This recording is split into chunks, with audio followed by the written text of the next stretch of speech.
Hey everyone, welcome to this Data Analyst Full Course video by Simplilearn. In this full course, you will learn all about how to become a data analyst.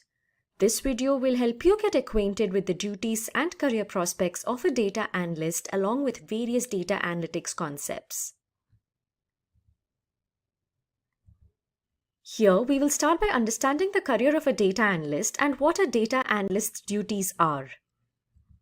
Then we will list the top 10 data analyst skills and the top 10 data analysis tools. Moving on, we will distinguish a data analyst from a data scientist, and we will also pit the role of a data analyst against a few other roles like business analyst and data engineer. We will then move on to learning data analytics with Python.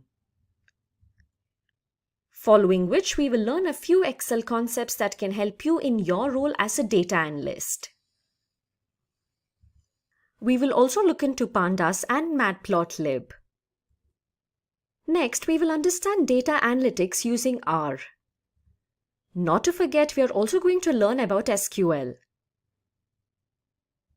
Finally, we will conclude this full course by understanding the top data analyst interview questions that you could be asked in your next interview. Our team of experts will take you through the various topics in this full course. You can learn all of these topics in under 12 hours.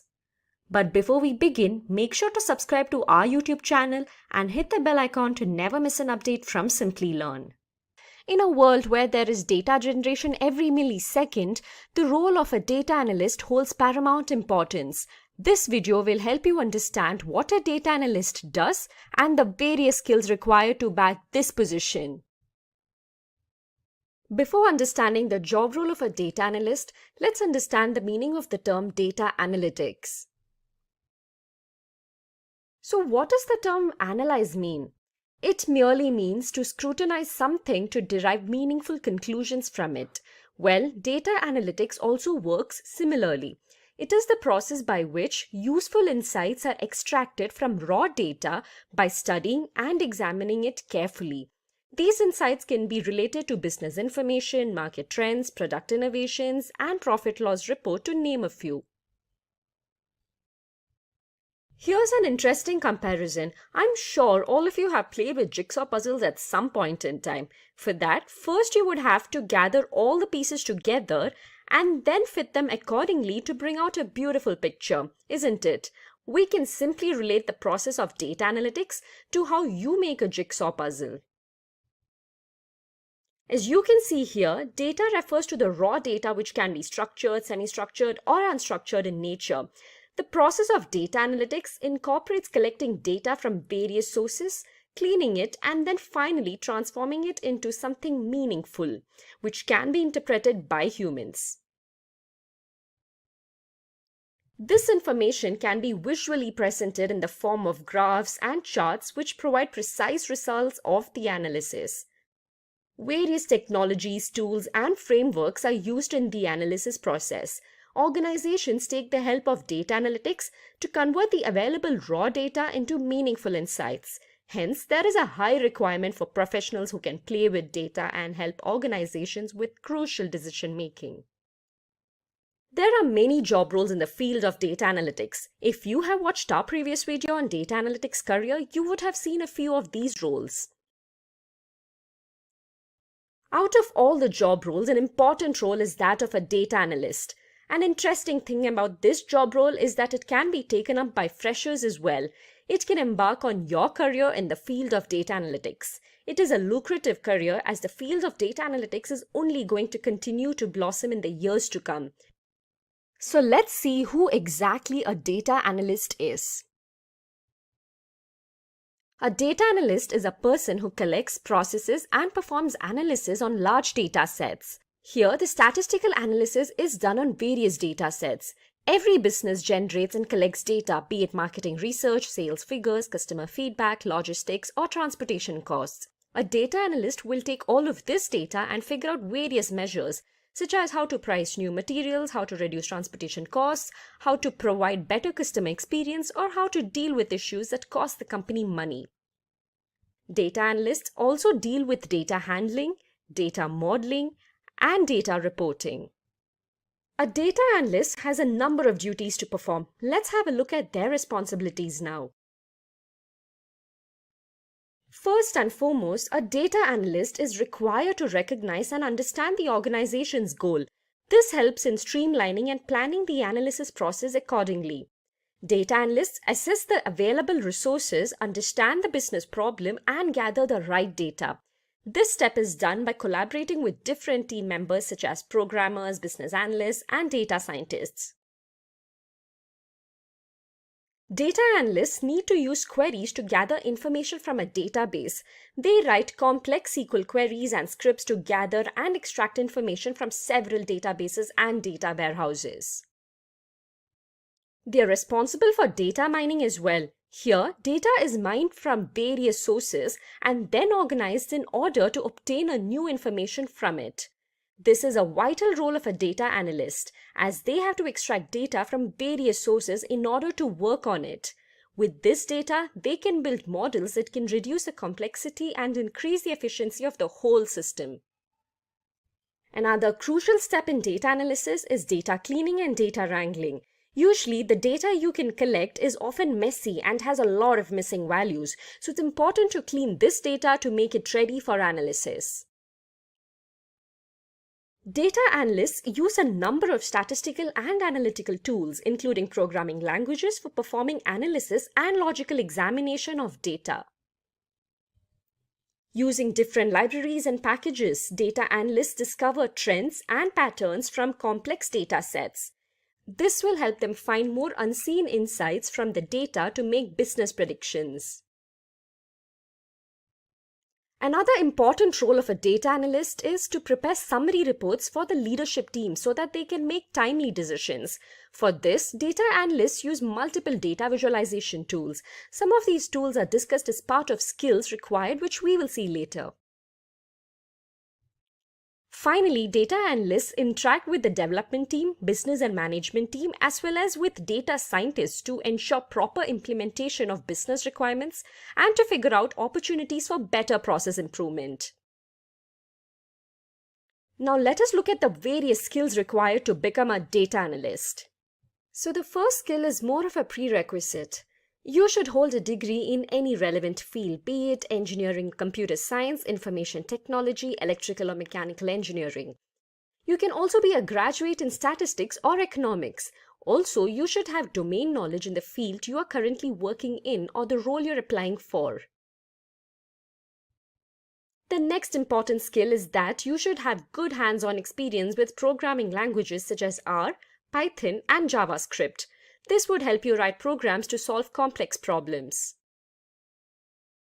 Then, you should have a good experience working with databases and data analysis tools such as writing SQL queries and procedures, knowledge of Microsoft Excel, IBM SPSS, and MATLAB to analyze trends, forecast data, and plan to drive accurate insights. You must have a strong understanding of statistics and machine learning algorithms. These include concepts such as hypothesis testing, probability distributions, regression analysis, and various classification and clustering techniques. And finally, a data analyst should be able to create different reports with the help of charts and graphs using several data visualization tools such as Tableau and Power BI. They must have good presentation skills as well. This will help them convey their ideas to clients and stakeholders better. Now that we have looked at the various skills required to become a data analyst, let's now see the average annual salary that a data analyst earns. Here we can have a look at the salary ranges of both in US and in India. So a data analyst in the United States can earn a minimum salary of $43,000 to a maximum of $85,000 per year. In India, you can earn anywhere between 1,98,000 rupees to 9,24,000 rupees per annum. The data analyst role is in very high demand, with companies looking for professionals who can handle their data effectively and efficiently. So let's look at the different companies hiring for the data analyst role. As you see, here we have the American e-commerce giant Amazon, the American multinational technology company Microsoft, Capital One, which is one of the largest banking companies in the US. Then we have the popular retail company Walmart. Then we have PayPal. Next, we have the internet and search engine giant Google, social media firms Facebook and Twitter, as well as Apple and Bloomberg. With that, let me now tell you how Simplilearn can help you learn data analytics and guide you to become a data analyst. So in a new tab, I'll search for simplilearn.com. Then here on the search bar, I'll look for data analyst.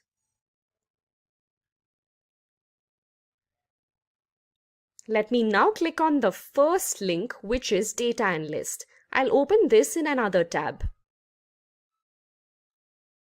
As you can see on your screens, this is the Data Analyst Master's Program and it is in collaboration with IBM. On the right-hand side, you can see the different courses that will be covered as a part of the program. You will learn Introduction to Data Analytics, Business Analytics with Excel, then you have Tableau followed by Power BI. Later on in the course, you will learn Programming Basics and Data Analytics with Python, then R Programming. And finally, you will get to work on a capstone project. This is a kind of certificate you would receive after completing the course. It will have your name along with IBM and Simplilearn logo. These are some of the tools that will be covered in this program. You will learn Excel, then NumPy, Pandas, SciPy, IBM Watson, Power BI, Tableau, Python, and R. The course advisor for this program is Ronald Van Loon. Below, you can see the entire course curriculum and the different courses that you will learn in this program. Also, there are a few electives that you can choose in this course. There's Data Science in Real Life, Programming Refresher, Industry Master Class, Data Analytics, and there is SQL training as well. Let's quickly understand how important a career in data analytics is and what the future holds for professionals in this domain. Let's take a look at the growth of data. So back in the early 2000s, there was relatively less data generated. But with the rapid rise in technologies and with the increase in the number of various social media platforms and multinational companies across the globe, the generation of data has increased by leaps and bounds. Did you know that according to the IDC, the total volume of data is expected to reach 175 zettabytes in 2025? Now that's a lot of data. Let's take a look at how organizations leverage all of this data.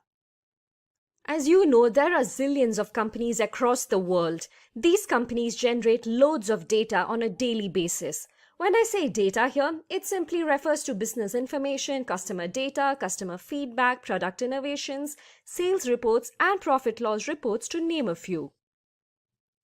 Companies utilize all of this data in a wise way. They use all of this information to make crucial decisions that can either hamper or boost their businesses. You might have heard of the term data is the new oil. Well, it definitely is, but only if organizations analyze all the available data very well, then this oil is definitely valuable.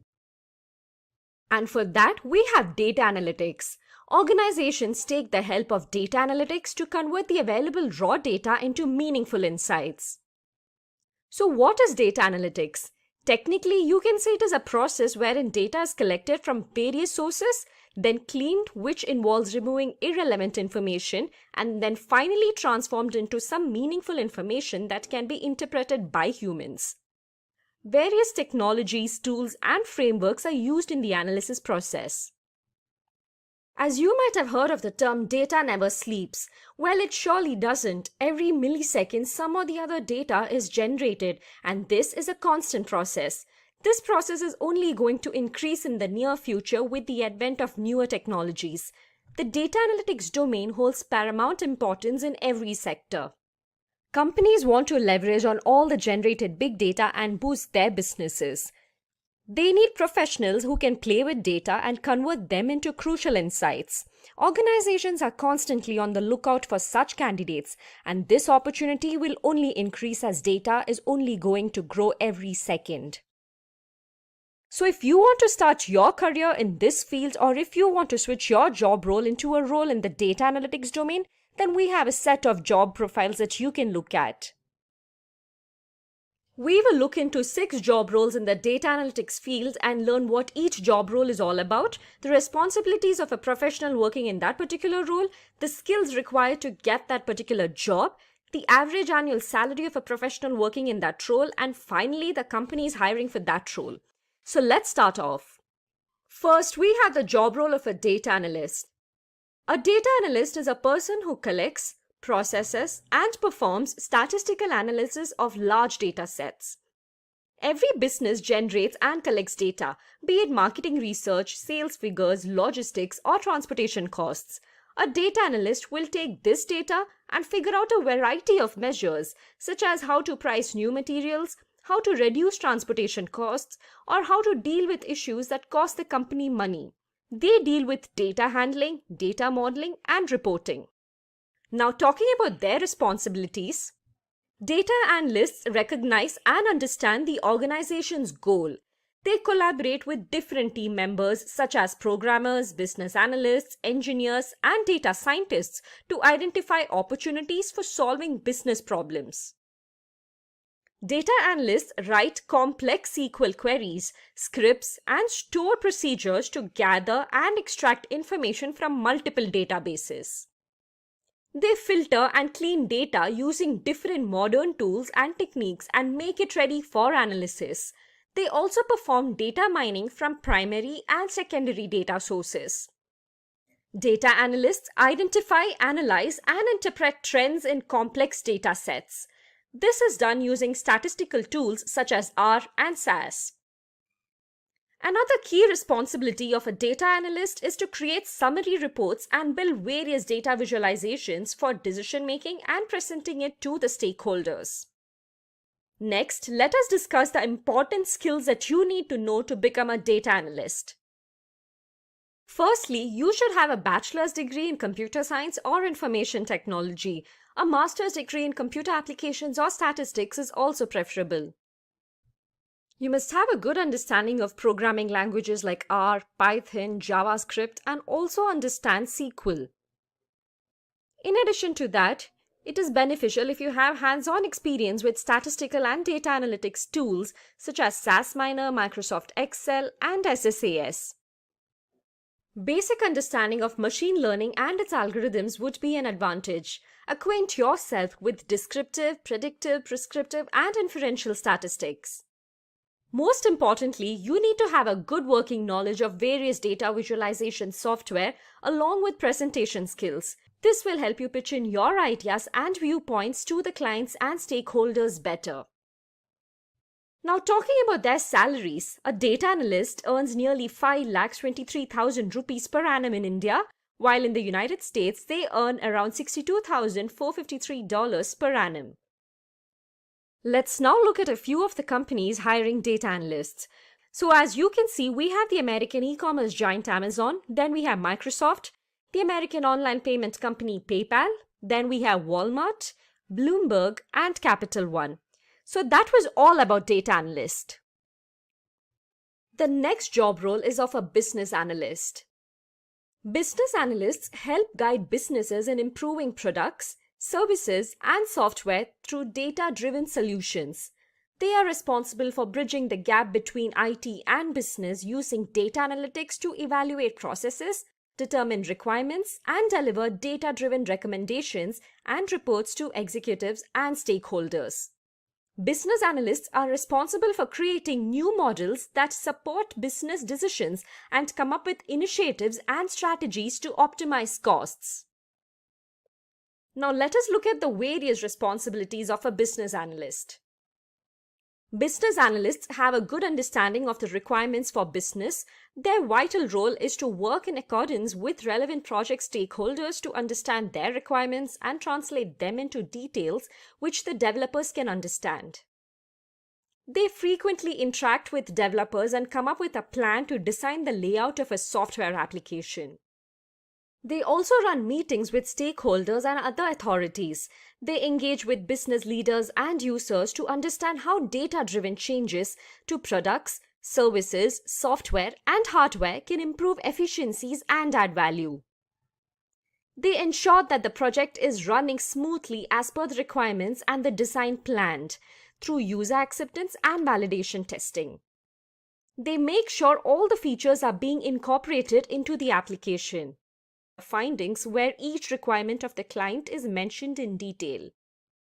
Now let us look at the skills required for a BA. A bachelor's degree in the field of science, engineering, or statistics or any related domain will suffice. Knowledge of programming languages such as Python and Java is beneficial. You should be really good at writing complex SQL queries, and you should also have knowledge of various business process models. Along with knowledge of programming languages, ideas about statistical analysis and predictive modeling is necessary. Decision-making, strong analytical and problem-solving skills are necessary to solve software and business issues. You also need to have excellent presentation and communication skills, both oral and written. Moving on to their salary, a business analyst is expected to earn around 7 lakh rupees per annum in India. In the US, they earn nearly $68,346 per annum. IQVIA, Dell, Philips, Honeywell, the famous American messaging platform WhatsApp, the UK-based company Ernst & Young are few of the companies hiring for business analysts. Up next, we have the job role of a database administrator. A database administrator is a specialized computer systems administrator who maintains a successful database environment by directing or performing all related activities to keep the organization's data secure. They are responsible for storing, organizing, and retrieving data from several databases and data warehouses. Their top responsibility is to maintain data integrity. This means that database administrator will ensure that the data is secure from unauthorized access. Moving on to their responsibilities. A database administrator develops, designs, and maintains a database to ensure that the data in it is properly stored, organized, and managed well. They maintain data integrity by avoiding unauthorized access, and they keep databases up to date. They run tests and modify the existing databases to ensure that they operate reliably. They also inform end users of changes in databases and train them to utilize systems. They need to cooperate with programmers, data analysts, and the IT staffs to ensure smooth running and maintenance of databases. Database administrators are responsible for taking system backups in case of power outages and other disasters. So they should have an efficient disaster recovery plan. Now let's have a look at their skills. To become a database administrator, you should have a bachelor's degree in computer science or information technology. Knowledge of programming languages such as Python, Java, and Scala is important. You need to carry at least 3 to 5 years of experience in data management. You need to have an understanding of different databases such as Oracle DB, MongoDB, MySQL Server, and PostgreSQL. Also, they should have an idea about database design and writing SQL queries. Finally, you need to have a good understanding of operating systems such as Windows, Mac OS, and Linux, along with storage technologies. Talking about their salary, a database administrator in India can earn up to 4,97,000 rupees per annum. In the US, they earn around $78,000 per annum. Let's have a look at the companies hiring for database administrators. So as you see, here we have BookMyShow, Oracle, the American MNC Intel, Amazon, Robert Half, and the New York Times, to name a few. Fourth in the list of job roles, we have data engineer. A data engineer is someone who's involved in preparing data for analytical and operational uses. A data engineer transforms data into useful format for analysis. They build and test scalable big data ecosystems for businesses. A data engineer is an intermediary between a data analyst and a data scientist. Now let's jump into their responsibilities. Data engineers develop, test, and maintain architectures. They are responsible for managing, optimizing, and monitoring data retrieval, storage, and distribution throughout the organization. They discover opportunities for data acquisition, find trends in datasets, and develop algorithms to help make raw data more useful to the enterprise.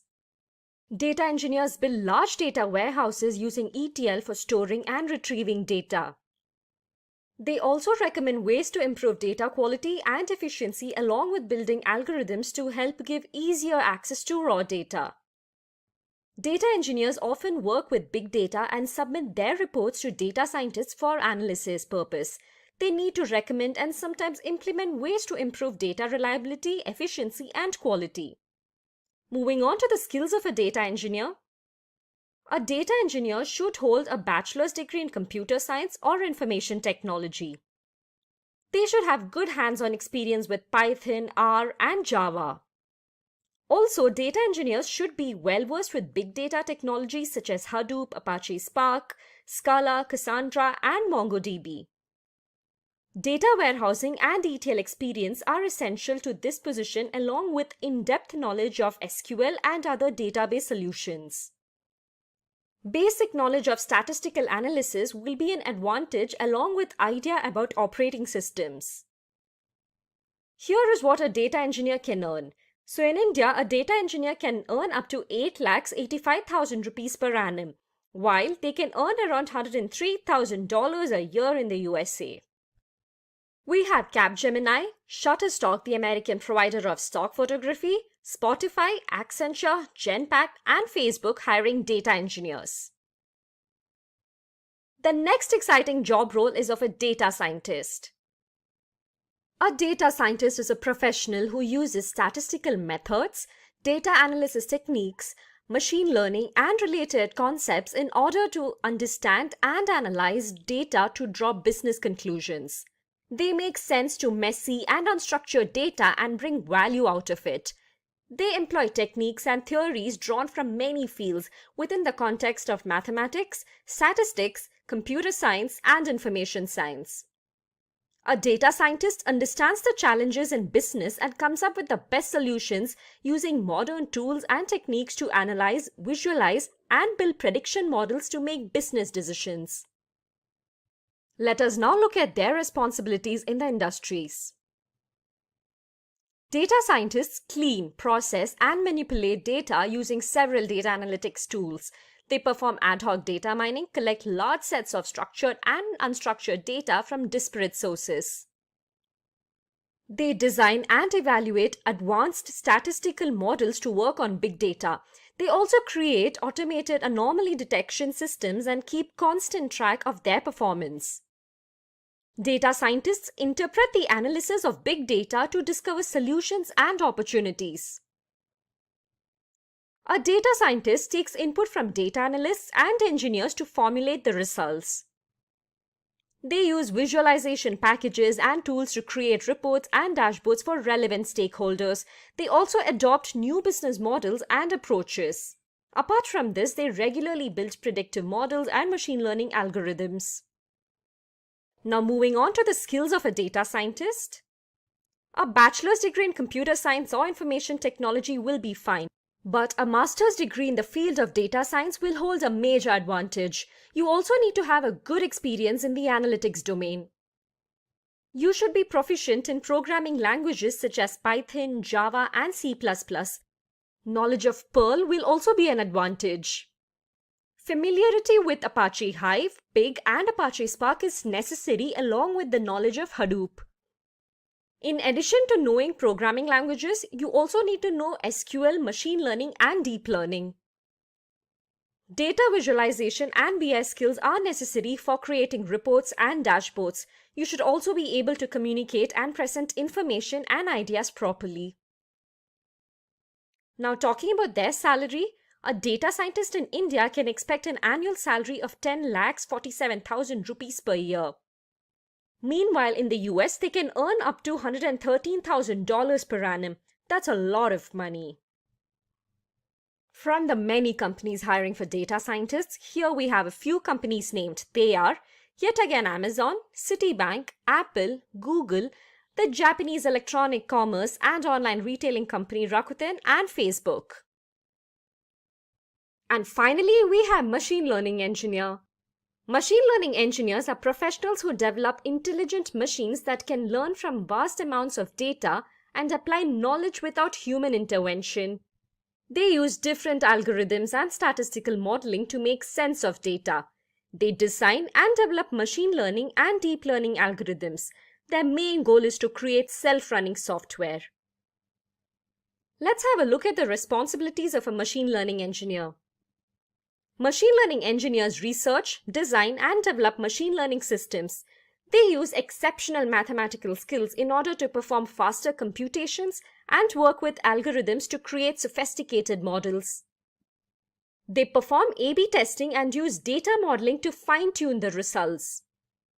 They use data modeling and evaluation strategy to find hidden patterns and predict unseen instances. Machine learning engineers work closely with data engineers to build data pipelines and interact with stakeholders to get a clarity on the requirements. Most importantly, they analyze complex data sets to verify data quality, perform model tests and experiments, choose to implement the right machine learning algorithm, and select the right training data sets. Moving on to their skills. A machine learning engineer should have a degree in computer science and information technology. They should have an advanced degree in computer science or maths. In addition to this, they should also have experience in the same domain. They should be proficient in programming languages such as Python, R, C++, and Java. Knowledge of statistics, probability, and linear algebra is necessary as all the machine learning algorithms have been derived from mathematics. Also, having an idea of signal processing would be beneficial. Machine learning engineers need to have a good understanding of data manipulation and machine learning libraries such as NumPy, Pandas, Scikit-learn, etc. They should have good oral and written communication skills. Let us now have a look at their salary structure. A machine learning engineer earns 8 lakh rupees per annum in India, while in the US they can earn around $114,000 a year. Now that's a whopping amount, isn't it? Let's have a look at the companies hiring machine learning engineers. So as you see, we have Amazon, Microsoft, Oracle, Salesforce, Rapido, and Accenture to name a few. That was all about the job role of a machine learning engineer. Now that we have seen the different job roles in the field of data analytics, let's also go ahead and see how an ideal resume of a data analyst should look like. Seen on your screens is a sample resume of a data analyst. You can grab some ideas from this and incorporate them in your resume. Nowadays, it's quite common to have a professional photograph of yours on the resume. You can go ahead and have that. Then your name in bold, followed by your contact details like email ID and phone number. Then moving on, you would have to write a summary. Briefly explain your current job role and what you're looking for in the future. Having a LinkedIn profile link works well these days. Employers can just go ahead and look at your profile and gauge you well. Make sure to have an active LinkedIn profile. In addition to LinkedIn profile, it's also good to have a GitHub profile link which can show your coding or other technical skills. If it's impressive enough, then a lot of times the rest of your resume is just secondary. As I mentioned, this is a resume of a data analyst. So as you can see in the summary here, we have just spoken about the basic responsibilities of a data analyst. Moving on to the experience part, you have to write the job title and below that you can mention the company and the tenure accordingly.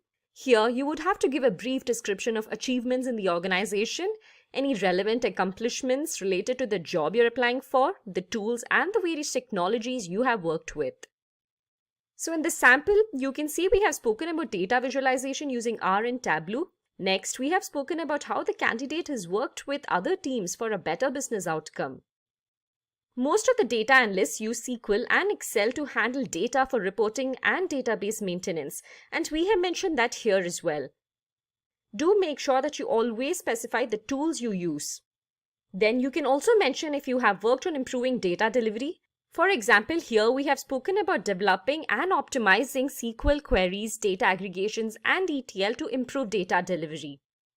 Finally, you can speak a bit about your reporting skills and if needed, elaborate on it. Usually, professionals would have worked in a similar domain before becoming a data analyst. Here, we have taken the role of a statistical assistant as the first job, since it's easier for a candidate with this job role to shift into the data analytics field. Nevertheless, y'all can still mention your prior experience here, be it in any domain. Under the responsibilities for this job role, we have given basics such as coding data prior to computer entry, compiling statistics from various reports, computing and analyzing data, and finally some visualization and reporting. Moving to the education, here you can mention the name of your degree and the university name. If you have a post-graduation, well and good, you can list both the degrees here.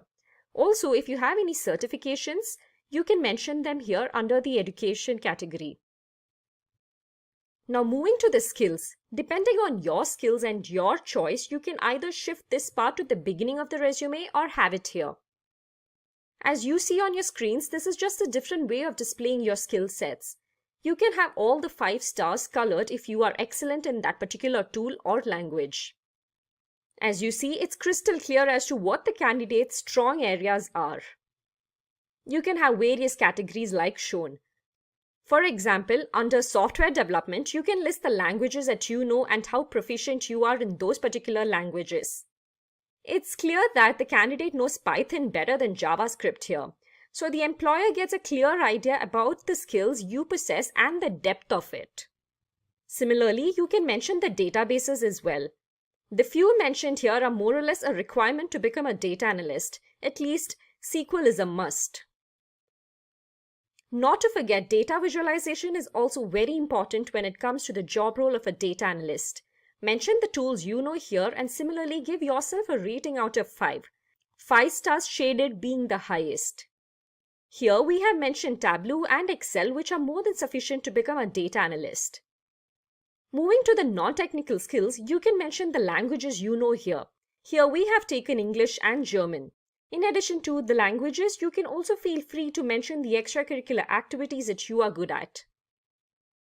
So this is how an ideal resume of a data analyst should look like. You can alter it according to your achievements, skills, and experience. Welcome to this session on top 10 skills to become a data analyst. Before diving into our topic, let's quickly speak about the job role of a data analyst.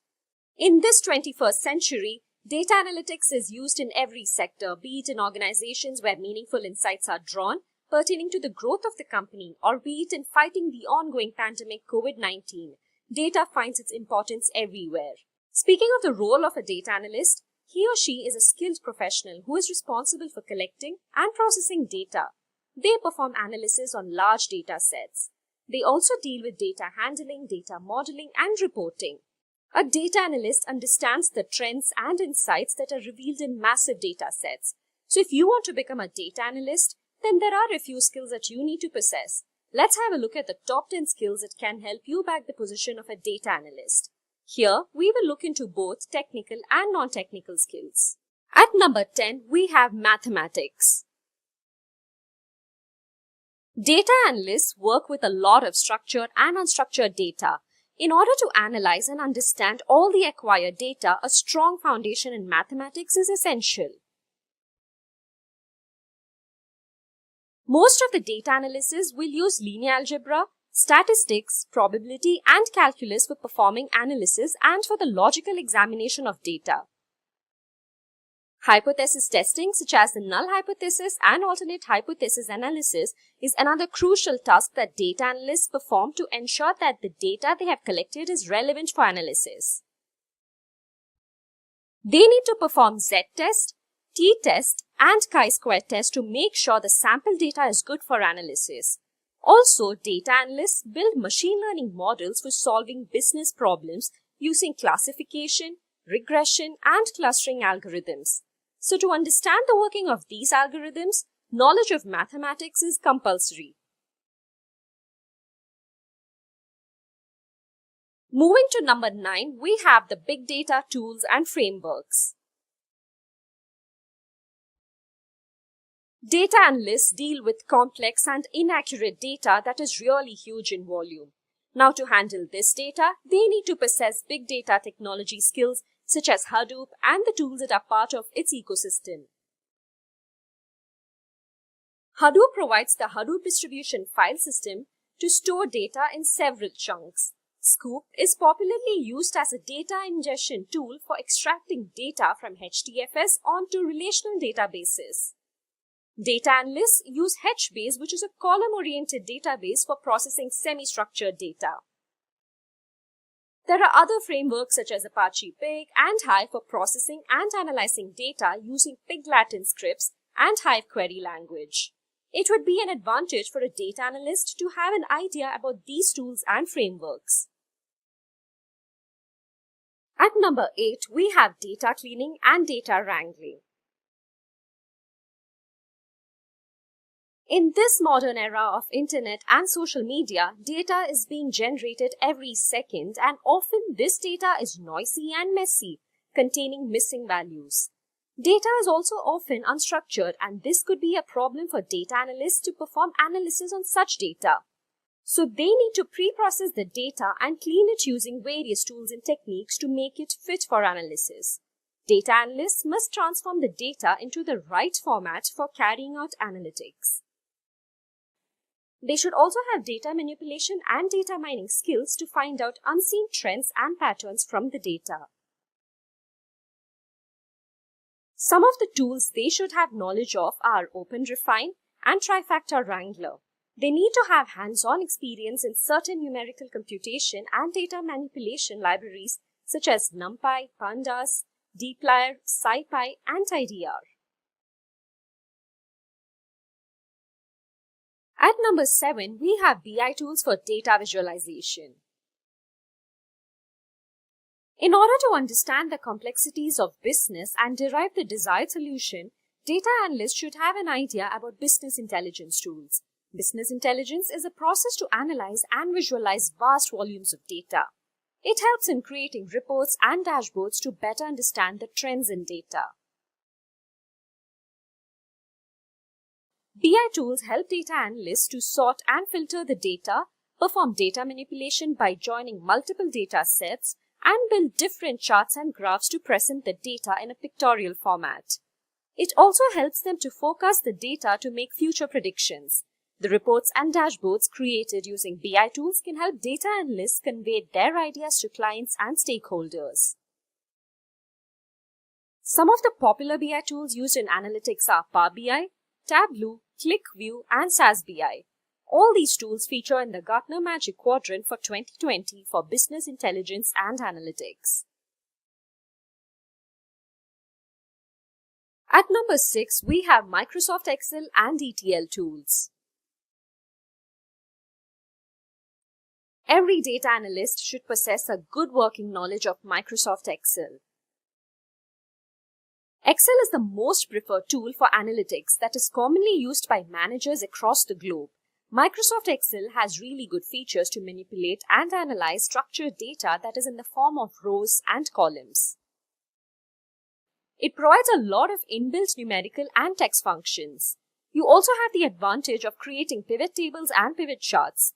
Along with creating different charts and graphs for building a report, you can explore advanced features such as Excel macros. Good knowledge of data warehousing and ETL tools is important. Data analysts often gather data from several data sources. Then they manipulate and transform data using different techniques. And finally, they load the data to a data warehouse for easy access. Some of the popular ETL and data warehousing tools are Informatica and Talent. At number 5, we have programming languages. Data analysts should have excellent hands-on programming knowledge for solving complex business problems. They need to know programming languages such as Python, R, SAS, and Java. Python and R are the most widely used languages in the field of data analytics and machine learning. Both Python and R are open-source programming languages. They are easy to learn and implement. Python has built-in mathematical functions, regular expressions, and libraries like Pandas, NumPy, Matplotlib, and Seaborn for data analysis. R supports packages such as plyr, dplyr, tidyr, tidyverse, ggplot, and lattice for manipulating and visualizing the data. SAS is another preferred programming software for statistical analysis and model building, while Java is mainly suitable for writing user-defined methods and object-oriented programming.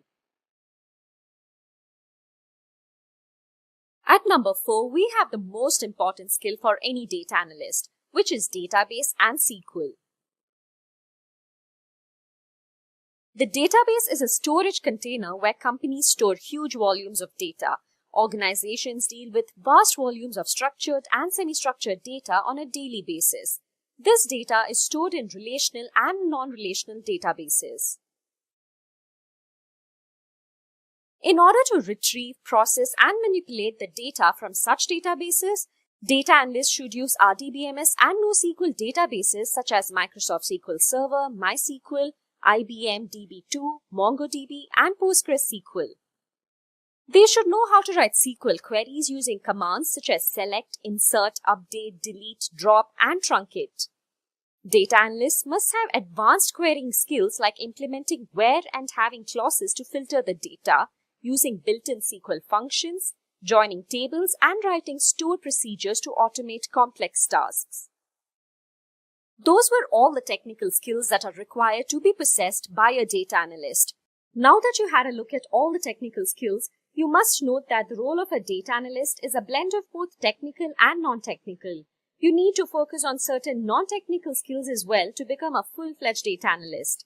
So let's now move on and look at what non-technical skills are required to become a data analyst. If you enjoy watching informative tech videos like this one, consider subscribing to Simplilearn's channel to stay up to date on the trending technologies and hit the bell icon to never miss an update in the future. At number 3, we have problem solving. Data analysts should be prepared to face several barriers on a daily basis. Being able to problem solve a way out of obstructions is an essential skill.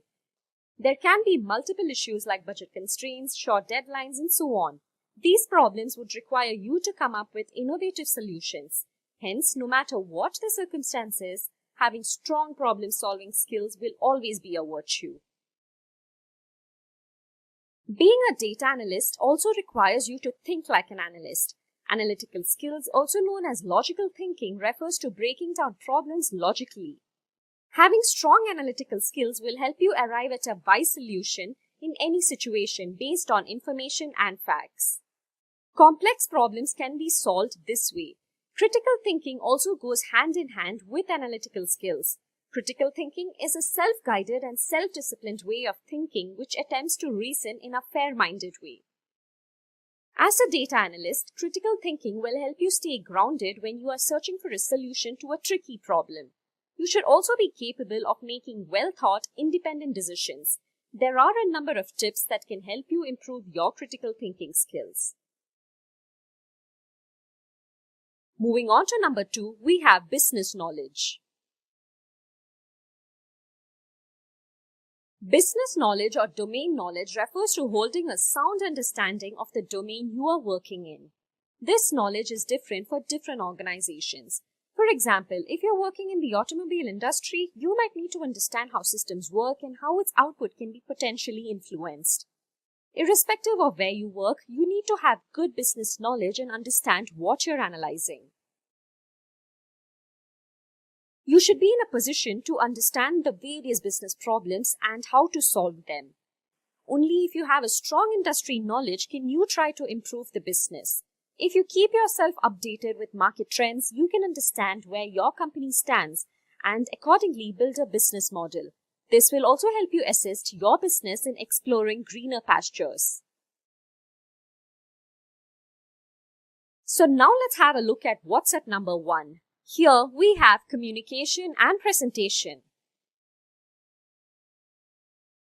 This might seem like a very common skill, but it's not as easy as it sounds. Data analysts interact with various teams to ensure proper implementation of business requirements, and for this collaboration to run smoothly, communication is very important.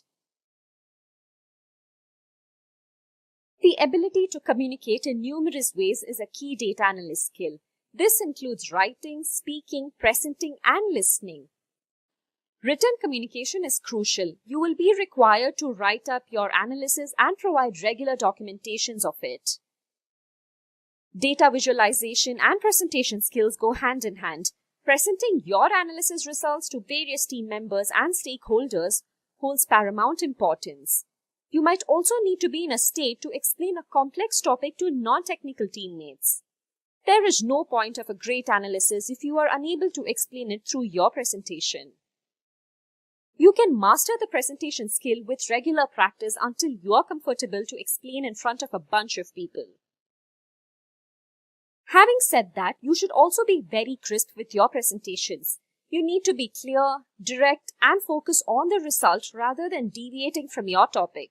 Like they say, you need to hit the bullseye.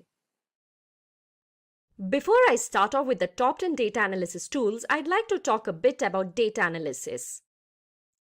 So have you ever wondered why data analysis is important? There are zillions of companies across the world. All these companies generate a lot of data. They literally work with this generated data.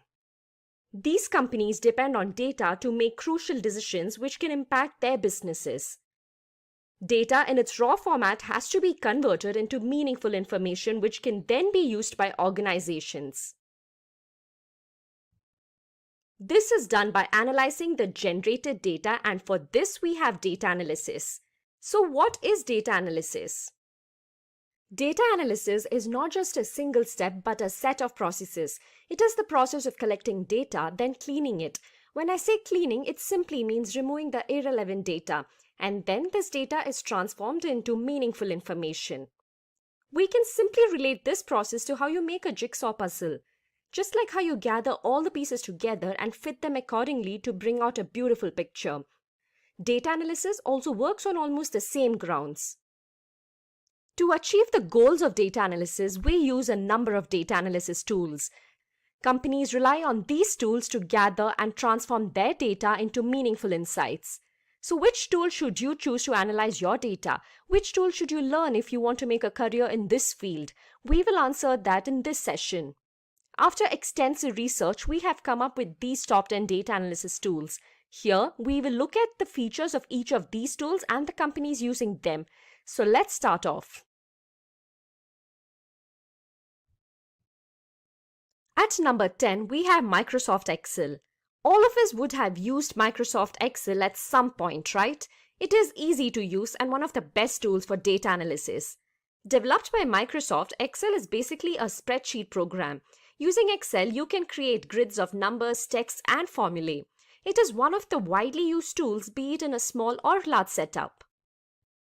The interface of Microsoft Excel looks like this.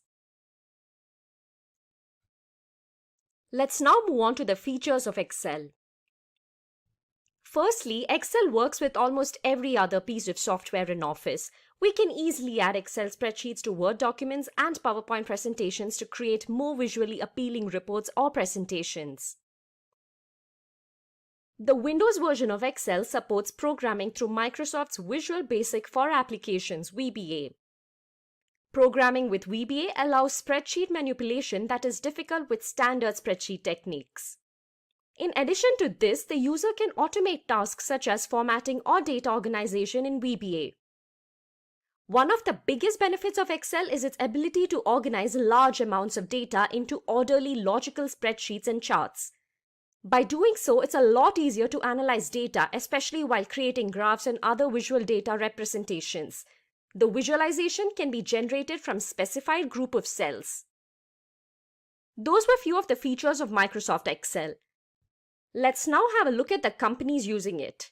Most of the organizations today use Excel. Few of them that use it for analysis are the UK-based company Ernst & Young. Then we have Urban Pro, Wipro, and Amazon.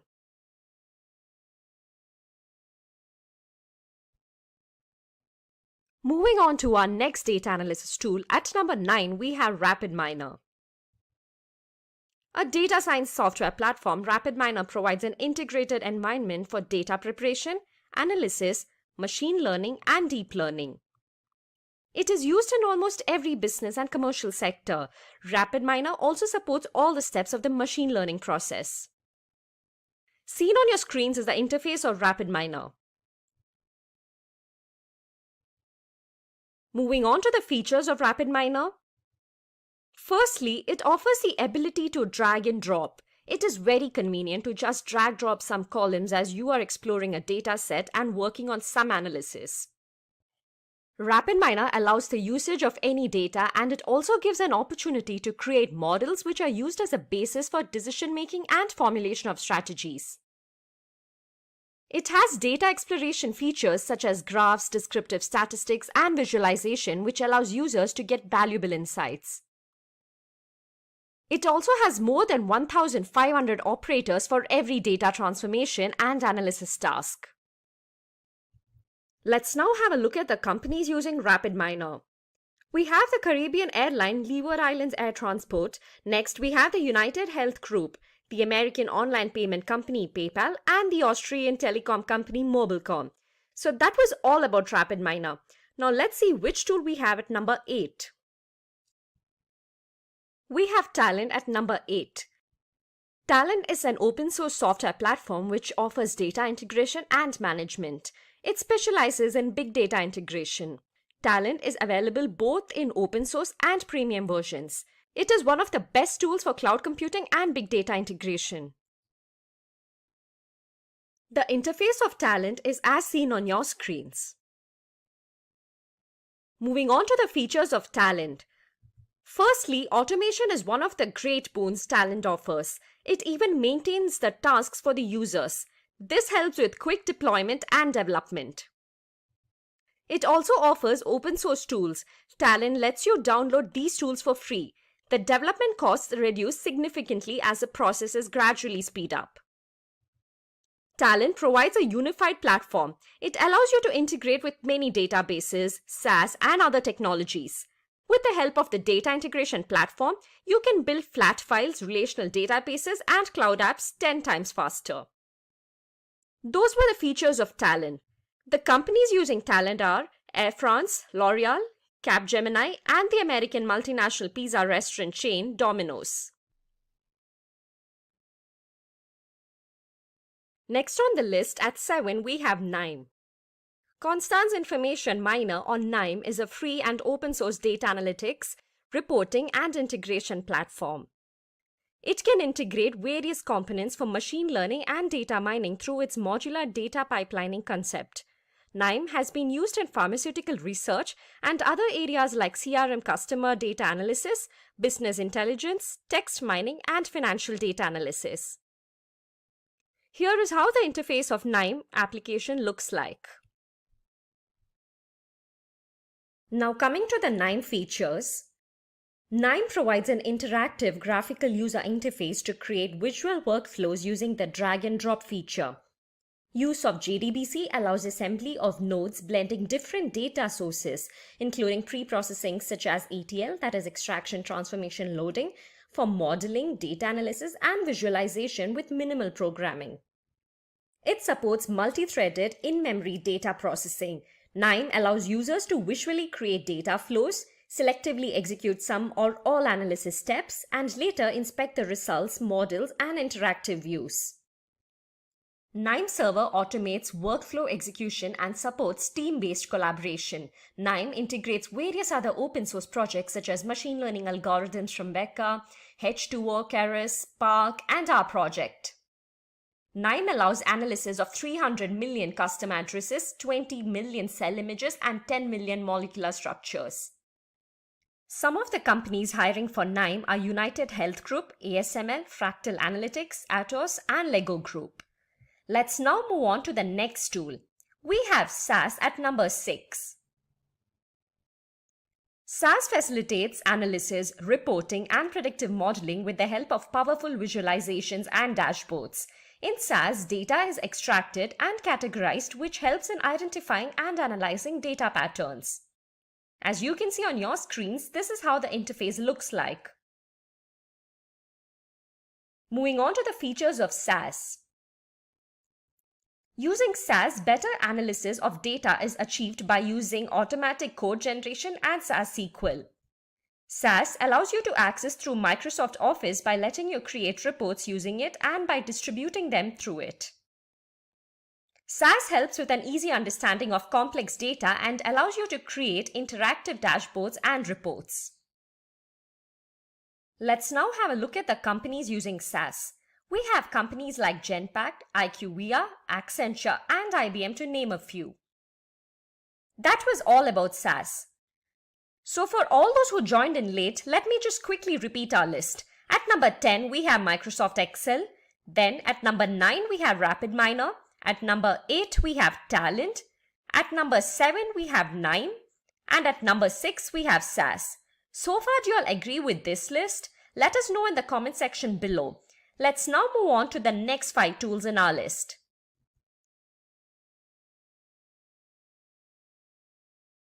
So at number 5, we have both R and Python. Yes, we have 2 of them in the 5th position. R is a programming language which is used for analysis as well. It has traditionally been used in academics and research. Python is a high-level programming language which has a Python data analysis library. It is used for everything starting from importing data from Excel spreadsheets to processing them for analysis. This is the interface of R. Next up is the interface of the Python Jupyter Notebook. Let's now move on to the features of both R and Python. When it comes to the availability of R and Python, it is very easy. Both R and Python are completely free, hence it can be used without any license. R used to compute everything in memory and hence the computations were limited, but now it has changed. Both R and Python have options for parallel computations and good data handling capabilities. As mentioned earlier, as both R and Python are open in nature, all the latest features are available without any delay. Moving on to the companies using R, we have Uber, Google, Facebook, to name a few. Python is used by many companies. Again, to name a few, we have Amazon, Google, and the American photo and video sharing social networking service, Instagram. That was all about R and Python.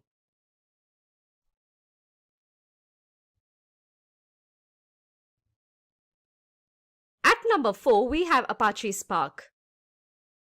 Apache Spark is an open source engine developed specifically for handling large-scale data processing and analytics.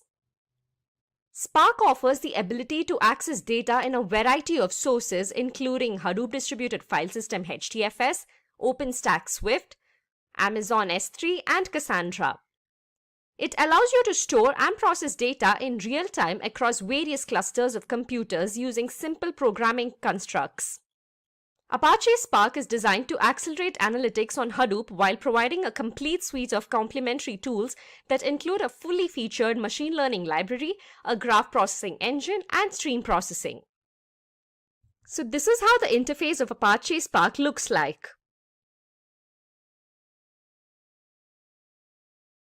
Now let's look at the important features of Apache Spark. Spark stores data in the RAM, hence it can access the data quickly and accelerate the speed of analytics.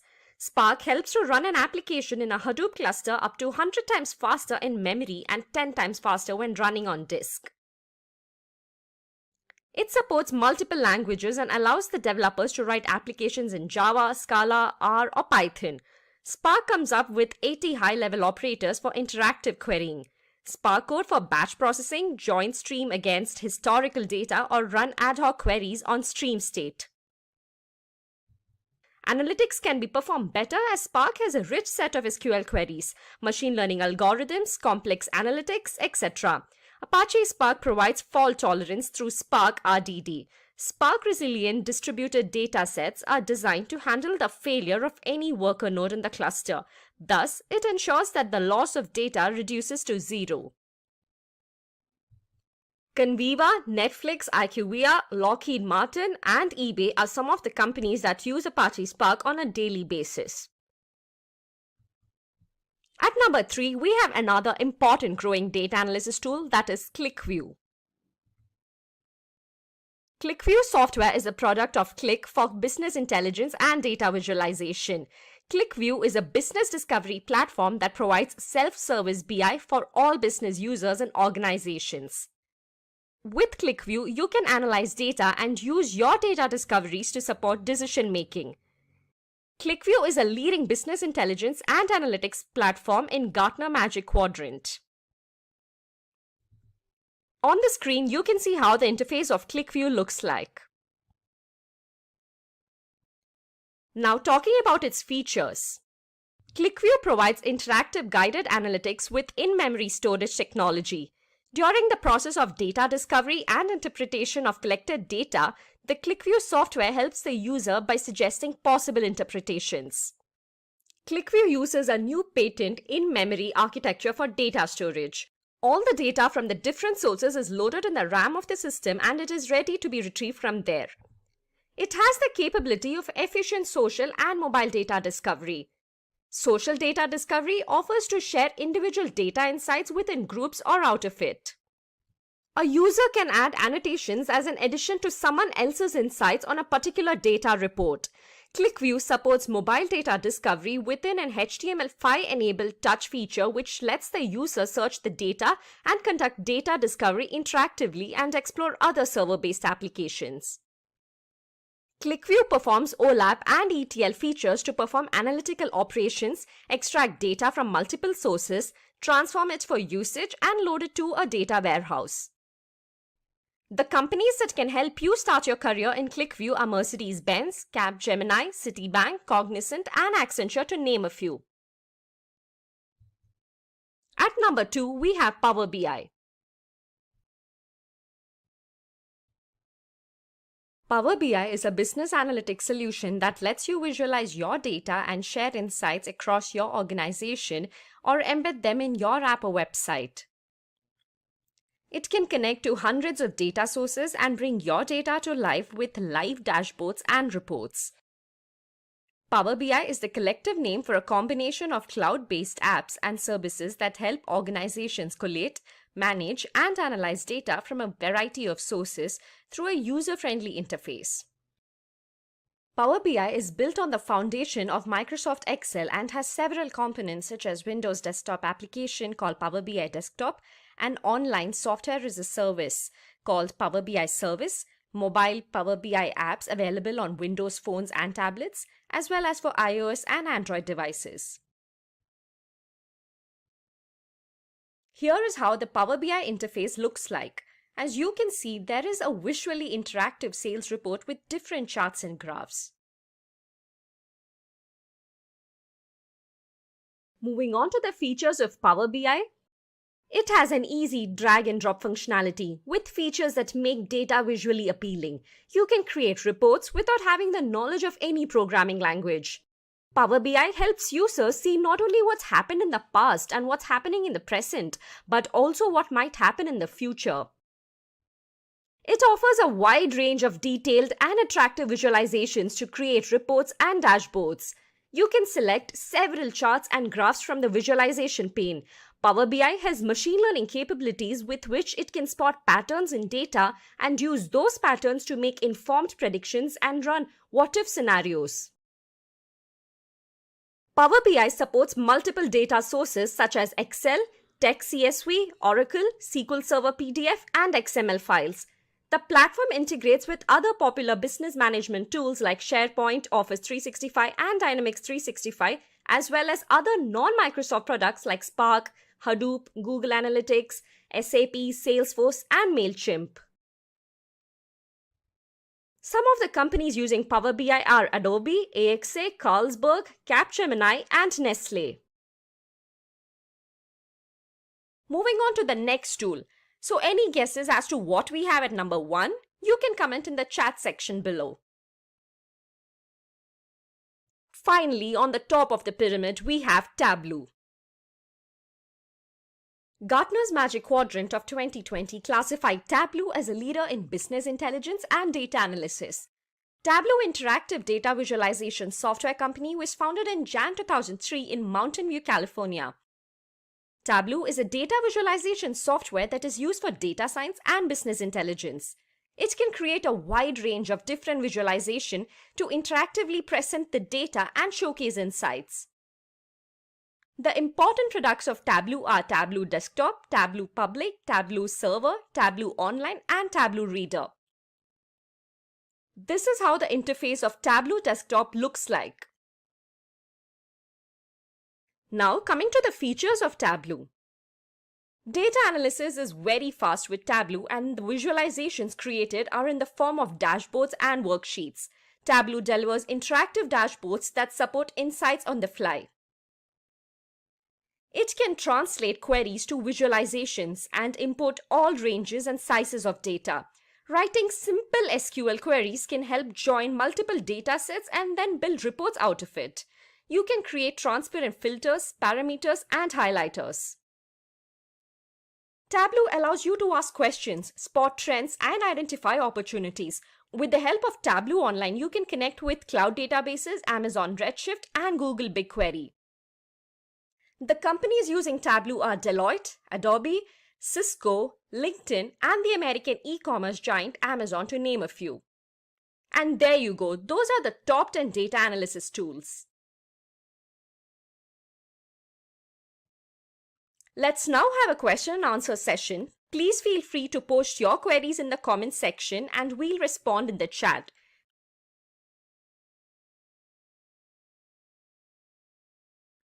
Before the question and answer session, let's recap quickly. In the meanwhile, y'all can post your questions in the comment section below.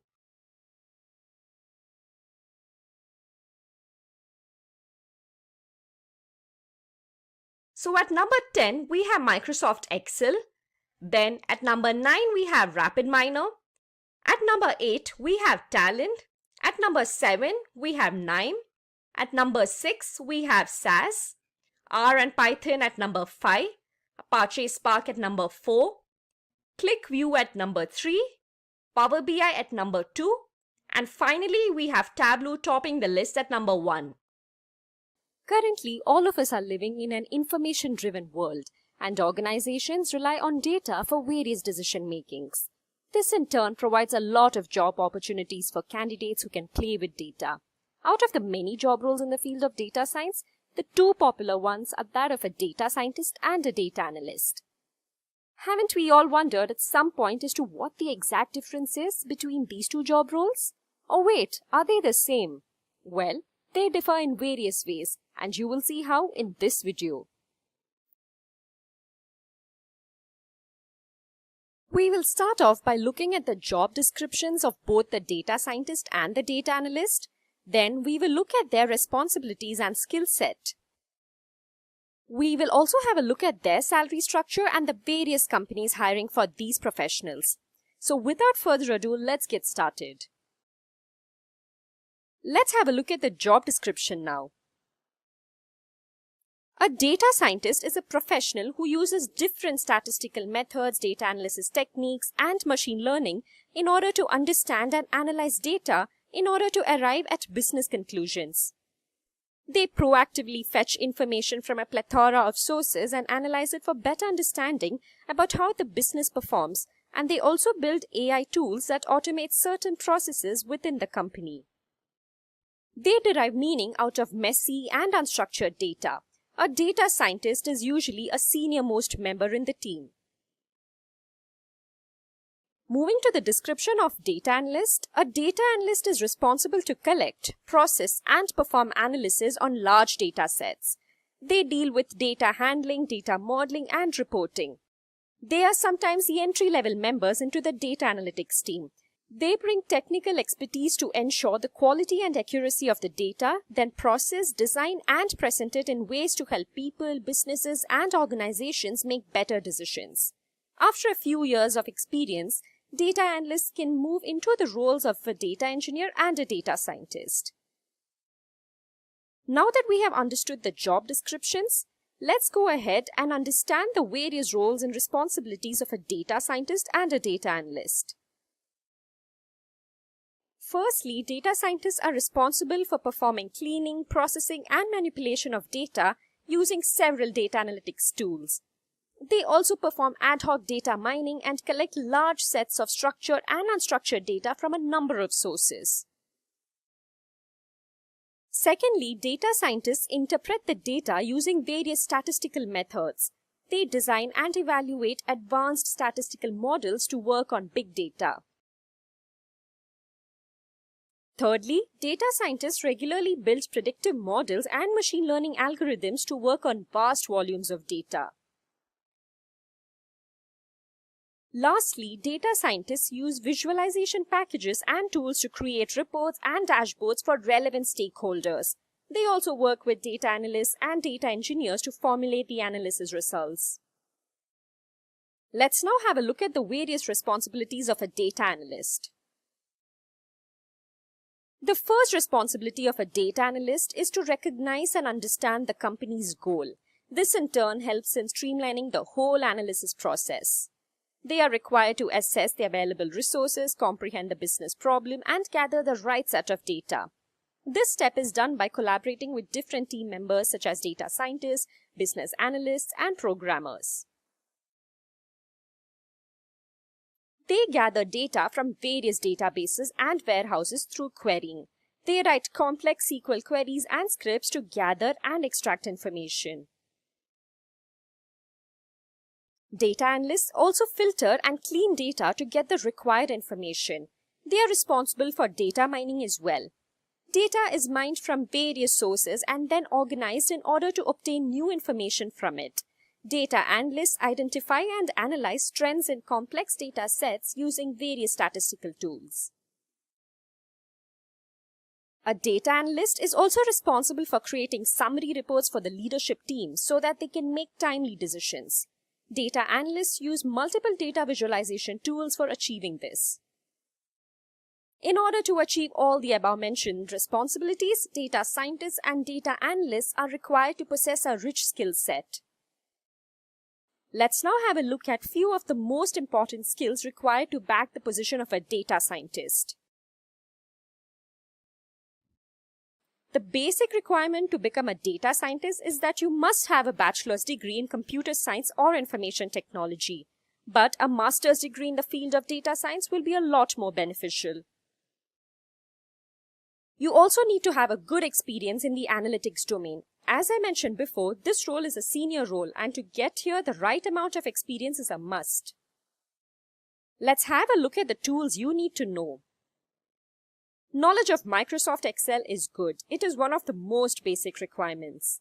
Speaking of programming languages, you should be good at Python, C++, and Java.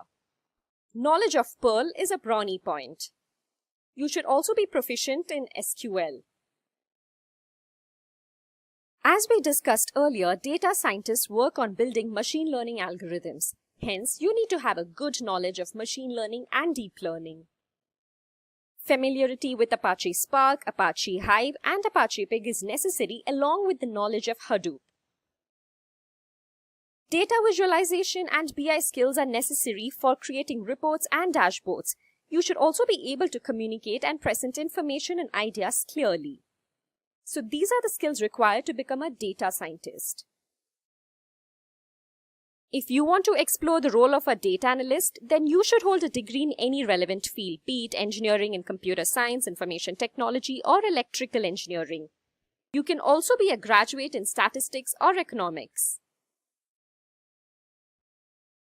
Moving on to the tools, once again, you should be familiar with Microsoft Excel. The next important skill is that you should have good hands-on experience with programming languages such as Python, R, and JavaScript. This would help you write programs to solve complex problems. You should also have a good knowledge of statistical and data analytics tools such as SAS Miner and SSAS. You must be able to write various SQL queries and procedures. In addition to these, you must have a strong understanding of statistics and machine learning algorithms. These include concepts such as hypothesis testing, probability distributions, and various classification and clustering techniques. Most importantly, a data analyst should be able to create visually appealing reports with the help of charts and graphs using several data visualization tools such as Power BI and Tableau. They must possess good presentation skills as well in order to convey their ideas to the clients and stakeholders in a better way. So these are the skills that are required to become a data analyst. Let's now have a look at the annual salary range of a data scientist and a data analyst both in the US and in India. In the United States, a data scientist can earn a minimum salary of $61,000 to a maximum of $136,000 per year. Meanwhile, in India, a data scientist can earn a minimum salary of 3,47,000 rupees to a maximum of 2 million rupees per annum.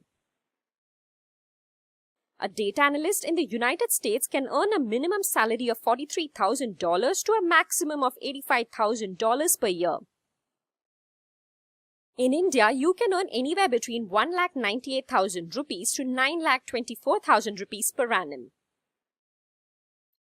Let's now take a look at the various companies hiring data scientists and data analysts.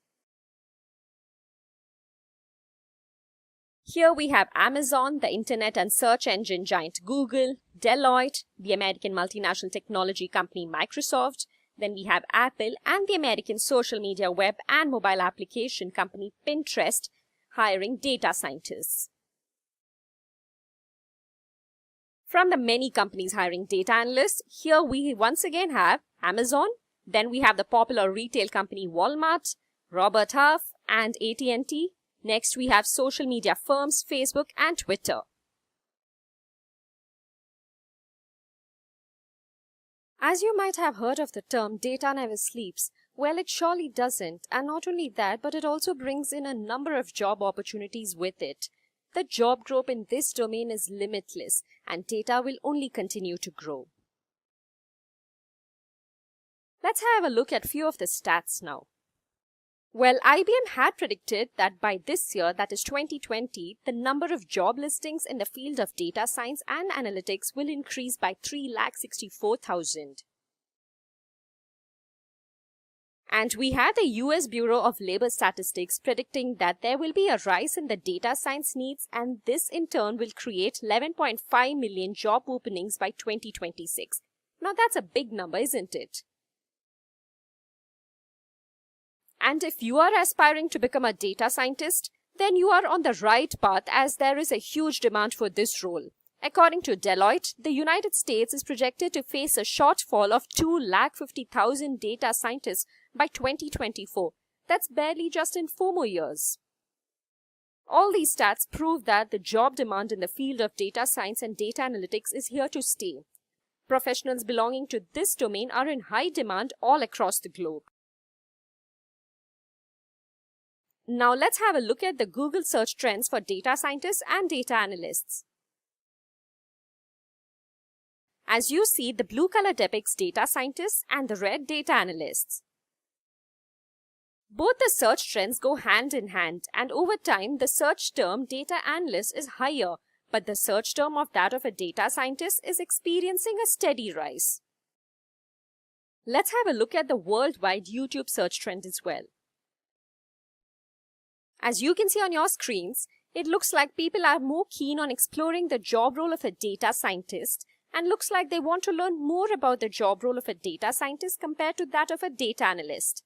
Nevertheless, the search term data analyst is also right there in the competition. We're going to look at 3 very important data-related roles in the field of data science, and then we're going to pit them against each other. So welcome to data scientist versus data analyst versus data engineer. Now let's have a look at what's in store for you. Firstly, we'll talk about the job descriptions, the skill sets required for each role, the salary, the roles and responsibilities, and the companies hiring for these positions. So now let's have a look at each of these roles in detail. First off, let's have a look at data scientist. Now, a data scientist is able to create machine learning based tools or processes within the company. Now, they use advanced data techniques such as clustering, division trees, neural networks, and so on, so that they can derive business conclusions. They are the senior most member in the team, which involves a data engineer as well as a data analyst. Now, they need to have in-depth knowledge of statistics, data handling, and machine learning. They also take inputs from data engineers as well as analysts so that they can formulate actionable insights for the business. Now, a data scientist also needs to have the same skills as a data analyst and an engineer, but needs to have a lot more in-depth knowledge and expertise with these skills. Next up, we have data analyst. Now, a data analyst is someone who's able to translate numeric data into a form that everyone in the organization can understand. Now, this is an entry-level position in the data analytics team. He or she needs to have technical skills in programming languages such as Python and have knowledge of tools like Excel and understand the basics of data handling, modeling, and reporting. Now, in due time they can move up the ranks by taking up roles of data engineer and data scientist with some experience that they can accumulate over the years. And finally, we have data engineer. Now, a data engineer is someone who's involved with preparing data for analytical or operational purposes. Now, they are the intermediary between the data analyst and the data scientist. He or she needs to have a lot of experience when it comes to developing, constructing, and maintaining architectures. Now, they do generally work on big data and submit their reports to the data scientist so that they can be analyzed. Now, let's have a look at the skill sets required for each of these roles. First off, we have data scientist. Now, since this role is a little more coding oriented, you need to know a great deal when it comes to programming languages. Programming languages such as Python, R, SQL, SAS, Java, and so on. Now, you also need to be well versed with frameworks in relations to big data such as Pig, Spark, and Hadoop. Speaking of Hadoop, if you want to learn more about how it works, I suggest you click on the top right corner and watch our video on what is Hadoop. Coming back, data scientists also need to be well versed with machine learning, deep learning, and other similar technologies. Next up, we have data analyst. Now, this role is much less technical as compared to a data scientist as well as a data engineer, considering how it's entry level. Here, knowing programming languages is a great bonus. So, an idea about programming languages such as Python, R, SQL, JavaScript, SSAS, and so on is a great benefit. At the same time, you do need to be well versed with tools such as SAS Miner, Microsoft Excel, SSAS, SPSS, and so on. And finally, we have data engineer. Now, being a data engineer requires you to be well versed with a bunch of programming languages as well as frameworks. Now, you need to know about programming languages such as Python, R, SQL, SAS, Java, and so on, while having expertise in frameworks such as Hadoop, MapReduce, Hive, Pig, Apache Spark, data streaming, NoSQL, and so on. Now, let's talk about money, or the salary each of these roles get. Firstly, we have the data scientist, who earns a whopping $137,000 per annum. Then we have the data analyst, who earns $67,000 per annum, which is a pretty high salary when you consider that it's only an entry-level job. And a data engineer, which is in the median with $116,000 per annum. Now, let's talk about roles and responsibilities. Firstly, we have the data scientist. Now, a data scientist gets to work with a lot of unstructured data. So they need to mine and clean the data so that it's usable. They need to be able to design machine learning models to work on the big data. They need to infer and interpret the analysis on big data, to be able to lead an entire team to achieve the goals of the organization and deliver conclusions that have a direct business impact. Now let's have a look at the roles and responsibilities of a data analyst. They need to use queries to gather information from a database. They need to process the data and provide summary reports. They need to use basic algorithms for their work, such as linear regression, logistic regression, and so on, and have core skills in statistics, data munging, data visualization, and exploratory data analysis. And finally, we have data engineer. Now, they need to mine through the data so that they can gain insights from it. They need to convert erroneous data into a usable form so that they can be further analyzed. They need to write queries on data. They need to maintain the design as well as architecture of the data and create large data warehouses using ETL or extract transform load. Now let's have a look at some of the companies hiring for this role. Firstly, for data scientists, you have Citibank, Facebook, Schneider, Intel, Amazon, and so on. For data analysts, you have Infosys, Oracle, Visa, Capital One, Walmart, and so on. And for data engineer, you have Google, Cisco, Flowcast, Cognizant, Apple, Spotify, and much more. So if all this has inspired you to get started with data science, I suggest you take Simplilearn certification. Now I'm choosing this certification because it acts as a great entry point for starting your career as a data analyst or a data engineer. Now with this certification, it goes through all the important concepts when it comes to data science and has 68 hours of in-depth learning, 4 real-life industry-based projects, interactive learning with Jupyter notebooks, and dedicated mentoring sessions from our faculty of industry experts. Now, some of the concepts are you'll be going through statistical analysis and business applications, Python environment setup, mathematical computing with Python, which is NumPy, SciPy, data manipulation with Pandas, machine learning with scikit-learn, and so much more. So then you can start up on your step to becoming a data analyst, a data engineer, and then eventually a data scientist. Now, if you're already working as a data analyst or a data engineer, you can become a certified data scientist with Simplilearn's Data Scientist Master's Program. This goes through all the important concepts that you need to know so that you can become a successful as well as certified data scientist. We'll compare the two most popular job roles in the field of information technology, that is, business analyst versus data analyst. First, let's understand the job description of a business analyst. Business analyst is a professional who bridges the gap between the IT and the business teams in an organization. They use data analytics and modern technologies to assess processes and deliver data-driven solutions. They understand and solve a business problem and validate business requirements. A business analyst generates reports for executives and stakeholders. They are part of the business operation and work closely with the technology team to improve the quality of the services being delivered. They also assist in the integration and testing of new solutions. Now let's talk about the job description of a data analyst. With the rapid increase in data generation today, the term data analyst has found its prominence. A data analyst collects, processes, and performs analysis of large data sets.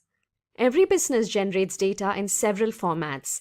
This data can be in the form of customer information and feedback, log files, transaction data, marketing research, and so on. It is the duty of a data analyst to transform these business data into valuable insights. Some of the problems that can be addressed are how to improve a business, how to provide good customer experience, what would be the ideal price for a new product, how to reduce transportation costs, and so on. Data analysts deal with data handling, data modeling, and reporting.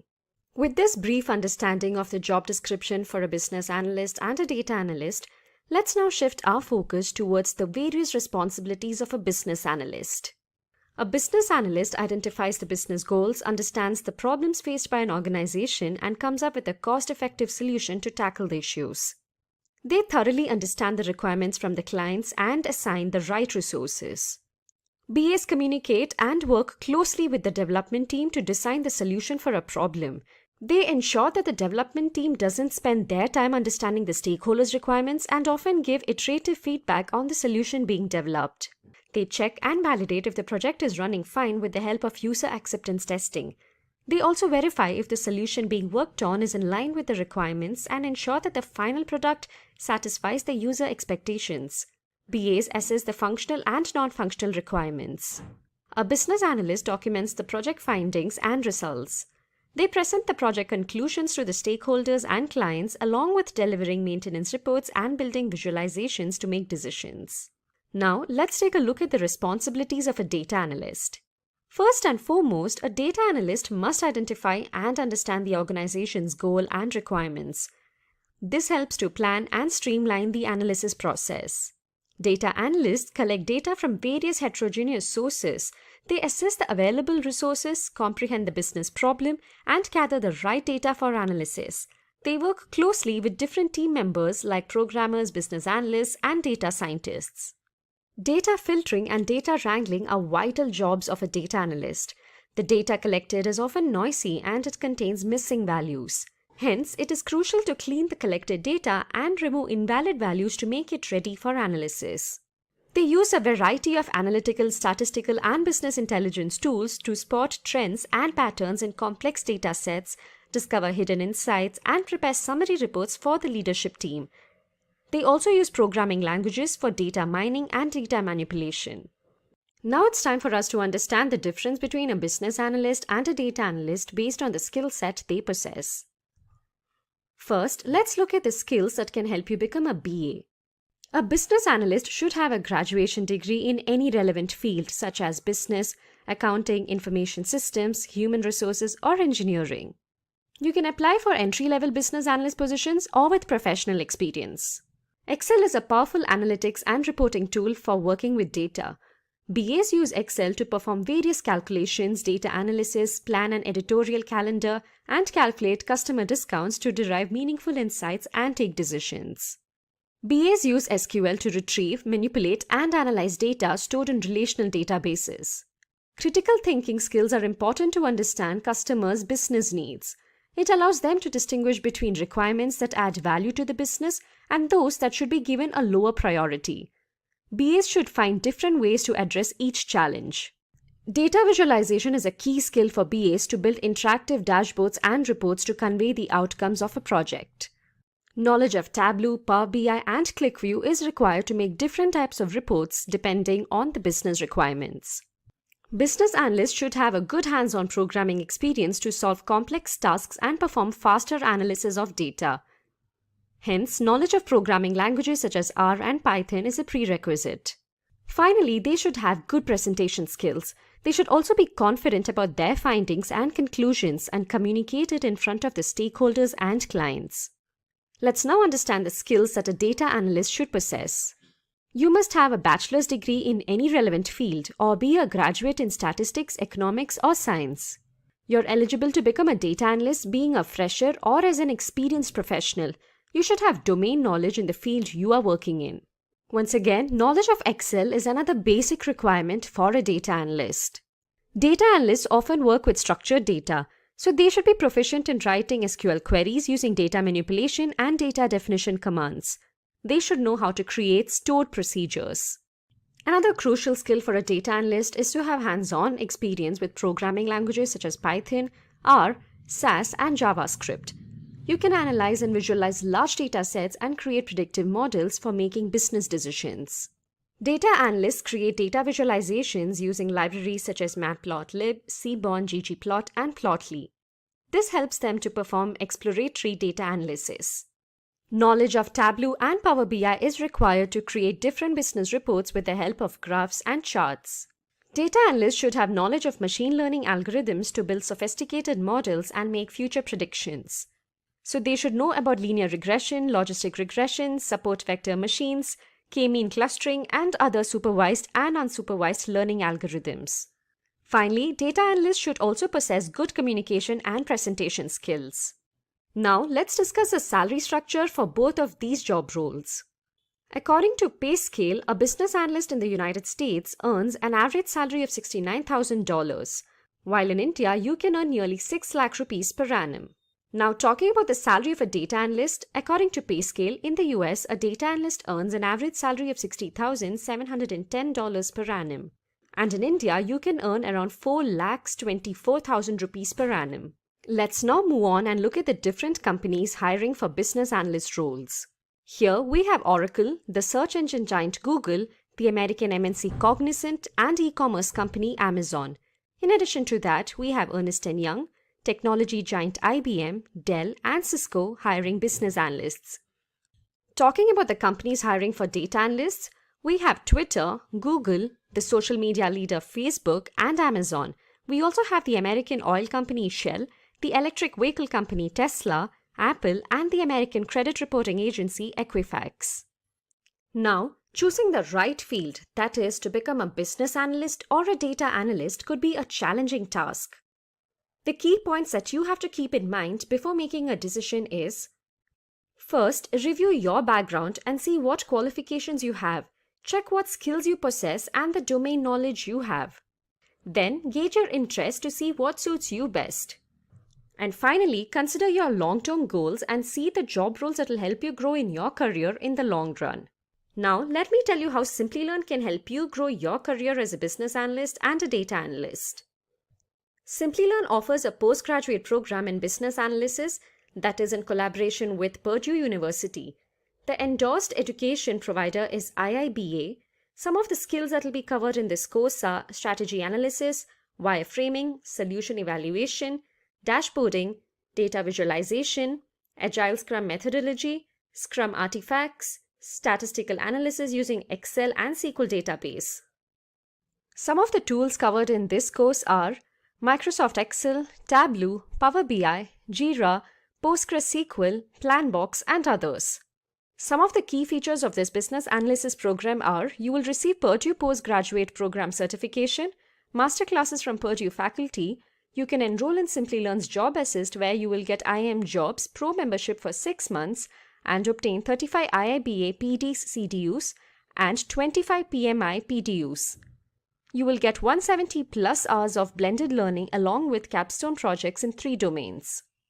To become a data analyst, you can enroll in the postgraduate program in data analytics offered by Simplilearn. This program is in collaboration with Purdue University and IBM. The skills that will be covered as a part of the course are statistical analysis using Excel, data analysis in Python and R, data visualization using Tableau and Power BI, linear and logistic regression modules, clustering using k-means, supervised learning, and others. The tools that you will learn are NumPy, Pandas, SciPy, Scikit-learn, Excel, and others. Some of the key features of this course are: you will get Purdue Postgraduate Program Certification, industry-recognized IBM certificates, enrollment in Simplilearn's Job Assist and masterclasses from Purdue faculty.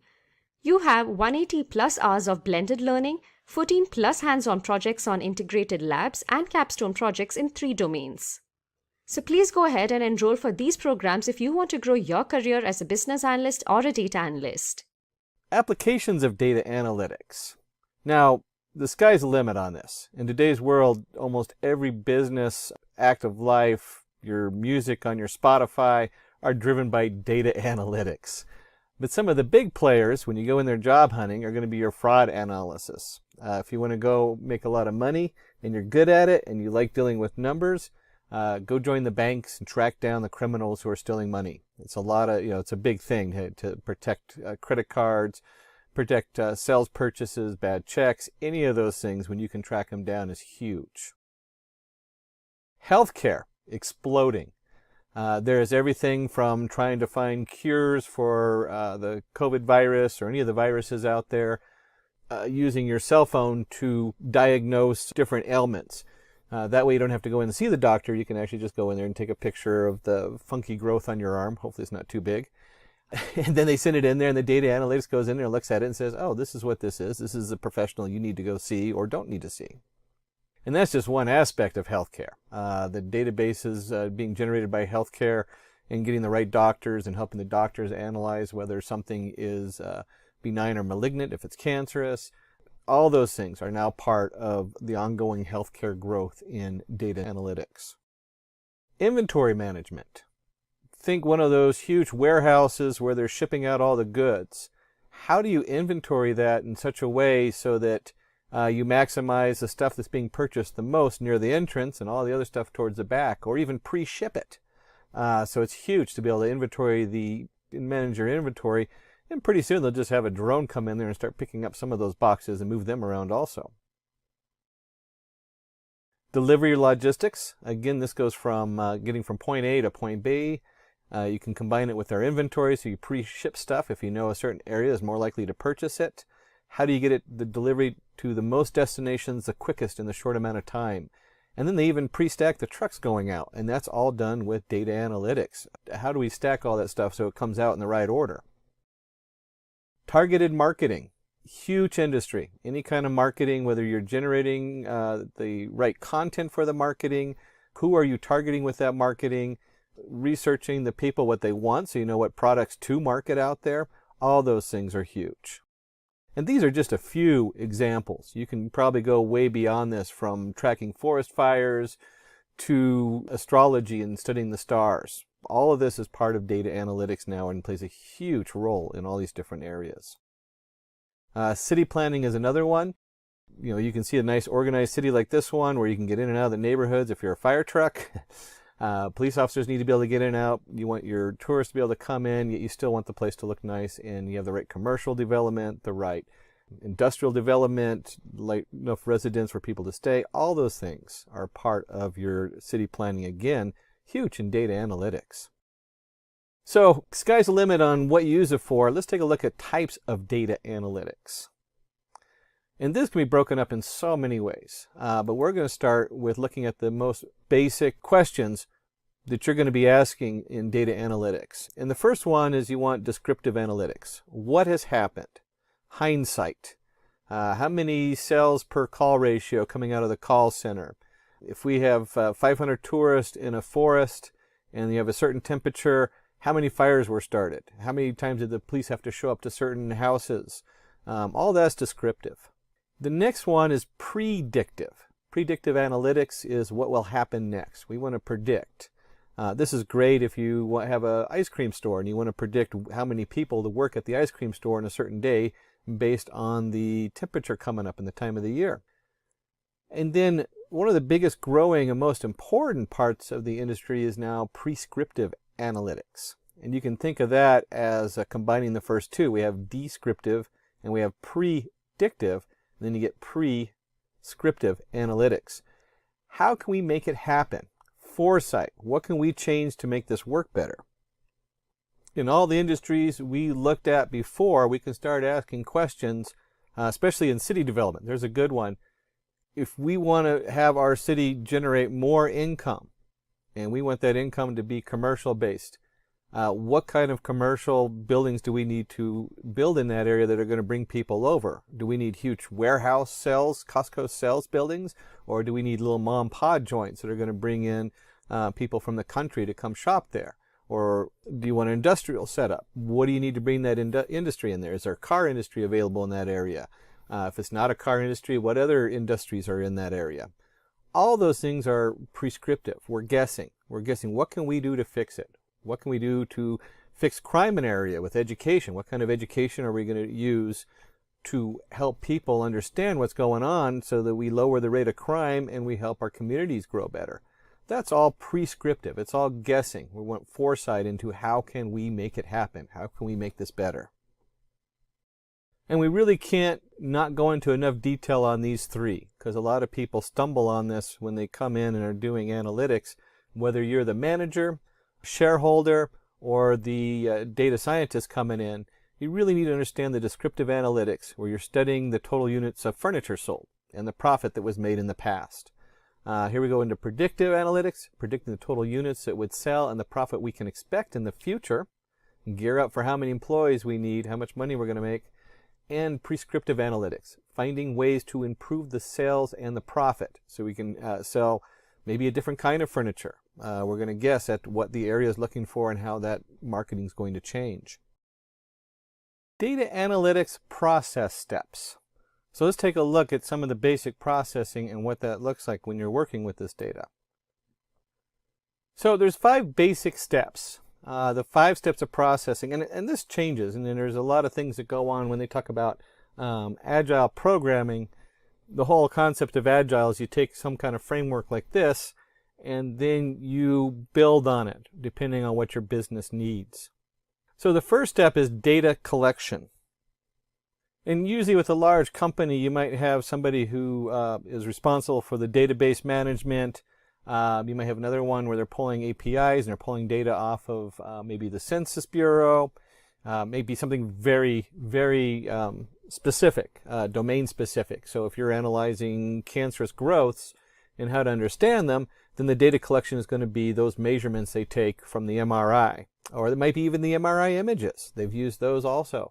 So there's a lot of things with data collection and how to control that and make sure it has what you need and is clean and you don't have misinformation coming in.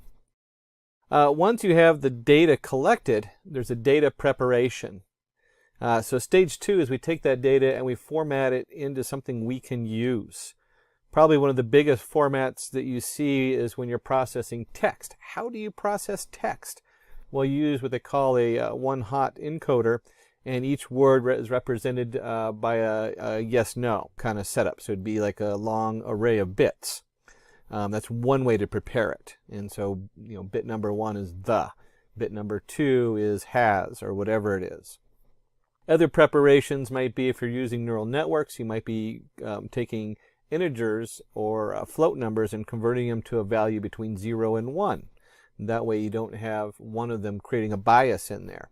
So there's a lot of different things that go into data preparation. That is 80% of data science. So when we talk about the data analytics, which is a little bit more on the math side, and they usually talk about a data scientist kind of being the overall preparer of this stuff, you're going to spend 80% of your data preparation. Data exploration, that's the fun part. This is where you're exploring things. And it is maybe 10 to 15% of what you do with the data you spend with the data exploration. It is probably the most important step, because this is where you got to start asking questions. If you ask your questions wrong, you're going to get some wrong information.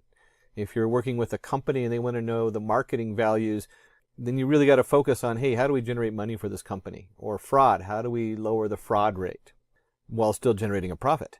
4, data modeling. This is where we start actually getting into the data code, which model to use that predicts what's going to happen. And then result interpretation. We want to be able to interpret those results. You usually see that in your Matplot library where you create nice, beautiful images so that it shows up on their dashboard for the marketing manager or for the CEO so they can take a quick look and say, hey, I can see what's going on there. You want to reduce it to something they can easily read. They don't want to hear the scientific terms. They want to see something they can use. And we'll talk about that a little bit more when we start looking at some of this in a demo. Let's look at one more interesting feature of Excel, and that's your conditional formatting. Now, as you see on the screen, conditional formatting has different rules which can be applied on your data, and that allows you to basically differentiate or easily identify data values which are based on certain criteria or rules. So when you talk about conditional formatting, you have different options, such as you can highlight cell rules, you can get top and bottom values, you can apply different rules, apply different color scales, and you can easily manage these rules. So conditional formatting is very useful for people who would want to work on huge amount of data and easily perform some data analysis. It's easy to use as it is shown here, and with your conditional formatting, you can format cells based on a preset condition. You can perform conditional formatting to identify cells. You can highlight a few significant cells, and you can easily perform conditional formatting as shown on the left side. Now, how do we work with conditional formatting? Let's have a quick look. So say, for example, we have our Excel sheet, and if you see here, I am highlighting the salesperson who have generated revenue greater than 10,000. So we can be looking at the values where the revenue generated by a particular salesperson is greater than 10,000. It has a particular color. And how do we get here? So for example, let's select this data, and what I could do is I could go into conditional formatting. Now I could basically highlight cell rules, and we could just say greater than. That's an easier way. I could also go ahead and create a new rule, but then I can use one of this option. I can say greater than, and let's give some value. Might be we would be interested in looking at any value greater than 12,000. So let's choose 12,000.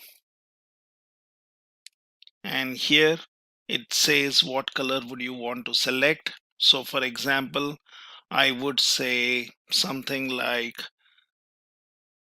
yellow filled with dark yellow text, and let's say okay. So right now what I'm doing is I have all the values where the revenue generated was greater than 10,000, but then I have also selected all the sales people who have made or who have generated revenue greater than 12,000. So I can just do a Control Z to see the previous result. Now here I had the values which were greater than 10,000, and the one which we did just now basically highlighted the values which are greater than 12,000. So this is one simple example. Now we can look at some other examples. Say for example, you want to format cells using 3-color scale. So if you look at the values here, I have a 3-color scale mainly in green, yellow, and red. And how do you do this? So for example, I can go in here and I can go to conditional formatting. So I would want to go for color scales, and here you can create different rules. So we can set up a 2-color scale. So we can say format only values that are above and below average. I can format only cells that contain something. I can get the top and bottom value. So these are different ways in which I can have a 3-color based scale. Now what I will do is I will select this, and let me show you the rule which I have. So for example, I can go into manage rules, and if you see here, there are certain rules which have been specified. Now what does that mean? So you would want to specify a 3-grade scale. So for example, if I would want to look at my first rule, it tells me that I'm choosing 3-color scale.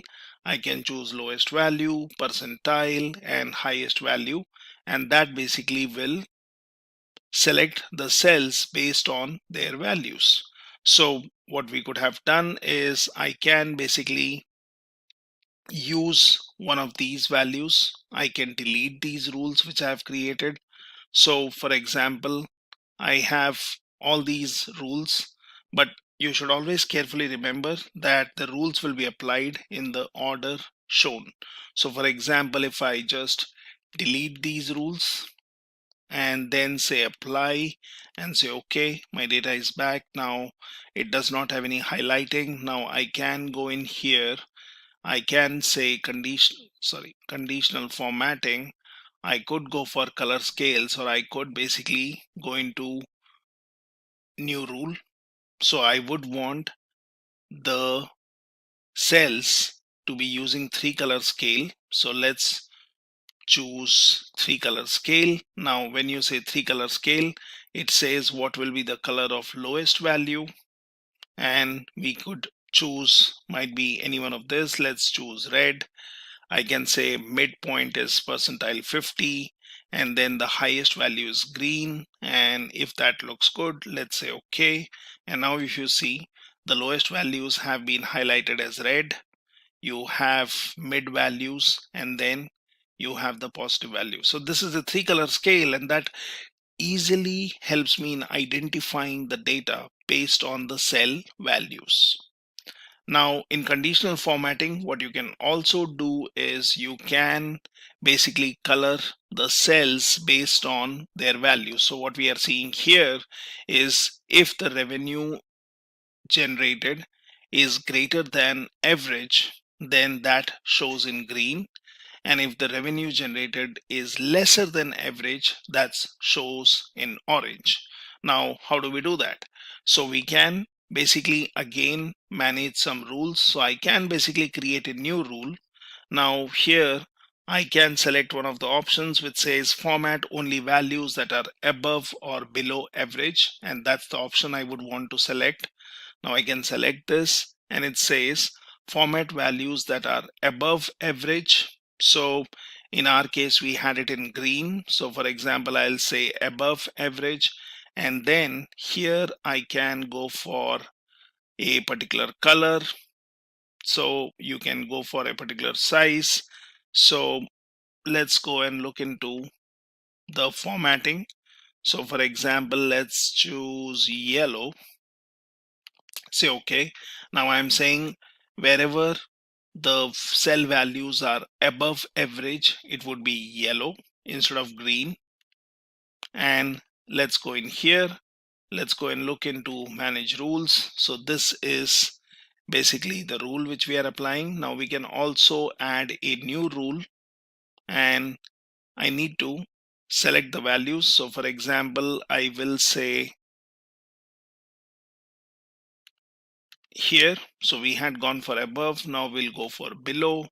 We'll go for format, we will choose red, we'll say okay, we'll say now these are basically the rules which we have created, and here it says applies to your data. So right now it has not been applied. So for example, if I select this and then I could basically choose my area, just hit on enter.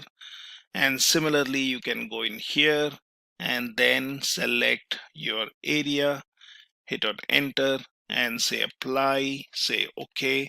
And now if you see, I have really chosen bright colors, but then I have said wherever my revenue generated is above average, it should be in yellow, and below average should be in red. So we wanted above average to be in green and below average to be in orange. So that's what we have here, right? So you can always color code your cell values based on some rules which you are setting up. Now similarly, you can also find the top 10 and bottom 10 values, and that's pretty easy. So you can just select this, and then you can go into conditional formatting. You can go for top and bottom values, top 10 items, bottom 10 items, or you can go in for more rules. So you can say format only top or bottom ranked values. So you have top 10. Now you can choose the color, and for example I'll go for blue, and I'll say okay.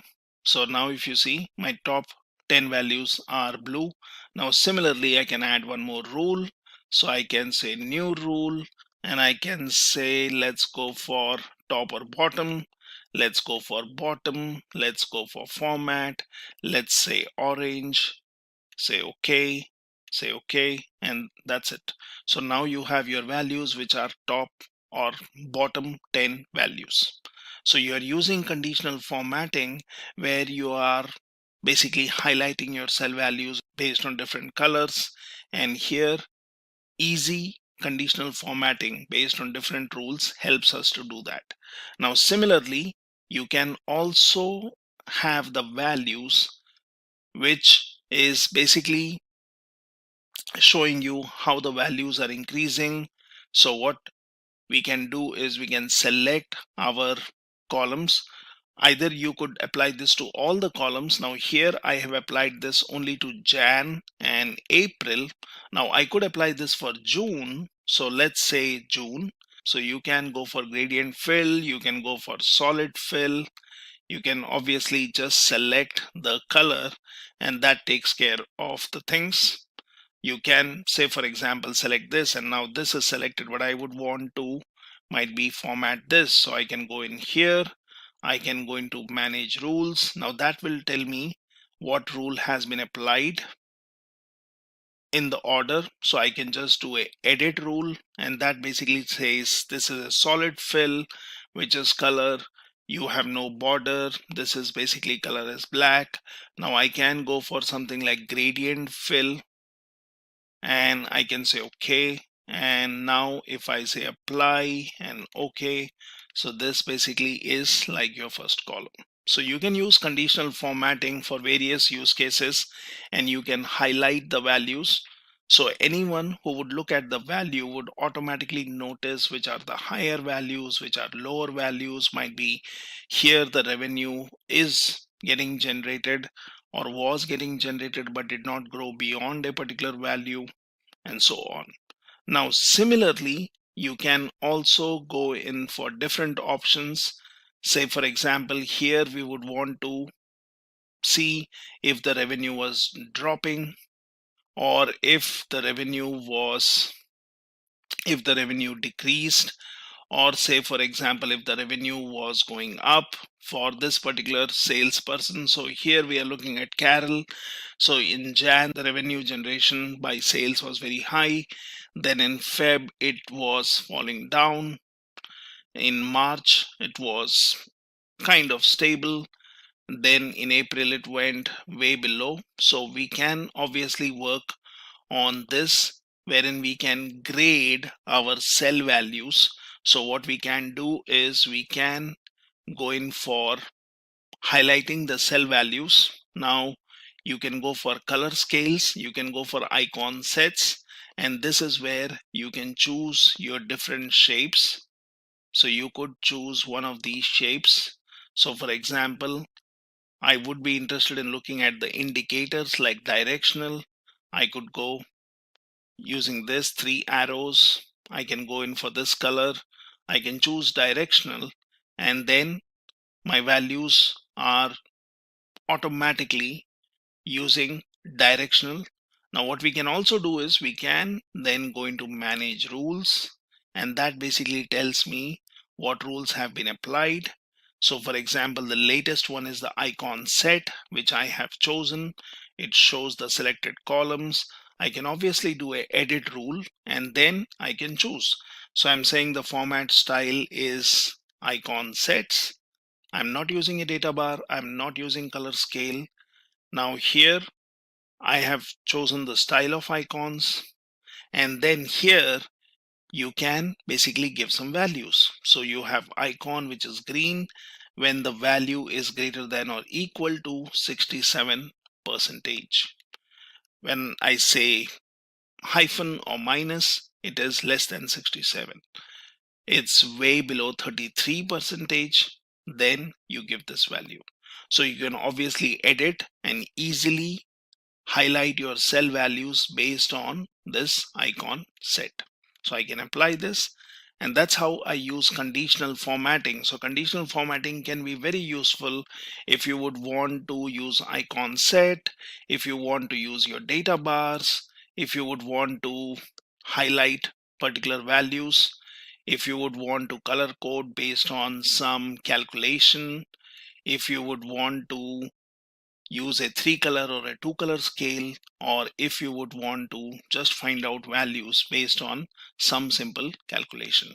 So conditional formatting is used extensively by data analysts or people who are working in business intelligence teams, or people who would want to use Excel to easily identify the data, easily identify the cells which contain particular value, or finding out less significant or more significant cells to then pull out values and carry out your computations, calculations, or analysis. Let's learn one more feature of Excel, and that's basically your data validation.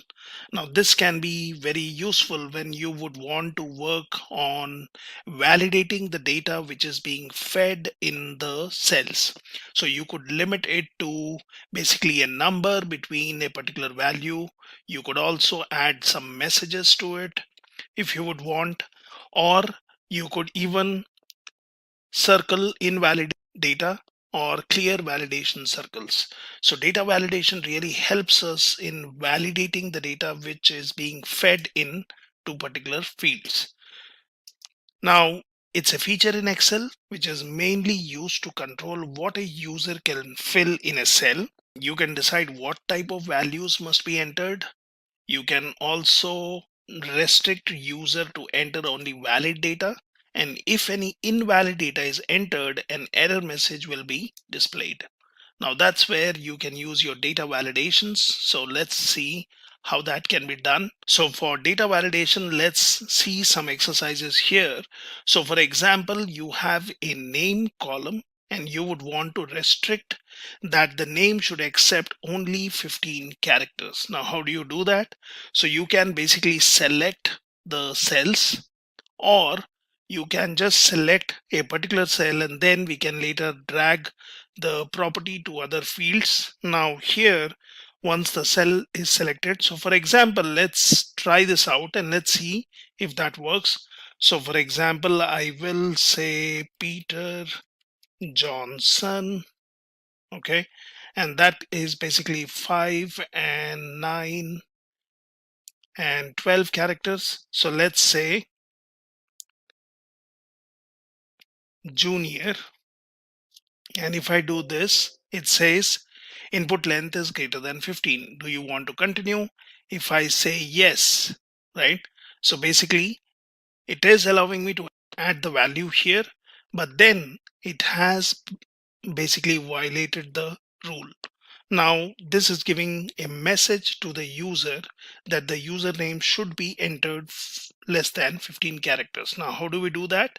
So for this, we can basically select the column and then we can search for data tab and get into data validation.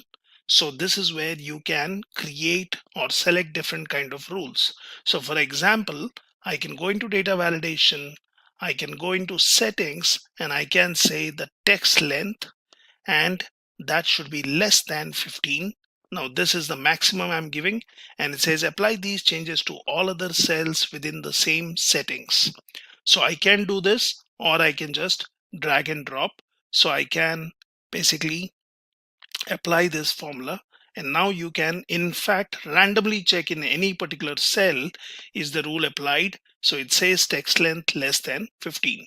So we can basically control data validation in this particular column, and that will allow only 15 characters.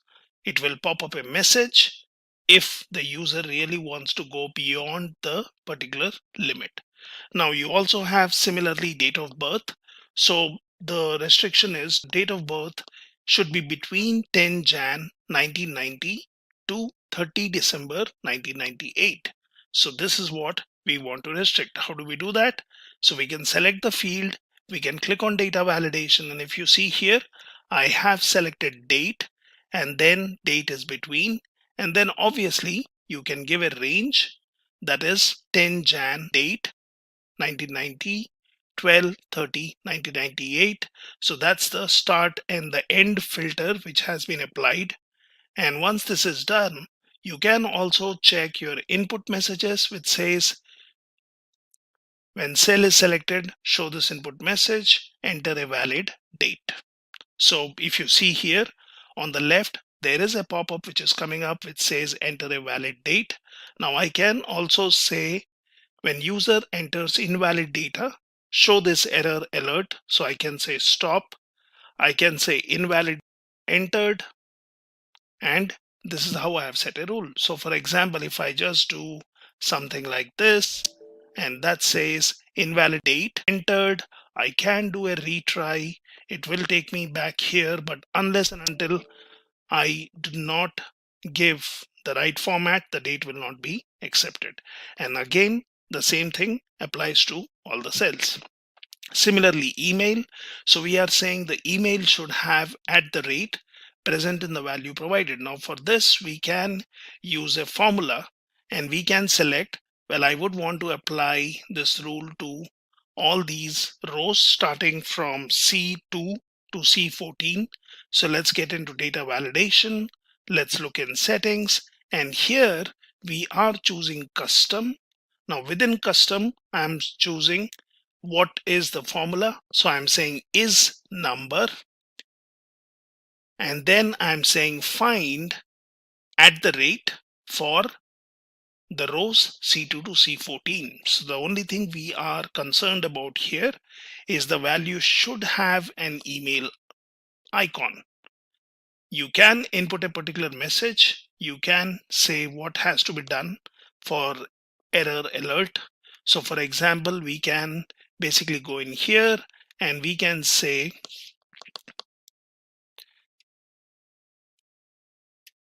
invalid email. That's the title I'm giving. And we can say email should contain @. So if I do this and if I say OK, now you can test it. So you can say A, B, C, D, and that says email should contain @, and basically that will not allow me to add the values. So now you have the field called salary. It says salary should be greater than 50,000. Now we can limit the values by choosing a whole number. So for example, for salary, I can go into data validation. I can go into settings. So here I can say something like decimal, or I can go for whole number. So both of the things are fine. It depends on what kind of values get into this particular field. So if I say whole number, and if I say it has to be greater than 50,000, so I'm saying the minimum is 50,000. Or I could have given a decimal, and then I can say greater than, less than, equal, or anything, or even between. So I can select greater than, and then I can just say OK. Now for rank, the rule is rank should be between 100 and 200. So again, we can use a whole number. So ranks will generally not be decimal. So this would be whole number. Salary can be a whole number, or it could be decimals. So we have chosen decimal here. And in rank, if you click on data validation, I have chosen whole number. I've set data between 100 and 200. Input message, nothing. Error alert, nothing. But that depends. I can give this. So this is how you can just do a simple data validation and control the values which land in the cell. Okay, so now let's also understand how we can restrict the values in a particular cell, which might be based on a list of items. Now, for example, here, if you see, I have two columns. So one column basically has the values of city, names, and then you have places within that particular city. So if I would want to implement a data validation based on this, so for example, if you see here city, and that basically shows me only the 4 values which can be entered. And if I go to place, then it tells me for Maharashtra, I can only enter Pune, Mumbai, Nasik. Now, how do I do this? So say for example, you take an empty field and you want to restrict the values of city names.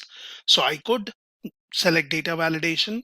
I could basically select list, and then it tells me you need to enter the list values, that is the source.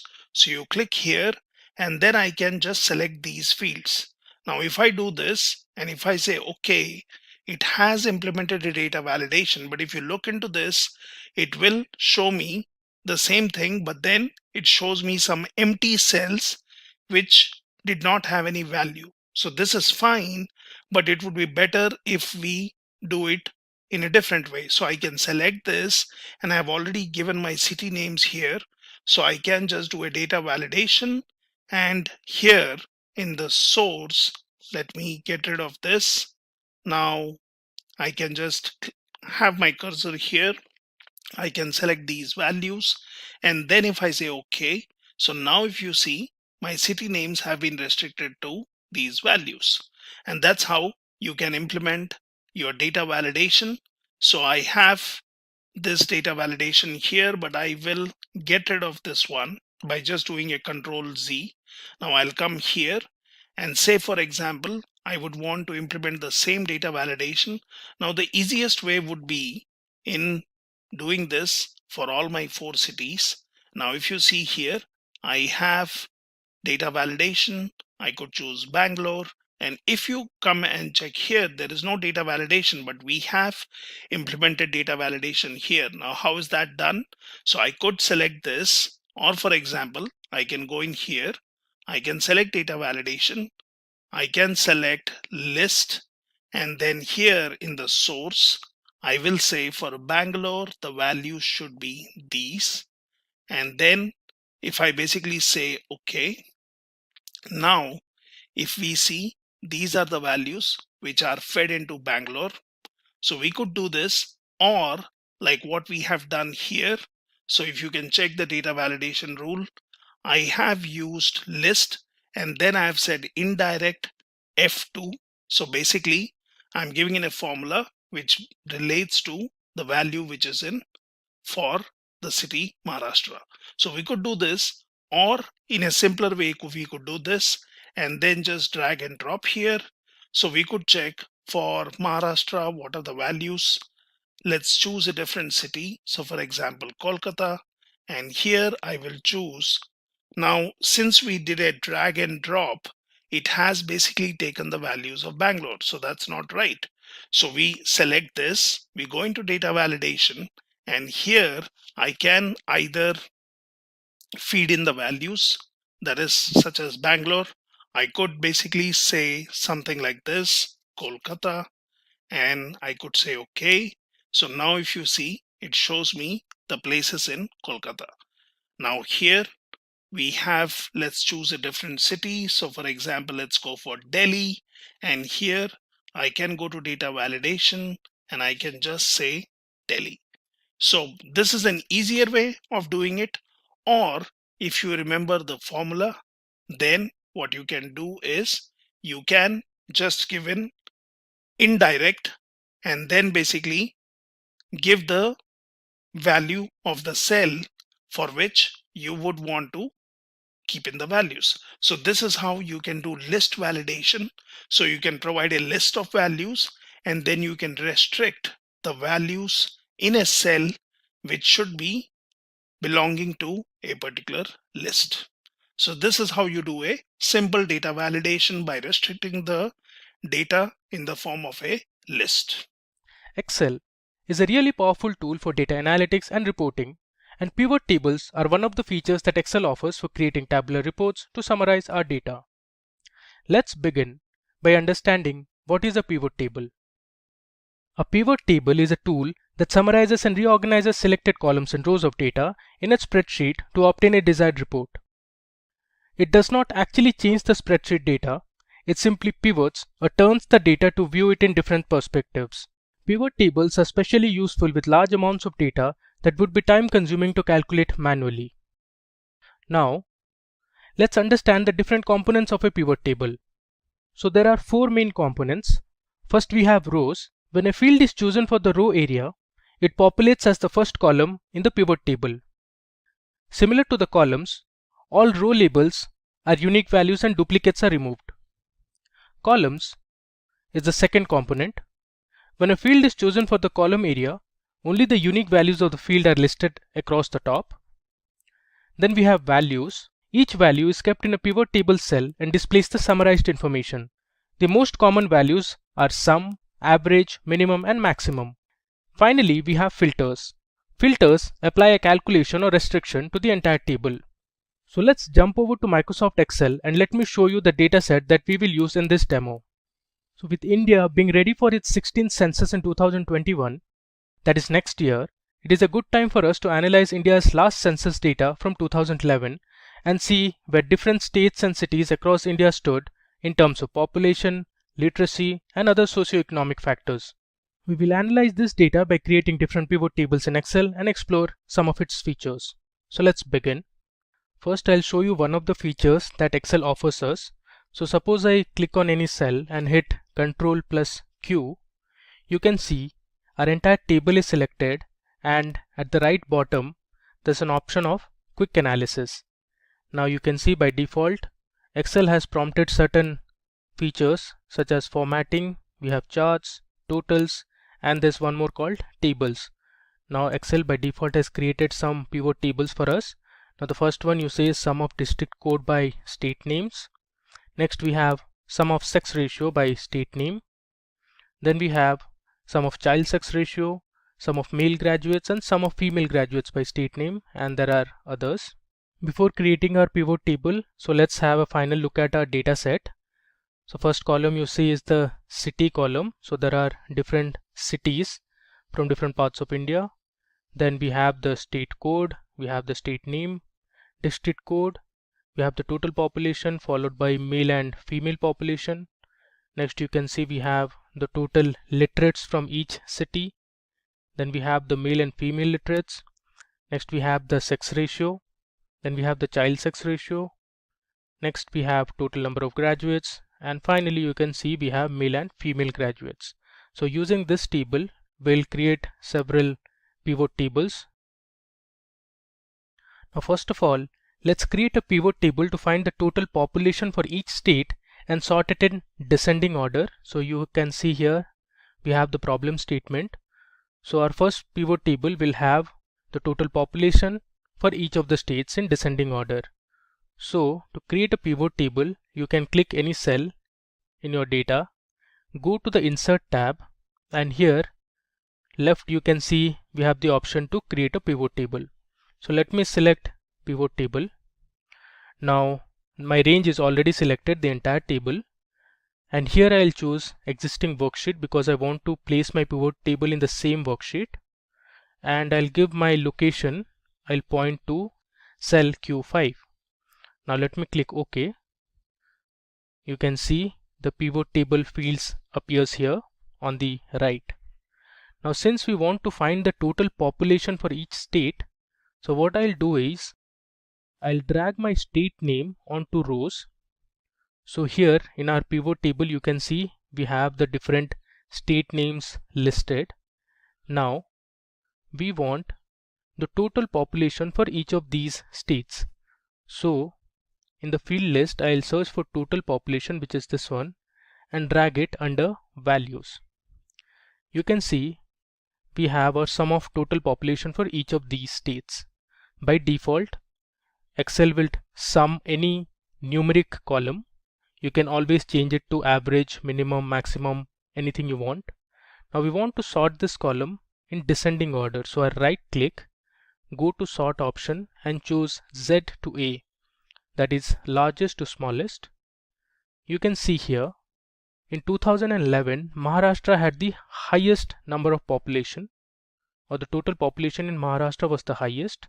Then it was Uttar Pradesh, we had Andhra Pradesh, and if I come down we have Nagaland and Andaman and Nicobar Islands towards the end.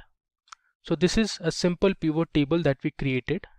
Now the next problem we have is we want to find the total sum of literates in each city belonging to a certain state. So let's see how to do it.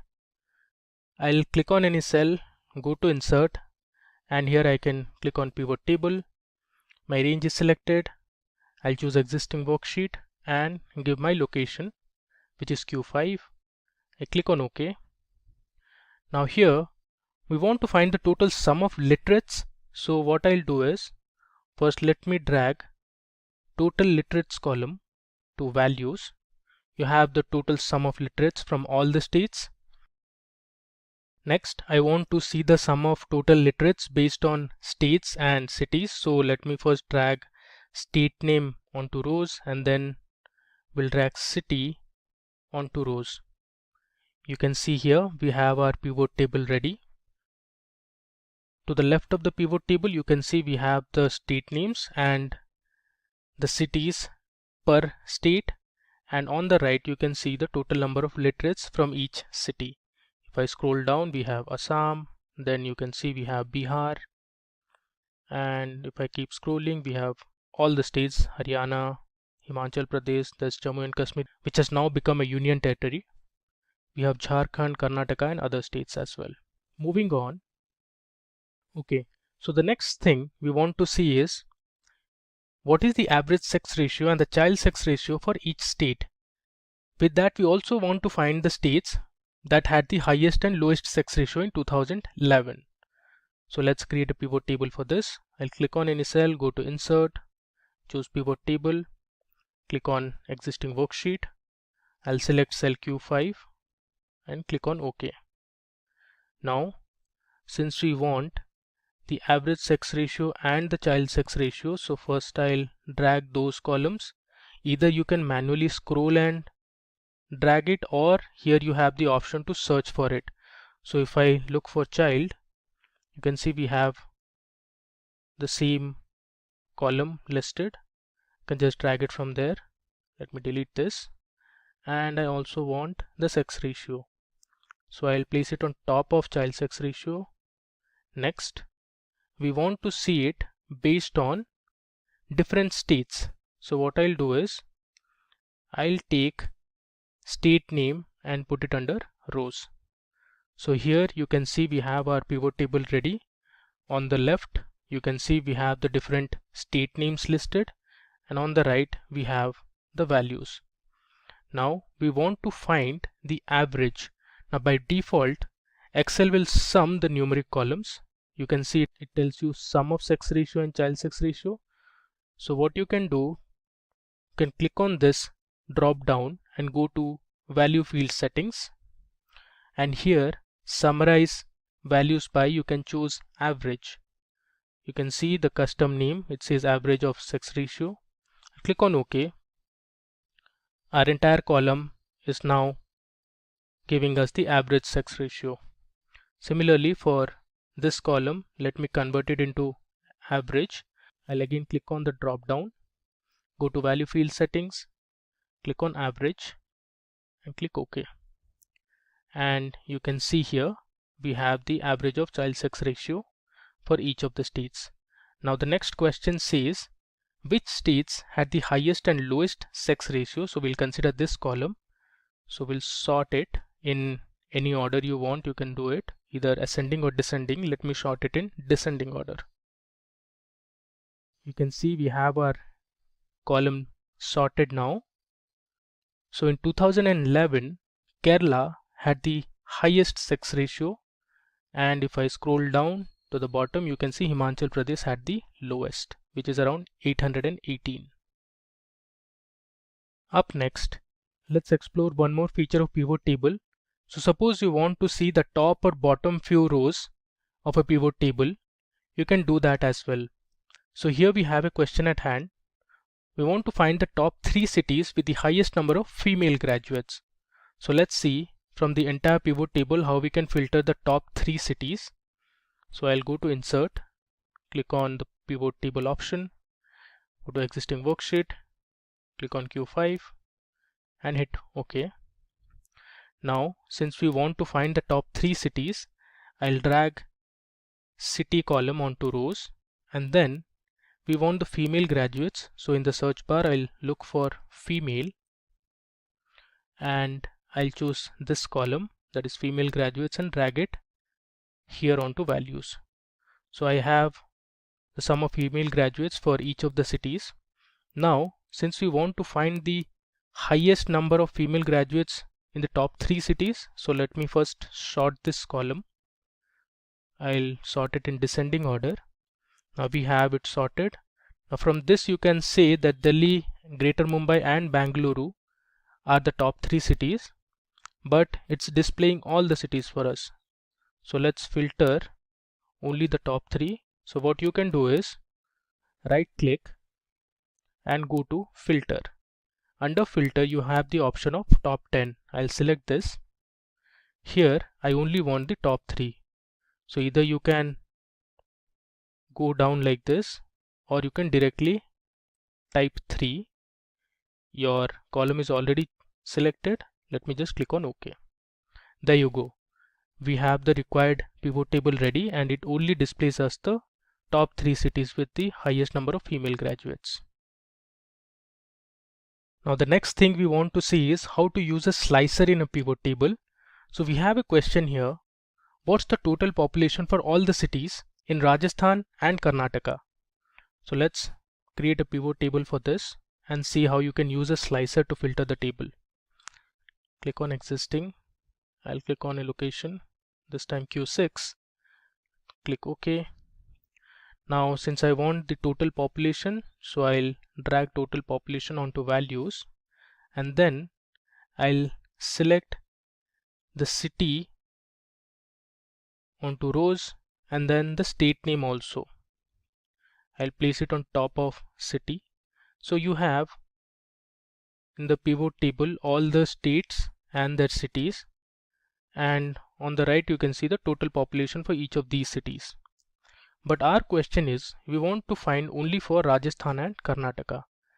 Now for that, what you can do is go to insert and create a slicer. Either you can create from this option, or you can go to pivot table analyze option, and here you have the option to create or insert a slicer. I'll click on this, and since we want to slice the table based on state, that is Rajasthan and Karnataka, I'll choose state name as my slicer field. You can see this is my slicer here. Now you only want the data for Rajasthan and Karnataka, so I'll search for these two. So here we have Karnataka, so let me select Karnataka first, and I also want for Rajasthan, so let me select Rajasthan also. You can see in our pivot table we only have data for Rajasthan and Karnataka. So this pivot table shows you different cities from Karnataka and the total sum of population from each of the cities, and similarly we also have for Rajasthan. Moving ahead, now we will see another very interesting feature of pivot, that is how you can create percentage contribution of a table. For example, we have a question here. What's the percentage contribution of male and female literates from each state? Now we want to see in terms of percentage and not as sum or average. Let's do that. I'll create my pivot table, click on existing, and I'll select an empty cell. Okay. Now here, since we want to find the percentage contribution of male and female literates, so first I'll drag male literates onto values, followed by female literates onto values. By default it has summed up the male literates and female literates value. And also I want to drag state column to rows. So here you can see the sum of male literates and female literates per state. I want to convert this as percentage contribution. So what we can do is I'll select any cell and I'll right click and I'll go to show value as, and here I have the option to select percentage of grand total. So I'll select this. You can see we have the percentage contribution of male literates to the total. Now if I sort this, you will get to know which state contributed or has the highest percentage contribution. So we have Maharashtra for male literates. Then we had Uttar Pradesh in 2011. If I come down, we had Meghalaya, Nagaland and Andaman and Nicobar Islands as those states which had little or minimal contribution to male literates. Similarly, let's do it for female literates. I'll go to show value as and select percentage of grand total. So you can see here also Maharashtra, Uttar Pradesh, then Gujarat and all had the highest percentage contribution to female literates. So this is another good feature to convert your data and see it in terms of percentage. Now moving ahead, let's say we want to find the bottom 3 cities from each state that had the lowest female graduates. We can do that as well. I'll go to insert, click on pivot, go to existing worksheet, select an empty worksheet and click on OK. Now since I want to see based on states as well as cities, so let me drag the state name first onto rows and let's drag the city column onto rows. Next, we want female graduates, so let me look for female graduates in the field list. I'll drag it onto values. Now we have the list of states and their respective cities, and to the right of the pivot table you can see the sum of female graduates from each city. Now first I'll sort this column. I'll right click, go to sort and click on shortest to largest. Now we have sorted our female graduates from shortest or smallest to largest. Now since I want to find the bottom 3 cities from each state, I'll come to this cell, right click, go to filter and select top 10. Now I'll replace top 10 with bottom and I want the bottom 3 cities from each state. I have my column selected, that is sum of female graduates.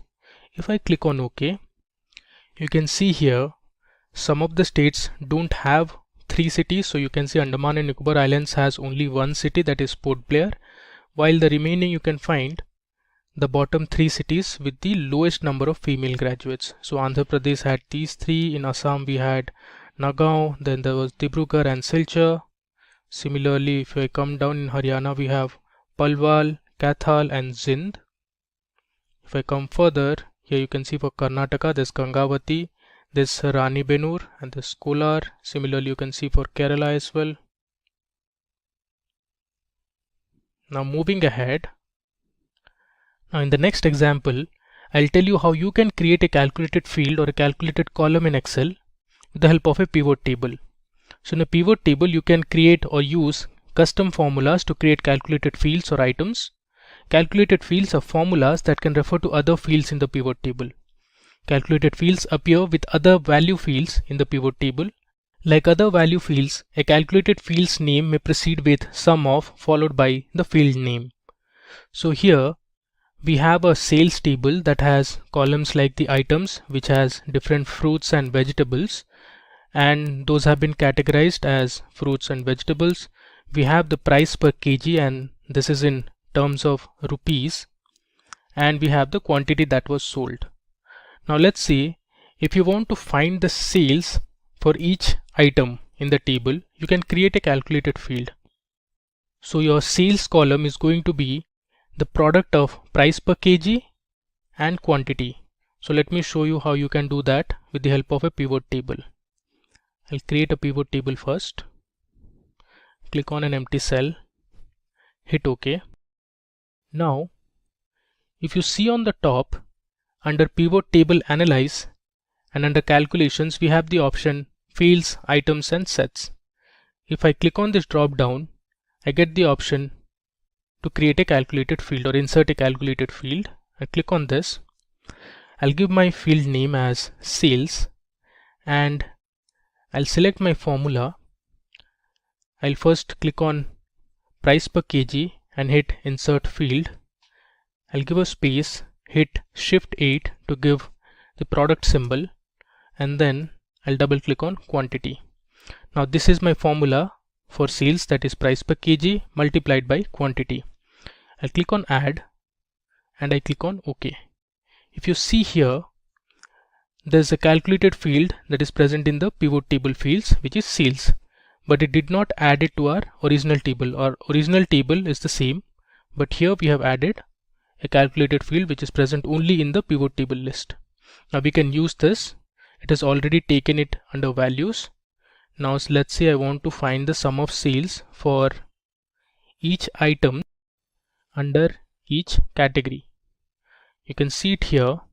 We have our category fruit and we have our category vegetable, and under that we have different items like apple, apricot, banana. Similarly, in vegetables we have broccoli, there's carrots, corn, eggplant, and others. So this is how you can create a calculated field in a pivot table. Now there's one more good feature that Excel offers us in pivot table is to create a pivot chart. So you can use your pivot table and create different charts. So I'll show you how to do that. If I go to insert, here I have the option of recommended charts. If I click on this, Excel gives me some default charts which you can use. Let's say I'll select this. Let me drag it a bit to the right. Here you can see I'll close this pivot field list. This is a nice bar chart that Excel has created. This is called a pivot chart. Now here you can see the category fruits and vegetables and the different fruits and vegetables or the items. In the y-axis you can see the total sales. If you see from the graph, guava made the highest amount of sales. Now if I sort this, let's sort this first. You can see it here, fruit guava made the highest amount of sales. Now since I sorted and changed my pivot table, the pivot chart also automatically gets updated. Similarly, there are other charts also that you can create. Let's go to the insert tab and let's click on recommended charts again. Let's look for a pie chart. So this is a pie chart that you can create. Let me click on OK. So here is our pie chart, and each pie represents a certain item, and the pie that has the highest area represents it had the highest amount of sales. In this case you can see it is guava, and similarly we have other items as well. This is fruit banana, that's corn, and we have spinach and others. Let's explore a few other charts. So first I'll click on my pivot table, go to insert, and under recommended charts let's now select a line chart. If I hit OK, move it to the right. So this is a line chart. You can see it starts from guava, which had the highest amount of sales, then it drops, and in the x-axis you can see the different items. Similarly, when it starts with the vegetables, broccoli made the highest amount of sales with 2,800 rupees, and our lowest was eggplant at 900 rupees. For fruits, papaya sold the least at 700 rupees. Let's take another chart. I'll go to insert. Under recommended charts, let's see. This time we'll see a bar chart. Now this is a horizontal bar chart and not a vertical one. We just saw a vertical column chart like this. This is an horizontal bar chart. Now you can always increase and decrease the size of these charts. Let's explore a last chart. Let's take the area chart for now. So this is an area chart. Again, it looks similar to the line chart. It starts with guava, which had the highest amount of sales. Similarly, papaya under fruits had the lowest amount of sales. Under vegetables it was broccoli, and finally eggplant made the lowest amount of sales under vegetable. Now let's go to our first sheet and summarize what we have done in this demo for pivot tables in Excel. So we had our data. This is 2011 census data from India, we had the different cities, the state names, and we had the total population, total literates, female literates, male literates, we had the sex ratio, total graduates, and other information. So we began by understanding how to create a simple pivot table where we calculated the total population for each state and sorted it in descending order. We found that Maharashtra, Uttar Pradesh had the total population in 2011. Then we saw another pivot table where we calculated the total sum of literates in each city belonging to a certain state. So you can see we had the different state names and the cities under each state. Then we saw another feature where you could calculate the average of a certain numerical column. So here we calculated the average sex ratio and the child sex ratio for each state and found out which one had the highest and lowest sex ratio. After that, we saw how you could find or filter tables. We saw how to find the top 3 cities with the highest number of female graduates. We found out that Delhi, Greater Mumbai and Bangalore were the top cities with highest number of female graduates. Next, we saw how to use slicer in a pivot table. So we sliced our table based on Rajasthan and Karnataka state and saw the total population for all the cities in Rajasthan and Karnataka. In the next sheet, we explored another feature that was to find the percentage contribution of male and female literates from each state. Then here we saw how to find out the bottom 3 cities for each state having lowest female graduates. Now, one thing marked that some of the states did not have 3 cities. For example, Andaman had only 1 city, that was Port Blair, but the others we found out the bottom 3 cities that had the lowest female graduates. Finally, we looked at how to create a calculated field in a pivot table. So we saw how to create a calculated field called sales, and then we explored how to create different charts and graphs. So this was an area chart that we saw. There's a column chart. We also saw or looked at a bar chart, that was a horizontal bar chart. Similarly, we saw how to create a pie chart as well. In this video, we'll be creating 2 dashboards using a sample sales dataset. So if you want to get the data and the dashboard file that we'll be creating in this demo, then please put your email IDs in the comment section of the video. Our team will share the files via email. Now, let's begin by understanding what is a dashboard in Excel. A dashboard is a visual interface that provides an overview of key measures relevant to a particular objective with the help of charts and graphs. Dashboard reports allow managers to get a high-level overview of the business and help them make quick decisions. There are different types of dashboards such as strategic dashboards, analytical dashboards, and operational dashboards. An advantage of dashboards is the quick detection of outliers and correlations. With comprehensive data visualization, it is time-saving as compared to running multiple reports. With this understanding, let's jump into our demo. For creating our dashboards, we'll be using a sample sales dataset. Let me show you the dataset first. So here is the sales dataset that we'll be using for our demo.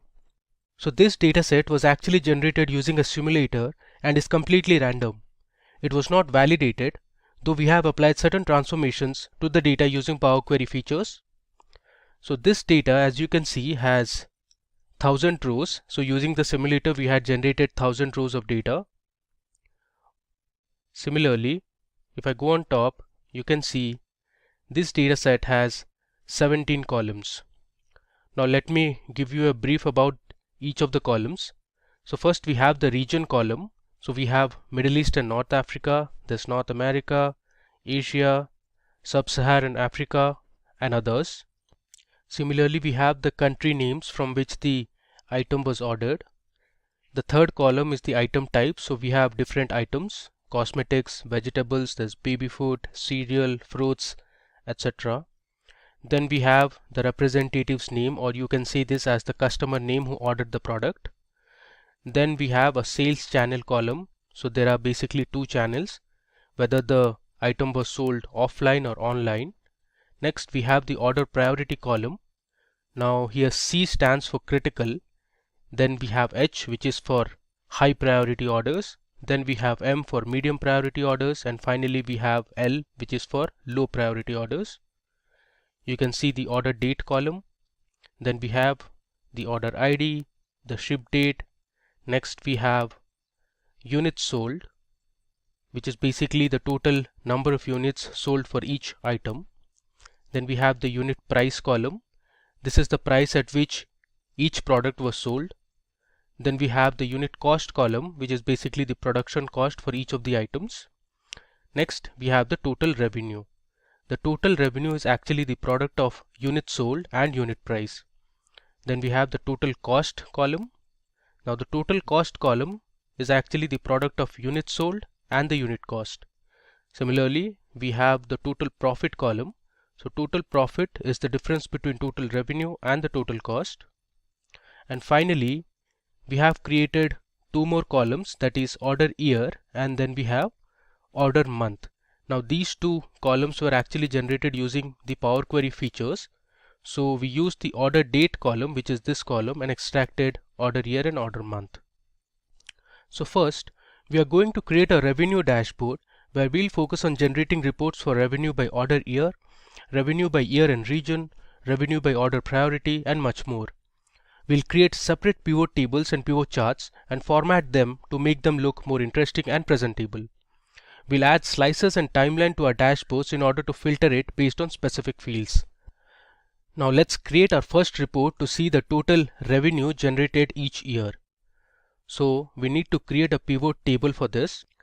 I'll click on a cell in my dataset and then I'll go to the Insert tab. Here we have the option to select the pivot table. I click on this. You can see my table range is selected. Next, I want to place my pivot table in a new worksheet, and let's just click on OK. There you go. So we have a new sheet where I can place my pivot table. So first, I need to find the total revenue generated by each year. So what I'll do is, I'll drag my order year column under rows, and then I'll select the total revenue column under values. You can see I have my pivot chart ready. Now if you want, you can sort this. So from the data, you can see we have order year from 2010 to 2017. Now based on this data, let's create our pivot chart. So I'll click on any cell, go to Insert, and here you have the option to select recommended charts. I click on this. Now actually I want a line chart, so I'll click on line here and select OK. There you go. So we have successfully created our first pivot chart. Now let me show you how you can format this chart to make it more readable. So first, let me delete these. So I'll right click and select hide all field buttons on the chart. So this will delete the buttons present on the chart. Now let me go ahead and edit the chart title. So the title I want is total revenue. I'll type it down by year. Alright. Next, let's do a few more transformations. So if I click on this plus sign, which is actually for chart elements, we have some options like to add axis, axis titles, chart title, data labels, this grid lines, legend, and others. Okay, so let's remove the legend now. You can see the total legend is gone. Now let me add axis titles. So we'll label our x-axis and y-axis. So here under x-axis I can write it as year. Similarly on the y-axis I'll put revenue. Okay, now you can move a bit. Alright, now let me select this chart style option and go to colors first. Here I'll select yellow color. Okay, and then let me go back to style. Let's select a new style from this list. I want this style. Okay. Now you can also add data labels. So I'll just click on data labels. You can see we have the revenue for each of the years. Now this is not readable at all, so we'll format this a bit. If I click on this arrow, here I have more options. If I scroll down, you can see we have something called as number here. I'll expand this, and under category I'll select custom. Now here we'll give a format code which is a bit different. So this is actually a kind of a formula. So I'll write if my revenue value is greater than, let's say, 9,99,000. Let me make sure there are 6 nines here. So 1, 2, 3, 4, 5 and 6. Okay, we are good to go. I'll close the bracket. I'll give a hash, give 2 commas. So if the revenue is greater than 9,99,000, I'll put it in the format of millions. So within double quotes I'll write M. I'll give a semicolon followed by another hash, and if the value is less than the desired number, it should be 0 million. Let me click on add. Alright, you can see how nicely we have formatted our data, and you see here we have added the new format which is in millions. Alright, now if you want, you can go ahead and adjust the boxes. Let me move this a bit up. I'll delete this. Now if you notice this line chart, you can make a few conclusions. For example, if you see here in 2010, the total revenue generated was nearly 175 million. Now this came down to 150 million in 2011. Then the revenue constantly grew from 2011 till 2014. It reached 195 million. And after 2014, it again came down to 180 million, and the revenue dropped significantly between 2016 and 2017. In 2017, the revenue was just 96 million. Now before moving ahead to my next chart, let me just rename this sheet. So I'll write it as revenue by year. Alright.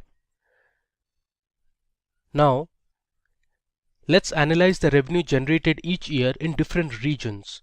So for this, we'll create another pivot table. Let me close this. I'll click on any cell, go to insert and select pivot table. I'll just click OK so that my pivot table is placed on a new sheet.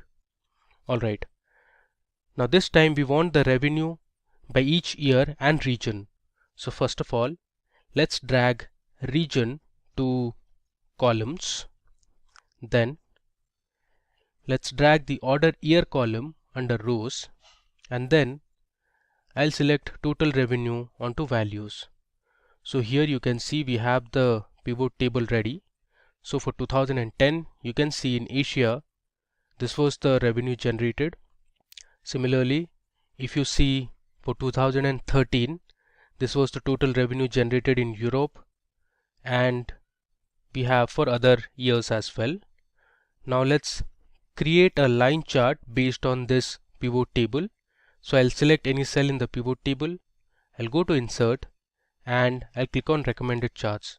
From this list, I'll select my line chart and click on OK. There you go.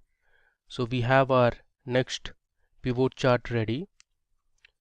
So on the right, you see the different regions that are present in different colors. Let me just expand it so that you can see all the regions we have. So in total, we have 7 regions, and each of the regions have been represented in different colors. So if you notice this graph, for the sub-Saharan African region, in 2012, sub-Saharan Africa made the highest amount of sales.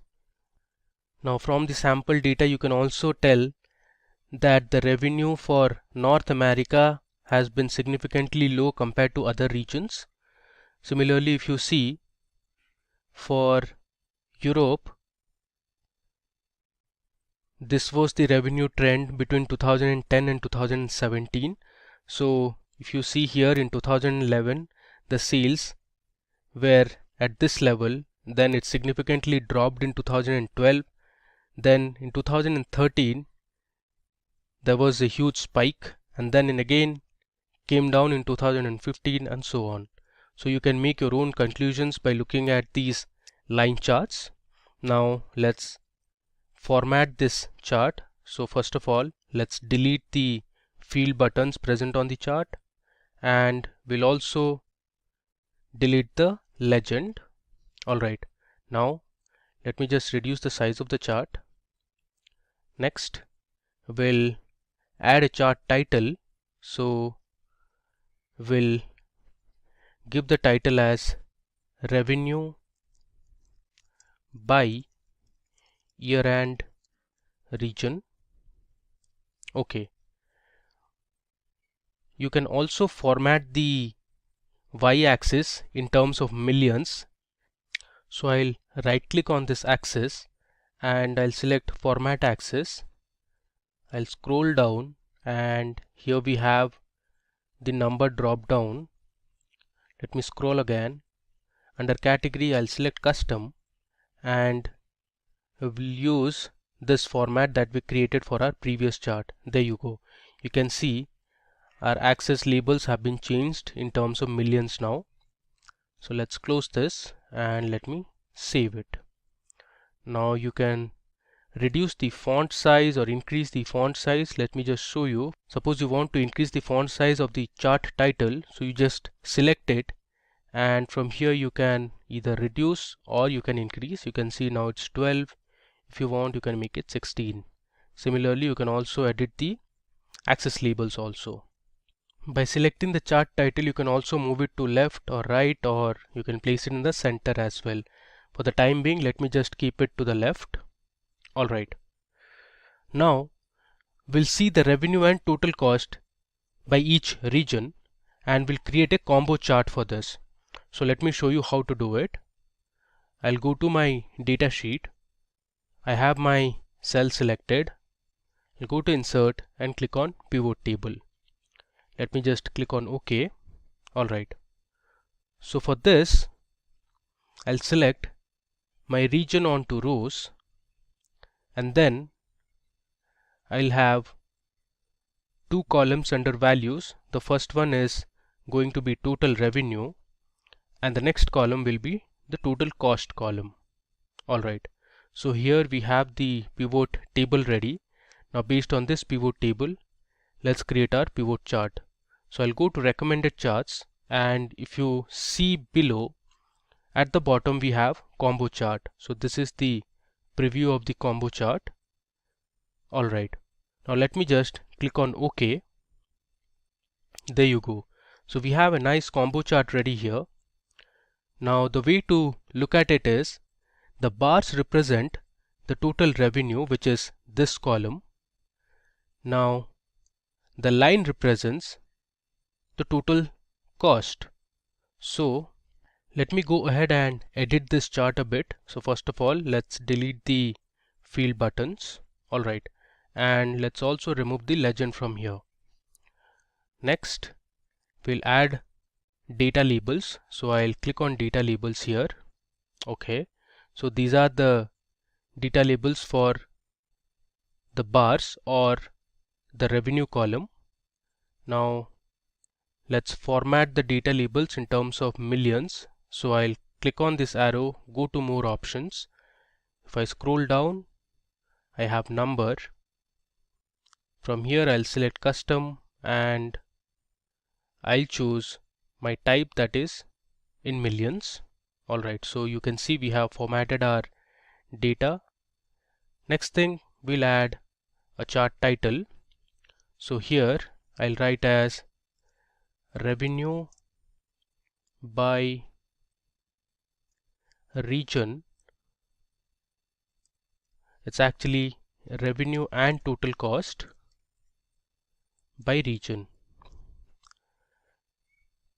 Before moving ahead, let me rename the sheets as well. I'll write revenue and total cost.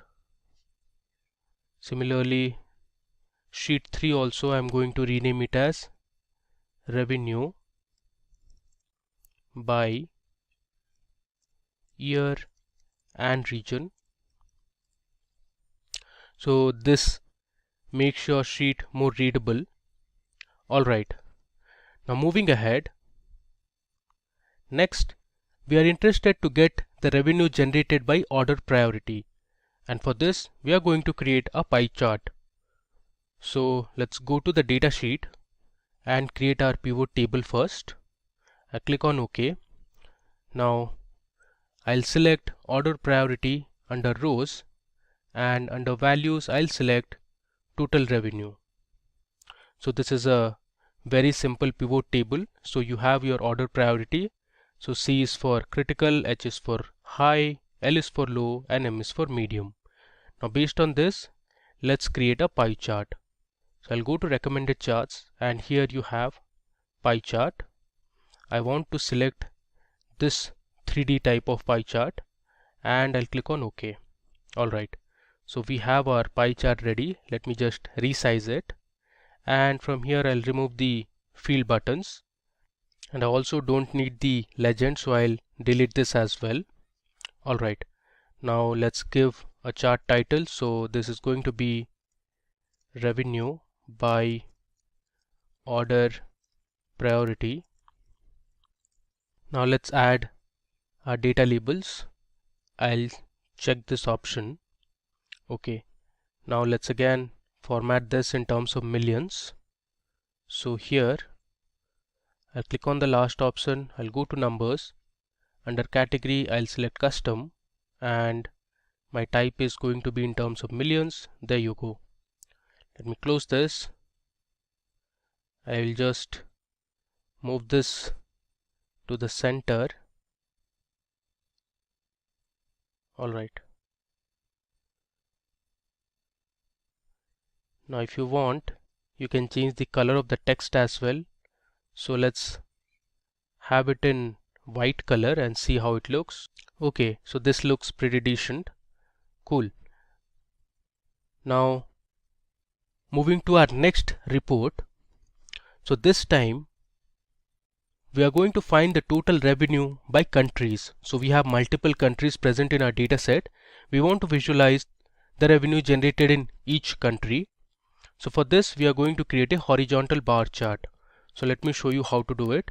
But before moving ahead, let me just rename this sheet. So I'll write revenue by, I'll just put OP, which stands for order priority. Alright, now let's create our horizontal bar chart. I'll go to insert, click on pivot table and select OK.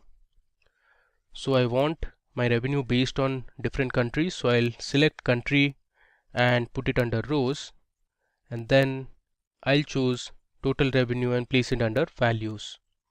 So here you have the different country names. We have Afghanistan, there's Albania. Let me scroll down. You have Bangladesh.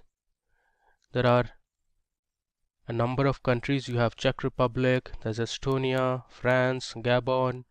Similarly, if you scroll down, we have India, there's Jamaica, Italy, and all the way to the bottom if you go, we have New Zealand, there's Netherlands, Philippines, Portugal. We also have Singapore, lots and lots of countries. We have the UAE, United States of America, Zimbabwe, and others. Alright, let me go up. So based on this pivot table, let's create our pivot chart. So I'll go to insert and select recommended charts. From here I'm going to select the column chart. You can see the preview here, and let me click on OK. Alright, so here you can see the different country names at the bottom and the revenue for each of the countries.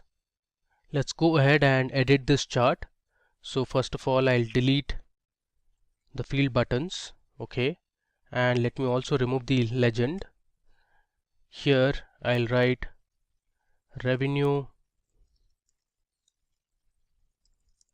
by countries. This is going to be my chart title. Okay, let's format this chart a little more. So I'll click on this option and we'll select a new style. Let's say I'll select style 6. Okay, and let me now go under colors and we'll select the color of the bars. So let's choose this color.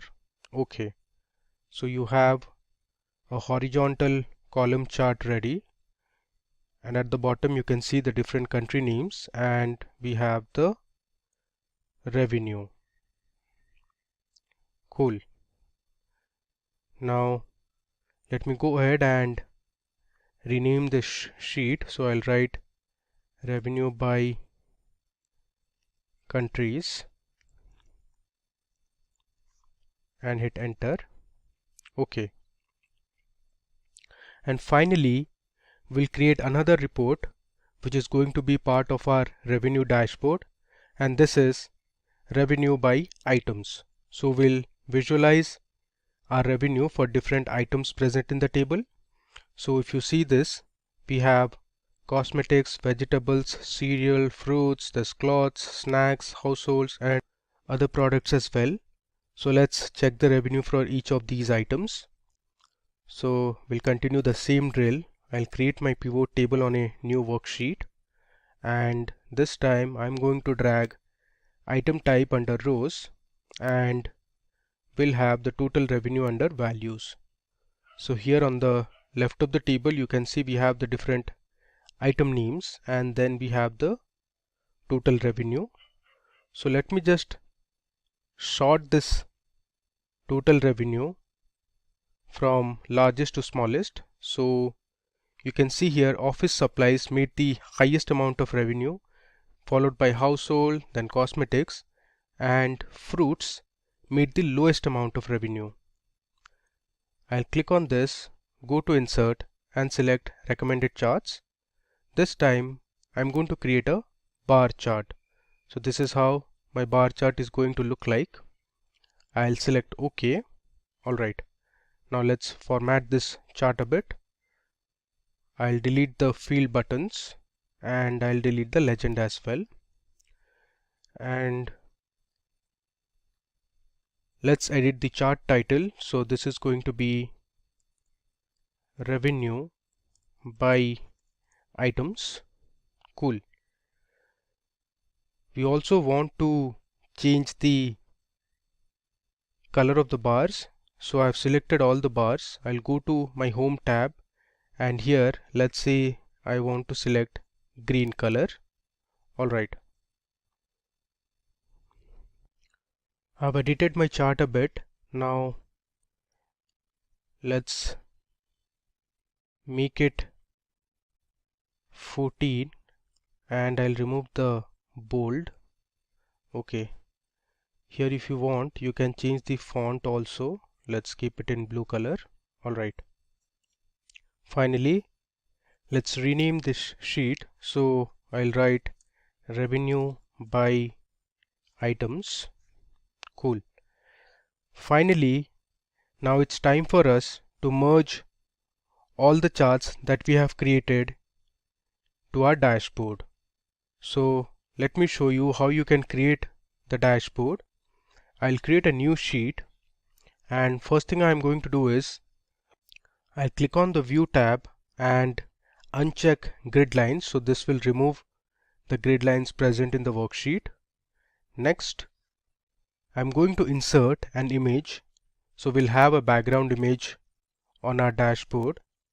So the way to do is I'll go to the insert tab, and under illustrations I have the option to select pictures or insert pictures.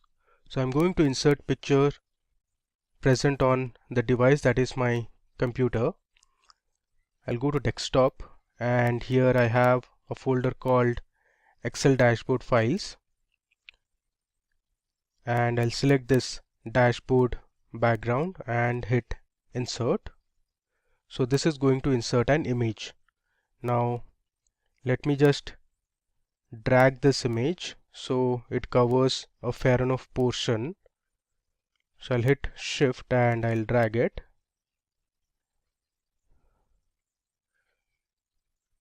Alright, so you can see I have successfully added a background image. If you want, you can still expand this background image a bit to the right.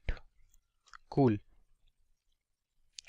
Now the next thing is going to be the title of the dashboard. So I'll click on insert, and here I have the option to select a text box. So I'll click on a text box and I'm going to place a text box in the middle, and I'm going to name this text box as Excel Revenue Dashboard.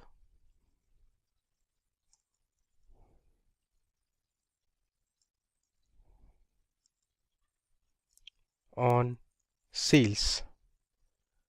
I'll centerline it. Let's do some more formatting. So I'll select this text box. On the top you can see shape format. Here I'm going to expand this shape fill and I'll select no fill. So my text box is transparent now, and I'll also remove the outline. Alright, now let me just double click on the title of my dashboard and I'm going to select a font. You can select whichever font you want. Let me stick to Britannica Bold, and I'll increase the size to, let's say, 30. Alright, I'll just drag the text box. I'll make the text as white instead of black. Alright, so we have our title of the dashboard ready. Now if you want, you can also insert some icons to this dashboard. So I'll go to insert and I'll click on illustrations again and select pictures. I'm going to add these two pictures, which is of a store and a cart, to make it look visually appealing. So I'll place the icons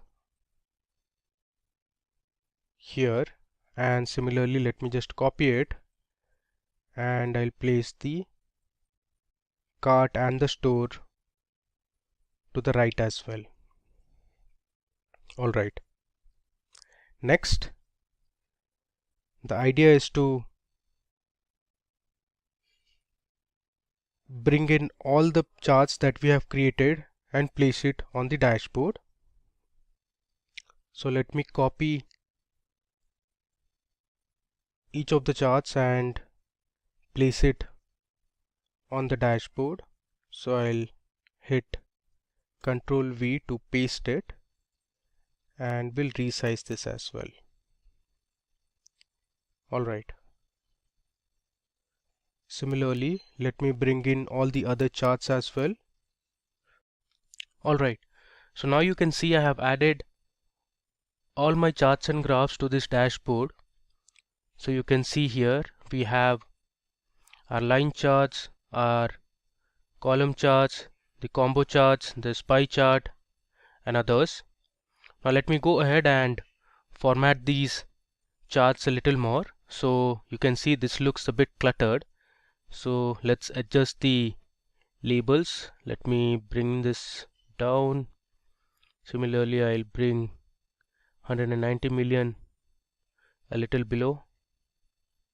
Alright, this looks fine now. One more thing we are going to do is we'll remove the white background from each of the charts and make it transparent. So let me show you how to do it. So I'll select this chart, then I'll right click and go to Format Chart area. Here on the right you see we have an option called no fill. So if I select no fill, you can see the white background is gone now. Similarly, let me also remove the grid lines. So I'll select the grid lines and hit delete. So I've also removed the grid lines from here.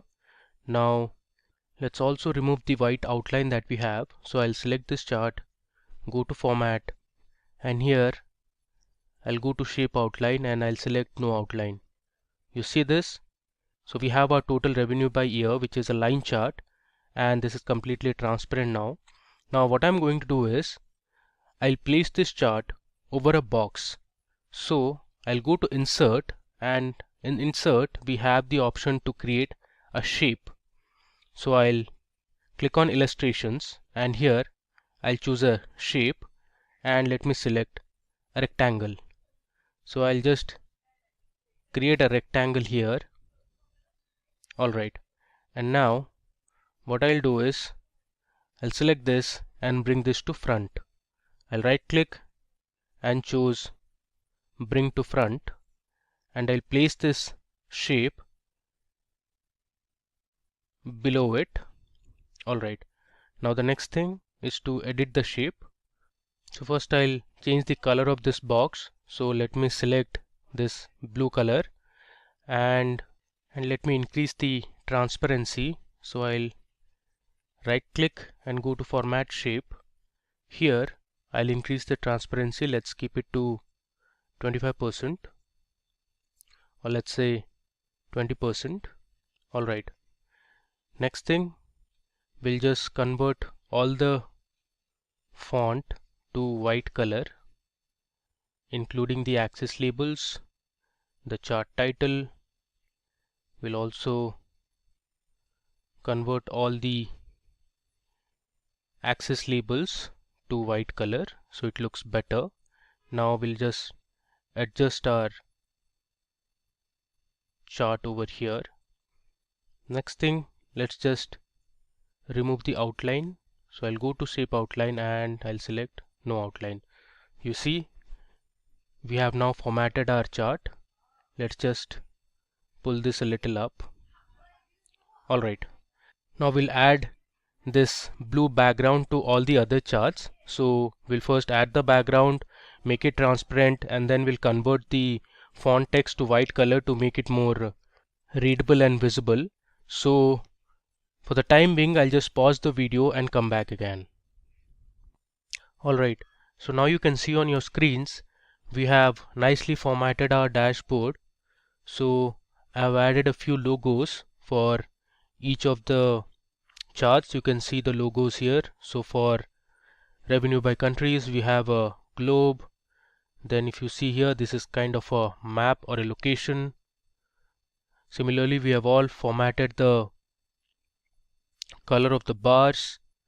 Then we have also formatted the labels in terms of millions. If you look on the y-axis, even the revenue for year and region are all formatted in terms of millions. If you want this, you can also format the total year by revenue in terms of millions.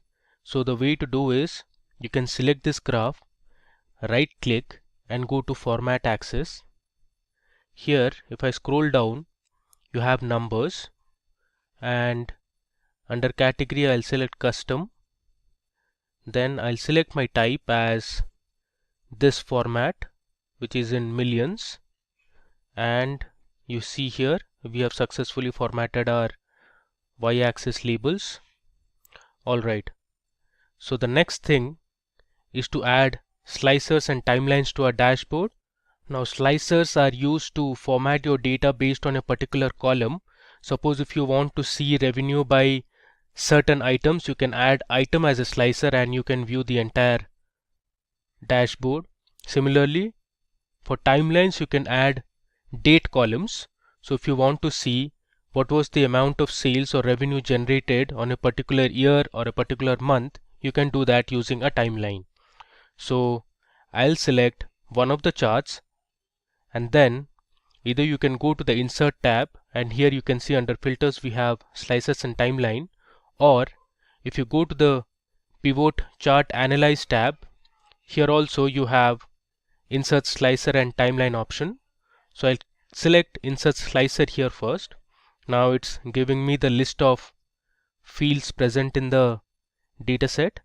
So I'll select country, region, and let's say we want to know by item type and sales channel.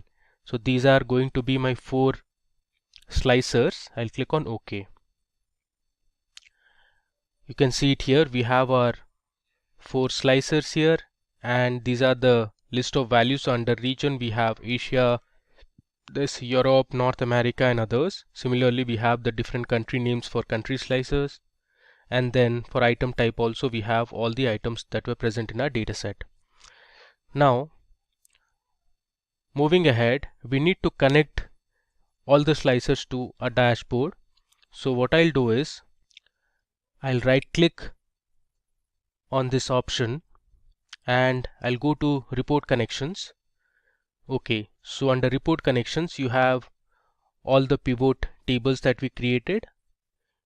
You currently see only one of the pivot table is selected, so we need to select all the pivot tables. So let me check all the pivot tables present in this workbook and click on OK. Alright, now that we have connected one of our slicers, we'll now connect the other remaining slicers. So I'll right click on this, go to report connections, and I'll check all the pivot tables present in this worksheet. Click on OK. Similarly, let's do it for the country slicer. I'll go to report connections and let me select all the pivot tables. And finally, we have the item type. So I'll right click, go to report connections, and then I'll select all my pivot tables. And let's hit OK. Alright, now let me just organize this a bit. So I'll place my pivot tables to the right. I'll just reduce the size. Let me scroll down. Now I'll add my region slicer here.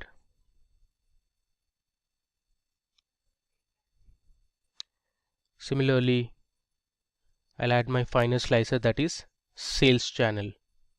Now in our next dashboard, which is going to be the profit dashboard, I'll show you how to add a timeline. Alright, now I have arranged all my slicers. So let's say you want to find the revenue that was generated for an item type, let's say beverages. So you can just select beverages here, and all your charts show the respective revenues. So you have the total revenue by year for beverages only. Similarly, here you can see the revenue by year and region only for beverages item type. If I scroll down, now this chart represents the revenue that was generated in each of the countries only for item type beverages. Let me just uncheck it. Alright, let's say you want to see the revenue generated for a country like India. So I have selected India here, and now you can see my graph has changed only for country India. You can see here it is showing only for India now. Now similarly, you can also filter your revenues based on the different regions. Let's say you want to know the revenue generated based on sales channel. So we have 2 sales channel, that is offline and online. Suppose you want to know the revenue generated offline. So I'll just select offline. You can see the values have changed. So these were the revenues generated for each of the items only for offline. If you see here, now these were all the offline sales for the different regions. So this is our entire Excel revenue dashboard on sales. We created multiple charts and graphs. Then we applied different formatting. We added different icons. Then we formatted the labels also. Next, we added slicers, and finally we saw how we could filter our data based on these slicers. Likewise, now we are going to create a profit dashboard based on the same data. So before moving ahead, let me rename this sheet as revenue dashboard. I'll write REV dashboard. Okay.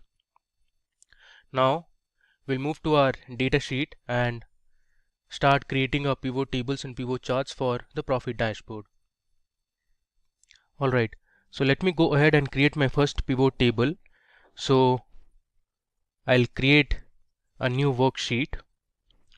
This time I'm going to create a line chart to visualize the profit for each year.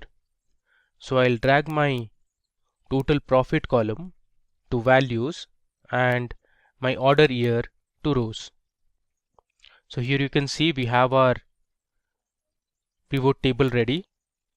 Now you can sort this data to get an idea as to which year had the highest profit and which year had the lowest profit. So from this pivot table you can see, since I've sorted this data in descending order, so 2014 had the maximum amount of profit and 2017 had the least amount of profit. I'll just do Ctrl Z to undo it. Alright. Now based on this pivot table, let me go ahead and create my pivot chart. So I'll go to recommended charts and click on a line chart. So this is the preview of the chart. I'll click on OK. Let me close this. Similarly, we are going to edit this chart now. So first I'll hide all the field buttons present on the chart, and I'll rename the chart title as total profit by year. Next, I'm going to remove the legend, so I'll delete this. Let's do some more formatting. So I'll go to style, and this time I'm going to select my style type. Okay, and if you want, you can choose the colors as well. For the time being, let's have this yellow color. Next, let me add the data labels. So again, if you see here, this is not formatted properly. So let's go ahead and format the data labels. So I'll click on number and I'll select custom here, and the type I'm going to select is in millions, and I'll click on close. So here you can see we have our line chart ready, which shows total profit by year. Let's rename this sheet as profit by year. Alright, now let's move back to our data sheet again. Next, we are going to show the total profit by countries. For this, I'm going to create a map. So let me first create my pivot table. So I'll go to insert and I'll click on pivot table. Let me click on OK. Since I want the country names, so I'll select country under rows, and then I have my total profit under values. The next thing I'm going to do is I'll just rename the row labels as countries, and then I'm going to delete the grand total, which you can see at the bottom. So here we have the grand total. Let me just delete the grand total. So I'm going to select this pivot table, go to the design tab. Here we have subtotals and grand totals. I'll switch off the grand total. Let me just verify it again. I'll scroll down. You see the grand total has gone now. Alright, now we want to create a map out of this. The way to do is I'm going to select my data, copy it, I'll go on top and I'll paste it here. Using this data, I can create my field map now. So I'll go to insert. Here we have the option to create a field map. There you go. You can see we have our map ready. I can expand this. Now as you can see, our map has a color scale which comes from light gray color to dark blue color. So the countries that are in gray, or you can say light blue, have the lowest amount of profit, while the regions or the countries that have been shaded in dark color or dark blue color have highest amount of profit. I will go ahead and delete this scale. Okay. Next, we need to connect this map to the original data source. So what I'll do is I'll right click on this map and I'll go to select data. Here, instead of the previous range, I'll give my new range now. So my new range will be my original pivot table that I had created. I'll go on top and click on OK. So we have our map ready now. Now if you want, you can change the color of the shade. So I'll just go to colors and let's say we'll keep green color. So the countries that are shaded in dark green have the highest amount of profit, while those which are highlighted in light green color are the countries that made least amount of profit. Okay, now moving on. Next, we want to create a pivot table that will show us the profit by year and sales channel. So for this we are going to create another line chart. So I'll go to insert and click on pivot table. So I'll select new worksheet. Here, since I want to know the profit by year, first of all I'll drag my order year column to rows, and then I'll choose my total profit column under values. Next, I'm going to select my sales channel under columns. There you go. So we have our pivot table here. Now based on this pivot table, let me create my pivot chart. So I'll go to recommended charts and I'm going to create a line chart. I close this. You see here, based on this chart, you can tell the profit generated with online sales were actually lower than that of offline. So here the blue line represents offline profit and the orange line represents online profit. If you mark clearly, in year 2012, the online profit was actually higher than the offline profit. So let me go ahead and edit this chart a bit. So we'll delete the field buttons. I'll also delete the legend for now. Let me go ahead and add a chart title. So I'll write profit by year and sales channel. Okay, so this is my second report. Before moving ahead, let me just rename this sheet. So I'll write profit by countries. Similarly, let me rename this sheet as profit by year and let's say SC for sales channel. Okay. Moving ahead, now I want to create a pie chart based on a pivot table that will show the profit by sales channel only. So this is going to be a simple pie chart. So I'll first go to insert, click on pivot table and click on OK. So I'll drag my sales channel under rows and then we'll have the total profit column under values. So this is my simple pivot table. Now let's create our pivot chart, which is going to be a pie chart. Let me explore the other types of pie charts we have. Okay, so I'm going to select a donut chart here. I'll click on OK. Let's edit this chart. I'll remove the field buttons. Let me now remove the legend as well. I'll just resize it. And this is going to be profit by sales channel. Okay. Let's also add data labels. And here again, I'm going to format this label. I'll select the category as custom and my type will be in millions. Okay. Let me just move this to the left and this to the right. Okay. Let's also delete the lines. Cool. Now let me just rename this sheet. So I'll write profit by, let's say SC, which stands for sales channel. Cool.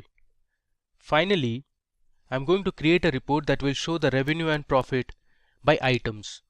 So I'll go ahead and create my pivot table first. This time I'll choose my total profit under values, and we'll also have the revenue column. So I'll put my revenue at the top. Then I'm going to select item type under rows. So here is my pivot table. Based on this pivot table, let me now create a combo chart. So you can see the preview of the chart. The blue bars represent the total revenue and the orange line represents the total profit. I'll click on OK. Let me close this. First, let's remove the field buttons. Let's also remove the legend here. Then we'll add a chart title. I'll name it as revenue and profit by items. Okay. If you want, you can also go ahead and change the color of the bars. So let me just select one of these colors. Okay. Alright. So we have our 5 reports ready that we are going to use for our profit dashboard. Next, let's create a new sheet and we'll get started with building our dashboard. So I'll click on a new sheet. Let me just rename this as profit dashboard. Alright. We'll continue with the previous drill. So first of all, let's go to the view tab and remove the grid lines. Now we'll insert a background image like we did for our revenue dashboard. So I'll go to insert. Under illustrations, I'll click on pictures and select this device. I'm going to have the same background. I'll click on insert. Alright, so you can see we have a picture of a company, or you can say an organization. Let's just drag this a bit to the right. We'll adjust the size also. Alright. Now let's copy the title of my profit dashboard. So here you can see I have brought my revenue dashboard, and I'll copy the title and the logos that we used for the revenue dashboard. I'll paste it on my new dashboard. Let's just align it in the center. Alright, the next step, let me now go ahead and edit the title. So this is actually going to be Excel profit dashboard instead of revenue. Now we'll copy each of the charts that we just created. For example, the revenue and profit by items, then we had profit by sales channel. All this we are going to copy one by one and put it on the profit dashboard. So let me just copy a few now. I'll paste it here, and later on we can make the adjustment. I'll copy this as well. Similarly, I'll bring the other 3 charts onto my sales dashboard. Okay, so here on my profit dashboard I have added all the charts and have aligned and reshaped it so that it looks good. I have also made some formatting. For example, I have reduced the size of the chart title. Now let me go ahead and show you a few more formatting that we also did for the revenue dashboard.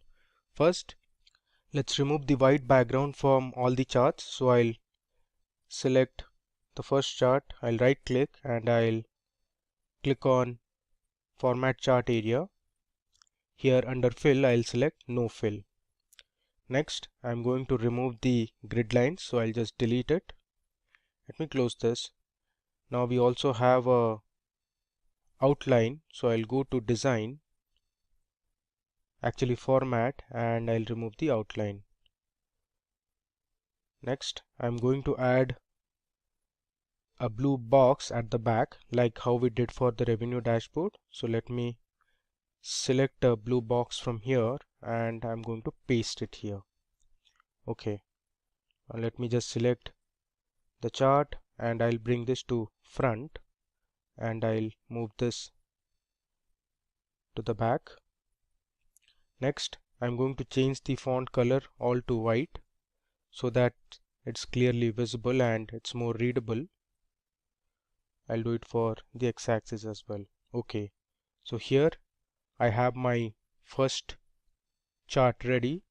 The same I'm going to do for the rest of the charts. Okay, so now you can see here I have formatted all my charts. I've also added a blue background. You see here I have also formatted the Y labels in terms of millions, which is actually the profit. Similarly, here I have added the data labels. This is for revenue. Some of the charts also have the data legends. So here you can see the blue color represents offline and the red represents online. Similarly, here you have the legends. I've also formatted the map as well. Okay, now the next thing is to make this dashboard more interactive. So we'll add our slicers as well as timeline. First, let me show you how to add a timeline. So I'll select one of the charts and I'll go to Insert. Under Insert, I have the option to create a timeline. So I'll just click on Timelines. So timeline is actually based on date columns. So since in our dataset we only have two date columns, one is order date and one is ship date. So Excel has only shown us two columns. So I'm going to create my timeline based on order date. So I'll select my order date column and I'll click on OK. You can see here this is called a timeline. I can expand this. Now this timeline is based on months now. If I scroll this timeline, you can see here I have my order year 2010 and I have all the 12 months. Similarly, we have for 2011, then we have for 2012 all the way till 2017. Now you can filter this in terms of years, quarters, months or days. Let me just select year now. So I have years from 2010 till 2017. Let me just squeeze this and I'll place it somewhere here on the right. Now let me go ahead and create a few slicers for my profit dashboard. So I have selected one of the charts. Under Insert, I'll click on Slicer. You can see it gives me the list of columns from which I want to create slicers. So I'll create a region. Let me also select country. Let's say I want the representative's name or the customer's name and I'll click on OK. So here I have created three slicers. Let me first resize it and I'll place it on the right. Similarly, I'll place the country column also. Then we have the region slicer. I'll resize this and I'll bring it here. Okay. The next thing we need to do is I have to connect all the slicers and the timeline to the pivot tables for the profit dashboard. So I'm going to click on the multiple select option and go to report connections. Here I'm going to select all the pivot tables that are related to profit. So here I have selected 4 and I need one more, which is pivot table number 10. I click on OK. Similarly, let's create or connect my region filter to all the pivot tables. So I right click, go to report connections. Here I'll choose all my pivot tables which are based on profit. I'll click on OK. Let's do it for the country slicer as well.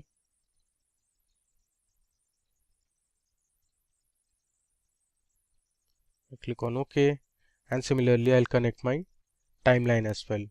I'll go to report connections and I'll select all the pivot tables related to profit. Then I'll click on OK. Let me now go ahead and create another slicer based on sales channel. So I am selecting one of the pivot charts. I'll go to insert, click on slicer, and I'll select sales channel and hit OK. So I have my sales channel slicer. Now let me connect it to all the respective pivot tables that are based on profit. Click on OK. Now let me just bring it here. Alright. The next thing I want to show is how are we going to use the timeline first. So you see we have all the years here from 2010 till 2017. Now suppose you want to know the profit that was generated in the year 2012. So I'll just click on this range, and now you can see our charts only show information for 2012. So this dot represents there was 51 million profit in the year 2012. Similarly, you can see here the profit by sales channel for 2012. From the map you can see the different countries and the profit each of these countries made in 2012. If I scroll down, you can see the revenue and profit by items.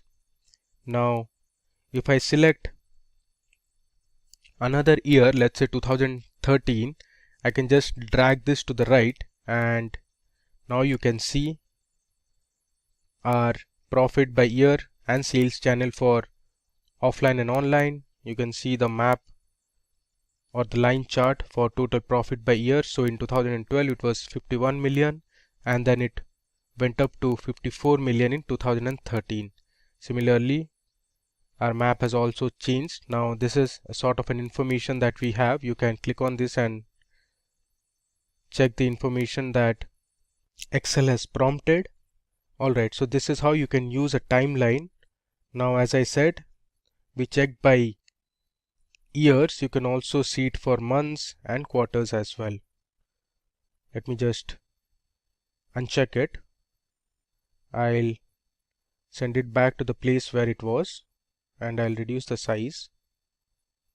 Okay. Now suppose you want to check the profit made by different representatives. You can select them one by one. Let's say Adam Churchill. This is the profit generated by Adam Churchill. Similarly, you can select multiple persons as well. Now suppose you want to see the profit by different countries, so you can use the country slicer. Let me just bring this to the middle, and let's expand our chart a bit. Okay, so here you have the profit by different countries chart. I'll just bring this to the front so that you can see it clearly.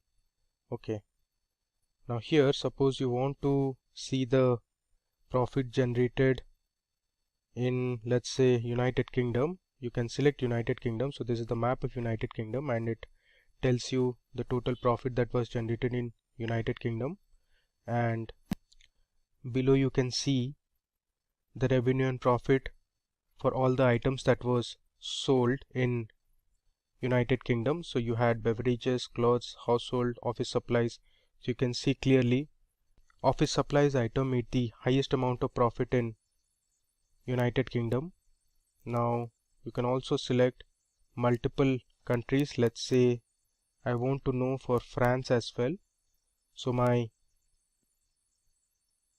map will change accordingly. So now I have United Kingdom and France selected, and the other charts present in my dashboard change accordingly. Now I have my country selected as India. You can see the map of India here, and these were the respective profit values.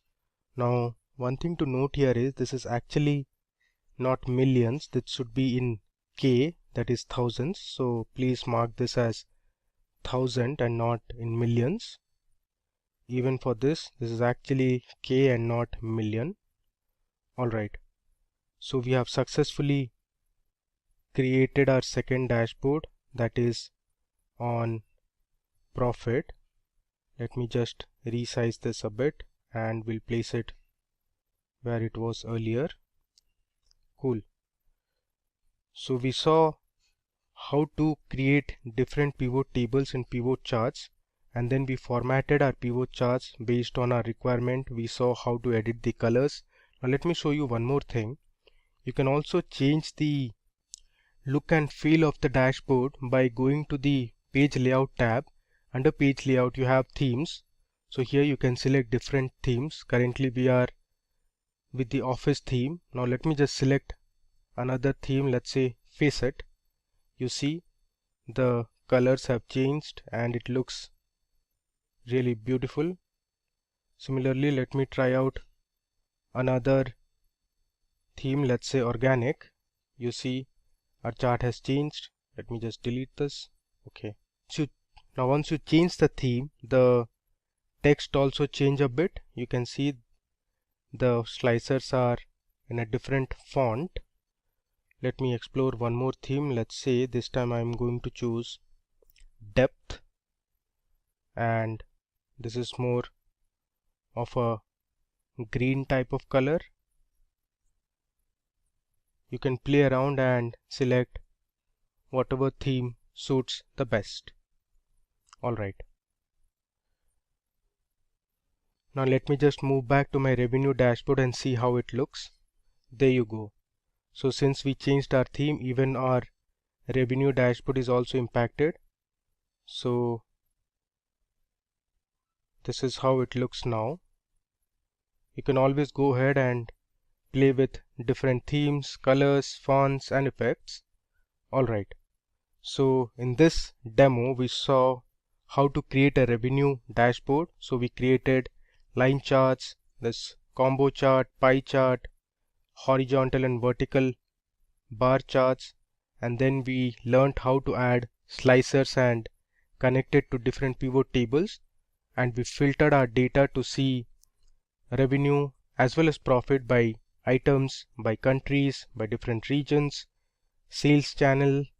We learned how to create a map and lots more. Let's quickly see some more examples of doing data analysis using Excel. And for that, we can use some inbuilt add-ins which can be added to our Excel sheet. So for example, if you would want to do a descriptive analytics or descriptive analysis on your data, say for example getting your descriptive statistics such as your mean, median, mode and so on, so we can do that and we can use Excel for it. So for example, you can, if you are given some data, say I have temperature, price of ice cream, units sold, and I would want to have descriptive statistics on this, what I can do is I can click on file, and here in file you can click on options, and within options click on add-ins. Now within add-ins you have Excel add-ins which is selected here, so click on say go for example, and that shows what add-ins are available and you can choose which ones are you interested in. So for example, I have chosen analysis tool pack and solver add-in and click on OK. Now that basically should add more options to your Excel. So if you click on data, so here you see data analysis and solver, and this is what we would want to use to get our descriptive statistics for these three columns. So for example, let's say temperature, or you can even give the names later once you get your descriptive statistics. So for example, let's go for data analysis And here it says, what are you interested in? There is a two-factor with replication. You have correlation, covariance, descriptive statistics. You have histogram. So let's click on descriptive statistics. Click on OK. Now this one basically asks your input range. So while your cursor is blinking here, also it is said grouped by. So let's give it a range. So for example, I will say temperature.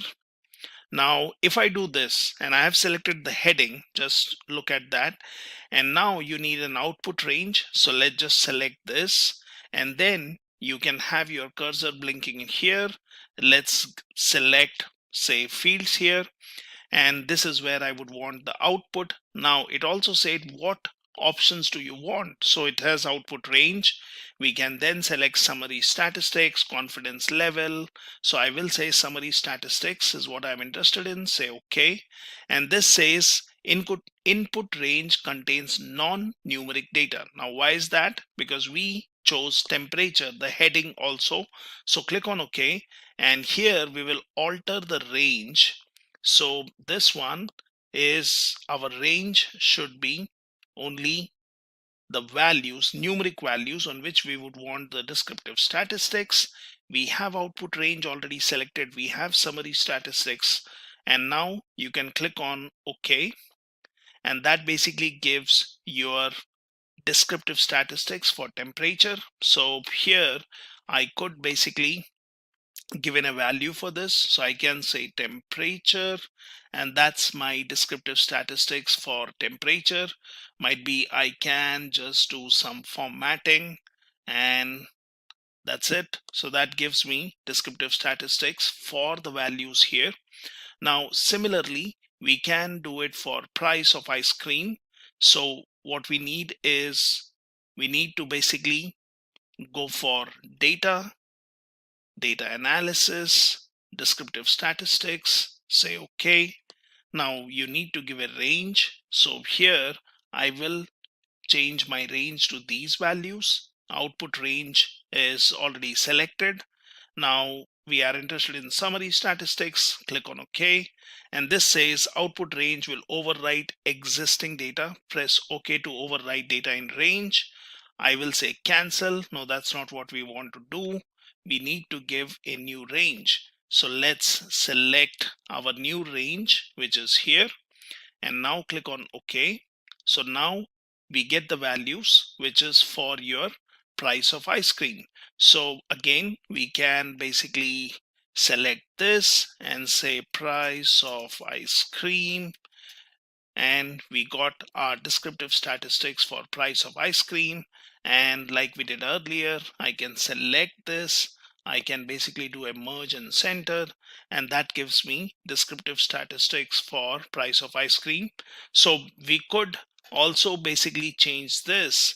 Now I can go into data, and I can go into data analysis, descriptive statistics. So we know that we had selected this B2 to B8, and this one, which is H6 to H19, we would want to shift it, might be 2 columns up. So might be I can just say H5, and I can manually change it to H17, and let's say OK, and we will basically get this, and I can get rid of this. So I can have it in the same range. So similarly, so this one will have to be renamed, and I can basically say price of ice cream, and that's basically my descriptive statistics for my price of ice cream. And similarly, we can do it for the third column, which is units sold. So we would want to have this. Now let's see, we can click on data, we can click on data analysis, descriptive statistics. So we need to give the range correctly. So this time our range changes to units sold. Now we can also say labels in first row, okay, if we were selecting the heading. So let's do it in this way. So in my range,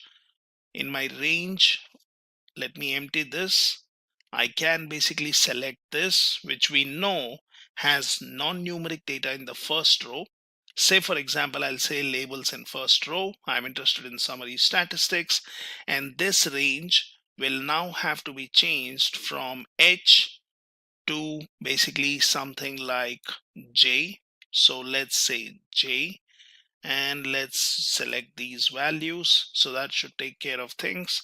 And now you see you have your units sold. You did not have to manually rename it, and you have basically got the descriptive statistics. So this is how you can simply perform analysis using data analysis here. You can basically get your descriptive statistics for your columns, and then you can do whatever needed formatting you need to basically make your data look in a good way. Now, let's look at one more example of data analysis where we may want to look at the frequency of values or frequency of values occurring in a range of values. So for example, if you have been given temperatures, you have been given some bins where you would want to identify how many values fall into the range of 0 to 20, 20 to 30, 30 to 40, 40 to 50, and the easiest way to do that would be creating histogram. Now, histogram is usually used for data analysis where you would want to look at different variables or say features. For example, temperature is one such feature. There might be one more variable or feature such as sale of ice cream, and you would want to see if the increase or decrease in temperature affects the increase or decrease in sale of ice cream. Might be sale of ice cream is a response based on temperature, so it depends.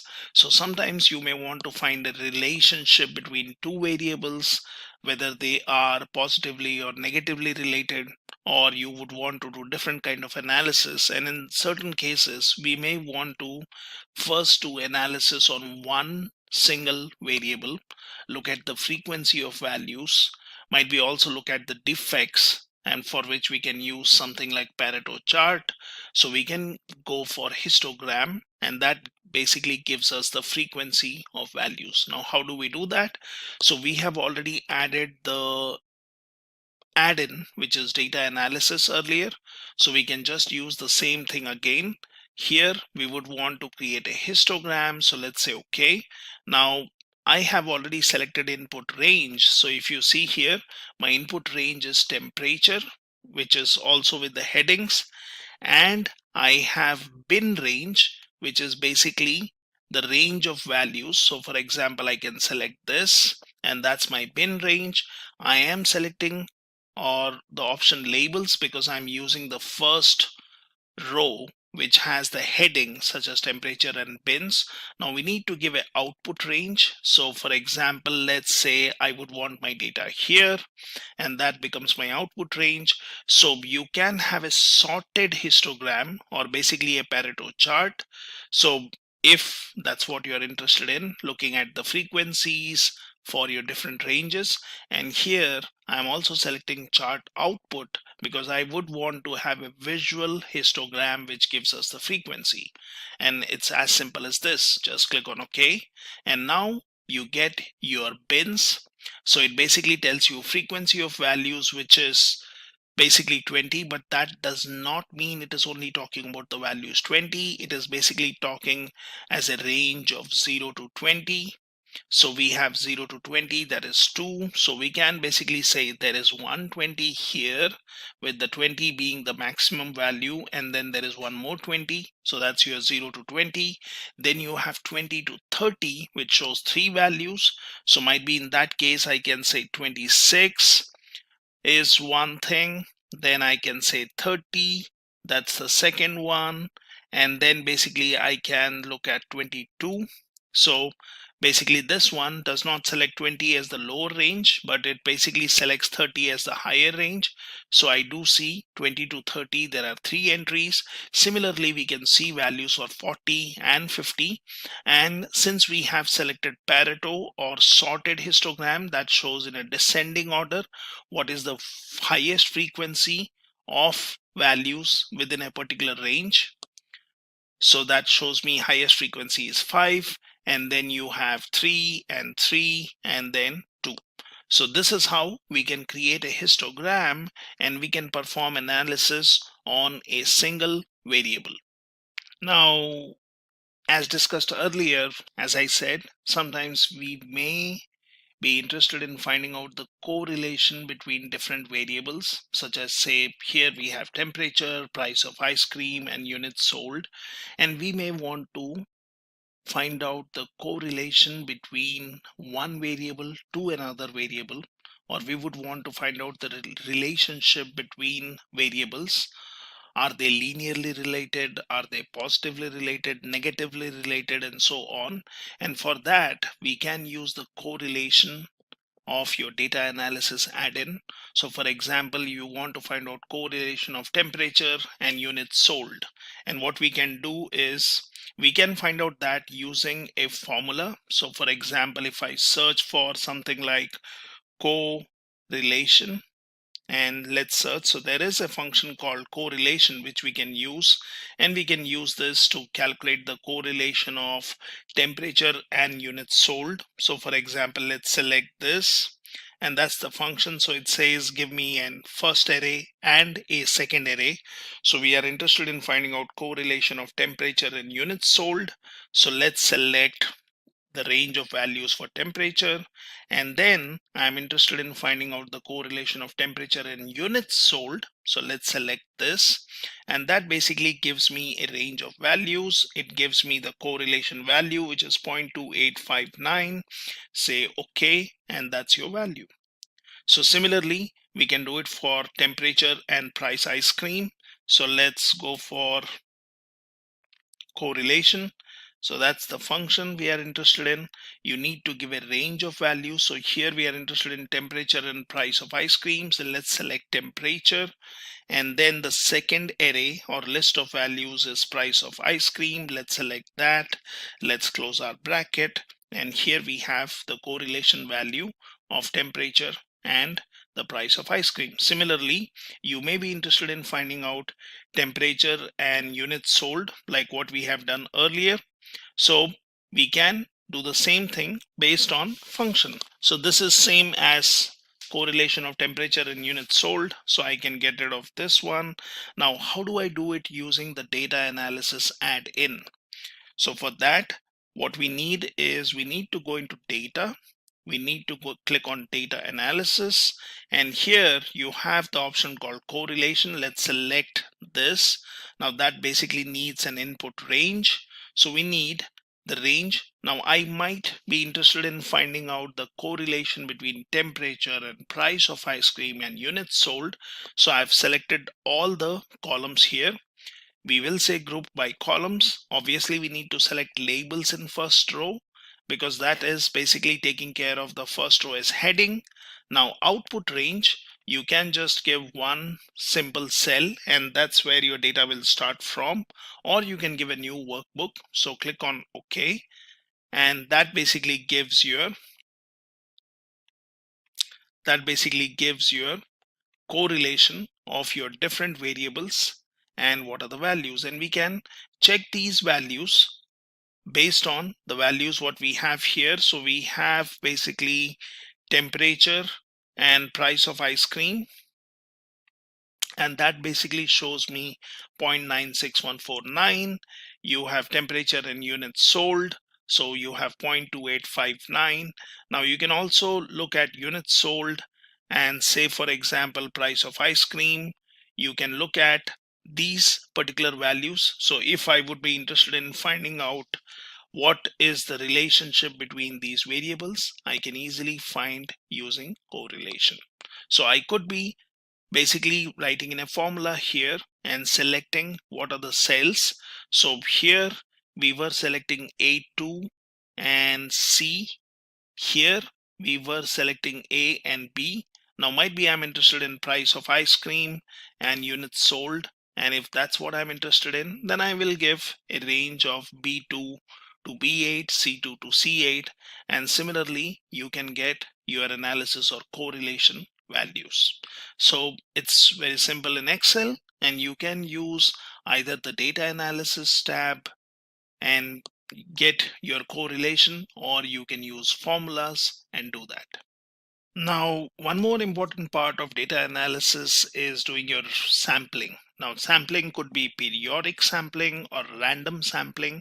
So sometimes you may want to look at a variable and you may want to get some values based on periodic data. That means might be I'm interested in range of values. I'm interested in seeing a sample of values for a particular period, which could be basically uh, a range of values, or you could just do a random sampling. So for example, if I go for periodic sampling, so out of these values which I see here, might be I want to see, say, periodic sampling, that is a frequency of 2 values, how many times we have these values occurring here.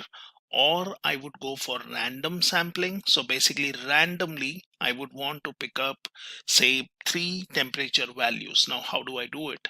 So for example, here I have 7 values. Now if I go for periodic sampling, the sample or periodic sample value which I need to give has to be lesser than the total input values.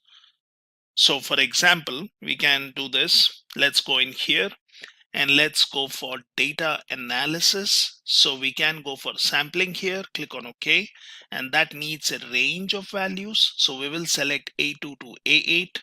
Now I could have selected all the values for this one, temperature, and in that case I can give labels, which is going to take care of the first row. Now here we can go for number of samples which we are interested in, or giving a period. So let's go for period and say, for example, I have 7 values. So what if I select 5? So for example, if I say 5, that means I could just get one value. So basically when I'm saying 5 out of 7, so that's just giving me out of 5 I want one value. So I can then just give an output range. So here I can basically select this cell, I'll say OK, and now you see it just shows me one value. So out of the first range, that is, I've said 5, it has given me the 5th value. That's your periodic sampling. So for example, we want more values. So let's reduce this period to might be 2, which basically gives me every second value. So I can basically say, for example, 2 and say OK, and then say OK. So that shows me 26, then you have 35, then you have 40, and then, well, this one does not have any more values. So that's your periodic sampling. Now if you go for random sampling, that's basically randomly picking up values, and you can choose how many values you want.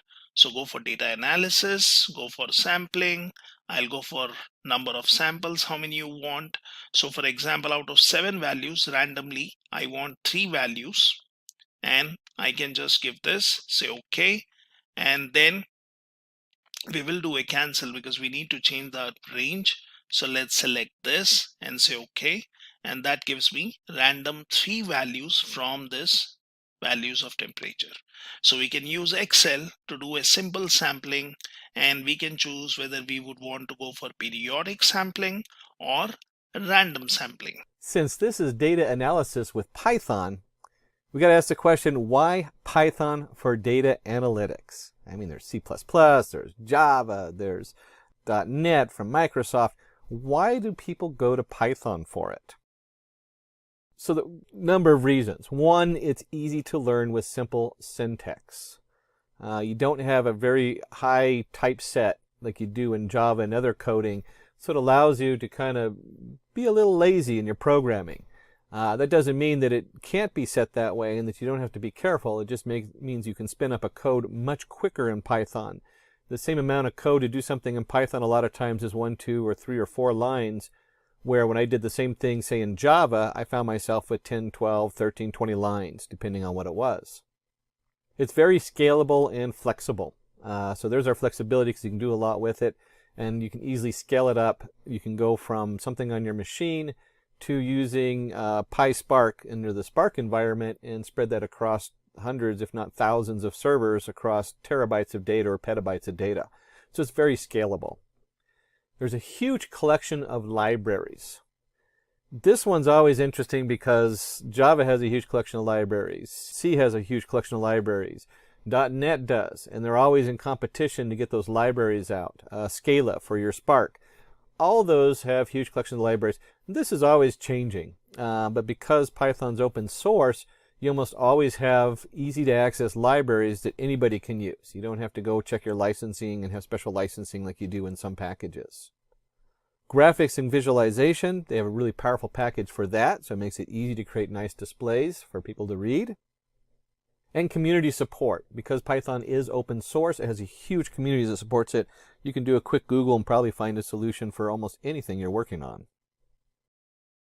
Python libraries. Let's bring it together. We have data analytics and we have Python. So when we're talking data analytics, we're talking Python libraries for data analytics. And the big 5 players are NumPy, Pandas, Matplot library, SciPy, which is going to be in the background, so we're not going to talk too much about the scientific formulas in SciPy, and scikit. So NumPy supports n-dimensional arrays, provides numerical computing tools useful for linear algebra and Fourier transform.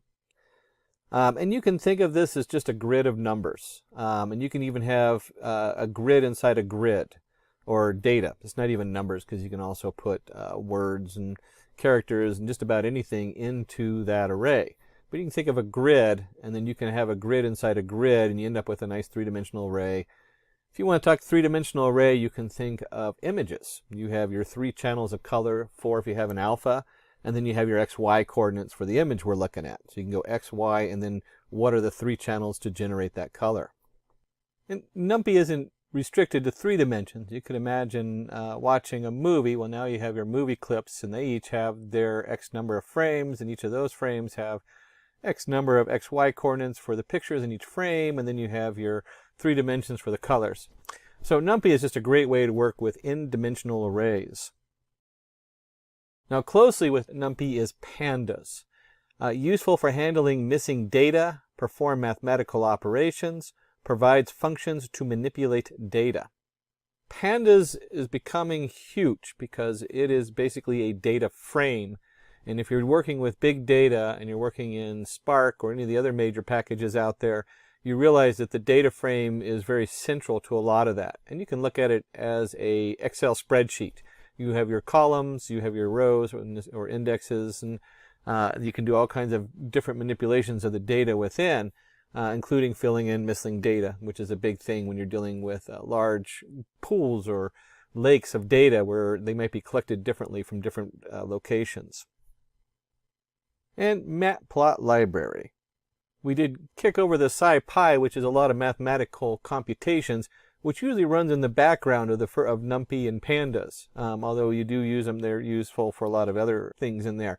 But the Matplot library, that's the final part. That's what you want to show people. And this is your plotting library in Python. Several toolkits extend Matplot library functionality. There's like 100 different toolkits to extend Matplot library, which range from how to properly display star constellations from astronomy. There's a very specific one built just for that, all the way to some very generic ones. We'll actually add Seaborn in when we do the labs in a minute. Several toolkits extend Matplot library functionality, and it creates interactive visualization. So there's all kinds of cool things you can do as far as just displaying graphs, and there's even some that you can create interactive graphs.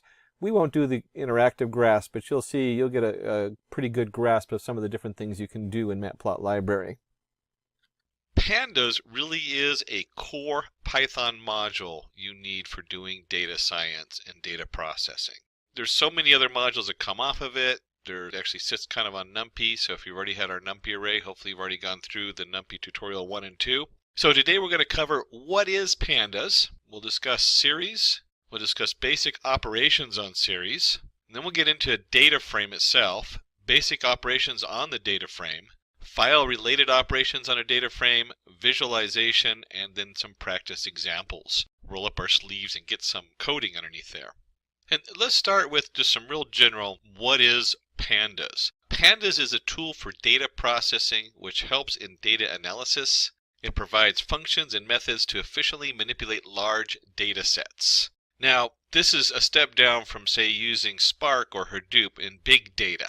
So we're not talking about big data here, but we are talking about Pandas, and there is some connections. There's like an interface going on with that, so there is availability, but you really should know your Pandas, because if you're working in big data, you'll know there's data frames. Well, Pandas is a data frame primarily. It has a couple different pieces we'll look at here. And if you've never worked with data frames before, a data frame is basically like an Excel spreadsheet. You have rows and columns. You can access your data either by the row or the column, and you have an index and different, that kind of setup. And we'll dig more into that as we get deeper into Pandas. But think of it as like a giant Excel spreadsheet that's optimized to run on larger data on your computer.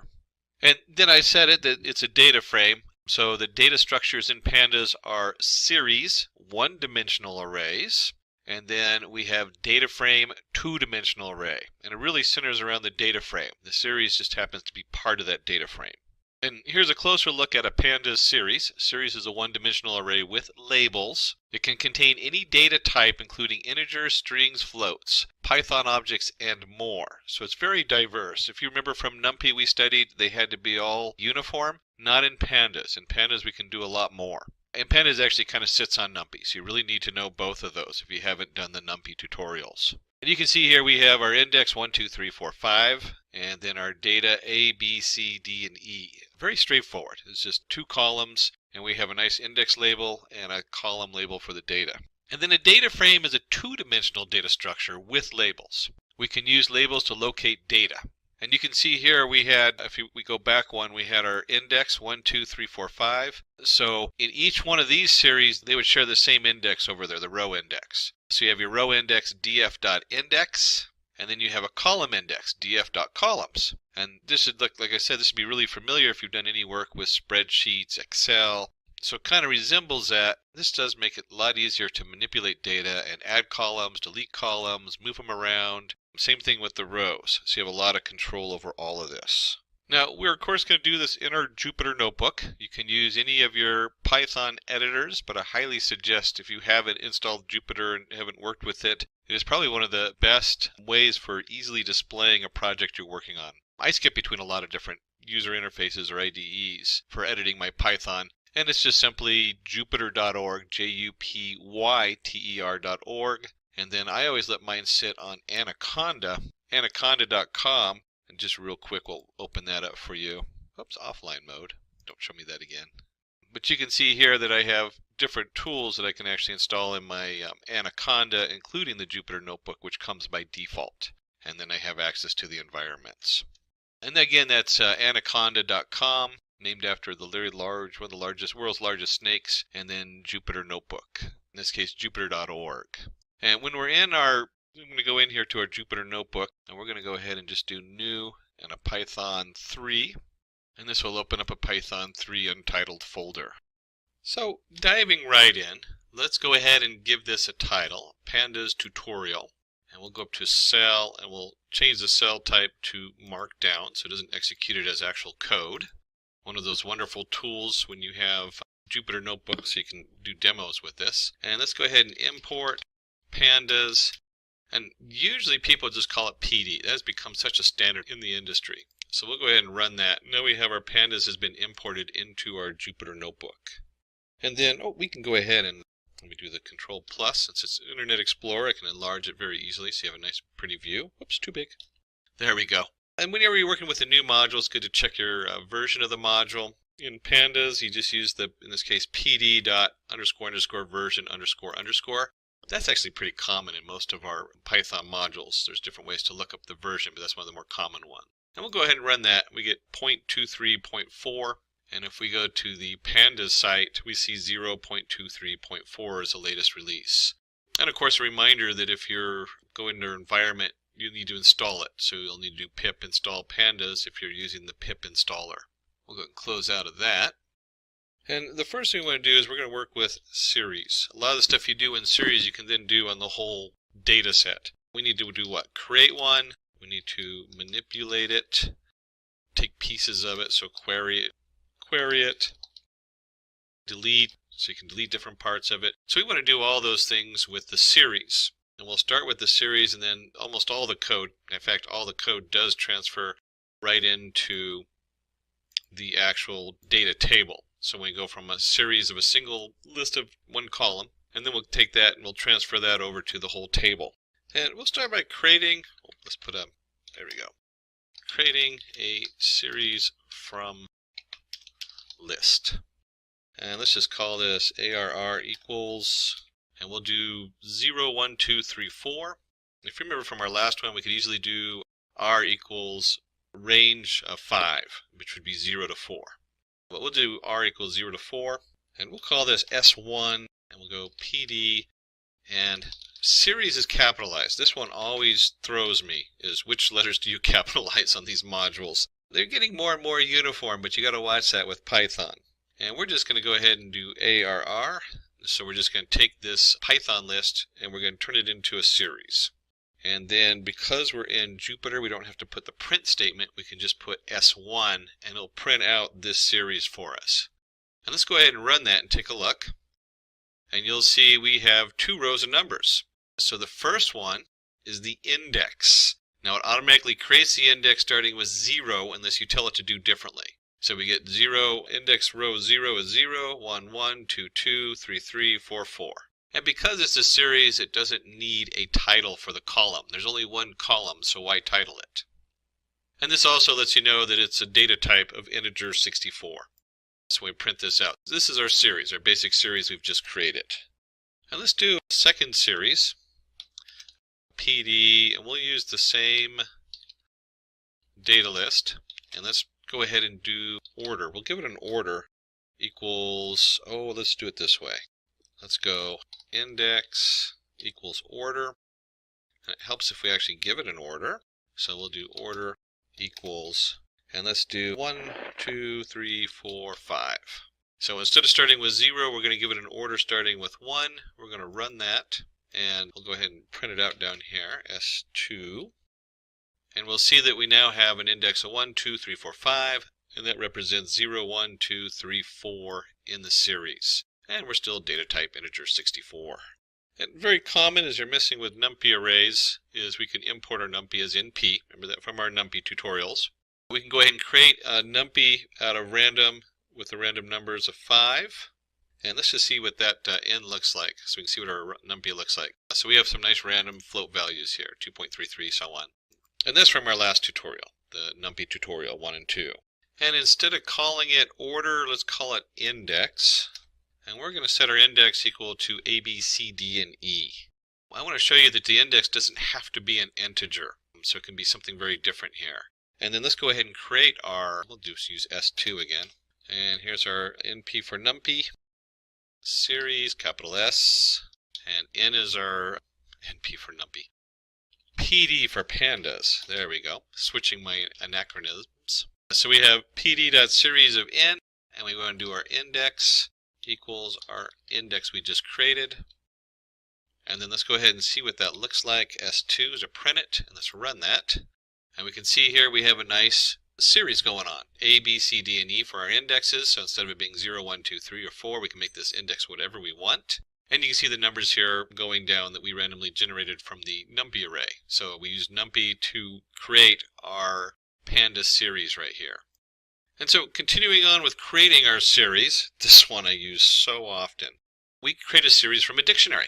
So we have our dictionary. In this case, we went ahead and did A of 1, B is 2, C of 3, D 4, E of 5. So each one of those is a key and then a value. And then we're going to use, let's use S3 equals PD for pandas, series, and then we want to go ahead and just do D in here. Print out S3 here, and let's go ahead and run this. And you can see we got A is 1, B is 2, C is 3, D is 4, E is 5. And it's still of integer 64 because the actual data is 1, 2, 3, 4, 5, and it's all integer 64, type 64. And the last thing we want to do in the creating section of our series is to go ahead and modify the index, because we're going to start modifying all this data. So let's start with modifying the index of the series. And if you remember, let's do a print this time, S1. I'll go ahead and run this. And the reason I did print is because it only prints out the last variable. So if I put S1 up here and we're going to do another variable back down lower, it won't print the first one, just the last one. And we're going to go ahead and take S1, the index, and we're just going to set it equal to a new index. And obviously, the number of objects in our index has to equal the number of objects in our data. And then because it's the last variable, we can go ahead and just do an S1. And let's run that. And you can see how we went from 0 to 0, 0, 1, 2, 3, 4 as our index. We've now altered it to A, B, C, D, and E. So this would be much more readable or might be representational of a larger database you're working with. So cool tools. We've covered creating a database based on a basic array, Python array. We've showed you how to reset the index.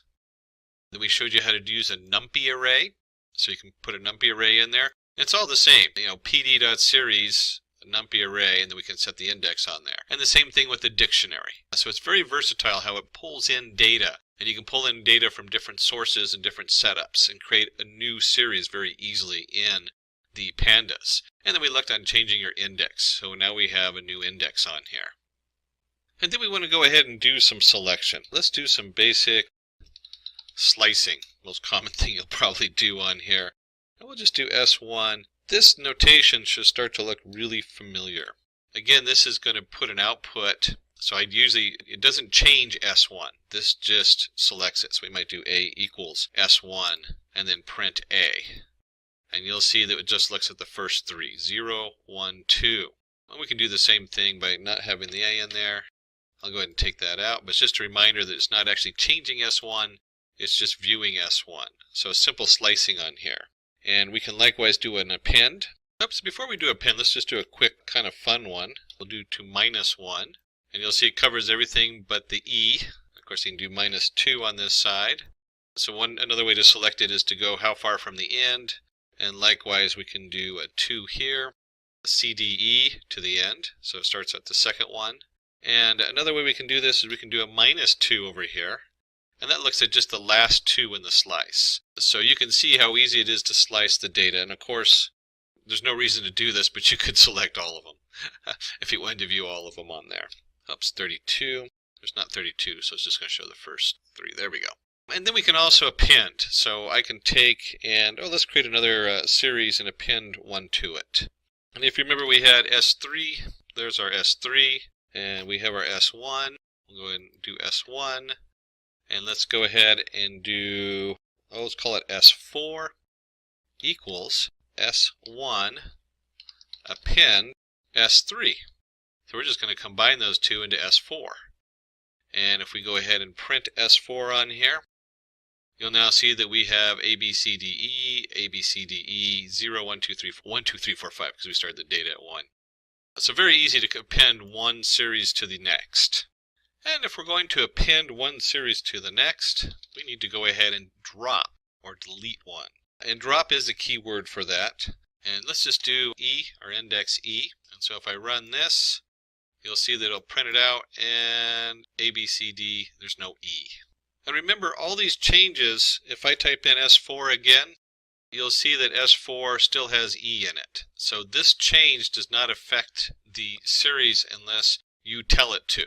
So I'd have to do like S4 equals S4.drop E. And there's another way to do that, which we'll show you later on. Let me just cut this one out. There we go. All right, so we've covered all kinds of cool tools here. We have appending, we have slicing, we did all the creating stuff earlier. So you can see here on the setup how easy it is to manipulate the series. So next, what we want to get into is we want to get into operations that happen on the series. Let me go ahead and change this cell to Markdown. There we go, and run that. So series operations, what can we do with the series? And let's start by creating a couple arrays. We'll call it array 1, and we'll do 0 through 7, and array 2, 6 through 6, 7, 8, 9, 5. I don't know why we threw the 5 on the end. Let's go ahead and run those so those load up into Jupyter. And we'll do this a little backwards. We're going to do S5 equals a panda series of array 2. So I'm doing this in reverse. And then when we do S5, you'll see that we have 0 to 4. It automatically assigned the index. 6, 7, 8, 9, 5. for our series. And let's go ahead and do the same, and we'll call this S6, and we'll set this equal to PD series for our first array. And if we do an S6 down here to print it out, we'll see something similar. I got 0 through 6, 0, 1, 2, 3, 4, 5, 7 for the data. So those are two series we just created, series 6, 5, and 6.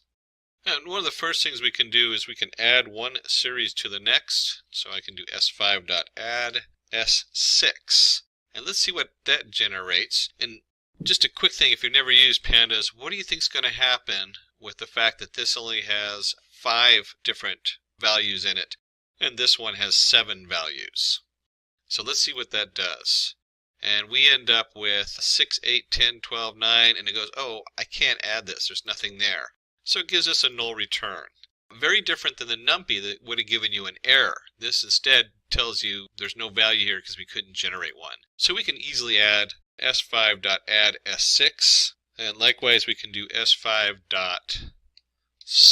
for subtract S6, and we'll run that. And on the add, the subtract, and you guessed it, we're going to do multiply and divide next. Again, you can see there's the null values where it can't subtract the two because there's no values there to subtract. We can also do S5 multiply, MUL. They're all 3 letters on these. That's one of the ways to remember how they figured out the code for this. So remember, these are all 3 letters, mul. We'll go ahead and run this, and you can see how they're multiplied together. And then we can also do the S5 div, 3 letters again, S6, and run that.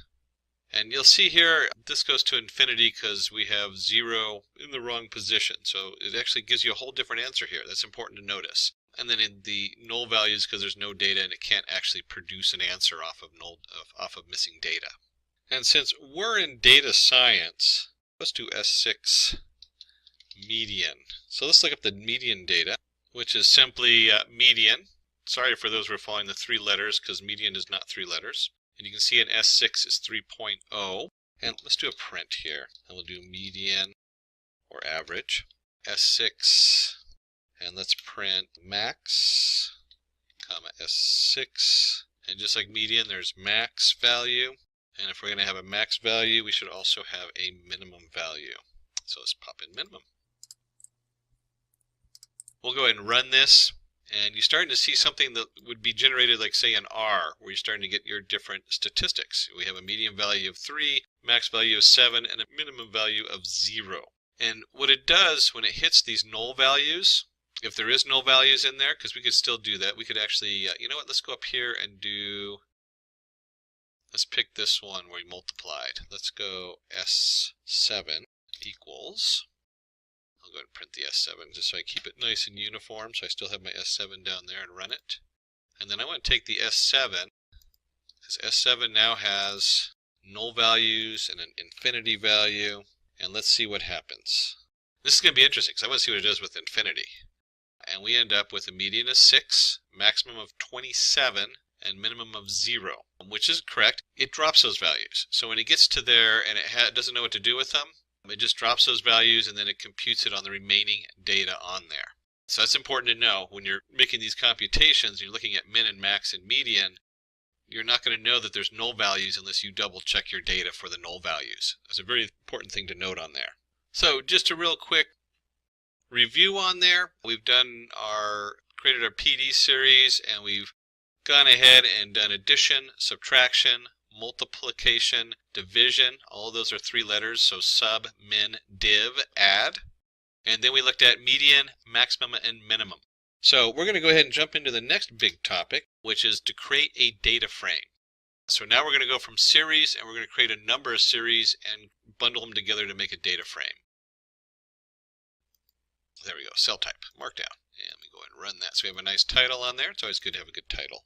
All right, so our first data frame, we'll jump in with some stuff that looks a little complicated, but we'll break it down. First, I'm going to create some dates. And you know what? Let's just go ahead and do this. I want you to see what that looks like, what I'm creating here. I've created a series of dates, PD date range, and we're going to use these for the index. Okay, so when you look at this, you'll see that it's just, basically it comes out kind of like a basic Python list or a NumPy array, however you want to look at it, with our different dates going down. And we've generated 6 of them.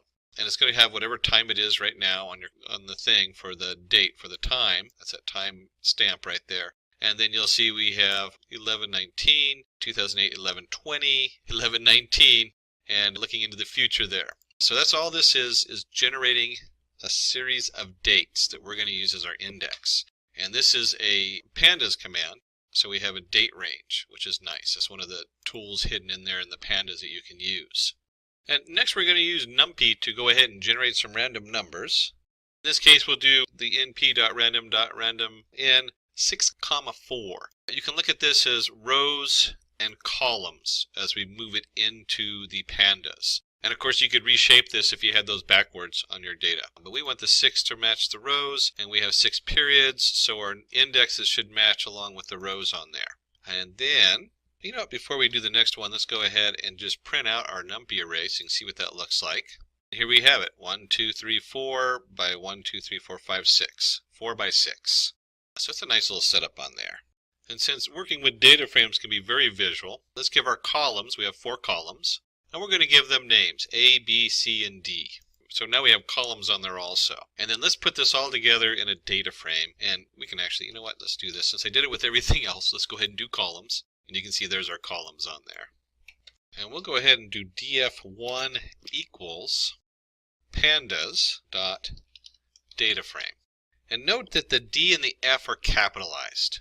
Series, it was just the S, and I always highlight this because you don't know how many times these things get retyped when you forget what's capitalized on there. It's a minor thing. You'll pick it up right away if you do a lot of it. And the first thing we want to do is we want to go ahead and take our NumPy array, because that's what we're going to create our data frame off of, is the NumPy array.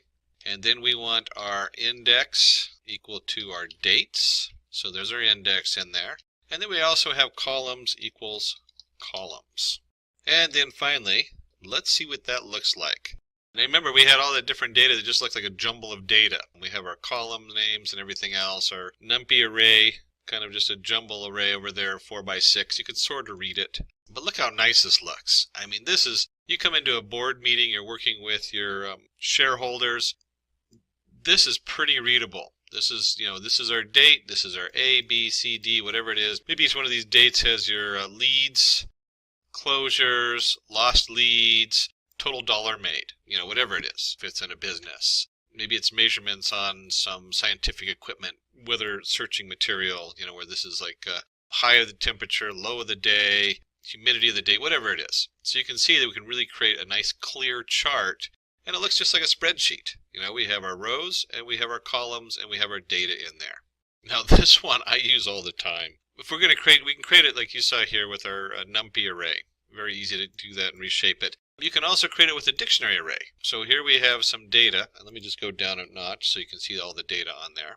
We have an animal, in this case cat, cat, snake, dog, dog, cat, snake, cat, dog. We have the age, so we have an array of ages. We have the number of visits, and the priority. Was it a high priority? Yes, no.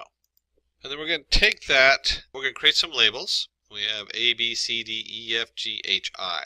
And what I want you to notice on this is we have a title, animal, and then we have basically a Python list. And these lists, they don't necessarily have to be equal because we can have non-data, you know, np.nan, NumPy array, null value. But we want to go ahead and create labels that are equal to the number in the list. So A, the first cat, B, the second cat, C, the snake, D, the dog, and so on. So we'll go ahead and create our labels, which we're going to use as an index. And we'll call this df, let's do it this way. We'll call this df2 equals PD for pandas, data frame, and then we have our data, just like we did before, and then we have our index equals labels. And if we're going to go from there, let's go ahead and print it out so we can see what that looks like, df2. So let's go ahead and run that. Another, again, you have a nice, very clean chart to look at. We've gone from this mess of data here to what looks like a very organized spreadsheet, very visual and easy to read. Animal, age, visits, priority, and then A through J, cats, and all your different animals, so on and so on. And then when you do programming, a lot of times it's important to know what the data types are. So we can simply do df2 dtypes. And if we run that, we can see that our animal is an object, because it's just a string, but it comes in as an object. Age is a float 64, integer 64, and then priority again is just an object. And exploring this one's very popular. Let's go df2 head. And if we print that out, the df2 head returns the first 5. And we can change this. You don't have to do 5. You might want to just look at the top 2. Maybe you want to look at, let's see, let's do 6. So maybe we want to look at just the top 6 in the database, in your data frame. And you can actually, this creates another data frame. So I could have a df3 equal to df2, and this now takes the df2 and just the first 6 values. So if we do df3, run, get the same answer. And if we do the head of the data, we can also do the tail. It's the same thing.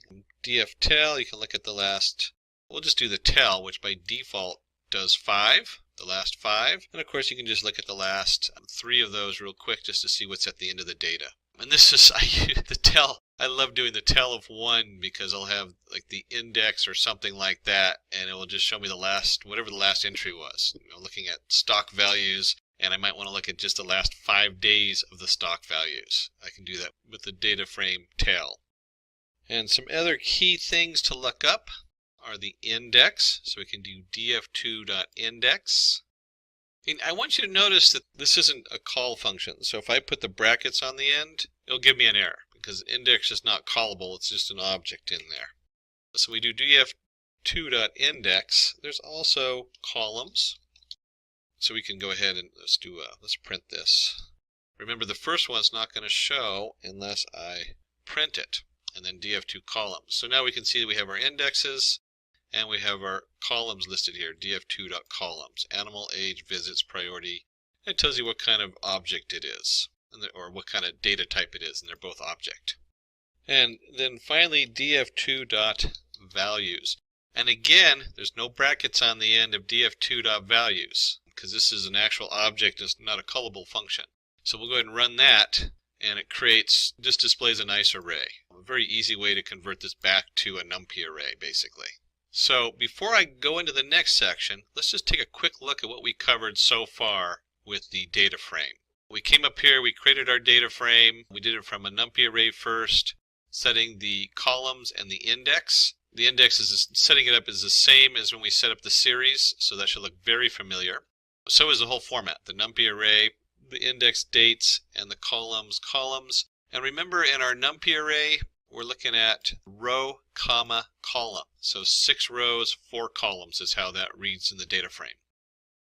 And we went ahead and also did that from a dictionary. In this case, animal was the column name with all the data underneath that column, and then age with that data, visits that data, priority that data. And then, of course, we added our labels in there for our index. So there's no difference in there, but it automatically pulled the column names. Important to know when you're dealing with a data frame and importing a data frame this way. And then we did looking up D-type. We looked at head and tail, looking at your data really quick. We also did index and columns and values. And note, these don't have the brackets on the end.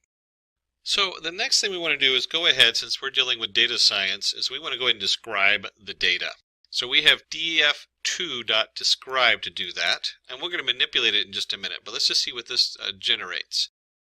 And you can see right here we have age and visits. So looking at our data from up above, let me just go all the way up here. Animal, age, visits, priority. And it does a nice job generating your age versus visits, which has all the data. You have your count, your means, your standard deviation, your minimum value. 25% are in this group, 50%, 75%, and your maximum value.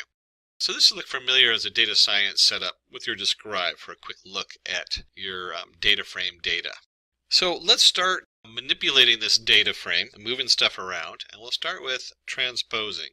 And it is simply capital T for transpose. And when we run that, it flips the columns and the indexes. So now the indexes are all column names and the columns are all indexes, animal, age, visits, priority. So if we had come in here with our data shaped wrong, up above where we had a 4x6, we can quickly just swap it if we had it backwards. Not a big deal. And we can also sort our data, something that you can't do, which is more difficult to do with a lot of other packages. In the data frame, it's really easy to do. Take our data frame df2 and we're going to sort underscore values by equals age.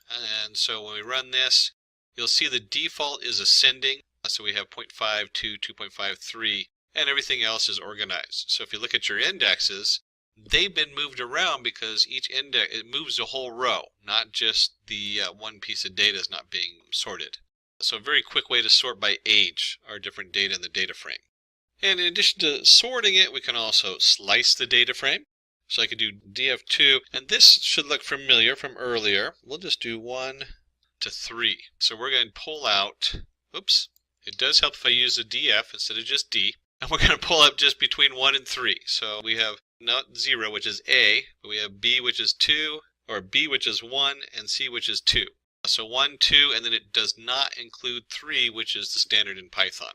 And we can even do something like this. We can combine them, which is always fun, because remember this returns a data frame. So if I take df2 dot sort values, and we'll do by equals age.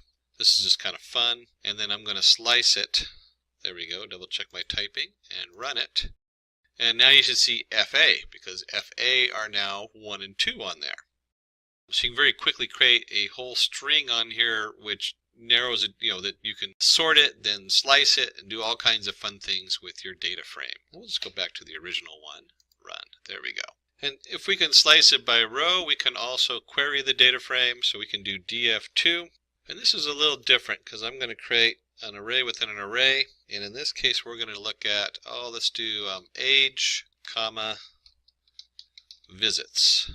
So look at the different format in here. We have 1 to 3. So we've done this by slicing by an integer value. And then on here, I've done df2 age, comma, visits in an array. And when I run this, you can see that we get just these 2 columns on here. We get age and visits. So it's a quick way to select just 2 columns or select number of columns you're working with.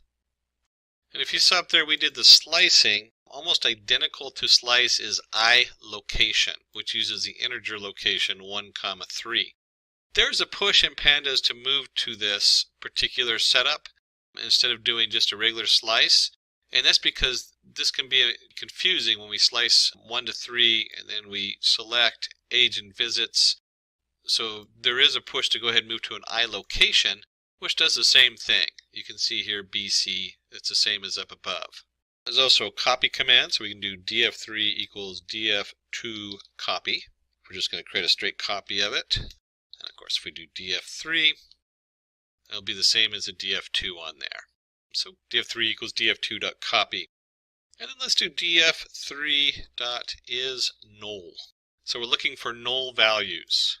And this will return a nice map, and you'll see that everything is false, except when you go up here under the cat or H, they had a null there. And so if we go, they have a couple up here also underneath of, let's see, the dog. Okay, there's a bunch of nulls in here. There's D up here. So let's look at D down here, and you'll see false, true. There it is. There's our null value.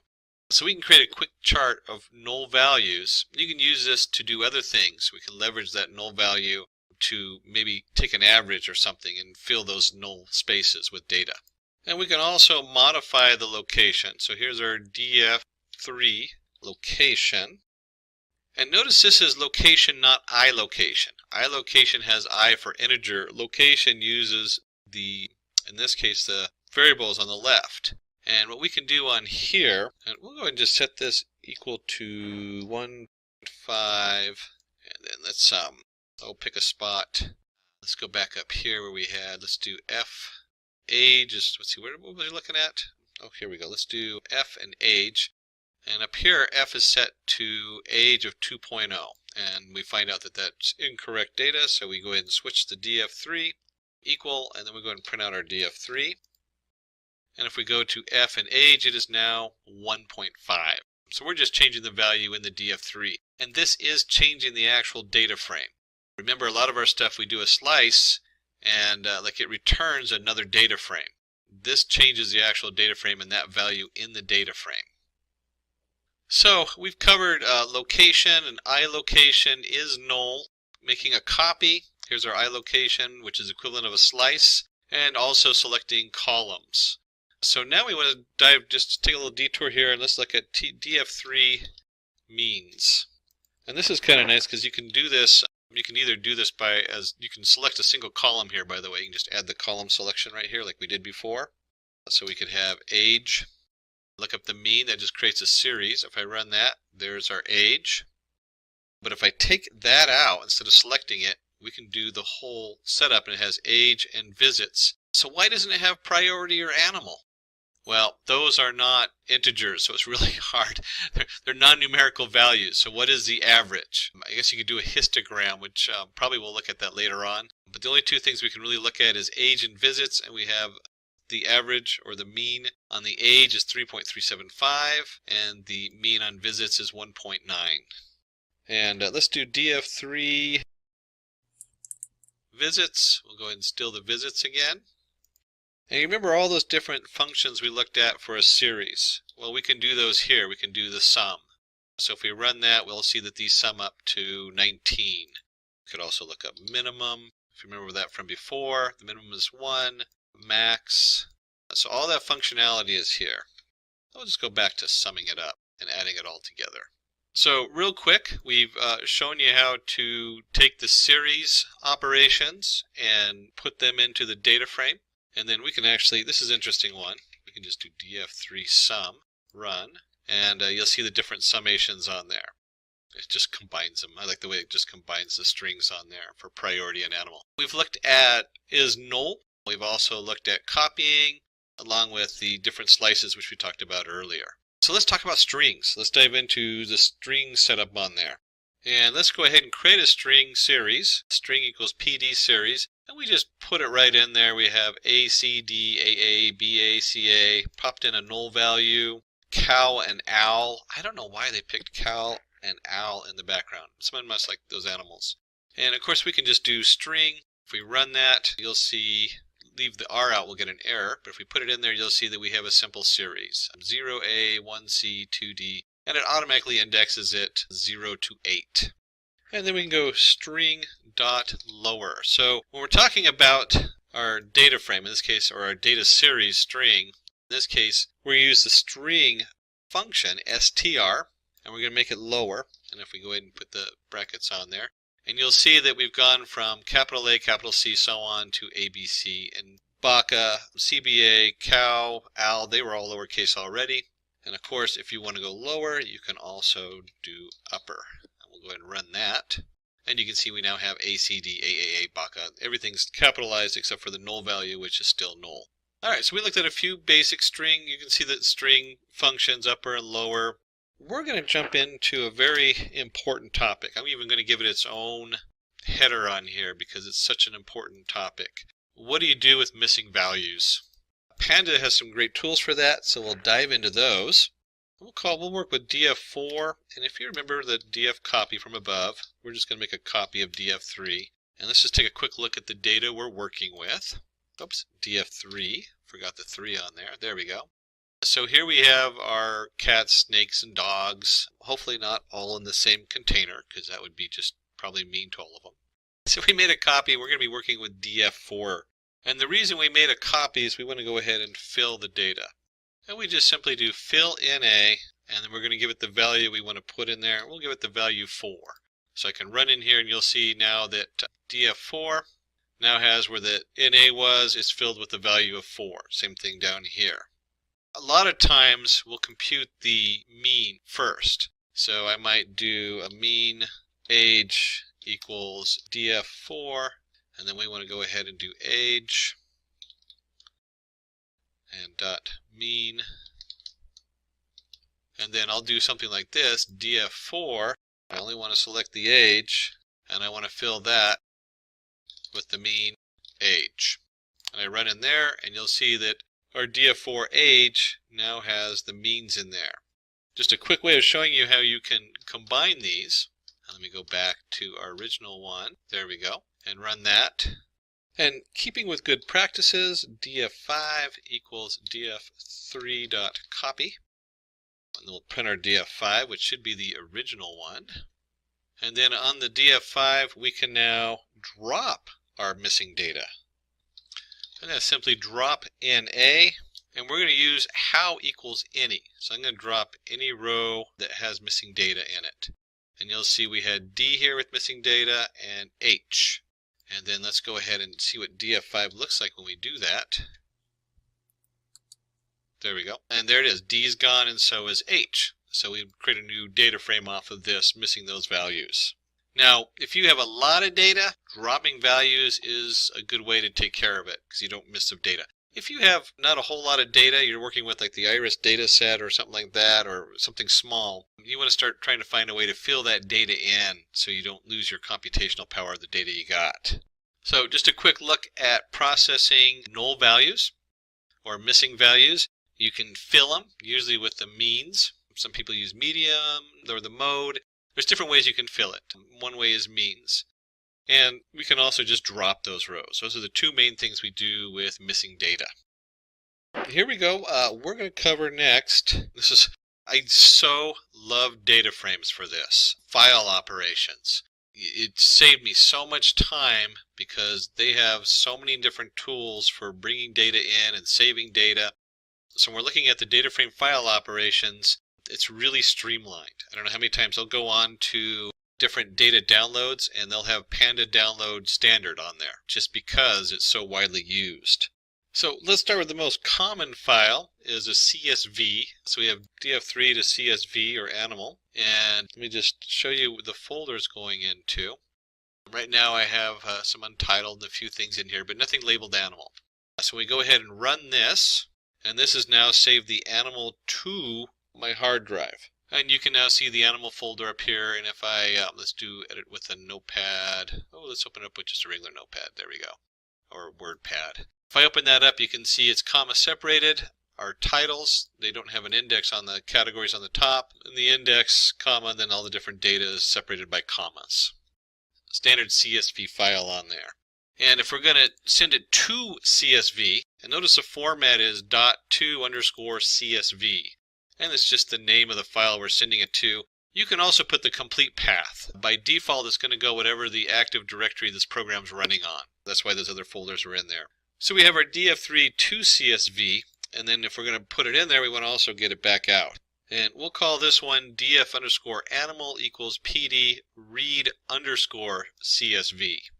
I always have to remember it's to_CSV and read_CSV. I always want to do like a capital in there and not the underscore. We're going in here again, it's the active directory. So if I now do print out my df animal, and let's just do the head. We only want to look at the first 3 lines. So if I go ahead and run this, we'll see the first 3 lines and they should match up here what we saved to our CSV. So very easy to save and import from our CSV files on here. And it turns out DF3 also has a to Excel. They actually have a lot of different formats, but old school Excel was real popular for so long, still is. We can go ahead and save it as animal.xlsx. We're going to call the sheet named sheet 1, and then I can also do df, we'll call it animal2, and this one's going to come from, and the same format on here. There we go. So we still have our animal xlsx, the sheet 1, that's where it's coming from. Index columns equals none. So we're going to suppress the indexing on the columns. NA values, and it'll just assign it's 0 on up on your indexes. So if it says index columns equals none, that's what it does. And then we've added null values because there's null values in here, and we want to just make sure that they're marked as NA.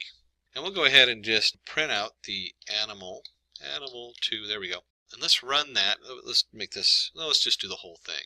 So we'll go ahead and run that. And it probably doesn't help that I completely forgot the read. So animal2 equals pd.read Excel. There we go, Excel. So now we go ahead and run it. And what we expect is happening here. We have the same data frame on here. And if I flick back to my folder, you can now see that we have the animal. One of these is in Excel, and one of these is a CSV on here. And so there's our 2 file types on there. And they have other formats. These are just the 2 most common ones used, and I don't know how many times I've had stuff from Excel I need to pull out. If you've ever played with Excel, it's a nightmare in the back end because of the way they do the indexing. So this just makes it quick and easy to pull in an Excel spreadsheet. So we looked at 2 different ways to bring data in and save it to files. We've looked at all kinds of different ways of manipulating our data set and slicing it and creating it for our data frame. let's get in there for your visualization. Always the big thing at the end, because one, it lets you check to see what you did, make sure it looks right. And then also, if you're going to show somebody else, it makes it very clear what's going on if they see something visual. So this is where a really important part of data science is. So let's go ahead and bring in our tools. We're going to do import NumPy as NP. We want to make sure we have our ampersand matplot library in line. This just lets Jupyter know that we're going to print it on this page. If you're using a different IDE, you don't really necessarily need that, but this does help it displays correctly in Jupyter Notebook. And if you remember for earlier, we could create a, we're going to call it TS. We're going to create a pandas, which are cute cuddly creatures, versus a pandem, short for pandemonium? No. So we have TS equals PD series, and we're just going to create a random setup of 50. We'll do an index. We'll set it equal to the pandas date range today. Periods equals 50, so the 50 should match.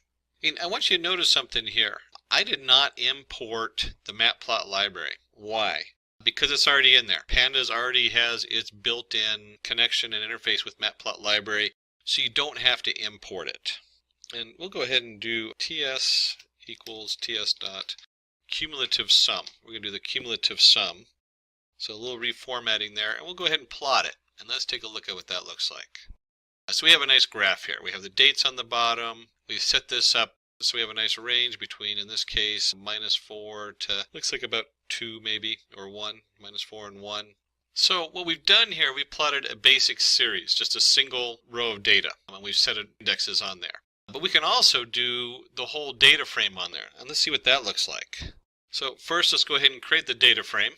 We have here random numbers, and we're going to do 50 by 4. And then we'll go ahead and create columns A, B, X, and Y, just because we can. Index is a ts.index on there, so we're going to use the same index as before, just to keep it nice and uniform. We've already generated the dates to go with it. And then we can do, just like we did with the series, we can also do with the data frame, df equals df cumulative sum. So we're going to sum the whole data frame.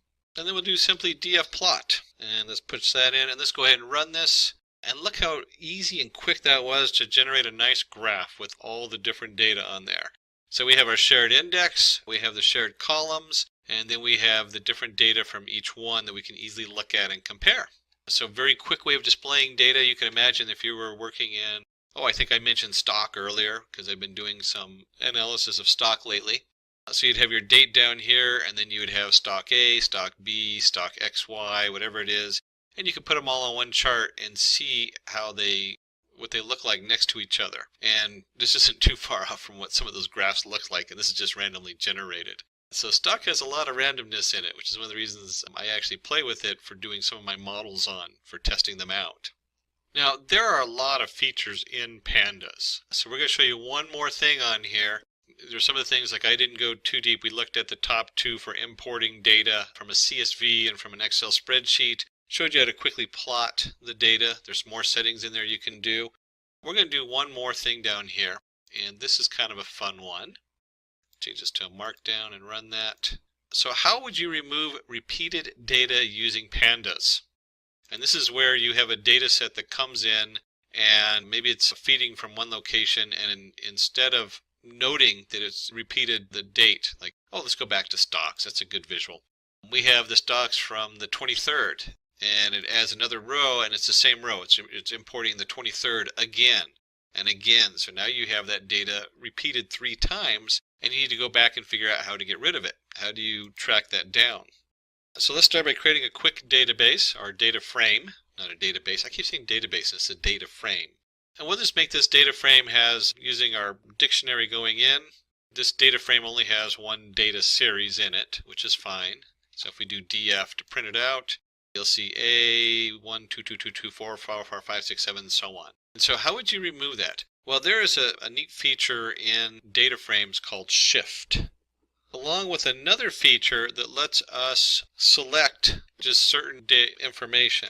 And we'll go with the location function. Put that in brackets. Remember that from above, location.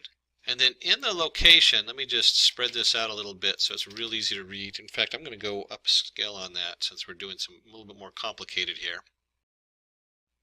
What you can see on the location is I have dfa.shift. So this is going to shift up 1 by default. You can actually change this to 2 or 3. You can even do a -1 and it shifts the other way. But it's going to shift up by 1 by default. And it's going to say if that does not equal df of a, then we want that. And if you look down here, we had 1, 2, 2, 2, 2, 2. When we run this logic on here and we do the shift, it now gets rid of all the duplicates. So we went from 1, 2, 2, 2, 2, 4, 4, 5, whatever it was. Here it is, 1, 2, 2, 2, 4, 4, 4, 5, 5, 5, 6, 6, 6, to 1, 2, 4, 5, 6, 7, 8. And you'll see on the index, it just deletes them out of there so the index stays the same. Obviously, you don't want the dates to change if you're working with an index dated setup. So it just deletes those duplicates out of there. This is just a quick way to introduce you to, 1, the fact that you can add logic gates into here. And 2, the iLocation allows you to use shift. So there's the shift function, and then the iLocation selects that based on true or false. Wow, so we've actually covered a lot today in Pandas. We've really covered into the basics of selecting your different series out of your column, out of your data frame, how to index rows, how to slice, how to plot. Hopefully you'll take this beyond that and start combining these different things, and you can create long strings and really explore your data, generate some nice graphs. If you're in Jupyter Notebook, it's a great demo to show others.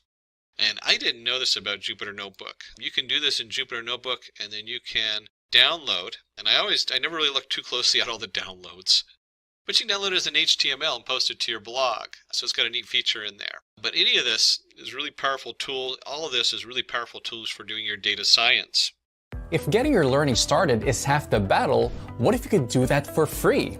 Visit SkillUp by Simplilearn. Click on the link in the description to know more. Today we're going to study the matplotlib library and the Python code. So what's in it for you? What is matplotlib library? Types of plots, plotting graphs and subgraphs, adding a graph inside a graph, graph parameters, title, label, legend, line graphs, line types, color and transparency, canvas, grid and axis range, 2D plots, scatter, step, bar, fill between, radar chart, histogram, contour image, 3D surface image, and then we'll hit a practice example pie chart. So let's start with what is matplotlib library. Matplotlib library is an open source drawing library which supports rich drawing types. It is used to draw 2D and 3D graphics.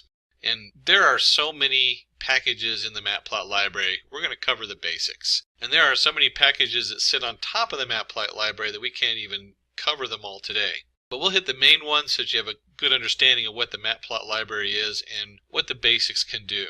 You can understand your data easily by visualizing it with the help of matplotlib library. You can generate plots, histograms, bar charts, and many other charts with just a few lines of code.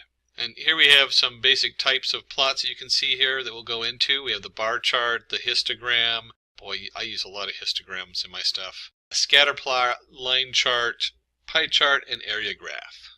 Let's start plotting them. And to do this, I'm going to be using Jupyter Notebook. You can use any of your Python interfaces for programming or scripting and running it. Of course, we here really like the Jupyter Notebook for doing a lot of basic stuff because it's so visual. And in our Jupyter Notebook, which opens up in this case, I'm using Google Chrome, you can go up here to New, and we'll create a new Python 3 and set that up. If you're not familiar with Jupyter Notebook, we do have a tutorial that covers some of the basics of that. And you'll look at any of our tutorials. I usually cover a number of them showing how to set up Jupyter and Anaconda. I myself use Jupyter through Anaconda. In fact, let's go ahead and open that up and just take a look at that, see what that looks like. You can see your Anaconda navigator. If you install it, it will automatically install the Jupyter Notebook. And that also installs a lot of other things. I know some people like the Qt console for doing Python or Spider. I've never used them. I actually use Notepad++ as one of my editors. And then I use the Jupyter Notebook a lot because it's so easy to have a visual while I'm programming. An even simple script in Python, I'll take it from the Jupyter Notebook and then do a save as. You can always go under File, and you can download as a Python program. So that will download it as an actual Python versus the IPython that this saves it as. So let's go ahead and dive in and see what we got going here. And let's go ahead and put matplotlib library tutorial. And I'm going to turn this cell into a markdown so it doesn't actually run it. But you can see it has a nice little title there. That's all Jupyter Notebook. And then from matplotlib, let's import pylab. Put that back one. And then let's go ahead and just print. We'll go pylab and the version. Let's go ahead and run this. So we're going to import our pylab module from the matplot library. And we find out that we're in version 1.15.1. Always important to note the version you're in. Probably, I was reading an article that said the number one thing that Python programmers struggle with is remembering what version they're working in and making sure that they're going from one platform to the other with the same version. And if we're going to graph things, I think we need some data to graph. So we're going to import NumPy as NP. Now, if you're not familiar with NumPy, definitely go back and check out our NumPy tutorial. There's so many different things you can do with it, dealing with reshaping the data and creating the data. We're just going to use it to create some data for us. And there is a lot of ways to create data, but we're going to use the np.linespace. So we're going to create a NumPy array, and the way you read this is we're going to create numbers between 0 and 10, and we're going to create 25 of these numbers. So we're just going to divide that equally up between 0 and 10. And if we have x coordinates, we should probably have some y coordinates. And we'll do something simple like x times x plus 2. And let's just take a look. We're going to print x and print y. Let me go ahead and run this. And let's see what we got going on here. So we have our x coordinates, which is 0, 0.4, 0.83, etc. And you can look at this as an xy plot. So where we have 0, we have 2. Where we have 0.416, we have 2.17. And just as a quick reminder, we're going to do print np array x comma y dot reshape 25 comma 2. And the reason I want to do this is I want to show you something here. A lot of times a program returns x comma y, and it's an array of x comma y, x comma y, x comma y. And so when you're working with the pyplot, you have to separate it out and reshape it. So if I start off with pairs like this, I can reshape them. If I know there's 25 pairs in there, I can switch the 2 and the 25. And this is kind of goofy, but we'll do it anyways. Reshape. So I'm going to reshape my 25 by 2 back to 2 by 25. And if I run that, you'll see I end up with the same output as the XY, the two different arrays in here. And this is important that we want X and Y separate. Again, that's all NumPy stuff, but it's important to understand that this is a format that matplotlib works with. It works with an array of X's, and they should match your array of Y's. So each one has 25 different entities in it. And then for our basic plotting of this data, it only takes one command to draw a graph of this data. And so we use our, from up here where we imported pylab, we take our pylab, and the key under there is plot for plotting a line. And then we want our x coordinates and our y coordinates. And we'll throw in R. And the R simply means red. So we're going to draw the line in red. Let me go ahead and run that. You can actually switch this around if you wanted to do different. There's B for blue. We have a lot of fun. Yellow. Hard to see yellow. There we go. But we'll go ahead and stick with red. Run. And when you're doing presentations with these, try to be consistent. You know, if the business and the shareholders send you a spreadsheet and they have losses in red, use red for losses in your graph. Try to be consistent. Use green for profit, for money. You don't have to necessarily use green, but it's whatever they're using, whatever the company's using. Try to mirror that. That way, people aren't going to be confused if you switch your data around and every time one graph has red for loss and one graph has blue for loss. It gets really confusing, so make sure you're consistent in your graphs and your coloring. And something to know, because we're going to cover this in a minute, this is your canvas size. So we have a canvas here, and what we're going to do next is we're going to look at subgraphs. Okay? So let's take our pylab and create a subplot. And one of the things also to know when we're working with the matplot library, I'm not setting, when I do this, this is my drawing canvas, the pylab. So once I've imported the pylab, I'm drawing my images on there. Very important to know. And with the subplot, we're going to give it some different values. And we're going to represent by rows, columns, and indexes. And let's do 1, 2, 1. So it's going to be the first row, second column, and the index is like you can stack your graphs and things like that. We don't worry too much about indexes, but rows and columns. We want to go ahead and use row 1 and column 2. And if we're going to have one object, we should probably have two, but before we do that, we have to plot data onto the subplot. So the order is very important, and we'll go ahead and stick with our x comma y. And let's do this. We're going to add in a third parameter here. Remember we did red? We're going to add shorthand dash dash for dash lines. So this plots the data into row 1, column 2. And if we're going to do that, let's do another one, pylab.subplot. And if we're going to do row 1, let's do column 2 and index 2.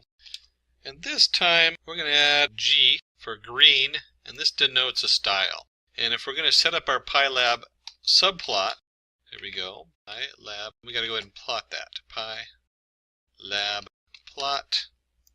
And instead of xy, we want y comma x. Whoops, I messed up. This is in the wrong spot. There we go. We'll move that down here real quick because that goes in the plot part. So the subplot tells it the row, column, and index, and the pyplot tells it what data. In this case, we switch them, and the color, and then the style shorthand. Now let's go ahead and run that. And you'll see it takes this canvas, splits it in two, and now we have two different graphs. And we have the red one with dashed lines, and we have the green one, which has the little stars going up. And if we take this, and let's just for fun, let's change this and run that with an index of 1. It puts them both on the same index. It also gives me a warning because it's a strange way of doing two subplots. It's depreciated. There's another way to do it. But most people just ignore that warning because it's not going to go away anytime soon. Now that's using the same setup. What happens if we do, instead of this, let's change the column on here and find out what happens. And if we do the column, it didn't really like that on the setup, it just disappears. So let's keep our column as 2, and let's change the row on the second one to 2, and run that. And you'll see again it kind of squishes everything together and causes some issues. So let's take the index, so they each need a unique index. And you can see here where I made some changes. I said row 2, and look what happens when I change to column 2. So I now have row 2, column 2, index 2. It squished it up here, so you could put another graph underneath is what that does. And there's all kinds of different things. You really have to just play with these numbers till you get a handle on them, because you have to repeat it 164 times according to Cambridge University if it's completely new to you. And you can see right here where, there we go, 3, run. There we go. But you can see it takes a little bit sometimes to play with these and get the numbers right. Oops, I hit the wrong one, that's why. Let's go 3 there, run. There we go. Now it's overlapping, so I have this doubled over here on the right. For now, we'll just go ahead and leave this with the where we have column and row 2 and the two different indexes so they appear nice and neatly side by side. And then, as we just saw, as we were flashing through them, we can put them on top of each other. And let me just highlight that and copy it down here. Paste it down there. And here we have 1, 2, 1. And then we'll do 1, 2, 1 also for this one, and that puts the two subplots directly on top of each other. It gives us that warning, and you can see we now have two different sets of data graphed on top of each other. And you can also see how it did the indexes. Since one of them is from 0 to 10, that's the green one on the x-axis, and the other one is from 0 to 10 on the y-axis. So it took the greatest value of either one and then used those as a shared value.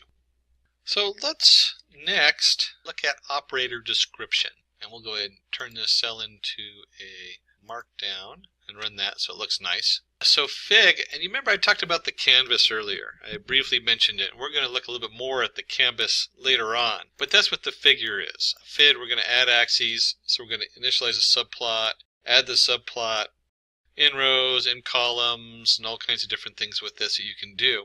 Let's look at that code and see exactly what's going on. And I want you to notice that there's Fig, which is the actual canvas in the Matplot library, and AX is commonly used to refer to the subplots. So when we're creating subplots, you'll see AX equals PLT subplot. Earlier, we did the pylab. So let's go ahead and import pyplot from Matplot library, and we're going to do it as PLT. You'll see that a lot. That's really the standard in the industry, is to call it PLT, just like pandas is PD and NumPyArray is NP. Certainly you can import it as whatever you want, but I would stick to the standards. And we're going to do the same graph as we did above with the pylab, but with the PLT. So if it looks familiar, there's reason we're doing this, because we want to show you how the figure part works and working with the canvas goes. But we're going to do the same plot as we did before, and we'll call it fig, and we're going to set that equal to plot figure. So there's our figure or our canvas on there. And let's create a variable called axes, and we're going to set that equal to fig.add axes. And in this, we're going to control the left, right, the width, the height of the canvas from 0 to 1. And so we can go ahead and I'm just going to put some stuff in there. I got 0.5, 0.1, 0.8, 0.8. So when you're looking at this, this is a 0 to 1, or you could say 50%, 10%, 80, 80%. But it's a control. It's going to control your left and your right, along with the width and the height. So the width and the height, we're going to use 80%, and we're going to have like a little indent on the left and the right. And this should look familiar from above. Axes.plot, x comma y, and then let's give it a color. How about red? Since we're recreating the same graph, let's keep it uniform. Oops, and it helps if I use AXIS instead of AXES. I don't know where that came from. But this looks identical to the one we had up above. So here's our axes plot, x comma y of red. Same graph, same setup, but this time we've added a variable equal to the figure.addAxes. So our plot figure is our canvas, our axes is what we're working in, and then our axes.plot x comma y. And again, we can draw subgraphs. We put that down here. Just like we did before. And a little different notation here. We're going to have fig comma axes equal plt.subplots. And in here it's going to be the number of rows. We're going to do one row in columns equals 2. So if you remember before, that's what we did. We had one row with 2 different graphs on it. We're going to do the same thing, but note how we did this. Here's our figure, or our canvas, and our axes. We're going to create actually 2 different axes. We're going to create row 1, column 2. And so axes is an array of information. So we can simply do let's do ax in axes. And this will now look familiar. Ax.plot. We're going to do x comma y. We'll go ahead and make it red. Keep everything looking the same. Remember, nice uniform graphs. Everything looks the same. And if we go ahead and run this, you'll see we get 2 nice side-by-side graphs. So just as we had before, the same look, the same setup. And just for fun, let's change in columns to 3. We'll run that. And now you'll see we'll have 3 on there. And let's see if we make it a little bit more interesting. We'll do in rows equals to 2. And you can see down here we're going to get an attribute error because it's trying to scrunch everything together. So it does have a limit how much stuff you can put in one small space. That's important to know. You can fix that by changing the canvas size, which we'll look at in just a minute. And there's other ways to change it on here. But here we go. We can do in rows 2 and columns equals 1. You can see 2 nice images right above each other. We'll go back to the original. 1 row, 2 columns, side by side, left to right. And we can also draw a picture or graph inside another graph.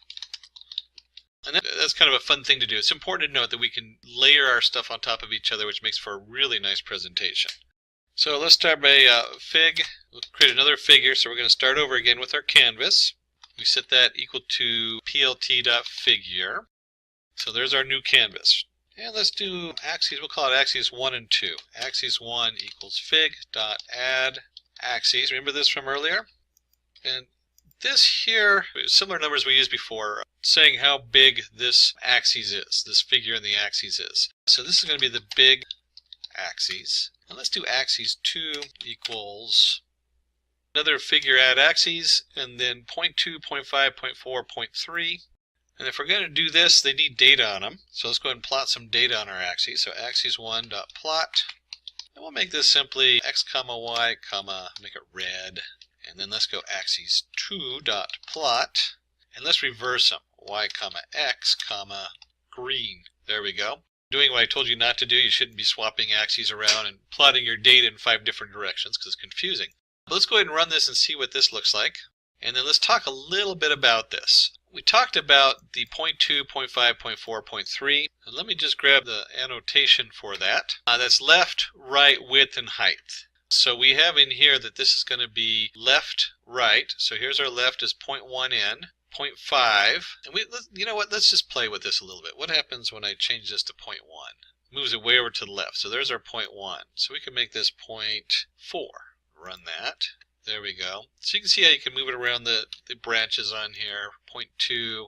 0.5 is the left, so that's our right. So let's see what happens when we do let's make this 0.1. And that actually is, they had it down as left, right. I thought this was wrong. It's actually how far from the bottom. Let me switch that on here. Bottom. There we go. So we had here on this. We can go ahead and put that back to 0.5 and run that. And this is 0.3. Let's make this 0.3 also.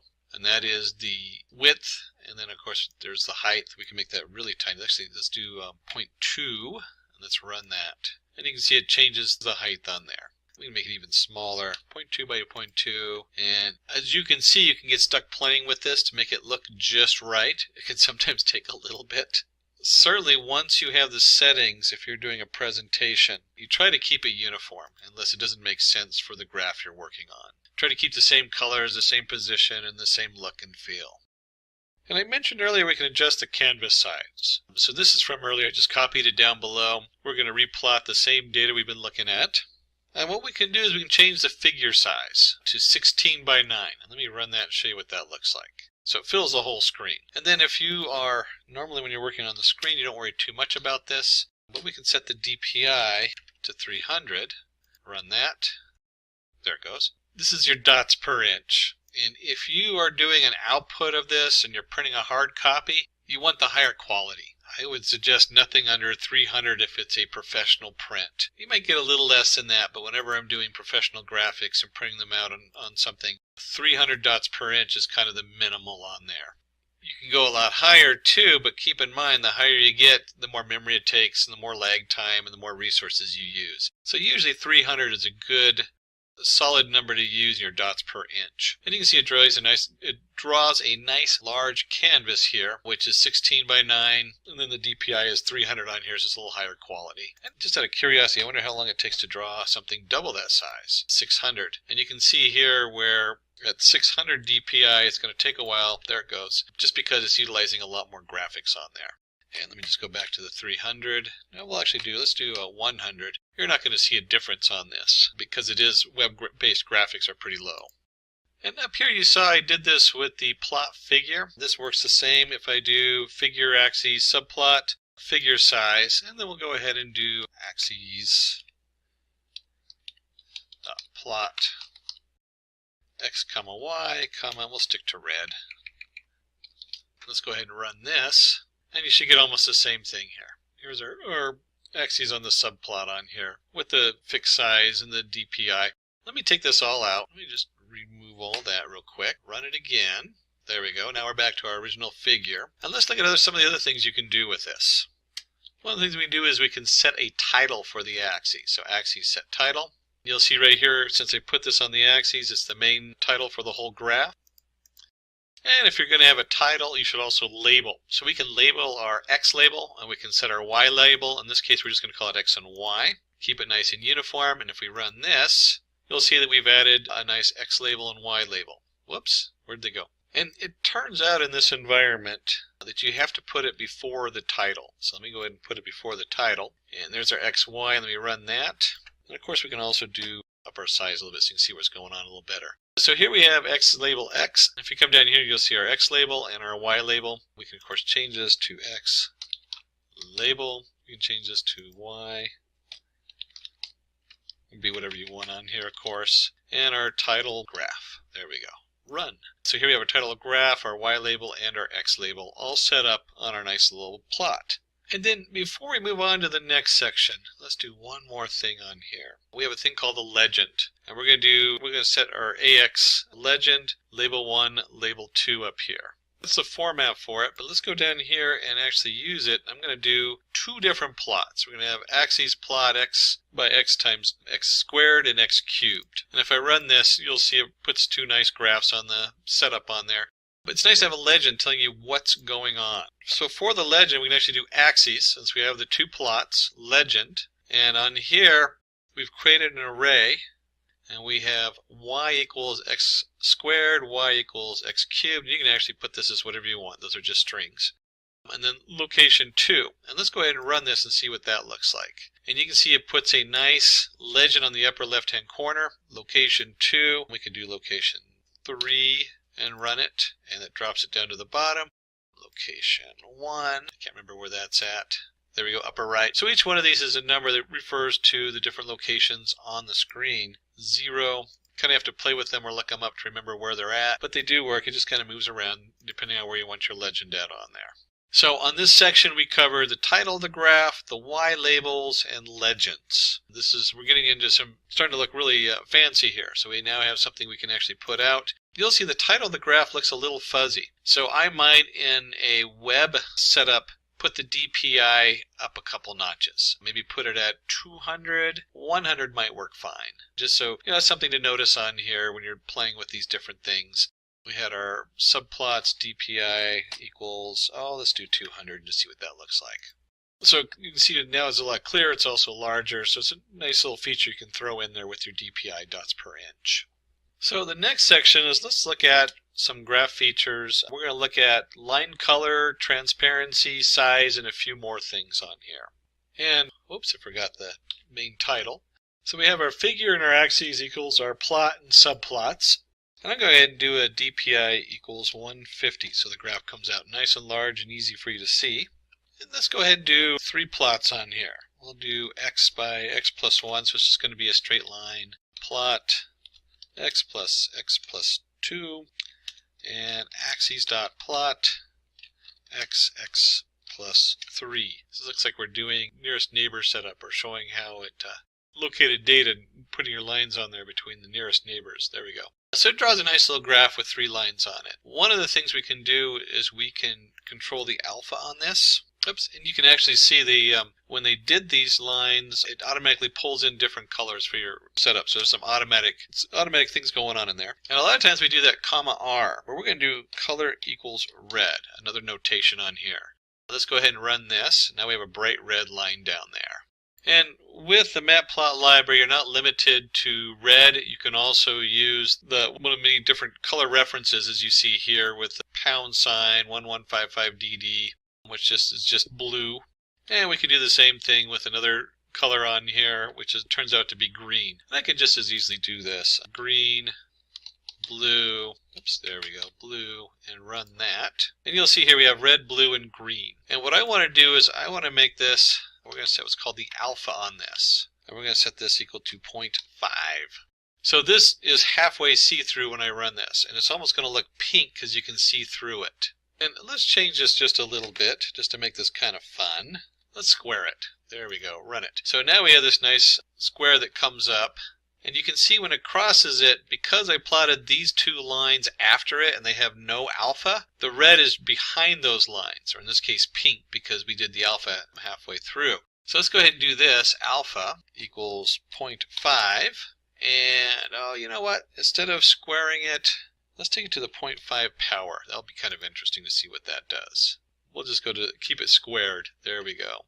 And run that. And let's go back and look at this where it crosses over. And the first thing you see right here is on the blue, it's kind of light blue now. You can see how the 2 colors add together. You get almost a purple on there. So I can clearly see where the red crosses the blue line. And then the green just blanks it over because I didn't do any opaqueness, no alpha on there. So this is great if you have lots of data that crosses over and you need to be able to track those lines better.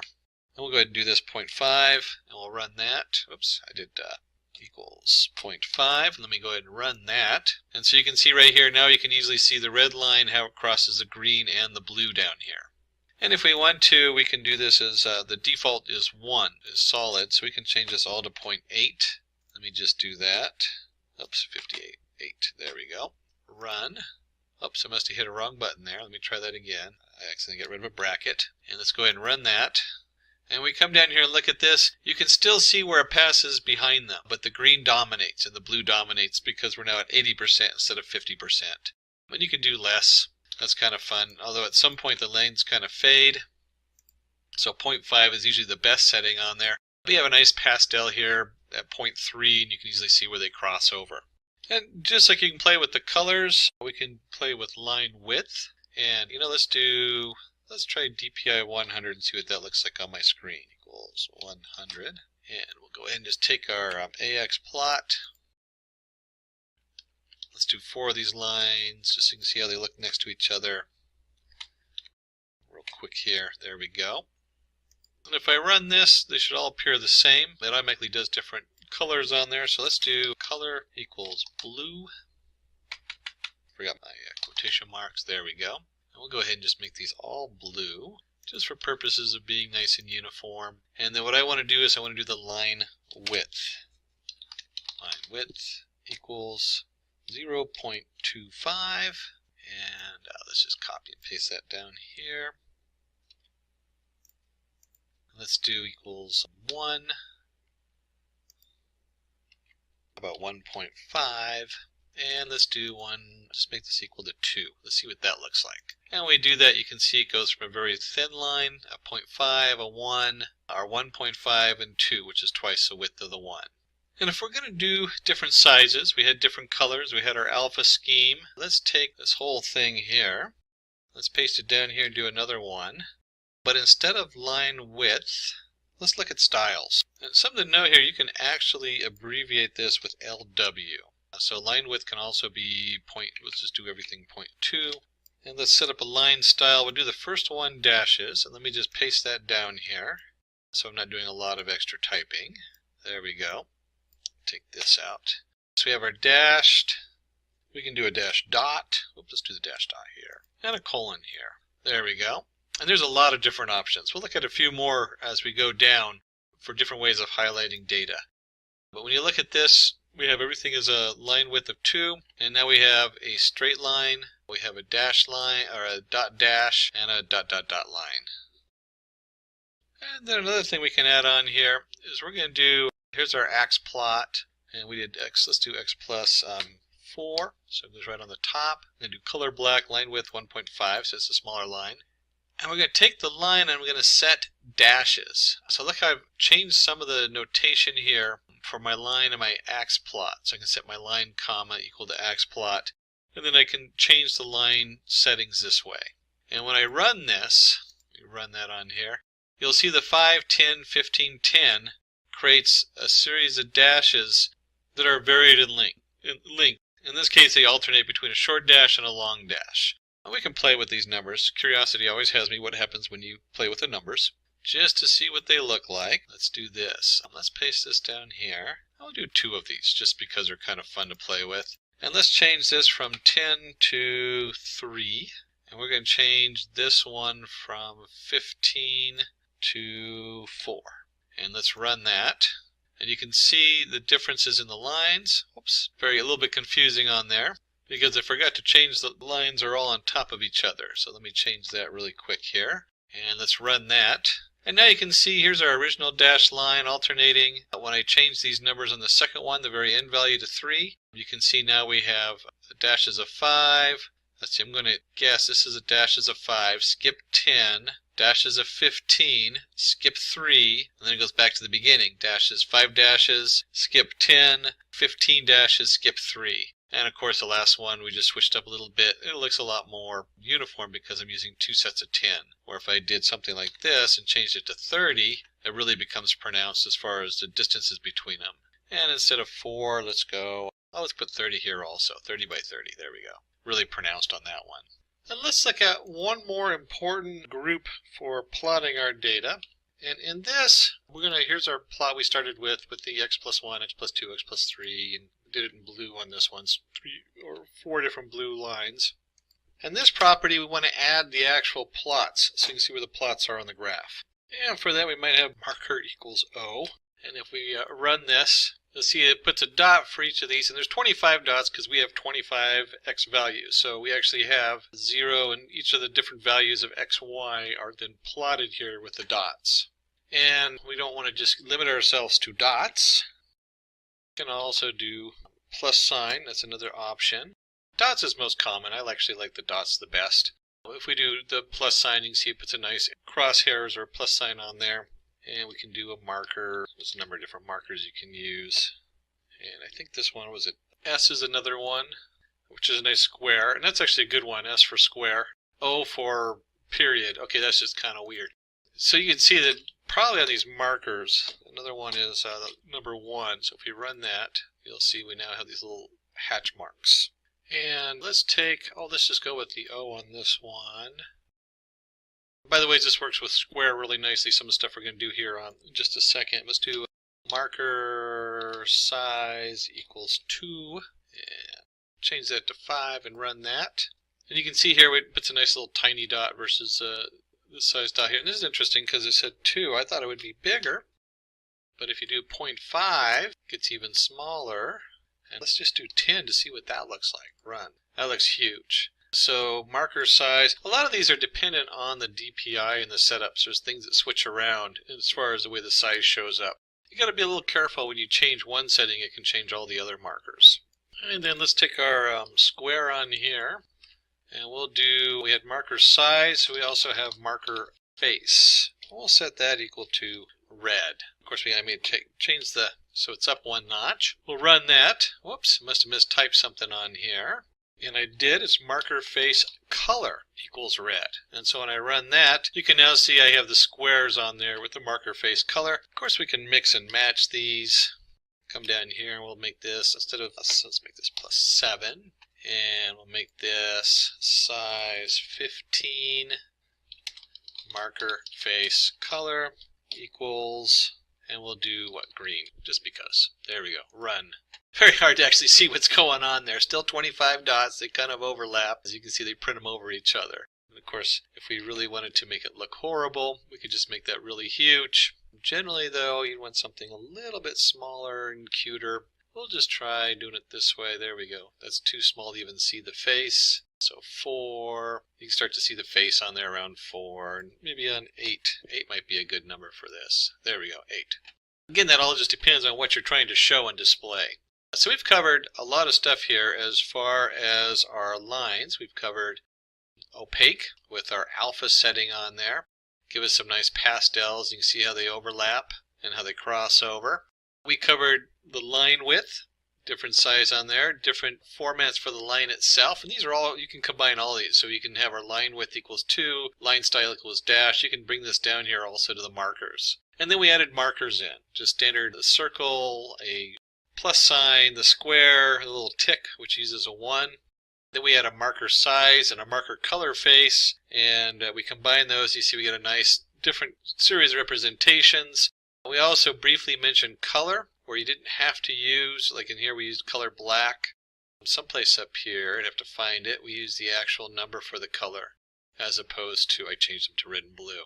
So you can get very precise on the color if you have a very specific color set that you need to match your website or whatever you're working on. All of those are tools in the Matplot library. So we have one more piece to formatting the graph, so we want to show you, and then we have 2 big sections. We're going to go over the different graphs that they have along with a challenge problem. So let's go in the last section we're going to look at is limits. We're going to limit our data. So this first part I'm just going to paste in there. We're going to create our subplots 1, 2. So 1 row, 2 columns. We're going to do a figure size of 10, 5. This should all look familiar now since we've done a number of them. And we're going to go ahead and plot, and this is an interesting notation you should notice here. Our axes 0, so 1 we've used, instead of, you can just iterate through them, but they're just an array, so it's an array of 0 is still the axes of the first axes out of 2. And we're going to plot x squared, x cubed, line width 2. So we're going to go ahead and just plot 2 graphs right on top of each other without doing multiple plots on here. And we'll set the grid equal to true on here. Let's go ahead and run that. And you can see here are 2 plots with the x value going across. And I'm going to do something similar. And by the way, so you can just, if you look at it, you can see the grid on there. That's all that is. Easier to spot the data going across. We're going to take the same data for axis 1. So we have our plot of x squared, x and x cubed, line width 2. And this time we're going to take our axis 1 and do y limit. It's actually set underscore y limit. This is the y-axis, so it's going to be an array of two values. And we'll do 0, 60. I'm just making these numbers up. The guys in the back actually made them up. I'm just using their numbers. And we're going to set the x limit, and we'll set the x limit as, don't forget our brackets there, 2, 5. So it's the same data going in, but we're setting a limit on it. And let's go ahead and run that. And let's see what it comes out of. And here we have the y limit 0 to 60. So we're looking at just the lower part of this curve here up to here.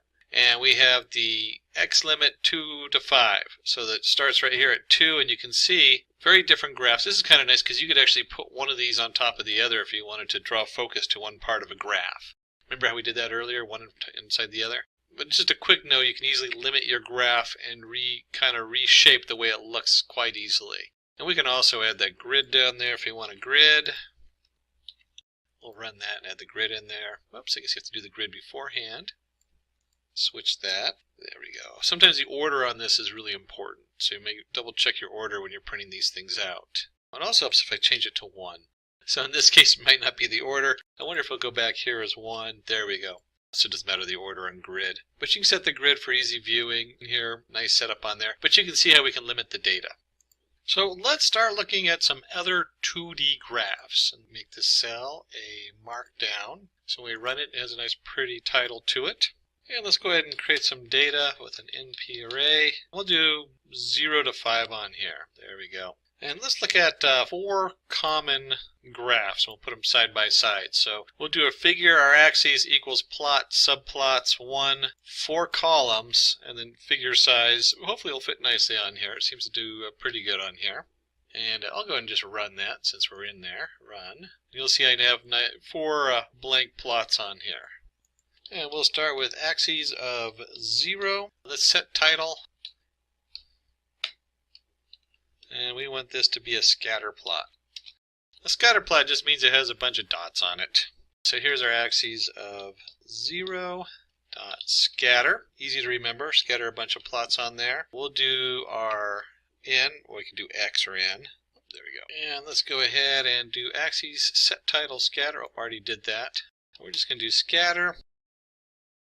That's how you do it on there. That is how you create a scatter plot, simply with the scatter control. And we'll do, let's do the variable x plus, and let's throw some randomness in here.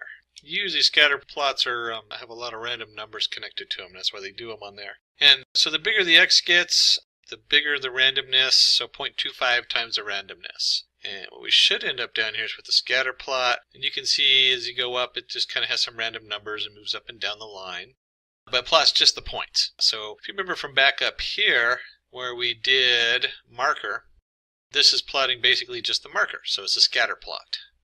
Probably less used is a step plot. So for axes 1, we'll go ahead and do a step plot so you can see what that looks like. And this time I'll use our n value instead of x. We generated that n value up here. And so for this we have n times 2, our n squared, n times 2, n squared. Line width equals 2, and if we run that, it creates a nice step up. Let's see, so we've got a scatter plot, we've got a step plot. Let's do a bar plot. And we'll use the same formula, n squared, alignment centered, because you can have them to the left or right, width 0.5, and alpha, if you remember correctly, that's how opaque it is. Let's see what that looks like on there. So we have some nice, you can see here a nice bar plot. It should look very similar to the step plot, but colored in. And we can change the width. Let's see what happens when we do 0.9. Run. And if we take width out completely, run that, you can see it starts coming together on there. And we can change the alpha. We can take the alpha out too and run that.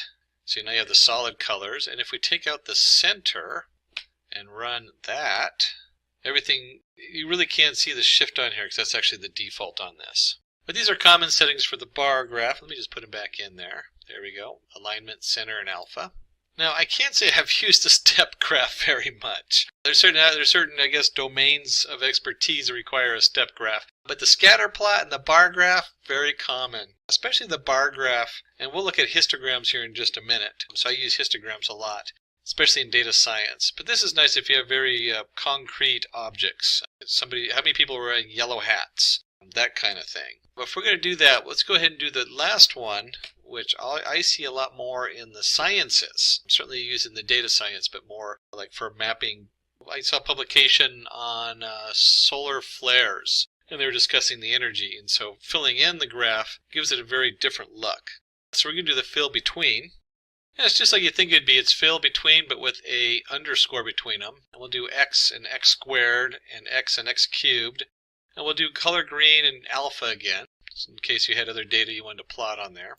You can see it forms a nice squared coming up here. And also, if you look at the bottom one is your squared value, the upper line is your cubed value, and then it fills in everything in between. If you remember from calculus, this would be if you had like a motor and efficiency, they would talk about the efficiency going up and the loss, and you're looking for the space or the area between the two lines. So it gives you a nice visual of that.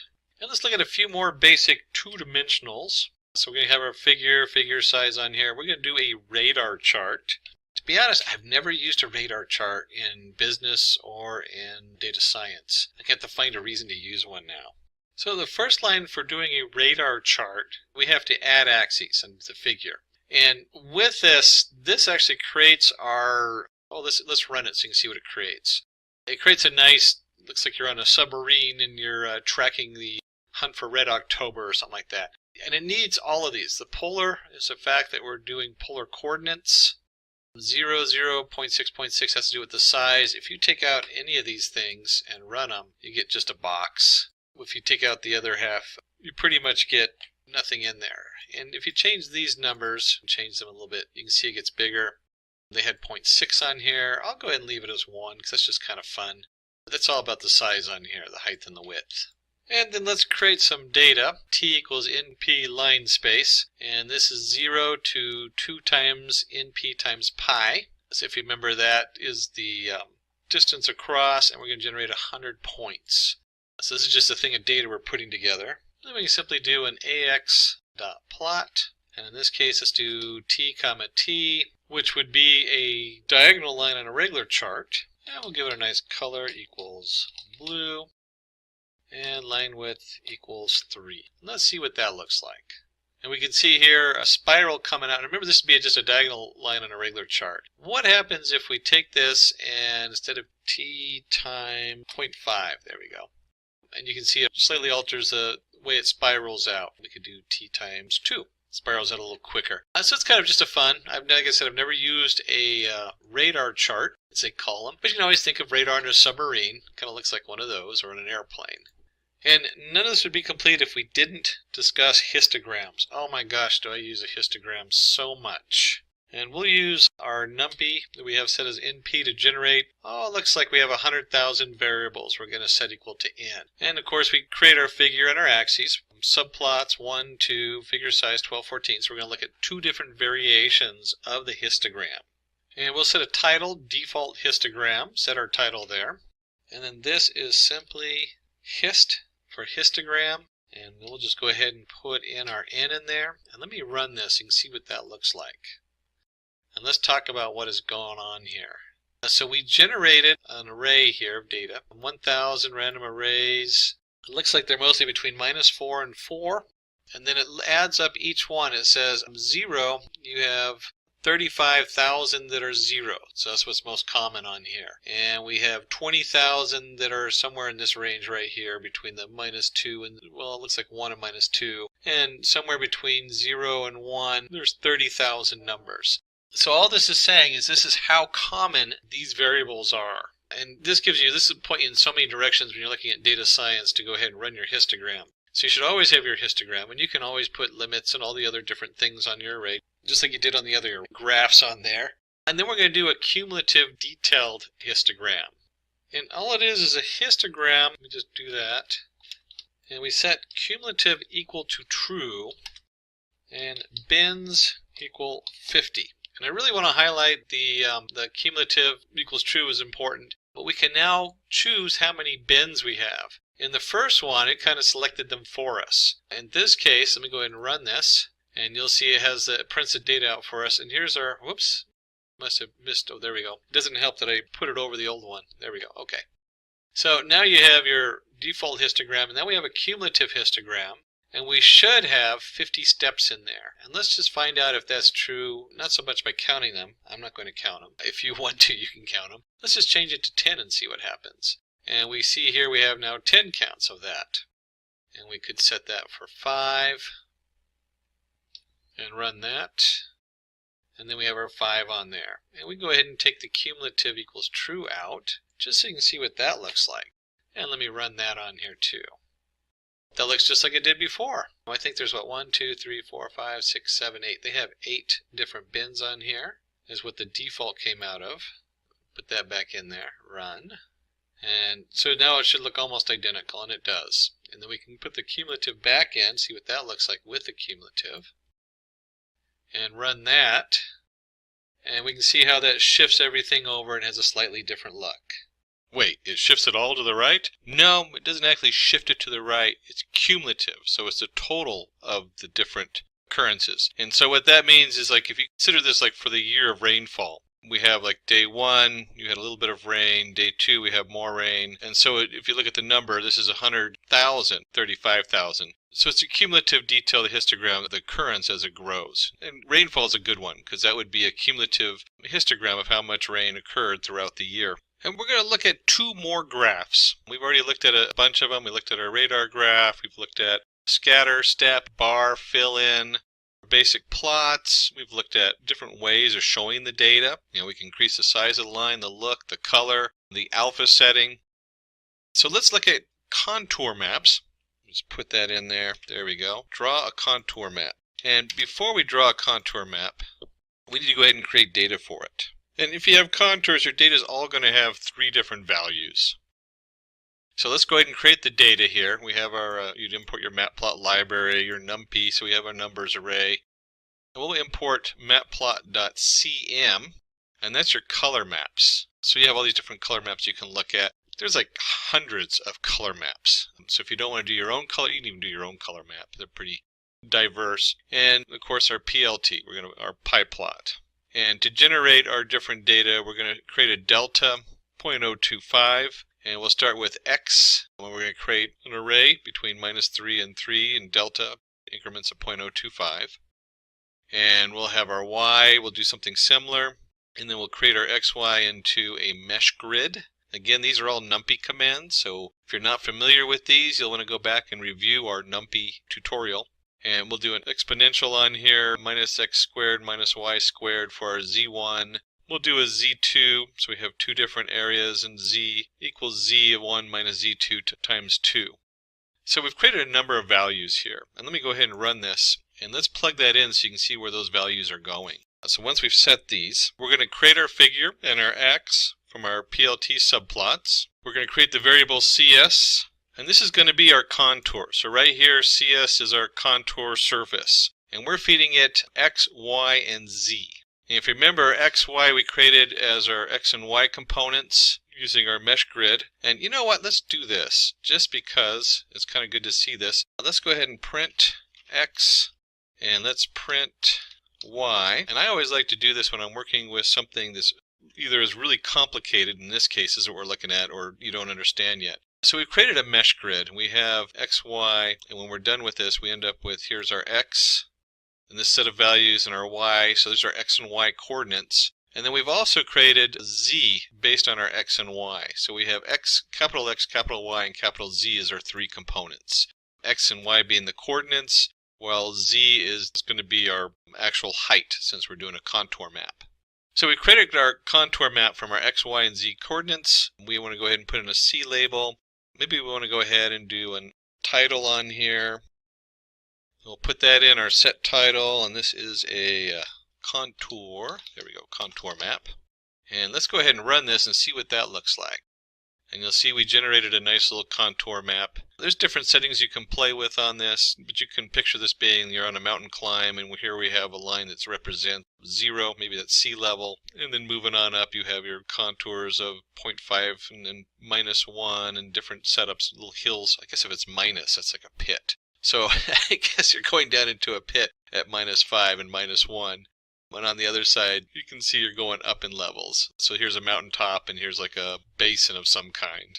And in data science, this could represent a lot of things. This could also be representing 2 different values and maybe profits and loss. I don't know if I'd ever really do that as a contour map, but I'm sure you can be creative and find something fun to do with a contour map.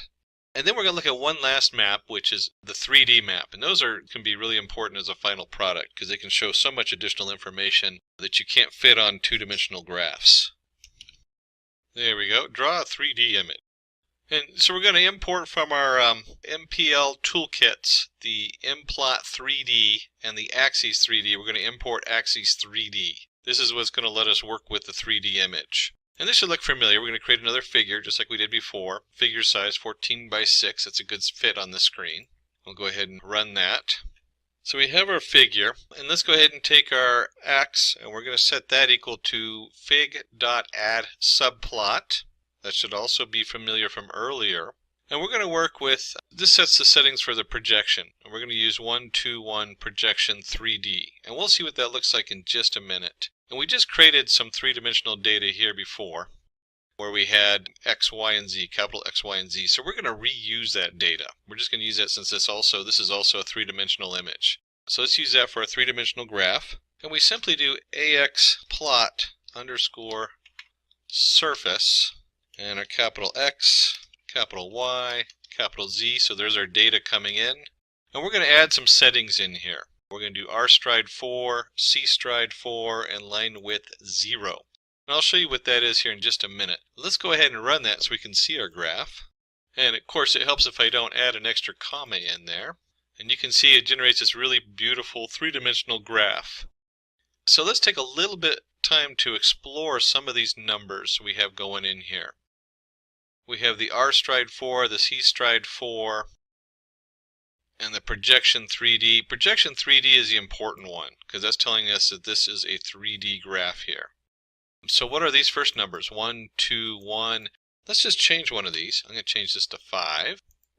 And it's going to give me an error. Let's change it to 1. And oops, that didn't work. Let's change this middle one to 3 instead.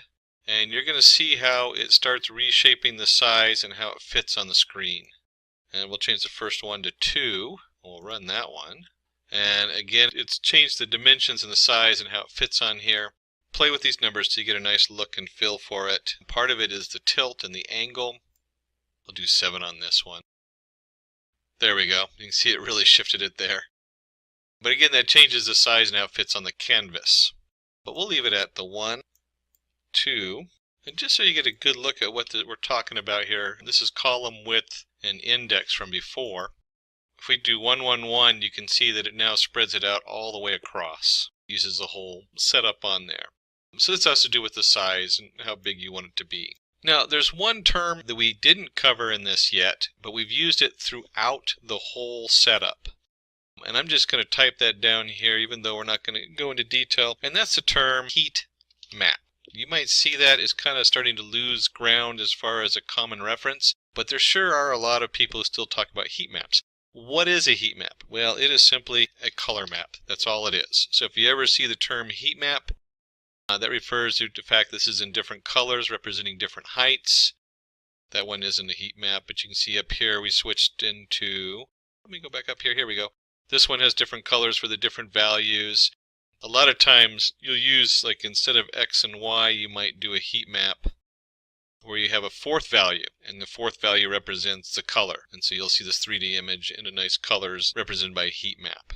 That's all it is. So if you see the term heat map, that only means we're plotting some of the data in color to make it stand out or to give it a fourth dimension in this case. So we've covered a lot of things on Matplot, and that brings us, covered all the basics, so that brings us to practice example. And this is going to be the challenge for you. And let me go ahead and change our cell type markdown and run that so it looks pretty. Practice example, write a Python program to create a pie chart of the popularity of programming languages. Okay, excellent. And if you're going to have a challenge, we need some data. And I'll just throw in import our Matplot library at the beginning. You should do that automatically. And so for our data to plot, we're going to have our languages. We're going to have Python, we're going to have Java, PHP, JavaScript, C#, C++. So those are 6 categories. And then we have our popularity. Oops, misspelling there. Popularity. We'll give the first one 22.2%, Java 17.6%. And I don't know if these are real numbers they pulled. My guess is that they might have just been made up because I don't know if Python's really that much more popular than the other ones. Maybe specific to data science, because Python's very popular in data science right now because it has so many options. The only other program that's highly used and exclusively for data science is R. So Python's big, and Python also does a lot more. It's a full programming language where R is primarily for data science. They didn't even put R in here. So we have Python, we have Java, we have our PHP, and you can see the different values they've given it or different percentages. And I did add these up. It does not add up to 100%. It adds up to 71% or something like that. And then we're going to give colors. And we've chosen, these guys in the back brought in these colors. I'm not sure what these colors are. We'll find out in a minute, so it'll be exciting. But you can see they're using the actual color values you can pull off of a color wheel or something like that. You could have just as easily done blue, red, green if you're too lazy to pick the exact colors. And then let's go ahead and solve this and see what we got here. We're going to do something a little fancy just because we can. The first thing we're going to do is we're going to use a variable called explode. And you'll notice that there's 6 variables in here, so that matches our 6 different categories. And the first one we've done is 0.1 and then 0, 0, 0, 0, 0. 0.1, when we put this in here under the explode in the plot, it will actually push that square out. So it's a really cool feature to highlight certain information on a pie chart. And this is simply plt.py. And we're plotting popularity. There we go. And before we add in all the really cool settings for this, let's go ahead and run it. And you'll see we generate a nice flat pie. Not too exciting there. And then we'll go ahead and put in all the extras. I talked about explode, where we can explode one of the values out. So here's our explode equals explode. Labels is languages, because we want to know what the different colors mean. Here's our colors equals colors, our auto picture. And this is standard print format. So that's a Python setup on there. And that's just going to put the value on the pie slice. And then we're going to add shadow, because it just looks cooler with a shadow, gives it a little 3D look. And we'll do a start angle of 140. Let's go ahead and run this and take a look and see what comes out of that. And look how that changes the whole setup. So here's our labels. There's our value we put on there. There's our slice that's pushed out. There's our shadow, a 3D effect. And then we started at 140. We could also rotate this. Let's just do this angle 90. And if we run it, you'll see the blue pie slices moved up a little bit. We could actually let's just take the whole starting triangle out and run. It'll default to 0. And this is what it looks like if it defaulted to 0. So depending on where you want the highlighted slice to appear, usually you want that to appear on the left because people read left to right. And so it draws a focus onto, in this case, Python and how great Python is. I'm a little biased. We're teaching a Python tutorial, so it should be understandable that we're looking at Python. And one last reference before we close. You can go over to the matplotlibary.pyplot setup, and if you go underneath the different functions on there, you can look this up on their website. You'll see a full list, and this is why it's so important to go through a tutorial like this, because this list is just so massive. I'm trying to figure out, like, here's our bar plot. There's a bar H. You can add barbs. There's a box plot we didn't cover. C labels, a totally different kind of, for your contour plot you can set up in there. If you go down here, we have our figures we used on there. We showed you the basics of how to do the figure. You'll see some closer references on those. There's a histogram down here, HIST. There's also the hist2d, makes a 2D histogram plot. H-lines, all of this, these are all the different commands that are underneath of here. And you can see it's pretty extensive. We've covered all the basic ones so that you now have a solid ground to look at these different options. So when you come to these functions, some of them are going to look a little off, or not off, will look unfamiliar, but you'll still have the availability to probably understand most of this and have a basic understanding of your matplot library. Let's go ahead and open up another Python 3 setup in here. And so we want to explore what happens when you want to display this. This is where it starts getting, in my opinion, a little fun because you're actually playing with it and you have something to show people. And we'll go ahead and rename this. We're going to call this Pandas and PyPlot. So Pandas PyPlot, just so I can remember for next time. And we want to go ahead and import the necessary libraries. We're going to import Pandas as PD. Now remember, this is a data frame, so we're talking rows and columns, and you'll see how Pandas works so nicely when you're actually showing data to people. And then we're going to have NumPy in the background. NumPy works with Pandas, so a lot of times you just import them by default. Seaborn sits on top of the matplot library. So sometimes we use the Seaborn because it kind of extends. It's one of the 100 packages that extends the matplot library. Probably the most common used because it has a lot of built-in functionality. Almost by default, I usually just put Seaborn in there in case I need it. And of course we have matplot library as pyplot, as plt. And note we have as PD, as NP, as SNS, as PLT. Those are pretty standard. So when you're doing your imports, I would probably keep those just so other people can read your code and it makes sense to them. That's pretty much a standard nowadays. And then we have the strange line here. It says ampersand matplot library inline. That is for Jupyter Notebook only. So if you're running this in a different package, it'll have a pop-up when it goes to display the matplot library. You can, with the most current version of Jupyter, usually leave that out and it will still display it right on the page as we go. And we'll see what that looks like. And then we're going to go ahead and just do the seaborn, the sns.set, and we're going to set the color codes equals true. Let them just keep the default ones so we don't have to think about it too much. And we of course have to run this. The reason we run this is because these values are all set. If we don't run this and I access one of these afterward, it'll crash. The cool thing about Jupyter Notebooks is if you forgot to import one of these, you forgot to install it, because you do have to install this under your Anaconda setup or whatever setup you're in, you can flip over to Anaconda and run your install for these. And then just come back and run it. You don't have to close anything out.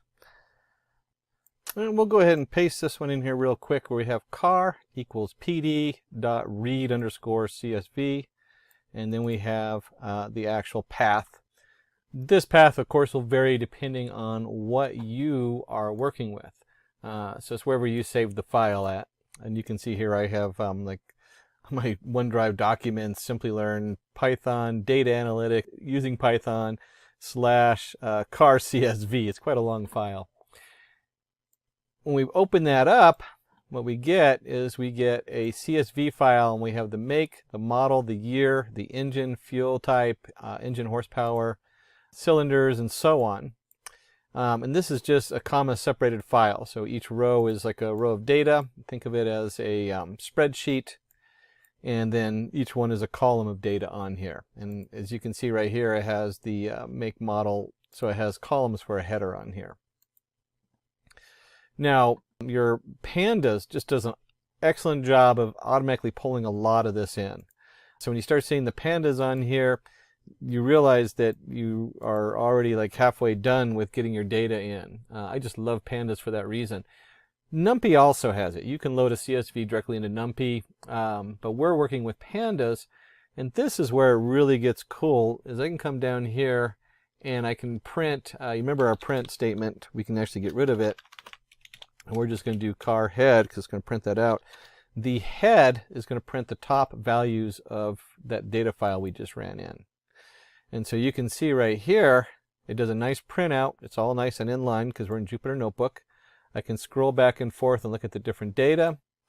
And just like we expected, we have our column, and it brought the header right in.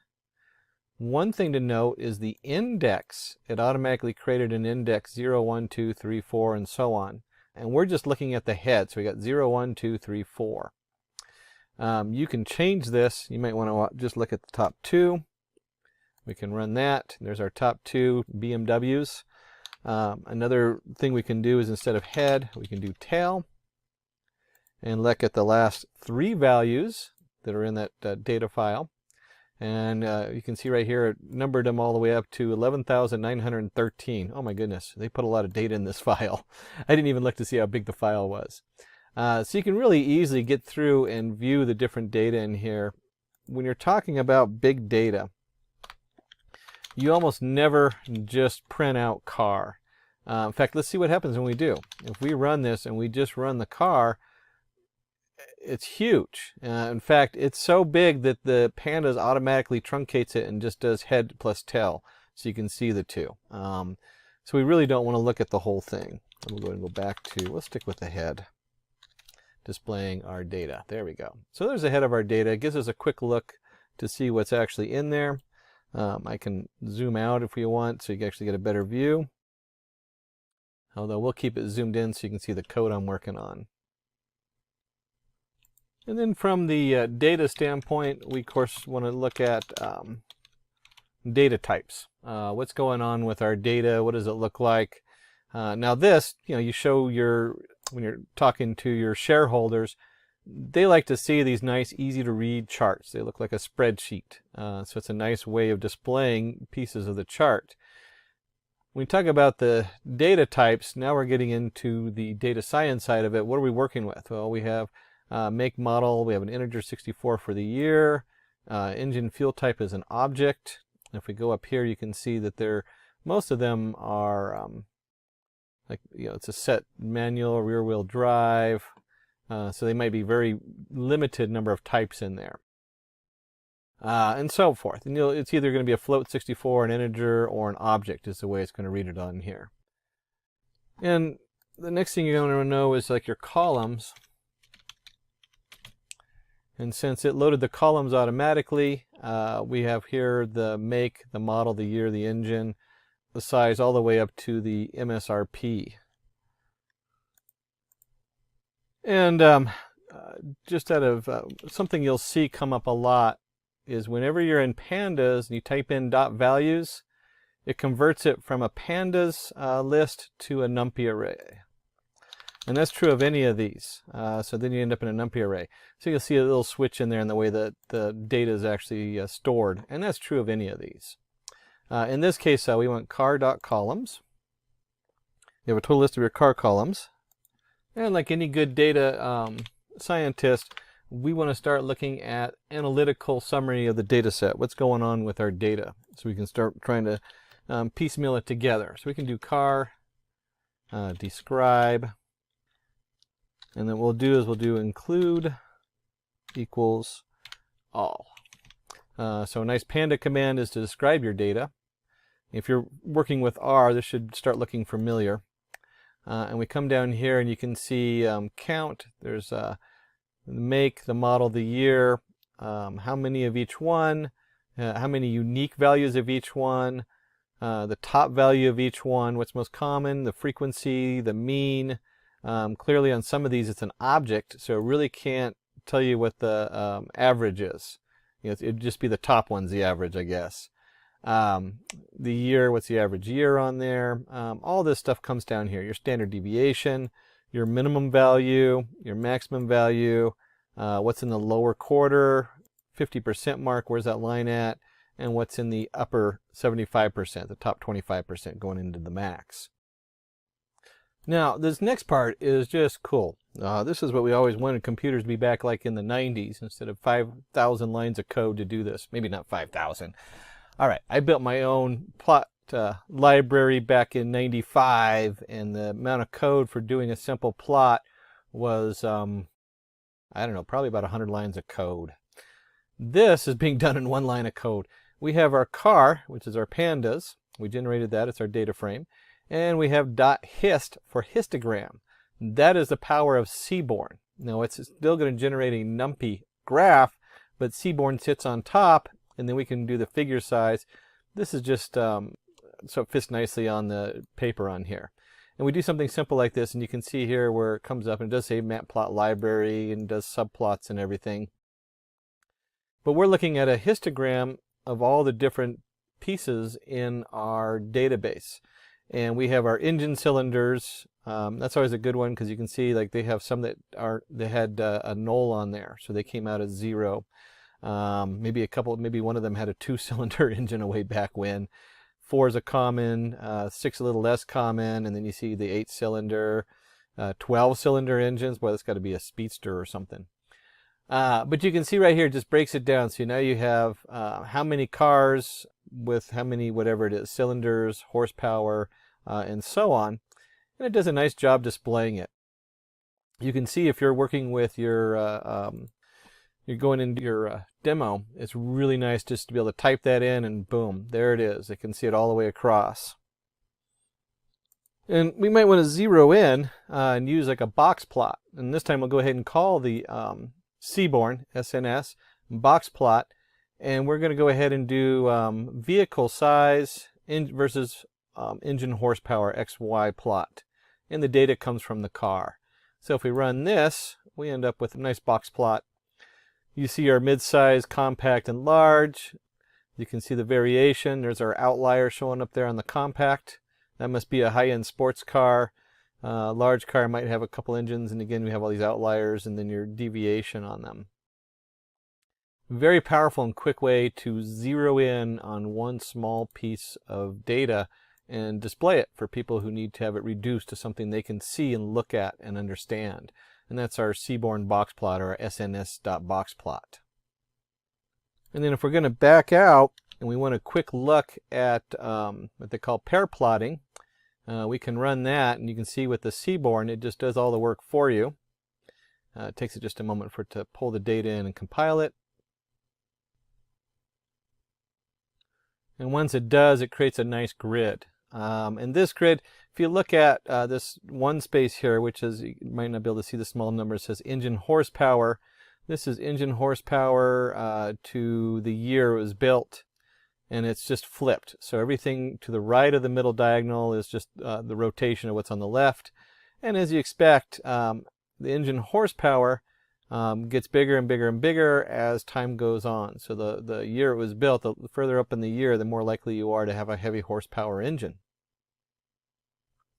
And you can quickly look at trends with our pair plot coming up. And look how fast that was. It took it a couple, moment to process. But right away I get a nice view of all these different information, which I can look at visually and kind of see how things group and look. Now, if I was doing a meeting, I probably wouldn't show all the data. One of the things I've learned over the years is people, myself included, love to show all our work. We were taught in school, show all your work, prove what you know. The CEO doesn't want to see a huge grid of graphs, I guarantee it. So what we want to do is we want to go ahead and drop the stuff that might not be interested in. And I'm not really a car person. Our guy in the back is, obviously.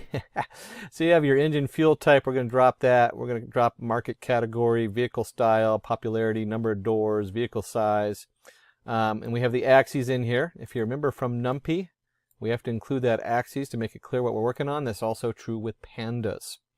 And then we'll look at just what it looks like from the head. And you can see that we dropped out those categories, and now we have the make, model, year, and so forth.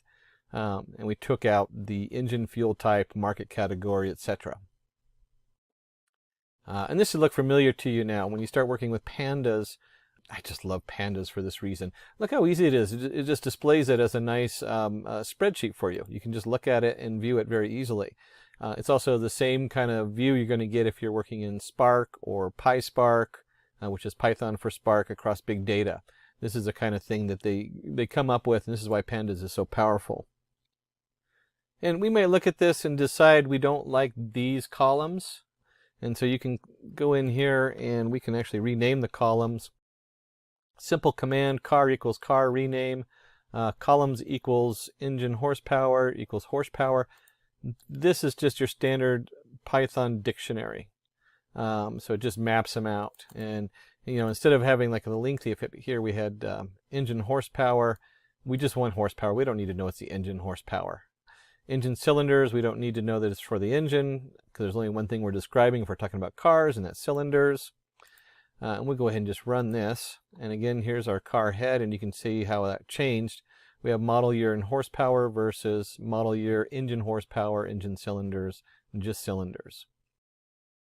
Again, we want to keep reducing this so it's more and more readable. The more readable you get it, the better. And of course, we can also adjust the size a little bit, so that when it prints out, instead of splitting it on two lines, we get like a single line. We can do that also. That's just your control mouse up or plus sign you use in Chrome. That's a Chrome command. And if you remember from NumPy, we had shape. Well, pandas works the same way. We can look at the shape of the data. So we now have 11,914 rows and 10 columns. So you see some similarities because pandas is built on NumPy.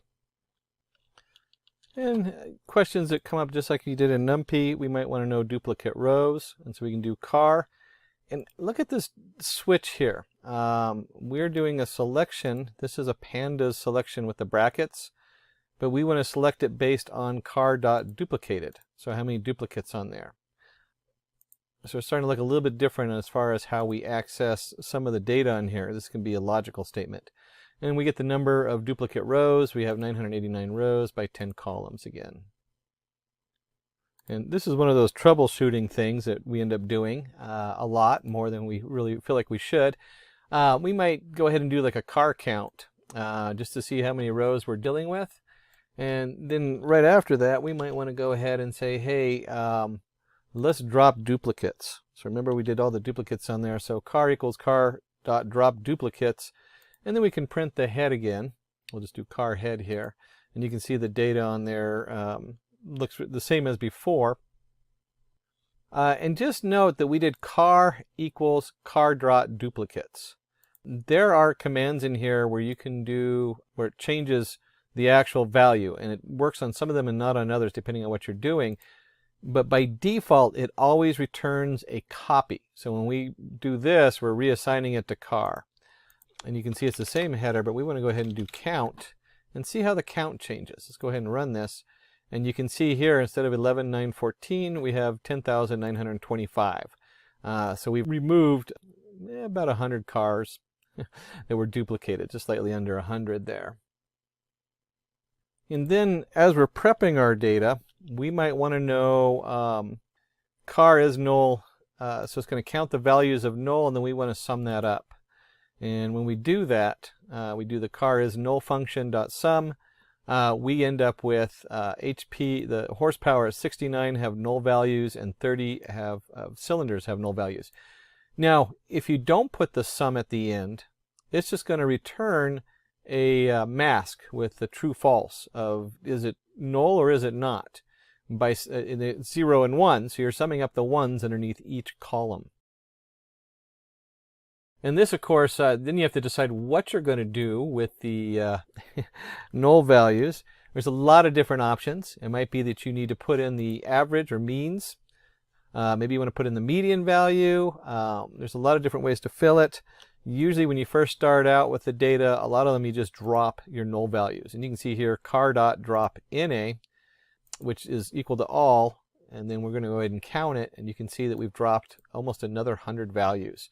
So from 10,925 to 10,827, maybe 75 or so values. So we've cleaned this is really a big part of cleaning data. You need to know how to get rid of your null values, or at least count them, and what to do with them. And of course, if we go back to counting our null values, we should now have null values. There we go. And you'll see there's 0 null values. I don't know how many times I've been running a model that doesn't take null values and it crashes, and I just sit there and look at it trying to get, why did that crash? It should have worked. It's because I forgot to remove the null values. So we've been jumping around a lot. We're going to go back to finding outliers, and let's go ahead and bring that back into our Seaborn. And if you remember, we did a box plot earlier. This time we're going to do a box plot just on the price. And you can see here our price value, and we have the deviation with the 2 thinner bars on each side of the main value. And then as we get up here, we have all these outliers. In fact, we have one way out here that's probably a really expensive high-end car is what we're looking at. If you were doing fraud analysis, you would be jumping on all over these outliers. Why are these deviation from the standard? What are these people doing? Again, this is probably, like I said, a really high-end expensive car out here. That's what we're looking at. And we can also look at the box plot for the horsepower. And we'll put that in down here and run that. And you can see again, here's our horsepower, and it just jumps. And there's these really odd, huge muscle cars out here that are outliers. And we're going to jump into making this a little bit more, as you start displaying your data or your information to your shareholders. We're going to look at plotting a histogram for the number of cars per brand. And the first thing we want to go ahead and do is we have with our car, go back over here, here we go. We have our make value counts, largest plot, and we want to do a kind equals bar, fig size 10.5. And right off the bat, we jump up here and we see Chevrolet, it's going against, what was it? It's figuration, the value counts, and we want the largest value. So here's our value counts and compared to what the different cars are. Chevrolet puts out a lot of different kinds of cars. I didn't realize that they made that many cars or different types. And then for readability, let's go ahead and add a title, number of cars by make, number of cars, and make. If you had looked at this the first time, you would have been like, well, what the heck am I looking at? Well, we're looking at the number of cars by make. And then you can see here, now we're talking about the type of cars and the different ones are put out. Lotus, I guess, only had a few different kinds of cars over there. Very high-end cars. And then as doing data analytics and as a data scientist, one of the things I am most interested in is the relationship between the variables. So this is always a place to start. We want to know what's going on with our variables and how they connect with each other. So the first thing we're going to do is we're going to go ahead and set a figure size because we want to make sure it fits our graph. We'll just go ahead and set this one plot figure set to figure size 2010. If you never used the matplot library, which is sitting behind Seaborn, whatever is in the PLT, this is what's loaded. It's like a canvas you're painting on. So the second you load that PyPlot as PLT, anything you do to that is affecting everything on it. And then we want to go ahead, since we're using Seaborn, we'll go ahead and create a variable C for relationships or correspondence, and car.corr. That's a correlation in Seaborn on top of pandas. Again, one line and you get the whole correlation on there. And because we're working with Seaborn, let's put it into a nice heat map. If you're not familiar with heat maps, that means we're just using color as part of our setup. So we have a nice visual. And we can see here that the Seaborn connected to the pandas prints out a nice chart. We'll talk a little bit about the color here in a second.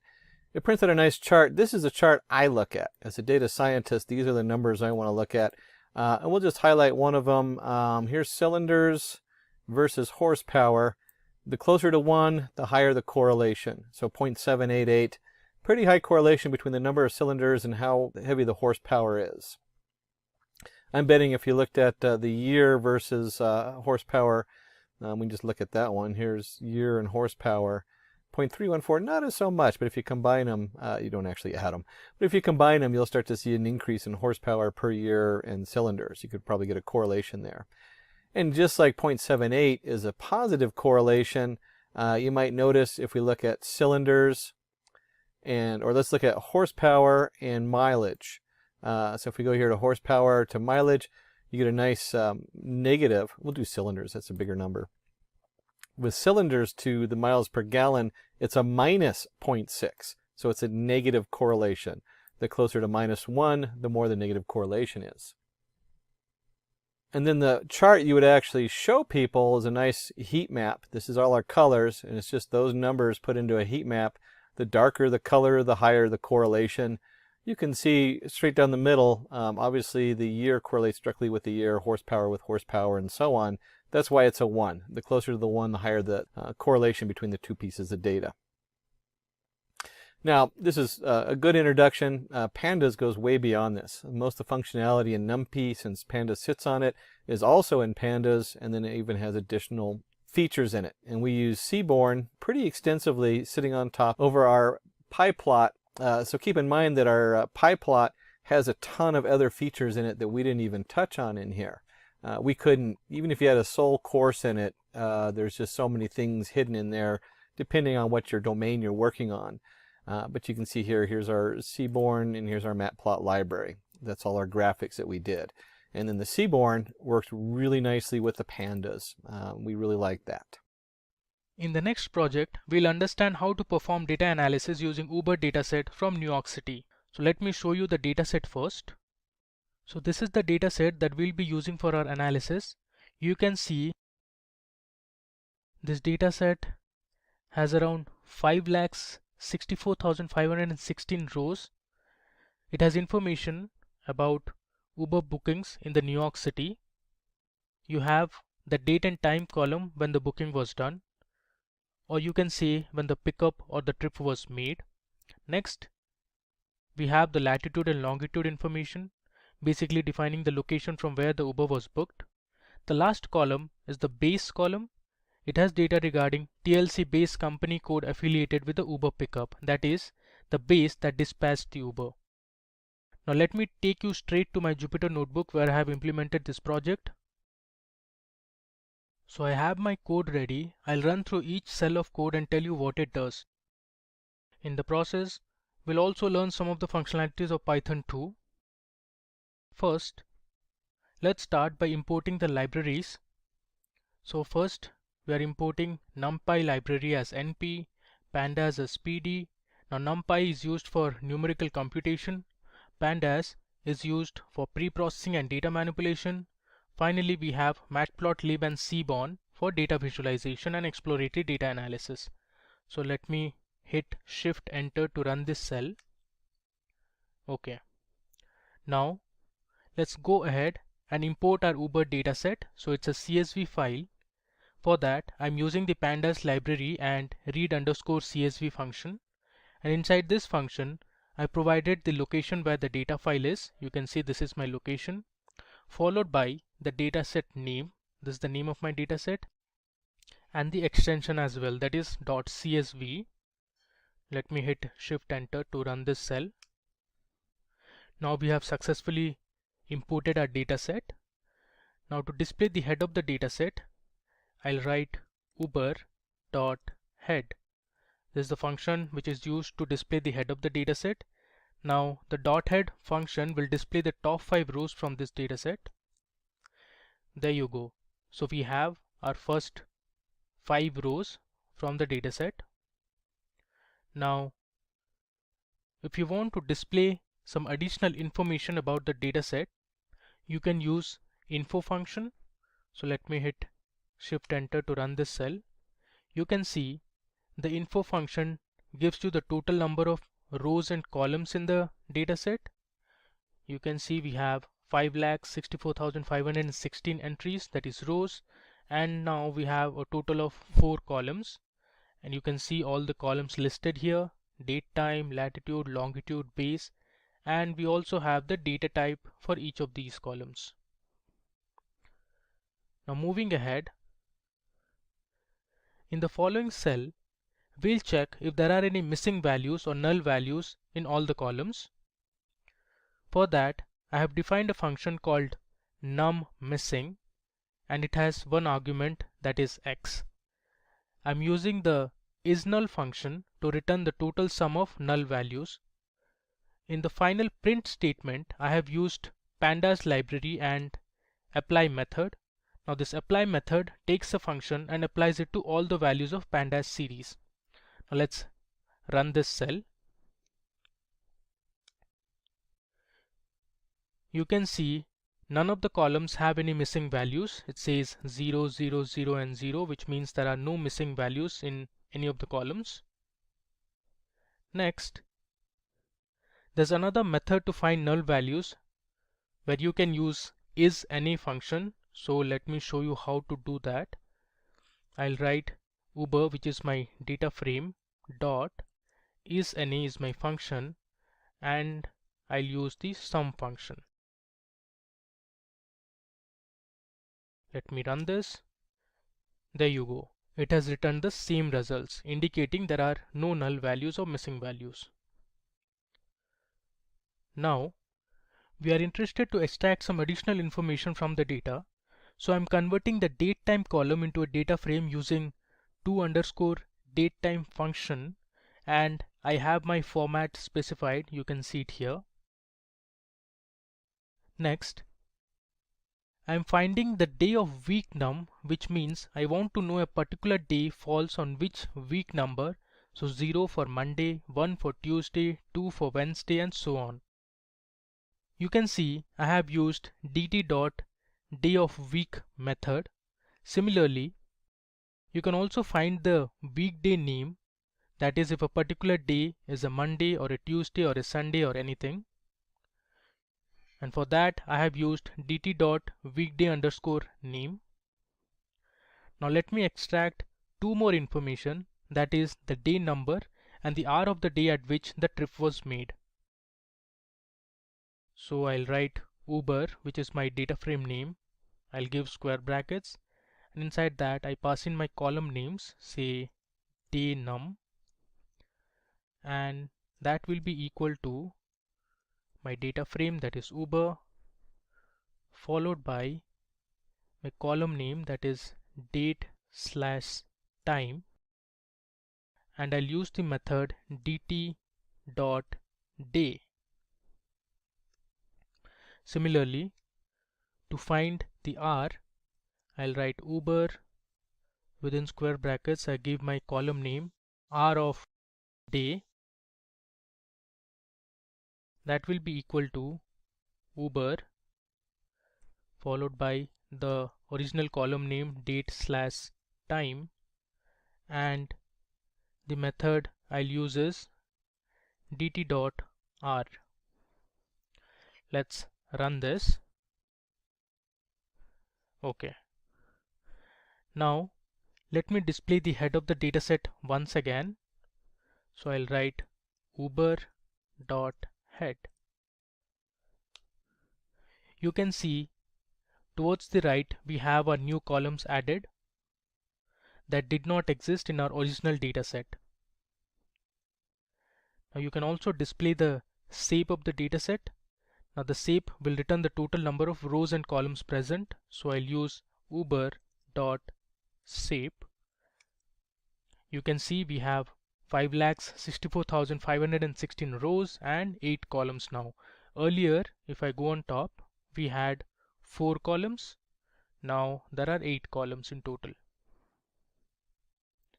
You can also find out all the unique base code names from where the Uber was dispatched.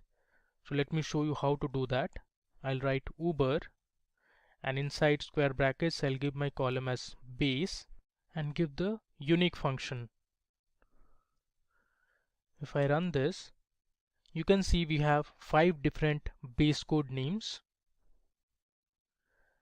Now coming to our first visualization of the project, here we'll see the total count of Uber trips from each base. For that I've used the Seaborn library and cat plot function.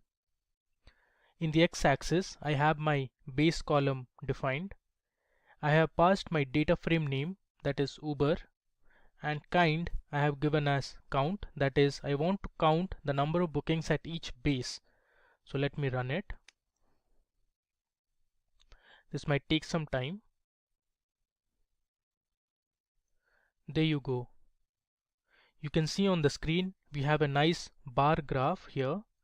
The x-axis shows the count of trips for each base code. So base 02682 had the highest number of trips or bookings in April 2014, and base 02764 had the lowest number of bookings. In the next cell, let's explore another feature of Pandas library, that is to create a pivot table. For that I have used pivot_table function. For index, I'm using the column names day of week num and day of week. Values I have passed my base column, and the aggregate function I have used is count. Now the cell of code will create a table to understand the total number of trips for each day of the week. Let me run this. You can see in April 2014, Wednesdays had the highest number of trips, which is around 1,08,000, while Sundays had the lowest, 51,251. Now that makes sense because Sunday is a holiday in New York and people would like to spend time at home. Now let's visualize the pivot table in the form of a bar plot. So I'll write Uber_week_data dot, I'll use the plot function. Inside plot function I'll give kind is bar, so I want a bar plot, and I'll define my figure size, and I'll give equal to, let's say 8,6. Run this cell. There you go. As we saw above, Wednesday had the highest number of Uber pickups while Sunday had the lowest. Similarly, let's visualize the bookings based on hour of the day. So I have created a pivot table and then I'm trying to plot a line graph. Let's run this. Okay. You can see the trend. At midnight, the number of trips are less. It slowly increases early in the morning, and during the evening time, Uber bookings are higher. So you can see around 4 in the afternoon to 7 in the evening, Uber trips attain a peak, and trips gradually decrease after 8 p.m. in the evening. Moving ahead, let's now analyze the number of Uber bookings based on each day in the April month of 2014. So I have created my pivot table and then I'm trying to plot a bar graph. You can see I have kind equal to bar. Let's run this. Okay. We have our bar graph ready. Now this bar graph depicts 30th of April had the highest number of Uber bookings, followed by 4th of April, that is this one. Now I can show you in the next two cells of code. Now in the current cell, we are basically counting the number of trips for each day in April month. I have grouped each day number using the group by function and used the apply function to count rows. Let's run it. So I have all the day numbers listed and the total number of trips that were made for each day of the month. Now let me sort the bookings for each day in ascending order. So I'll write by underscore date underscore sorted equal to by underscore date dot, I'll use the function sort underscore values. Now to display, I'll again use by underscore date underscore sorted. Let me run it. Now we have arranged this in ascending order. The results tell us that 20th of April had the lowest number of trips while 30th of April had the highest, followed by 4th of April. Now you can also create a histogram to analyze the pickups by hours. Let's run this cell. I've used the hist function for this. Okay, so we have our histogram ready. Now this histogram is similar to the line graph that we plotted above, this one.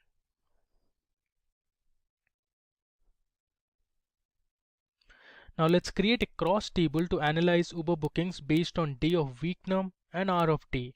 So here I have used group by function, split function, apply, as well as unstack function.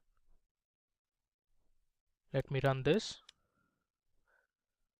There you go. So this is my cross table ready.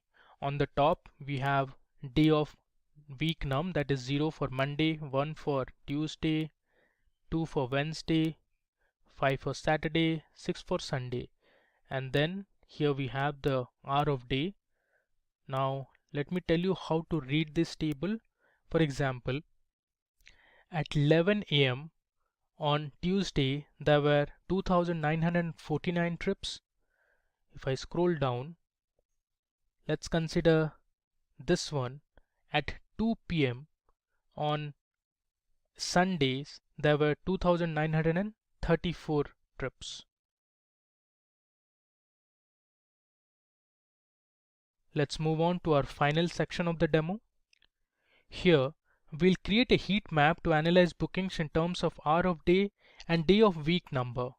For this I'm using sns.heatmap function. The brightest spot will tell the day or the hour with the highest frequency of trips. Let's run this. There you go. We have a nice heat map ready. The dark regions depict the frequency of trips were less, while the bright regions show the highest number of trips. So if I come down, these are the bright regions. So if we look at this heat map, we can conclude that 5 p.m. on Wednesdays had the maximum number of trips because this region is the brightest. And now let us focus on benefits of using R. Why do companies extensively use R for data analysis, and why is it chosen? Firstly, R is an open source programming language, which means that there is no license required to work with R. And R does not require you to have a coding experience, which means that a non-technical person in your team can also learn R very easily and start coding or building models in few lines of codes. R can also be used with other programming languages such as Java, C++, and Pythons. And the integration of R with other programming tools or BI tools is very simple and easy. And various statistical models are readily available in R, which also means that there are plenty of inbuilt libraries and packages already available. And reporting the results of an analysis becomes easier by using these inbuilt packages and for creation of these models in just simple few lines code. With this understanding of the benefits of using R, let us quickly hop on to RStudio and start performing the hands-on exercise for data analysis. For this exercise, we will use a dataset named as demographics, which is in a .csv file type. Firstly, let us load the dataset to RStudio, and we will locate this in a variable named as demo. We also refer to this as a data frame. And now you will notice that a variable is created in an environment section, which is in the bottom right hand side of the RStudio window. And this particular variable comprises of 510 observations or records with 8 variables. Let us simply expand this particular data frame and have a quick check on the data structure and understand the data types. This particular data frame includes variables such as age, marital, income, the unit of income is dollar per day, education levels, the car price, car category with several levels, gender, and retired status. Now let us view the top 6 records of this particular data set. For this, let's simply type head of demo. And the result is now visible in the console section. If you're interested to view all the records, then simply type view of demo. And this new window will show you every single record that is being loaded to RStudio. You may also simply apply the filters and the filter section here on individual categorical variables. Now that we have loaded the dataset and also viewed individual records, let us focus on creating subsets of records by applying filters on individual variables or multiple variables. So firstly, let us apply filter on gender. We will only retrieve the records where gender is equal to female, and we will locate these records in a variable named as demo2.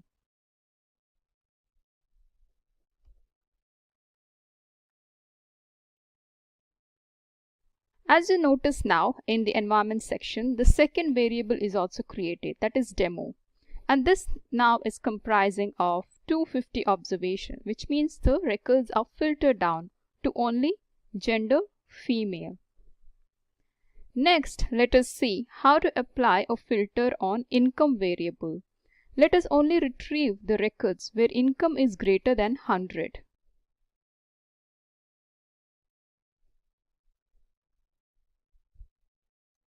Let's view the result. As we see here, all the records include income greater than 100. Now let us modify this query, and we will ensure that the retrieved records includes income greater than 100 and also specific variables are returned. Let's say we only want to have the first variable, third variable and the seventh variable returned as the result. Let's have a quick check. So we only have the first, third and the seventh variable returned. How about we only exclude the variable 6 to 8? For this we include a prefix of minus sign. And now let us see what is the result. We have the variables from first to the fifth variable. However, we don't have 6, 7 and 8th variable. I hope it's clear so far. Yes? Alright. Now let us see how can we apply condition by including both the variables, that is gender and income, and then we will filter the record and create a subset of data.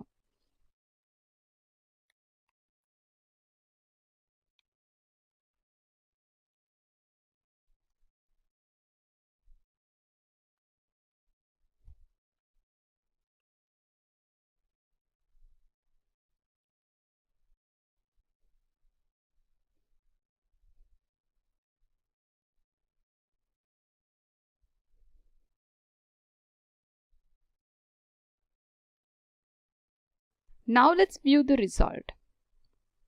Income is greater than 100 and the gender is only female. This is one way of creating subsets. However, now let us see how to use the subset command and create the subset.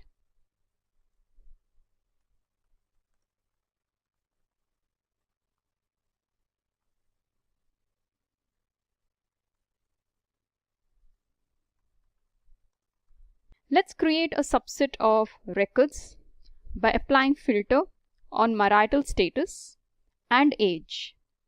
We'll only retrieve records where marital status is equal to married and age is greater than 35.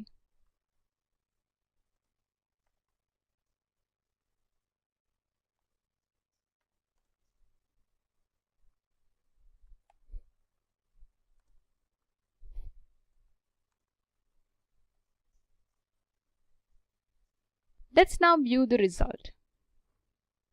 So here we have the age greater than 35 and marital status is married. Let's use the same code and this time we will retrieve selected variables. Let's say variables ranging from 1 to 3.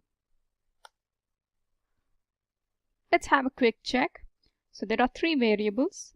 Age is greater than 35 and marital status is married.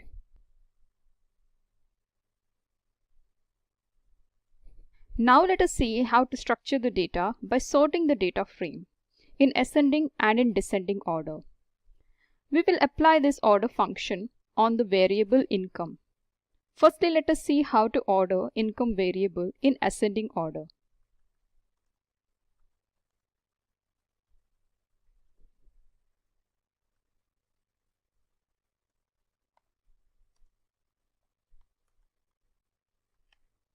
Let's do a quick check. And here we have income in ascending order. Now let's see how to modify the same code and view the records with income in descending order. So we have now the income in descending order. How about include 2 variables and sort the variables accordingly? Firstly, we will sort the records by ordering income and age in ascending order.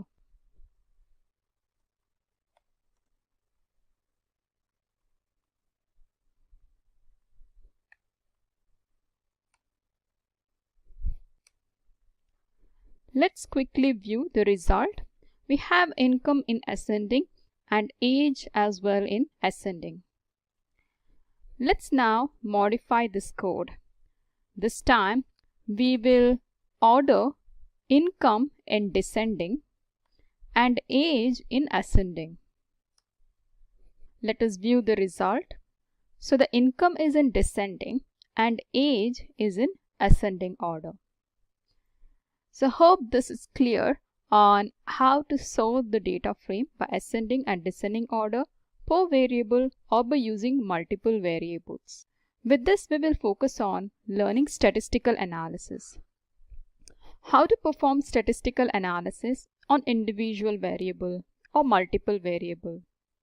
Let's start by understanding the data distribution of variable income so that we identify what is the minimum value of income, what is the maximum, what is the range, what is median, what is the mean, and we will also focus on the quantile distribution, which is also analyzed in a box plot.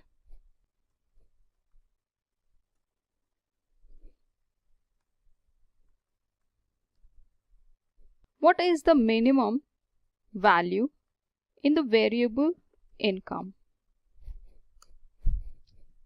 It's 9. And what is the maximum? So we have the maximum value. Now let us see what's the range. So the range shows you the result with minimum and the maximum value. How about the difference of maximum and the minimum? Now let us focus on other summaries of data distribution for this variable income. Let's identify what is the mean value of income. The mean is 78. Let's also understand what is the standard deviation. Alright, so the standard deviation is $112. Let us see what is the variance. The variance should be larger than the standard deviation. Now let's say what is the median absolute deviation. As you notice here, the median absolute deviation value is lower than standard deviation. Why do we make this comparison? From this, it is evident that median absolute deviation is robust to outliers and standard deviation is sensitive to outliers and also to the change in the mean value.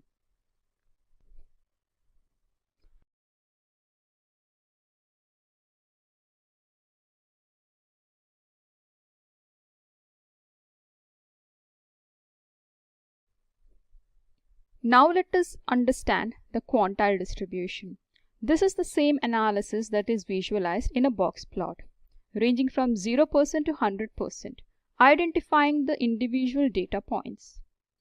And we can also refer and compare this to the min, the max, and the median values. Let us quickly see what is the median value of income. As you notice here, the median is 45. As well, the 50th percent of quantile is 45, which means 0% is minimum and 100% is the maximum value. Now, if your question is what is 25% and 75%, this is again used for identifying the range of interquartile. The interquartile range is nothing but the difference of 75% minus the 25%. Let's quickly see what is the IQR of income. The IQR of income is 58. Let us do a quick check. 75% of quantile is 86 and 25% of quantile is 28. And the value is 58, which is equal to the IQR result.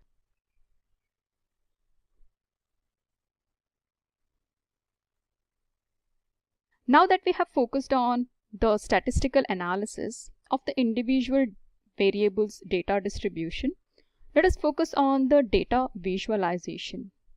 In this, we will have a pictorial representation of analysis to identify the outliers, to see what is the minimum and where do we see the data densely populated and how is it scattered, etc. We will begin with creating a histogram. Now, histogram can be used for univariate analysis, which means In this scenario, we will consider income variable, and we will see how the count of income ranges gets distributed in a histogram.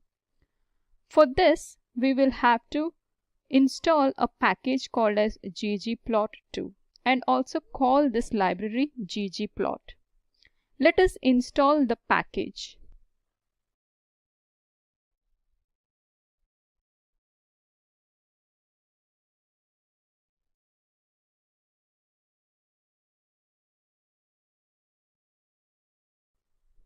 Now let us call the library.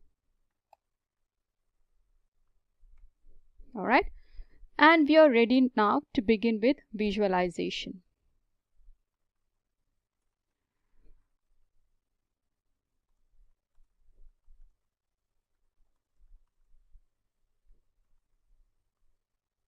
For this, we will use the geometric object histogram on the data demo data frame. Let me expand this window so that the code is visible, and also use an aesthetic mapping for variable income. This will be helpful for filling colors or filtrations, etc. And only include 30 bins with individual bin size width of 100, which means there will be 100 incomes in individual bins. Let's quickly look at the distribution of this histogram. As you notice, there are a couple of outliers. The counts of these income range are very limited. However, we see the densely populated income ranges with higher counts between $0 to $200 per day. This is also a way to identify and segment the customers based on their income ranges. Now let us see how to change the color of this histogram and also the border of the histogram. For this, we will include some additional options such as fill with blue color,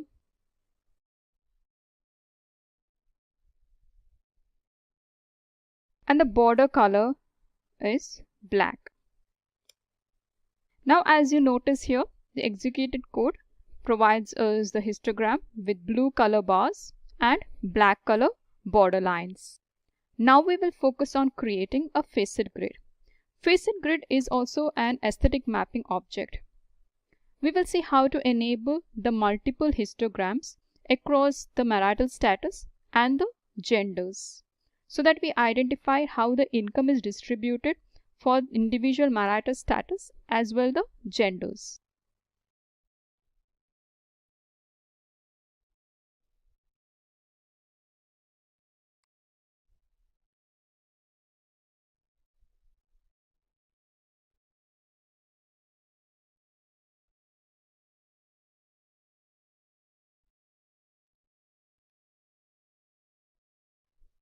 Let's zoom this view and have a look at it.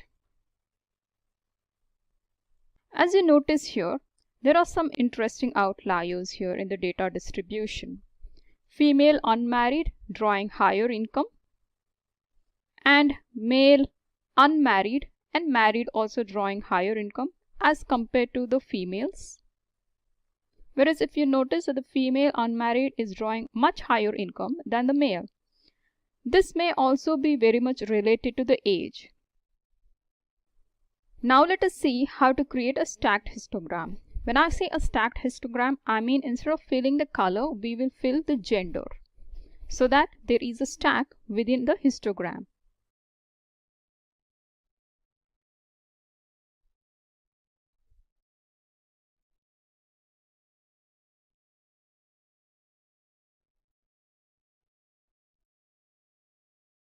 So as you notice here, I have made couple of changes.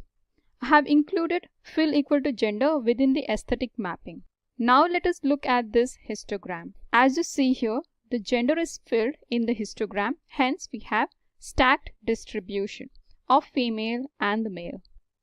Now let us focus on creating a bar chart with education versus income, where we can identify the education levels and the income ranges for these education levels.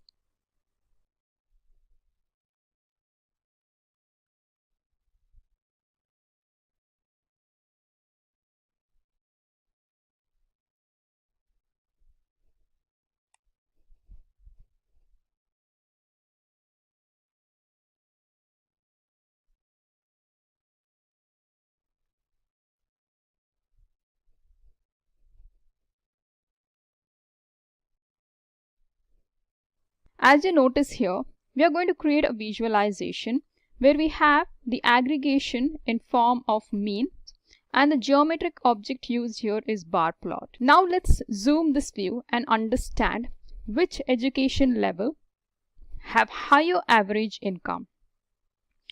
So as we see here, the blue color bar is the post-undergraduate degree, which means this education level draws higher average income as compared to other education levels. Now let's create a histogram where we will see car price and the number of cars for individual category.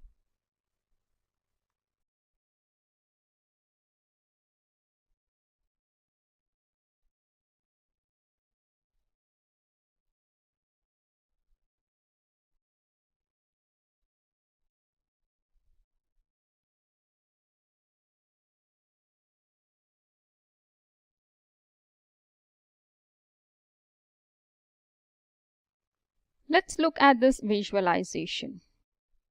This visualization provides us some interesting insight.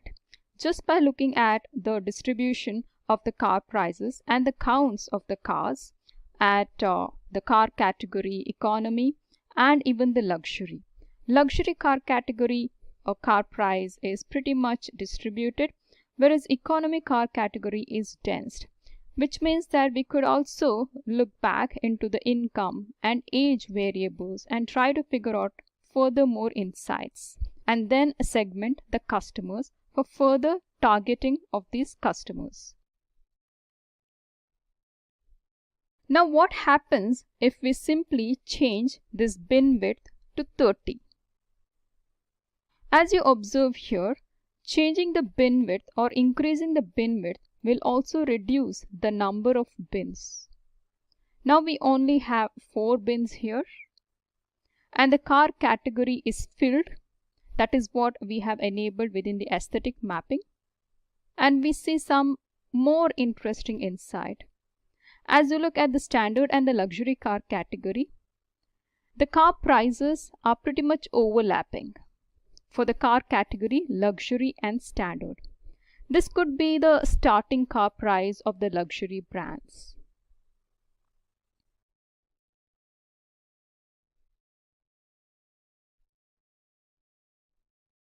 Now let us create a clustered bar chart.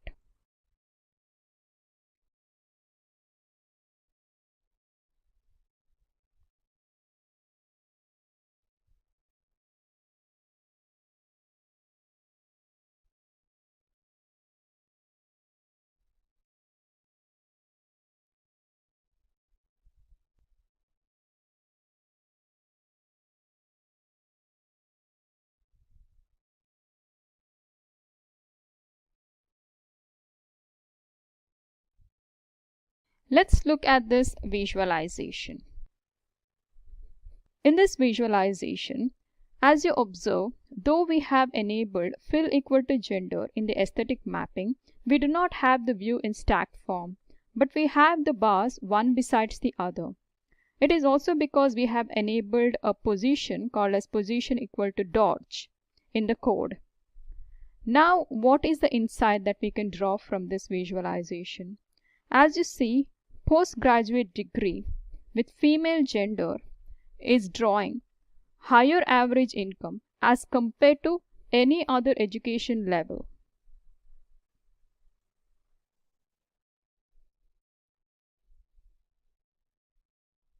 Now let us see how to create a box plot for variable income across the genders. So the box plot can be enabled if there is a bivariate analysis to be performed on a continuous variable and a categorical variable, or multiple categorical variables with a continuous variable.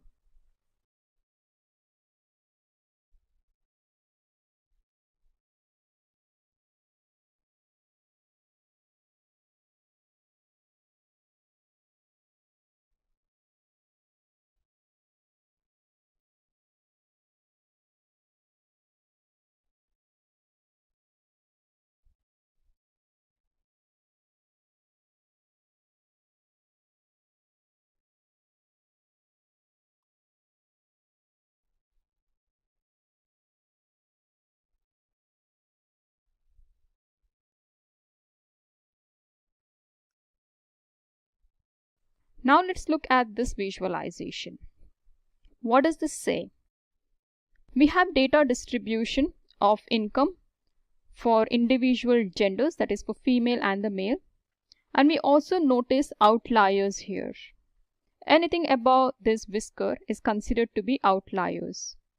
It might make more sense if we also include some coloring for these outliers, maybe also enable shape.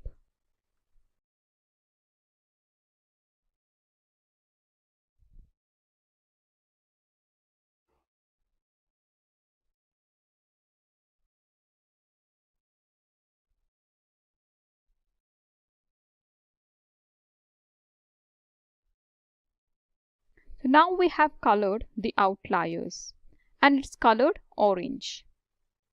Let's see if we can also enable the shapes.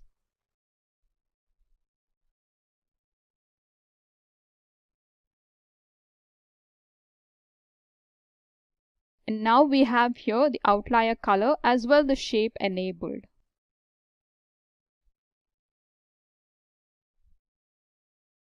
Now let us see how to enable a violin plot.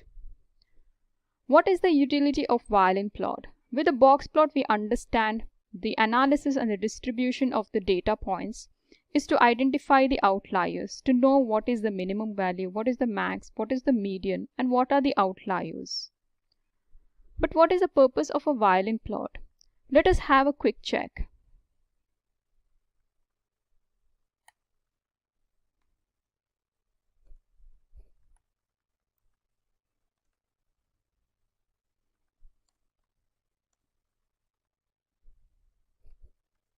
As you observe, there is some concentration of data points in the bottom of every car category.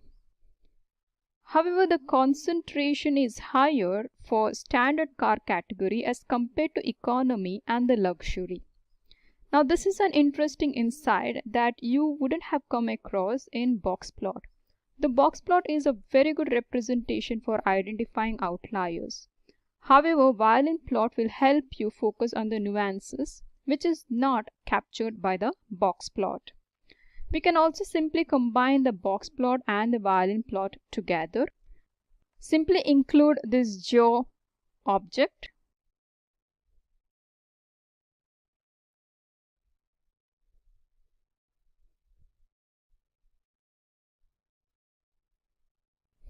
Let's zoom this. Now you have a representation of box plot and the violin plot, both combined in a single visualization. Interestingly, you notice the outliers as well the concentration in the bottom of this violin plot. So this could be some interesting insights that you draw and focus on these data points and understand what exactly is happening there. Now let's focus on the density plot, that is density estimate of the histograms rather than just viewing the frequencies.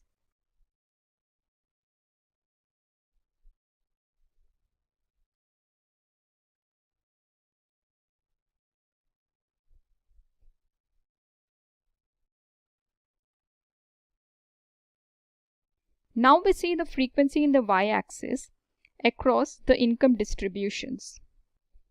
How about enabling the probability as true so that we enable the density instead of the frequency?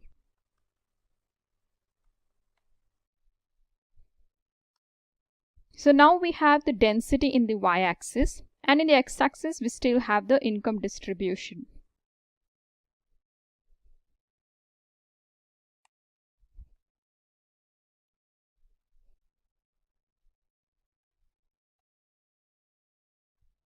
This is the way of also adding a line plot, which is a density plot on the histogram. Now as you observe here, the density plot is not in the same level as the bar. So let us adjust this line. For this we will include adjust, let's say equal to 3, and now let us see how the visualization appears. Now the density plot is on the same level as the bar. Now let us see how to create a cross table for car category and gender. For this, let us call the library DESCR. Now let us create the visualization, enabling cross table for car category and gender. Let's look at the result in console. As you see here, now we see the counts of the gender for individual car category. The values over here represents that there are 67 females falling within the car category economy and 80 males within the car category economy. And for luxury, we see that the count of female is higher than the male. As well, the proportions. Now, how do you understand what proportions are presented here? We may simply turn off some of the proportions like the t-test, the chi-square, etc. Let us see how to enable that.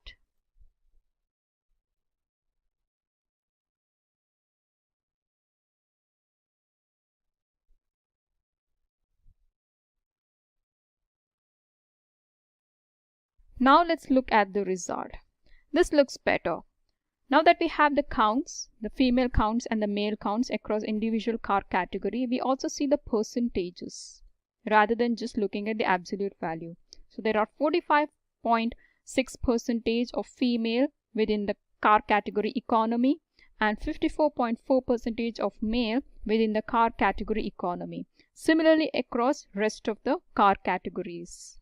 This kind of cross table or a contingency table is also helpful when you want to analyze the different categorical variables and identify the counts or the proportions.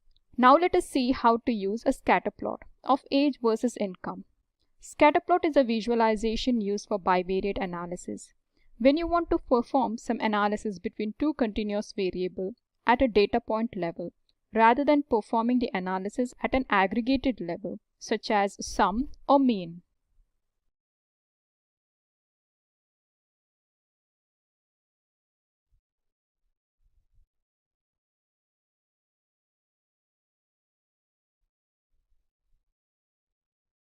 And now we have a scatter plot of age versus the income, age in the x-axis and income in the y-axis. Though we do not see any kind of a positive correlation or a negative correlation, but we still see some interesting insights over here. Some of the data points are pretty much scattered and much away from densely populated data points. I hope the learning has been informative and interesting so far. We have covered the concepts of data analytics. As well, we have performed some hands-on, doing some statistical analysis and also creating interesting visualization. Hi everyone. Welcome to this section of R programming. Let's learn about data manipulation in R, and here we will learn about dplyr package. And when we talk about this dplyr package, it is much faster and much easier to read than base R. So dplyr package is used to transform and summarize tabular data with rows and columns. You might be working on a data frame, or you might be getting in a inbuilt R data set, which can then be converted into a data frame. So we can get this package dplyr by just calling in library function.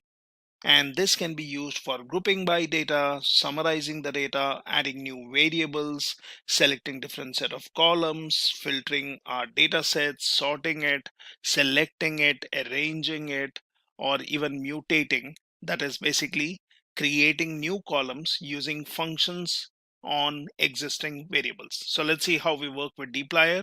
Now here I can basically get the package here. So I can just say install.packages dplyr. Now we already see the package here which is showing up.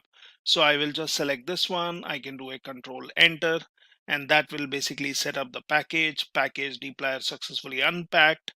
So that is done. Now you can start using this package by just doing a library dplyr, and this was built. It shows me my version of R. So let's also use a inbuilt data set, that is New York flights 13. So we can do install.packages, and that will search and get that relevant data set. I can again call it by using library function.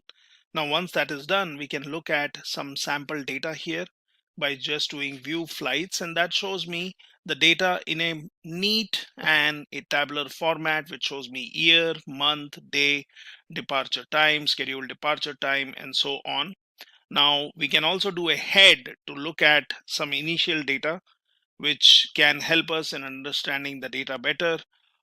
So what is this data about? How many columns we have? What are the data types or object types here?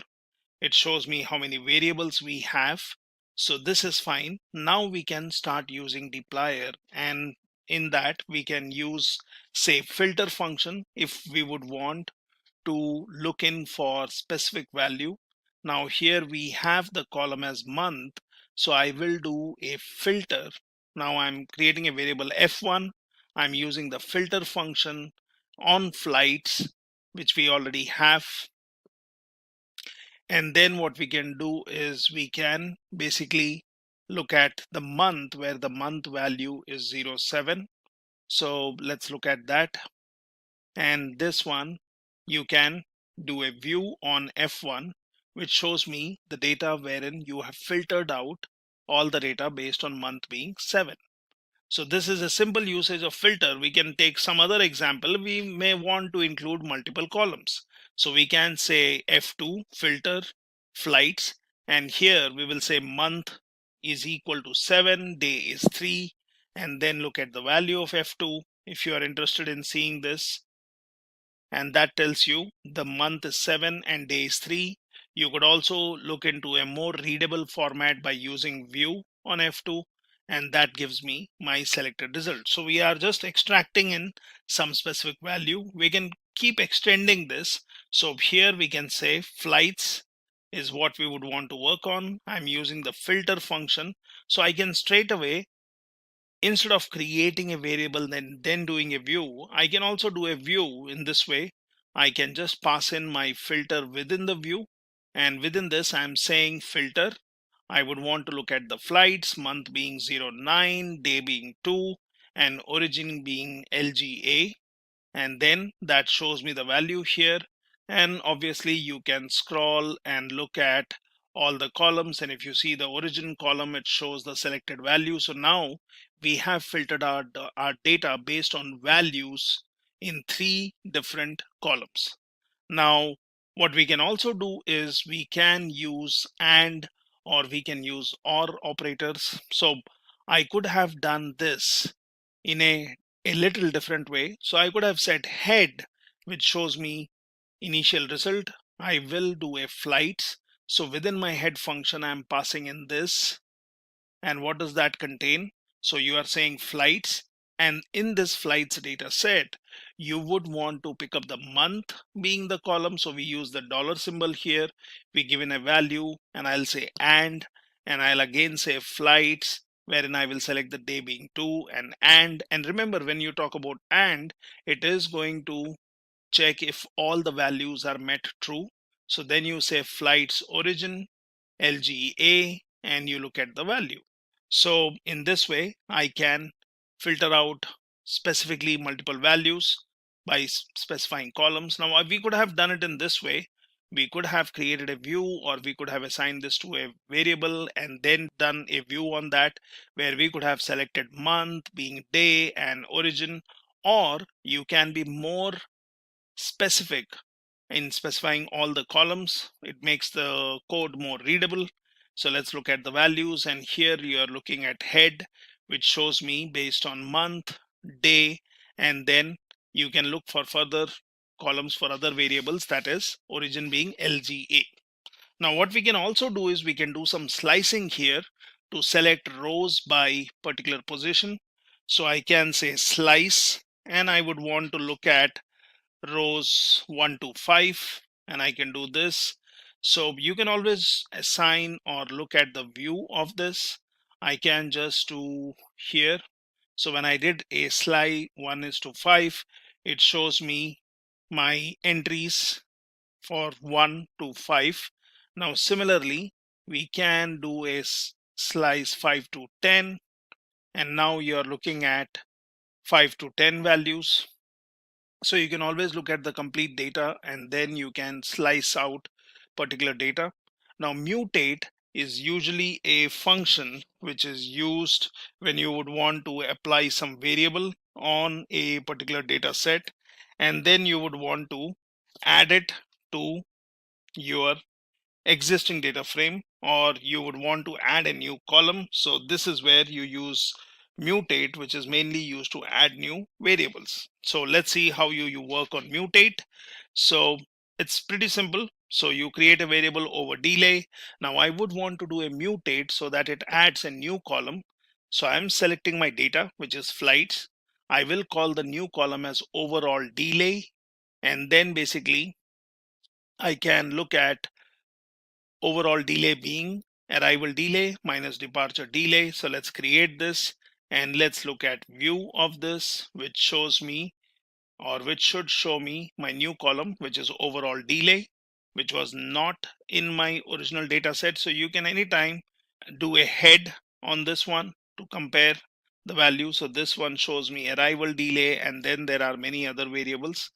What you can also do is you can do a view, and you could have just look at flights if you would want to compare. So you can look at the flights, and this one would not have any overall delay column. So it basically shows me 19 columns only, what we see here. And if you do a view on overall delay, then that basically shows me 20 columns. So we know that the new column has been added to this overall delay. So if you would want to work with 20 columns, you will use overall delay. If you would want to work with your original data set, you will use flights. Now you can also use a transmute function, which is used to show only the new column. So we can do an overall delay, and at this time we will say transmute, we will say flights overall delay. The computation remains same, but at this time if I look at view on overall delay, it only shows me the new column. So sometimes we may want to compute result based on two variables or two columns and just look at the new value, and then we can decide if we would want to add it to our existing structure. Now you can also use summarize, and summarize basically helps us in getting a summary based on certain criteria. So we can always do a summarize, and what we can do is we can look at our data, and we can say on what basis we would want to summarize this particular data. So we can do a summarize function. Now summarize on flights, I will say average air time, and I would want to calculate an average. So for that I'm using an inbuilt function called mean. I will do that on airtime column. So let's look at flights once again, and here we can see there is arrival time, not airtime, sorry, arrival time, and we would want to do some average on this particular data. We would want to summarize this. So what I'll do is I will use the summarize function. I will say average airtime, and this one I will look at mean of airtime. So let's see if there is a airtime column. I might be, let's look at this one, arrival delay, and yes, we have an airtime. So we were actually looking at summarizing based on air time, not the arrival time. So air time is how much time it takes in air for this particular flight, and we will want to use the summarize function, not the transmute. So summarize flights average air time, and this one we will calculate the mean of average air time, and I will also do a NA removal, which is I'm saying true. So let's do this, and that basically shows me the average air time is 151.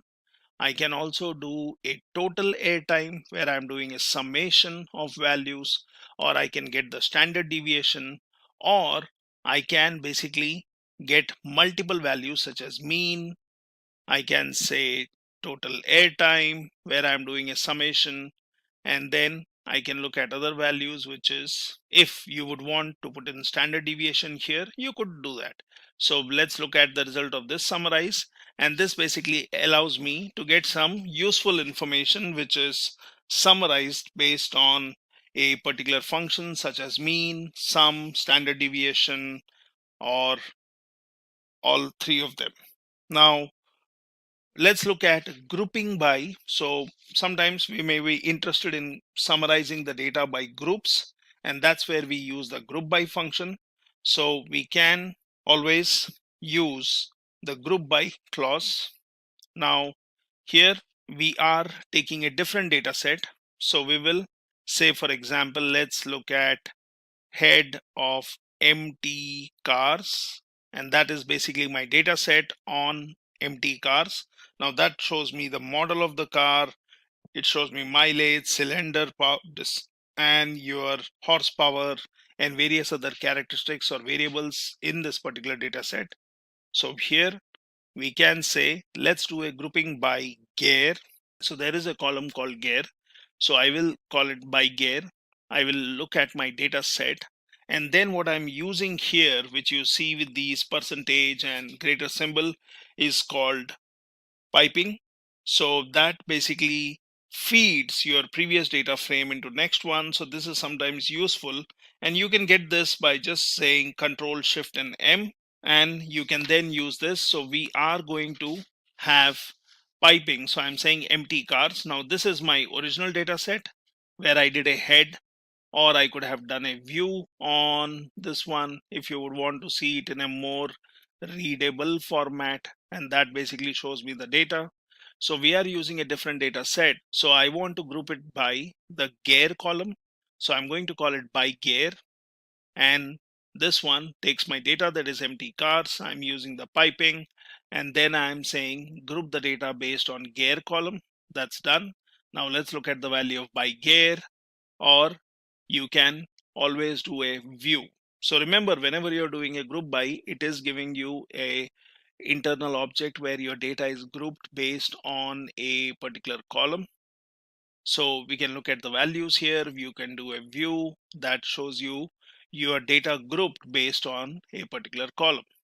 Now I can again use the summarize function where I would want to now work on the new one where it was grouped based on gear. So I'm doing a summarize, and here I'm going to say gear 1, which will be having the value of summation on the gear column, and then I'm saying gear 2, which is mean. Well, you could give some meaningful names to this, and let's look at the value of this one where we are basically now looking at the values, which is sum and mean values based on the gear. Similarly, we can look at different example. So we can say by gear, and I'm again using piping, but earlier we had taken gear, we had grouped the data, and we called it by gear. So we took our original data set empty cars, but now within this particular data, which was grouped by gear, I will take this data set, I will use the piping, and I will summarize it where I am saying within this particular data set, I would want to get the sum, or I would want to get the mean, and then you can look at the values. So what you're doing is you are either looking at your original data set, or you're looking at the data which was already grouped, and then you can look at the values. Now here what we can do is we can group by cylinder. Say might be you are interested in looking at data which is summarized based on the cylinder column. You can do that, And then for this by cylinder, I'm doing a piping where I'm using the summarize function, and summarizing will then be done based on the mean values of the gear column or the horsepower. So let's do this, and then you can basically look at the value. At any point you may want to look at the data set again, so just do a head and you can look at what does the value contain, and by cylinder or by gear and do a head, and it gives you the value. So you can always do some summarizing or grouping in these ways. Now here we are going to use sample underscore n function and sample underscore fraction for creating samples. So for this, let's take the flights data set again, and we would want to get 15 random values. Now that is done, and it shows me 15 rows with some random values from the data. What you can also do is you can do a portion of data by using sample underscore fraction, and here I'll say flights, I'll say 0.4, which will return 40% of the total data. So this can be useful when you are building your machine learning, where you would want to split your data into training and test. Might be you are interested in some portion of the data, so you can do this, which is very useful function, and then you can look at the value of that. Now what we can also do is we can use a range function. So like we were doing a grouping by, or we were trying to pull out a particular column. So in the same way, we can use a range, which is a convenient way of sorting than your base R sorting. So for a range function, let's do a view based on a range. So we will work on the flights data set, which we have. And here, what we would want to do is we would want to arrange the flights data set, which is based on year and departure time. And we are doing a view out of it. So that basically gives me the data, which is arranged based on your year and departure time. Now I can do a head to give me some highlighting of that data. Now the piping operator, what we are using, can be used in these ways also. So here I will say df, I will just assign the data set empty cars to it. Let's look at the df, which has basically your different models. You can obviously look at the head or view of it to look at useful information. We can also go for nesting options, which can be useful. So we are creating a variable called result here. Now that has the arrange function. So what does this arrange function do? So when we would want to use arrange to sort the data, so I would want to sort the data, but what data would I sort? So I will use sample n, which will give me some portion of the data or some sample data. Now what is that sample data? So here we are using nesting. That is, earlier when we did a sample, we just said data and how many random samples we want. But instead of giving that, what we are going to do is we are going to use filter here. Now this filter will work on df. So filtering will happen based on the mileage, which is greater than 20. I will say size is 5, and I would want to basically arrange this in a descending order. So I'm using the des on this particular mileage column. By default, it is always ascending. So let's get the result out of this, which will basically show me the mileage details in a descending order. So this is my data frame, and now we can look at the result, what we have created. So just do a view or do a head and look at the view. So here you see mileage, where the highest value is on the top, and we were only interested in 5 values in our random sample. So that's why when you did a view, it shows your 5 values, and it shows in a descending order based on mileage. So we have not only used an inbuilt function, we have not only arranged the data, that is, we have sorted the data, but we have sorted the data based on a descending order on a particular column. We have said the value should be greater than 20, and we have also said we just need 5 random samples. Now let's look at some other examples. So you can always do a multi-assignment. So I can say filter, wherein I'm going to use DF, which was assigned empty cars. I'm going to say mileage should be greater than 20.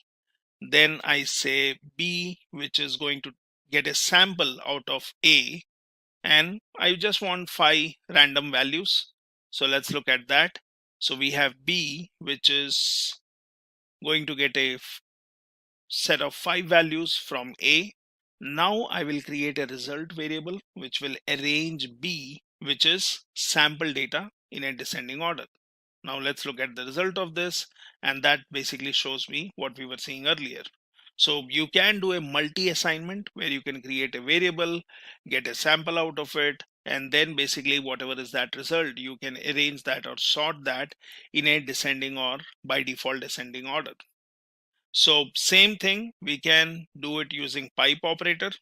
So piping. So here I will say result. I'm passing in my DF, that's the data set. I'm using piping, and which basically tells what you need to do on this particular data set. So I'm going to filter out the data based on mileage 20. Then I'm going to push that or forward it to get the random sample, and whatever is this random sample is going to be pushed. So you are arranging this in a descending order. So this is one more way of doing it, and then basically you can look at the result. So these are some simple examples where you can use your dplyr with multiple assignments, or using your nesting to filter out the data. You can also do a range, which is to sort the data. You can get some random samples out of it. You can summarize the data.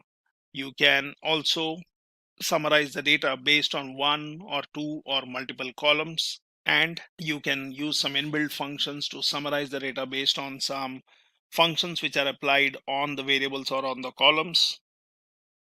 You can transmute it, where you would be interested in only looking at one column. You can mutate it, where you want to add a new column. You can slice it, and you can give the conditions where you can say and or to filter out the data. So what we can also do is, on this particular data set which we have, say for example DF, where I have my data. Let's look at this one, and if I just do a DF at this point, it shows me my data set. And if you would be interested only in particular column, then your dplyr also allows you to, either we can do a filter or we can simply do a select. Now for selecting, we can choose our data. So for example, I'll say df underscore, I'm interested in mileage, I'm interested in horsepower, might be I'm interested in your cylinders in this. And for this one, what I can do is, when I would want to do a select, I can basically say selected df, let's call it some name. I can say control shift m, which is for piping. And then basically what you can do is you can do a select, and you can choose your columns. So I was interested in mileage, I was interested in horsepower, I was interested in cylinder. And here what I'm doing is I'm using a select where I can look at the new data frame. So let's do this, and I'm sorry, here we will have to give it df. This is where you are passing in your data. Yeah, now this one is done, and we can look at the value of this one by just doing a df or head on df underscore mileage horsepower cylinder, and look at the selected result. So you can be looking at selective columns. I could have done this filter, but filter will always look for a condition. Say your mileage is greater than 20, or might be your cylinders are more than 4, or something else. But when you do a select, you are selecting specific columns. So view always gives you all the columns, head gives you highlight, but then select can be useful when we are interested in looking at only specific data. So this is how you can use dplyr for manipulation, for your data transformation, for basically filtering out the data, by selecting particular data and then working on it. So similarly, there is one more package called tidyr, and we'll see how we can use data manipulation done using your tidyr package. Let's learn about the tidyr package, which makes it easy to tidy your data. And this basically helps you creating a more cleaner data, so which is easy to visualize and model. Now this comes with mainly 4 functions. So you have gather, which makes your data wide, or it makes wide data longer, so that is basically used to stack up multiple columns. You have spread function, which makes long data wider, that is stacking the data together, or stack if you would want to unstack the data to data and you are talking about data which has same attributes, and then your spread can spread the data across multiple columns. You have separate, which is function which splits single column into multiple columns, and to complement that you have one more function which is unite, and that combines multiple columns into single columns. So these are 4 main functions which are used in your tidyr package. So let's look how we work with this. So let me bring up my R Studio here. Now for this, first is, let me just clean up my screen here, doing a Control L.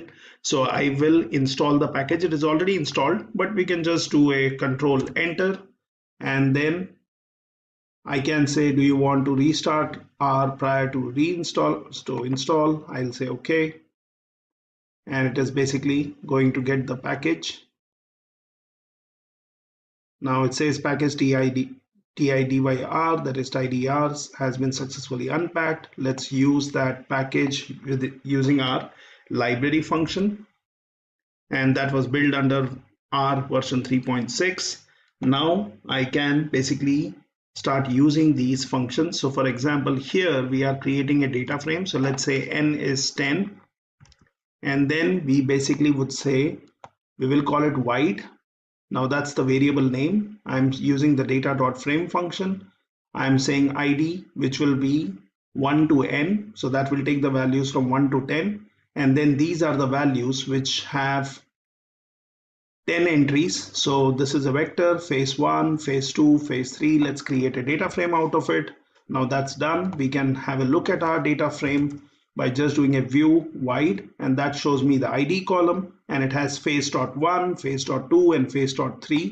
Now we can use our function. So for example, we can work with gather, that is reshaping the data from wide format to long format, and basically you can say stacking up multiple columns. So let's see how we do that. Here I'll call it long. I'm working on wide. I'm using the piping functionality, and then I'm using gather. So this one, I will say what will be the data which I will use. So we are using wide as a data frame.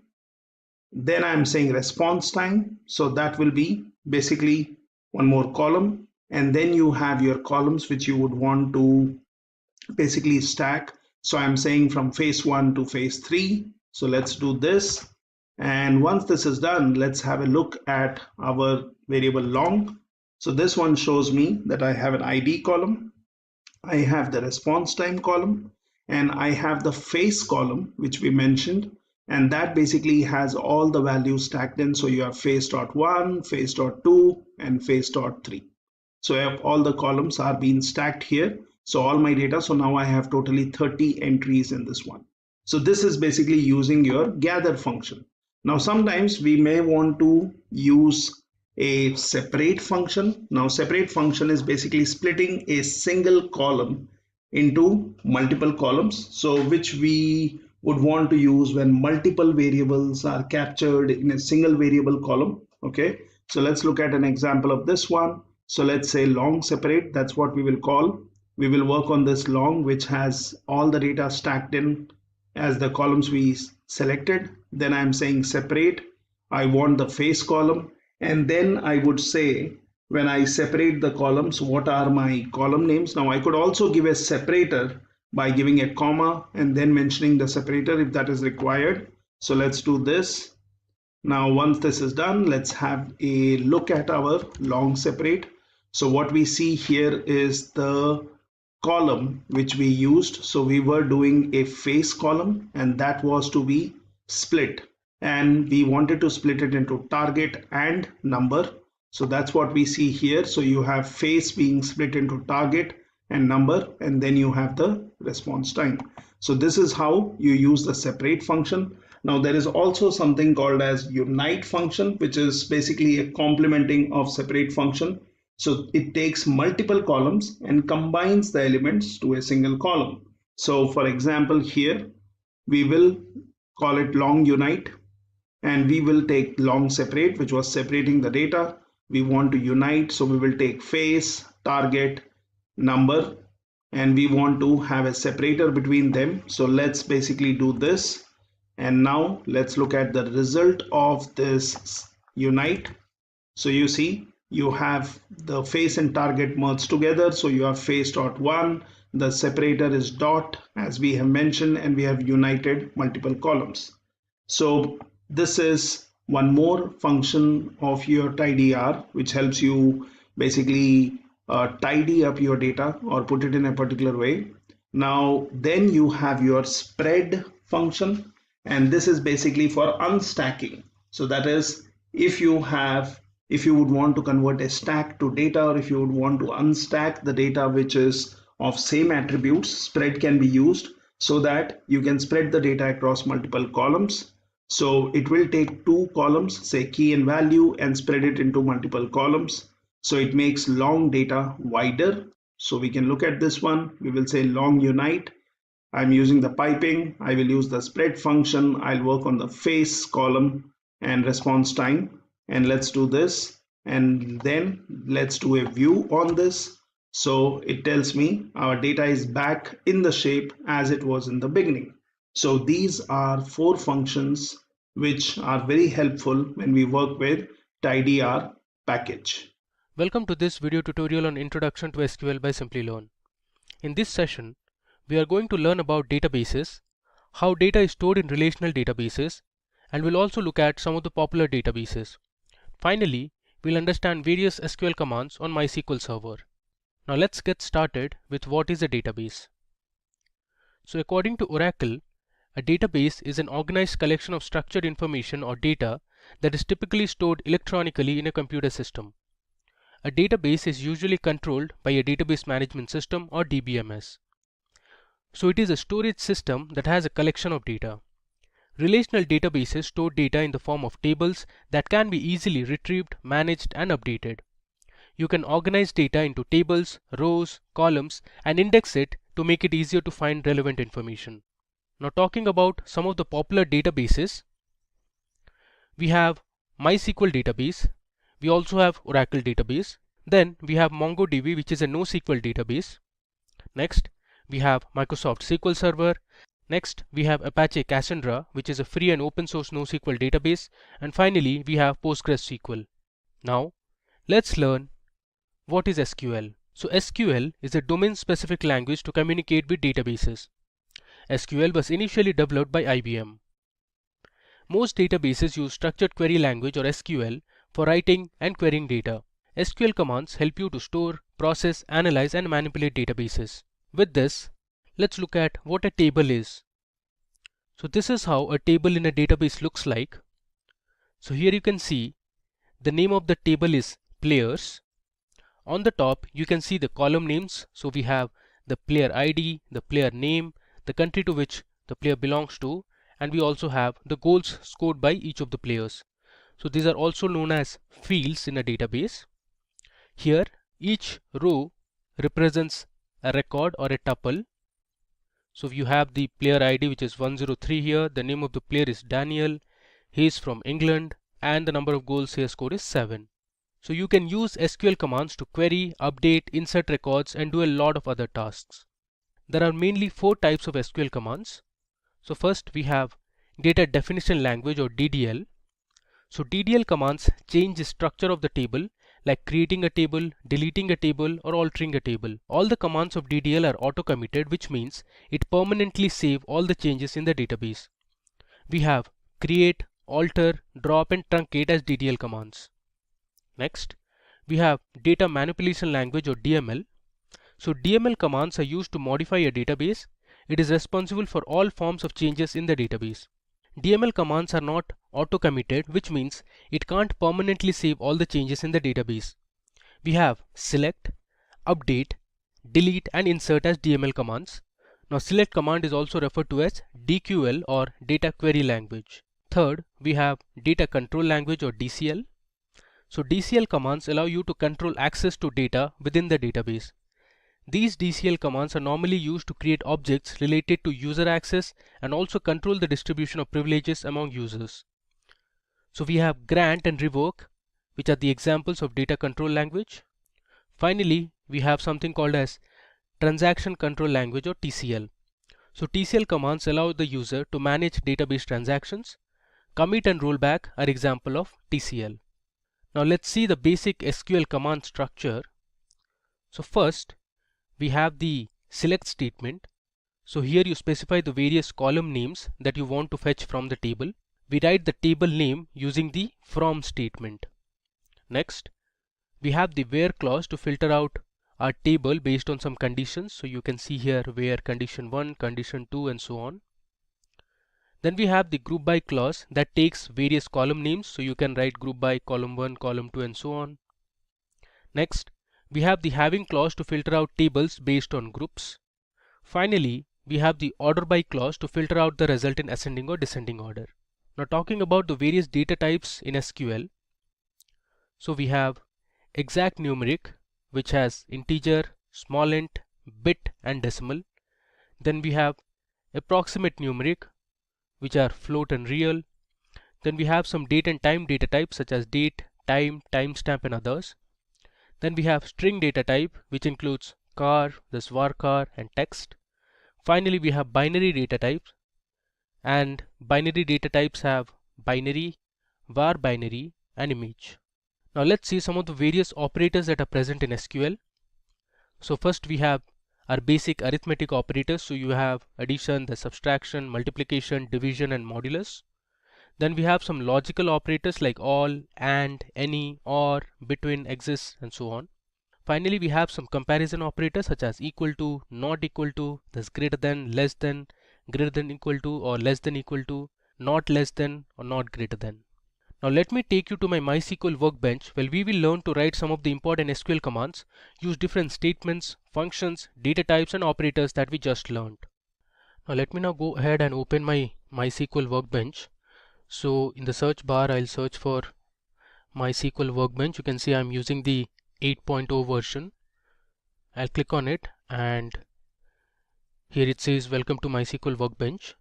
And below under connections, you can see I have already created a connection which says local instance.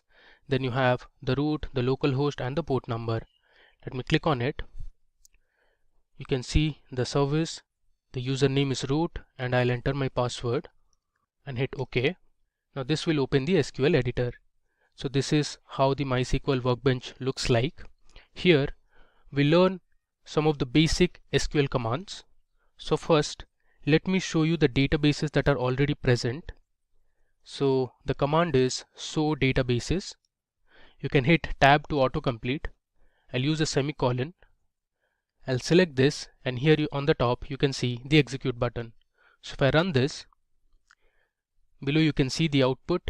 It says show databases, 7 rows are returned, which means currently there are 7 databases. You can see the names.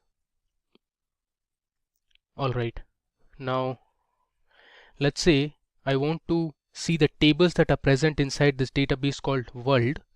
So I'll use the command use world, which is the database name. Now let me run it. So currently I'm using the world database. So to display the tables that are present in the world database, I can use the show command and write show tables. Give a semicolon and I'll hit Control Enter this time to run it. Alright, so you can see the tables that are present inside this world database. So we have 3 tables in total: city, country and country language. Now if you are to see the rows that are present in one of the tables, you can use the select command. So I'll write select star, which basically means I want to display all the columns. So star here means to display all the columns. Then I'll write my from the table name, that is city. So this command is going to display me all the rows that are present inside the city table. So if I hit Control Enter, alright, you can see the message here. It says 1000 rows were returned, which means there were total 1000 records present inside the city table. So here you can see there's an ID column, a name column, this country code, district and population. Alright. Similarly, you can check the structure of the table by using the describe command. So I'll write describe and then I'll give the table name, that is city. Now let's just run it. There you go. The field shows the column names. So we have ID, name, country code, district, population. Type here shows the data type of each of the columns. So district is character 20, ID is an integer, population is also integer. Null says yes or no, which means if no, then there are no null values. If it's yes, which means there are null values in your table. Key here represents whether you have any primary key or foreign key, and these are some extra information. Now let's learn how to create a table in MySQL.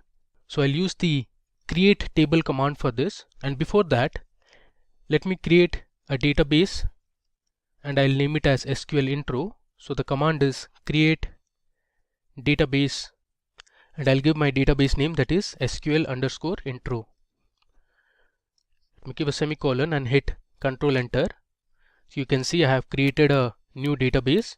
Now if I run this command, that is show databases, you can see this newly created database, that is SQL intro. If I scroll down, there you go, you can see the name here, SQL intro. Okay, now within this database we'll create a table called employee details. Now this will have the details of some employees. So let me first show you how to create a table that will be present inside the SQL intro database. So I'll use the command create table and then I'll give my table name, that is going to be employee_details. Next, the syntax is to give the column names. So my first column would be the name column, which is basically the employee name, followed by the data type for this column. Since name is a text column, so I'll use varchar and I'll give a value of 25. So it can hold only 25 characters. Okay. Next, I also want the age of the employee. Now age is always an integer, so I'll give int. Okay. Then we can have the gender of the employee. So gender can be represented as F or M, F for female and M for male. So I'm using the char data type or character data type and I'll give the value as 1. Then let's have the date of join or DOJ, and this is going to be of data type date. Alright. Next, we'll have the city name, that is the city to which the employee belongs to. So again, this is going to be varchar 15. Finally, we'll have a salary column, and salary we'll keep it as float, since salary can be in decimal numbers as well. Now I'll give a semicolon. Alright, so let me just quickly run through it. So first I wrote my create command, then the table, which is also a keyword, followed by the table name, which is employee details here, and then we gave the column names such as name, age, this gender, date of join, city and salary. For each of the columns we also give the data type. Alright, so let me just run it. Okay, so here you can see we have successfully created our first table. Now you can use the describe command to see the structure of the table. I'll write describe emp_details. If I run this, there you go. So under field you can see the column names, then you have the data types. Null represents if the table can accept null values or not, and these are basically empty. and we haven't set any default constraint. Alright, moving ahead.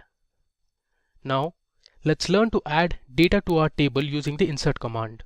So on a notepad, I have already written my insert statement. So let me just copy it and then I'll explain it one by one. Alright. So if you see this, so we have used an insert into statement or a command followed by the table name, that is emp details. Then this is the syntax. Using values, I have passed in all the records. So first we have Jimmy, which is the name of the employee. Then we have 35, which basically represents the age. Then M means the gender or the sex. Then we have the date of join. Next we have the city to which the employee belongs to, and finally we have the salary of the employee. So this particular information represents one record or a tuple. Similarly, the next employee we have is Shane. You can see the age and other information. Then we have Mary, there's Dwayne, Sarah and Amy. Alright, so let me go ahead and run this. So this will help you insert the values in the table that you have created. You can see we have successfully inserted 6 records. Now to display the records, let me use the select statement. So I'm using select star from emp underscore details. If I run this, you can see my table here and the values it has. So we have the name column, the age column, the state of join, city, salary, and these are the values that you can see here.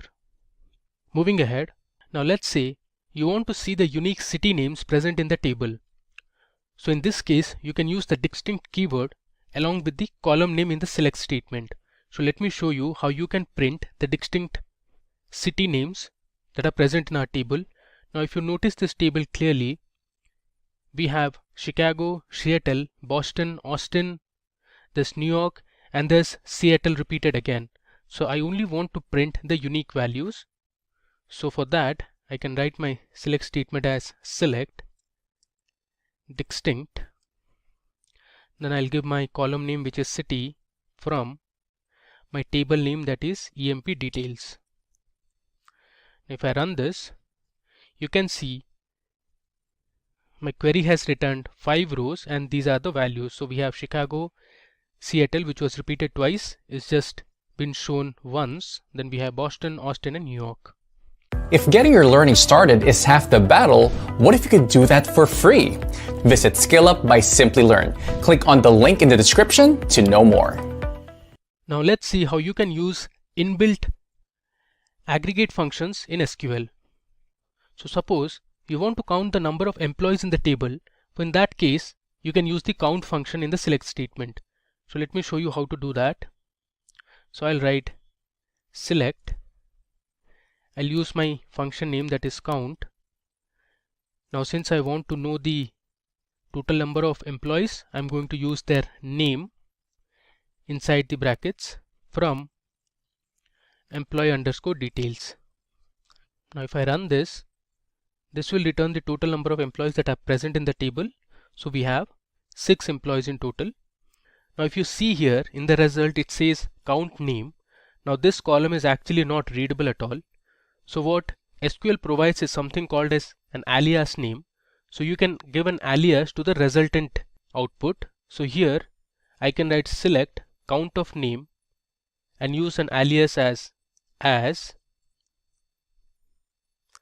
can give an alias as count underscore name and run this statement again. There you go. You can see here in the resultant output we have the column name as count name, which was our alias name. Now suppose you want to get the total sum of salaries, you can use another aggregate function called sum. So I'll write my select statement, and this time instead of count I'm going to write sum, and since I want to find the sum of salaries, so inside the bracket I'll give my salary column from my table name, that is employee details. If I run this, this will result in the total sum of salaries. So basically it adds up all the salaries that were present in the salary column. Now let's say you want to find the average salary. So instead of sum, you can write the average function, which is avg. So this will give you the average salary from the column salary. So you can see it here. This says average salary. Now if you want, you can give an alias name to this as well. Now you can select specific columns from the table by using the column names in the select statement. So initially we were selecting all the columns. For example, like you saw here, the star represents that we want to see all the columns from the employee details table. Now suppose you want to see only specific columns, you can mention those column names in the select statement. So let's say I want to select just the name, age and the city column from my table, that is employee details. So this will result in displaying only the name, age and city column from the table. If I run it, there you go. It has given only 3 columns to me. Now SQL has a where clause to filter rows based on a particular condition. So if you want to filter your table based on specific conditions, you can use where clause. Now where clause comes after you give your table name. So suppose you want to find the employees with age greater than 30. In this case, you can use a where clause. So let me show you how to do it.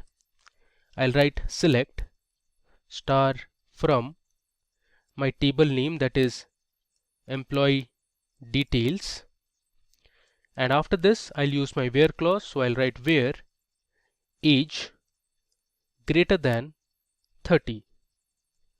If I run this, it will give me the output where the age is only greater than 30. So it excluded everything that is less than 30. So we have 4 employees whose age is greater than 30 here. Now suppose you want to find only female employees from the table, you can also use a where clause here. So I'll write select, let's say I want only the name, the gender, which is sex here, comma city from my table, that is employee details, where I'll give my column name, that is sex, is equal to, since I want only the female employees, I'll give F and run this statement. Okay, you can see here our employee table has 3 female employees. Now suppose you want to find the details of the employees who belong to Chicago or Austin. In this case, you can use the OR operator. Now the OR operator in SQL displays a record if any of the condition separated by OR is true. So let me show you what I mean. So since I want the employees who are from Chicago and Austin, I can use an OR operator. So I'll write select star from emp details, which is my table name. Then I'll give my where clause, where city equal to, I'll give my city name as Chicago, and then I'm going to use the OR operator, or city equal to, I'll write Austin. I'll give a semicolon and let me run it. There you go. So in the output you can see all the employees who belong to the city Chicago and Austin. Now there is another way to write the same SQL query. So you can use an in operator to specify multiple conditions. So let me just copy this, and instead of using the OR operator, this time I'm going to use the in operator. So I'll delete this. After the where clause, I'm going to write where city and use the in operator. Inside bracket, I'll give my city names as Chicago and I want Austin. So I'll give a comma and write my next city name, that is Austin. So this query is exactly the same that we wrote on top. Let me run this.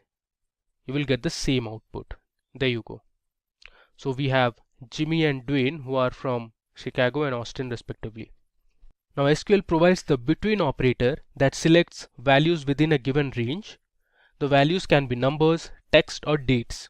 Now suppose you want to find the employees whose date of join was between 1st of Jan 2000 and 31st of December 2010. So let me show you how to do it. I'll write select star from EMP details, where my date of join, that is DOJ, between, I'll give my two date values, that is 1st of Jan 2000, and I'll give my second value, the date value, that is 31st of December 2010. So every employee who has joined between these two dates will be displayed in the output.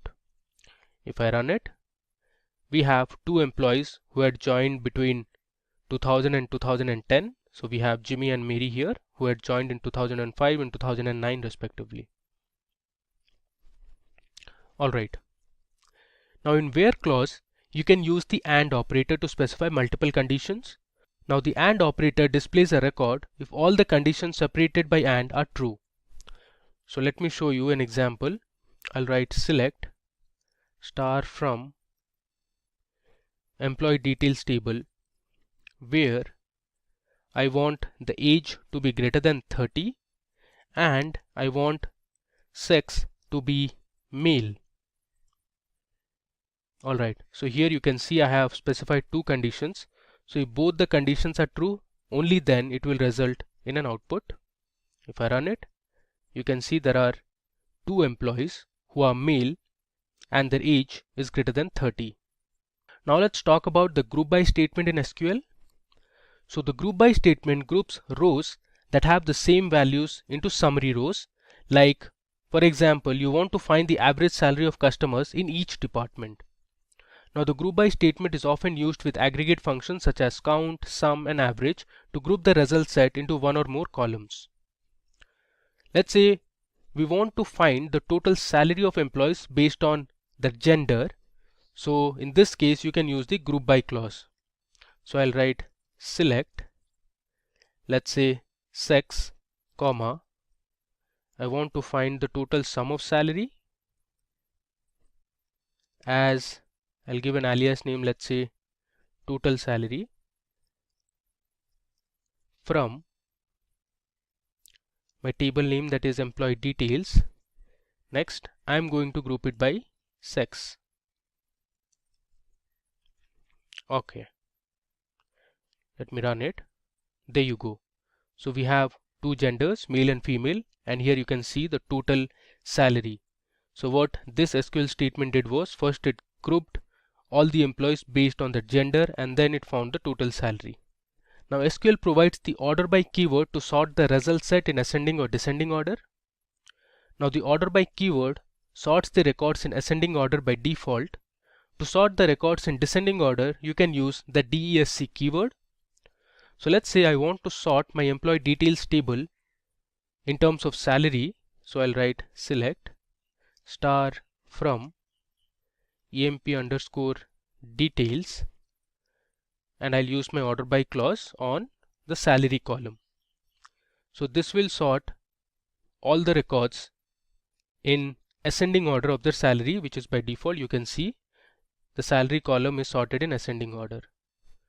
Now suppose you want to sort the salary column and display it in descending order, you can use this keyword, that is DESC.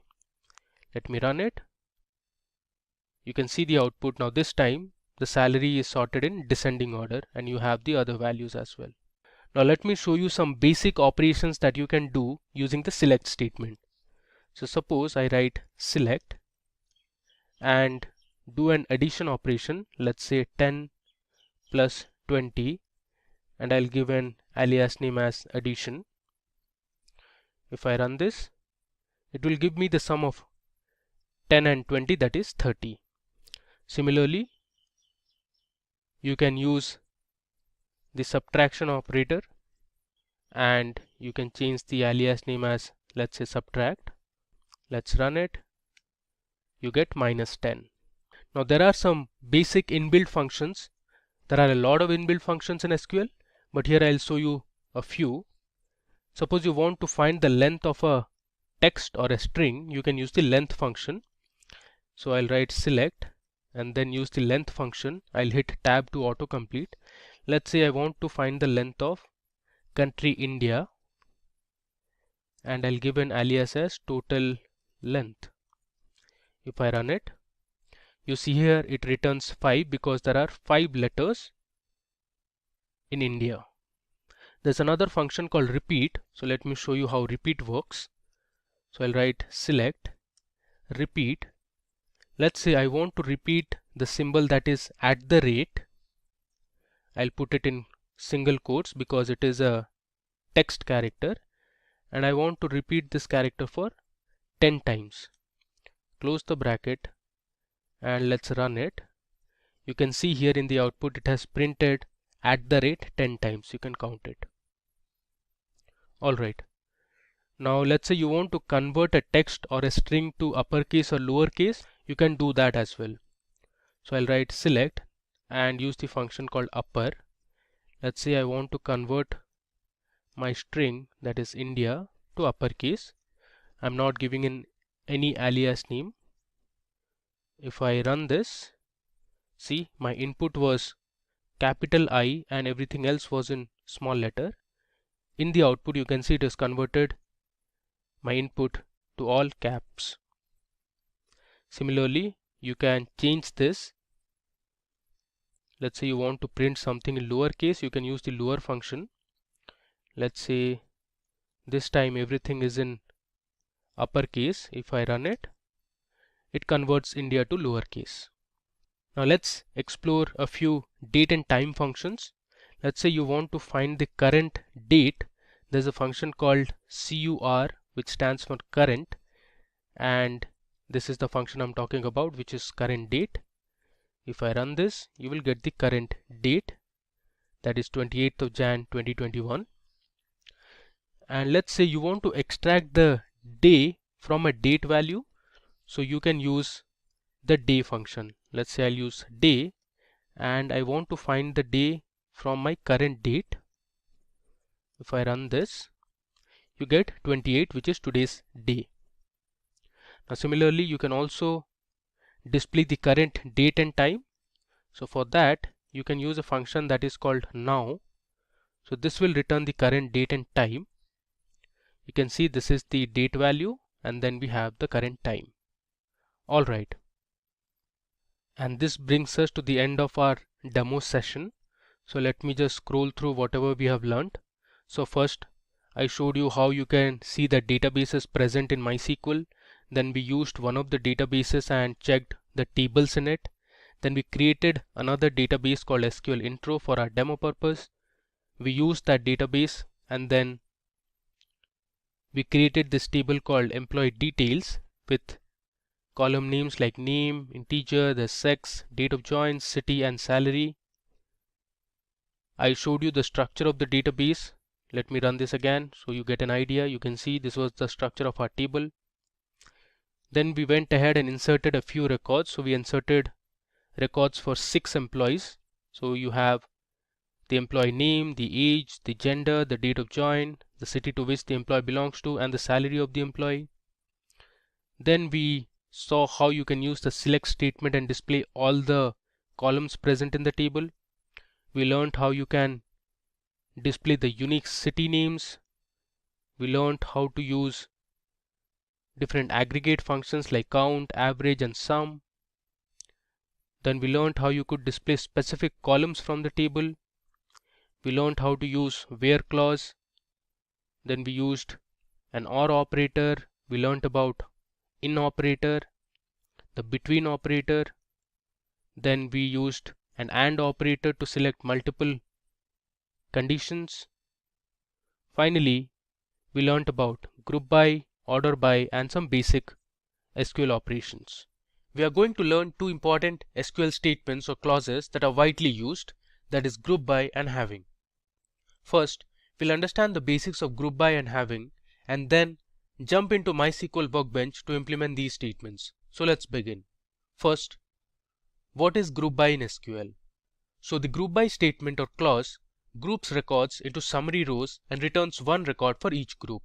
It groups the rows with the same group by item expressions and computes aggregate functions for the resulting group. A group by clause is a part of select expression. In each group, no two rows have the same value for the grouping column or columns. Now below, you can see the syntax of group by. So first we have the select statement, and then followed by the column names that we want to select. From, we have the table name, followed by the where condition, and next we have the group by clause, and here we include the column names. Finally, we have the order by and the column names. Now here is an example of the group by clause. So we want to find the average salary of employees for each department. So here you can see we have the employees table. It has the employee ID, the employee name, the age of the employee, we have the gender, the date on which the employee had joined the company. Then we have the department to which each of these employees belong to. We have the city to which the employees belong to, and then we have the salary in dollars. So actually we'll be using this employees table on MySQL Workbench as well. So if you were to find the average salary of employees in each department, so this is how your SQL query with group by clause would look like. So we have selected department, and then we are using an aggregate function that is avg, which is average, and we have chosen the salary column, and here we have given an alias name which is average underscore salary, which appears in the output, you can see here, from employees, and we have grouped it by department. So here in the output you can see we have the department names and the average salary of the employees in each department. Now let me take you to my MySQL Workbench, where we will implement group by and solve specific problems. If getting your learning started is half the battle, what if you could do that for free? Visit SkillUp by Simplilearn. Click on the link in the description to know more. Okay, so I am on my MySQL Workbench. So let me make my connection first. I'll enter the password. So this will open my SQL editor. So first of all, let me check the databases that I have. So I'll use my query that is show databases. Let's run it. Okay, you can see we have a list of databases here. I'm going to use my SQL underscore intro database. So I'll write use SQL underscore intro. So this will take us inside this database. I'll run it. Alright. Now you can check the tables that are present in SQL underscore intro database. If I write show tables, you can see the list of tables that are already present in this database. To do our demo and understand group by as well as having, let me first create an employee table. So I'll write create table employees. Next, I'll give my column name as employee underscore ID, which is the ID for each employee. I'll give my data type as integer, and I'll assign employee ID as my primary key. Next, I'll give employee underscore name, and my data type would be varchar. I'll give the size as 25. My third column would be the age column. Age would obviously be an integer. Then I have my gender column. I'll use character data type and assign a value of 1 or size of 1. Next we have the date of join, and the data type will be date. We have the department column as well. This is going to be of varchar, and 20 will be the size. Next we have the city column,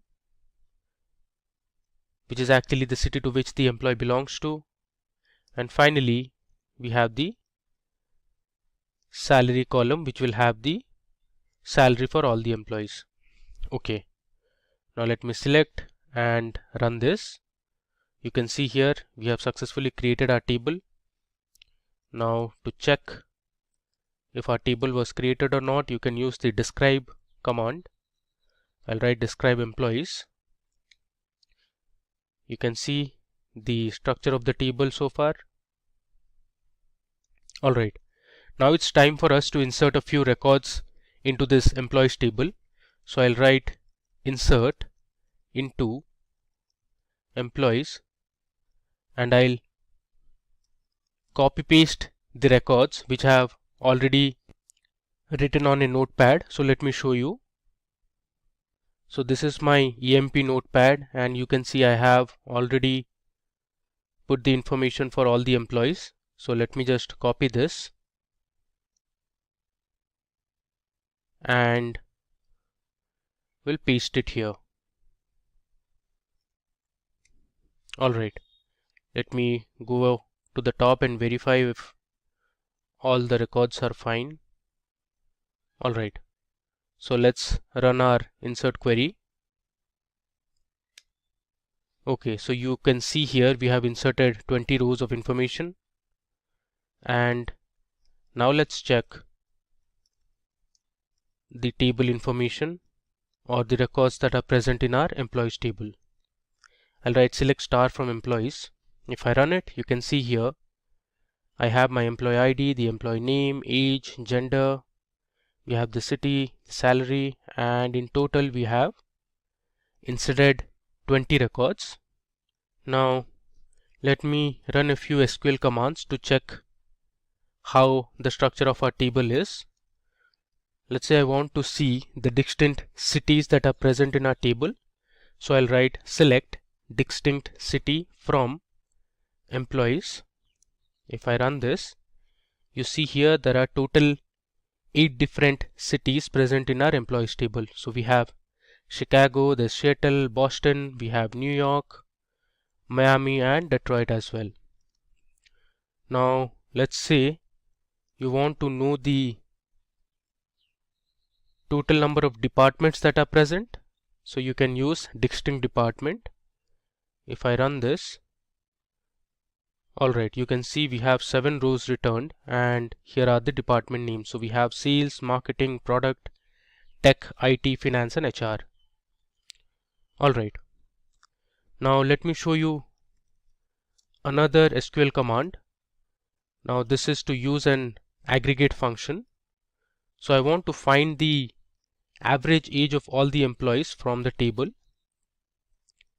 So I can write select AVG, which is the aggregate function for average. Inside that I have passed my age column from employees. If I run this, so the average age of all the employees in our table is 33.35. Now say you want to find the average age of employees in each department. So for this you need to use the group by clause. I'll give a comment here. I want to find the average age in each department. So I'll write select department, comma, I'll write average of age from employees group by department. Now if I run this, you can see here we have our 7 departments on the left, and on the right you can see the average age of employees in each of these departments. Now you can see here in the output it says AVG of age, which is not readable, so I can give an alias name as average age. Alright, I can bring this down, and if you want you can round the values also. So you can round the decimal places. So I'll use a round function before the average function, and the round function takes 2 parameters. One is the variable and the decimal place you want to round it to. So if I run this, there you go. You can see here we have the average age of all the employees in each of these departments.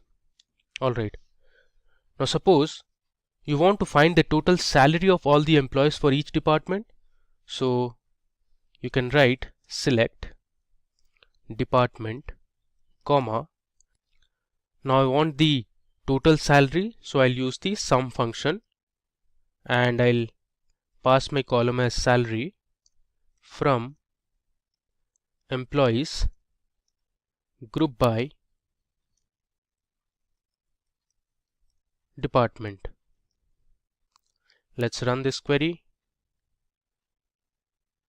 You can see here in the output we have the different departments, and on the right you can see the total salary of all the employees in each of these departments. Now here also you can give an alias name as total underscore salary.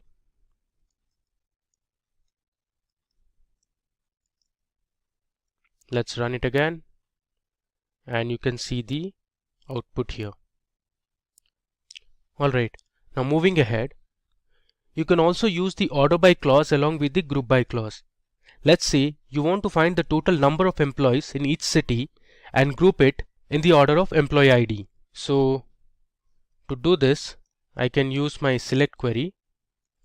I'll write select count of, let's say, employee ID, and I want to know the city as well, from employees group by city, and next you can use the order by clause. I'll write order by count of employee ID, and I'll write DESC, which stands for descending. If I run this query, you can see here on the left you have the count of employees, and on the right you can see the city names. So in Chicago we had the highest number of employees working, that was 4. Then we had Seattle, Houston, Boston, Austin, and the remaining also had 2 employees.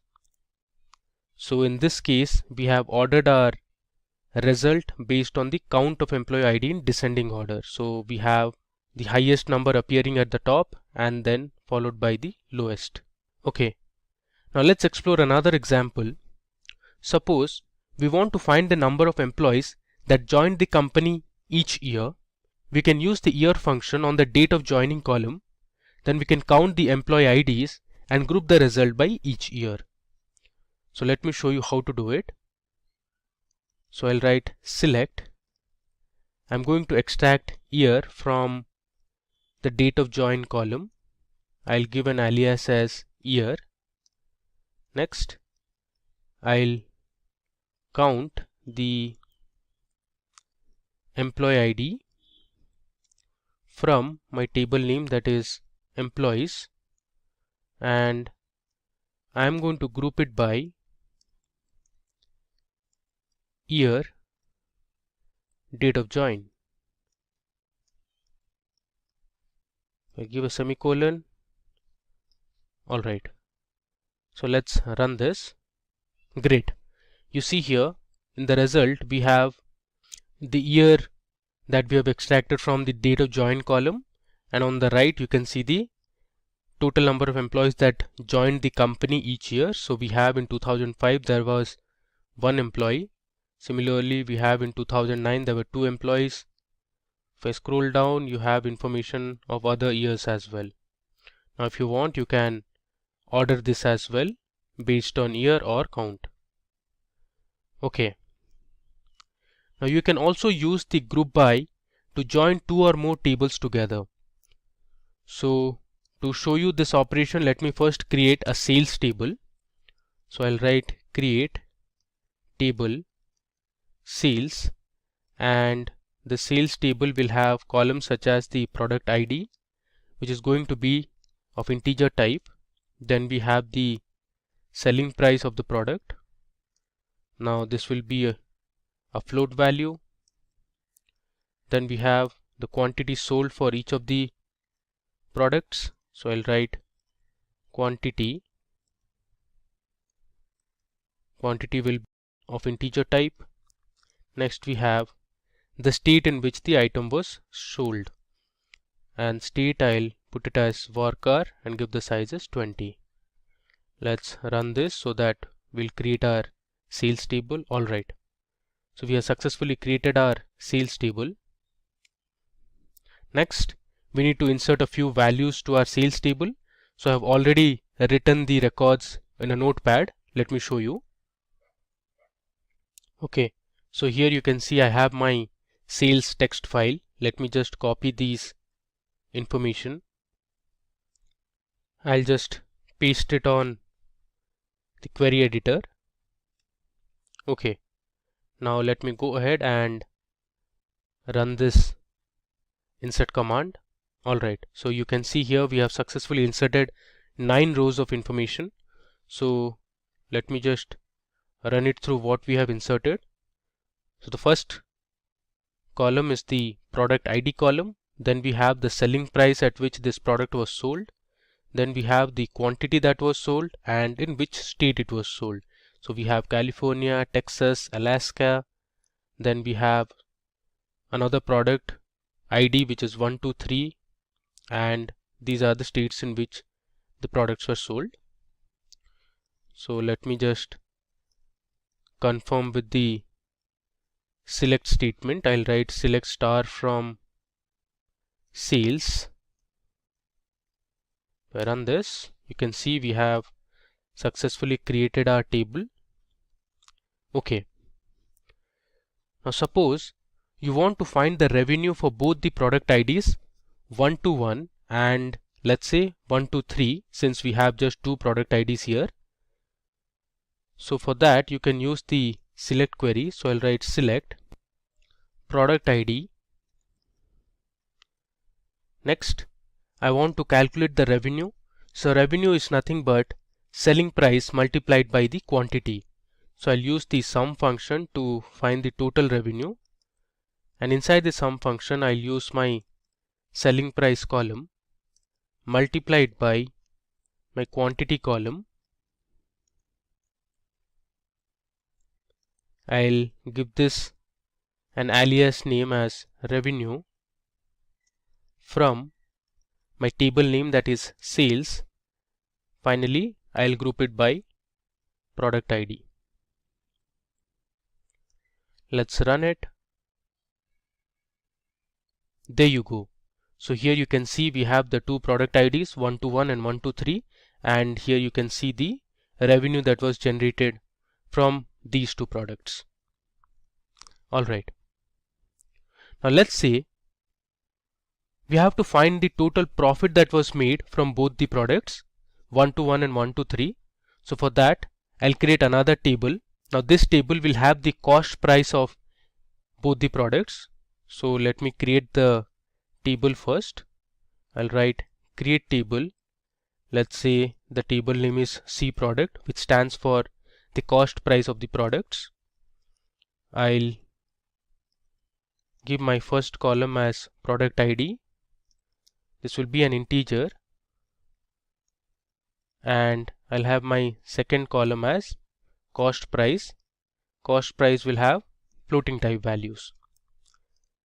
Let's run this. So we have successfully created our product cost table. Now let me insert a few values into the C product table. So I'll write insert into C underscore product. I'll give my values for 121. Let's say the cost price was $270 for each, and next we have my product as 123, and let's say the cost price for product 123 was $250. Let's insert these 2 values. Okay. Next, we'll join our sales table and the product cost table. So this will give us the profit that was generated for each of the products. So I'll write select C dot product underscore ID, comma, I'll write sum S dot sell underscore price. Now here C and S are alias names. So if I subtract my cost price from the selling price, that will return the profit that was generated. I'll multiply this with S dot quantity, close the bracket. I'll give an alias name as profit from sales as S. So here S stands for the sales table. I'm going to use inner join C underscore product table as the alias name should be C, where S dot product underscore ID is equal to C dot product underscore ID. We are using product underscore ID because this column is the common column to both the tables. And finally, I am going to group it by C dot product underscore ID. Alright. So let me tell you what I have done here. So I am selecting the product ID. Next, I am calculating the profit by subtracting the cost price from the selling price, and I have multiplied the quantity column. I am using an inner join to connect my sales and the product cost table, and I am joining on the column that is product ID, and I have grouped it by C dot product ID. Let's run this. There you go. So here you can see for product ID 121 we made a profit of $1,100, and for product ID 123 we made a profit of $840. So now that we have learnt group by in detail, let's learn about the having clause in SQL. The having clause in SQL operates on grouped records and returns rows where aggregate function results matched with given conditions only. So now having and where clause are kind of similar, but where clause can't be used with an aggregate function. So here you can see the syntax of having clause. You have the select statement followed by the column names from the table name, then we have the where conditions, next we have the group by, finally we have having, and at last we have order by column names. So you can see here we have a question at hand. We want to find the cities where there are more than 2 employees.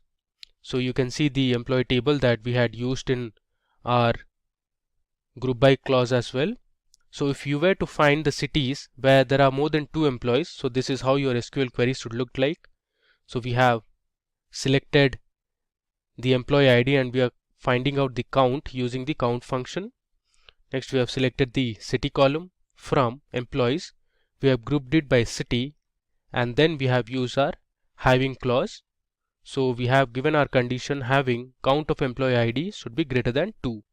So if you see the output, we have the different city names, and these were the cities where the count of employees was greater than 2.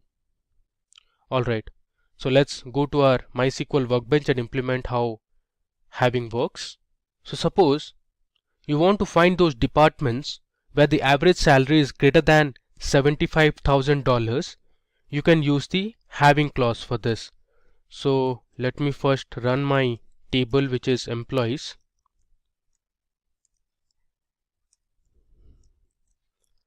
If I run this, you can see we had inserted 20 rows of information, and the last column we had was salary. So the question we have is, we want to find those departments where the average salary is greater than $75,000. So let me show you how to do it. So I'll write select department, comma, I'll use the aggregate function that is average salary. I'll give an alias name as avg underscore salary from employees. Next we'll use the group by clause, and I want to group it by each department, and then I'm going to write my having clause. So in having clause I'll use my condition that is having average of salary greater than $75,000. Let's run it and see the output. There you go. So here you can see there were total 3 departments in the company, that is sales, finance and HR, where the average salary is greater than $75,000. Okay. Next Let's say you want to find the cities where the total salary is greater than $200,000. So this will again be a simple SQL query. So I'll write select city, comma, I want to find the total salary, so I'll use the sum function and I'll pass my column as salary, as I'll give a alias name as total from employees group by city, and then I am going to use my having clause. I'll pass in my condition as having sum of salary greater than $200,000. Alright, so let's run this query. There you go. So the different cities are Chicago, Seattle and Houston, where the total salary was greater than $200,000.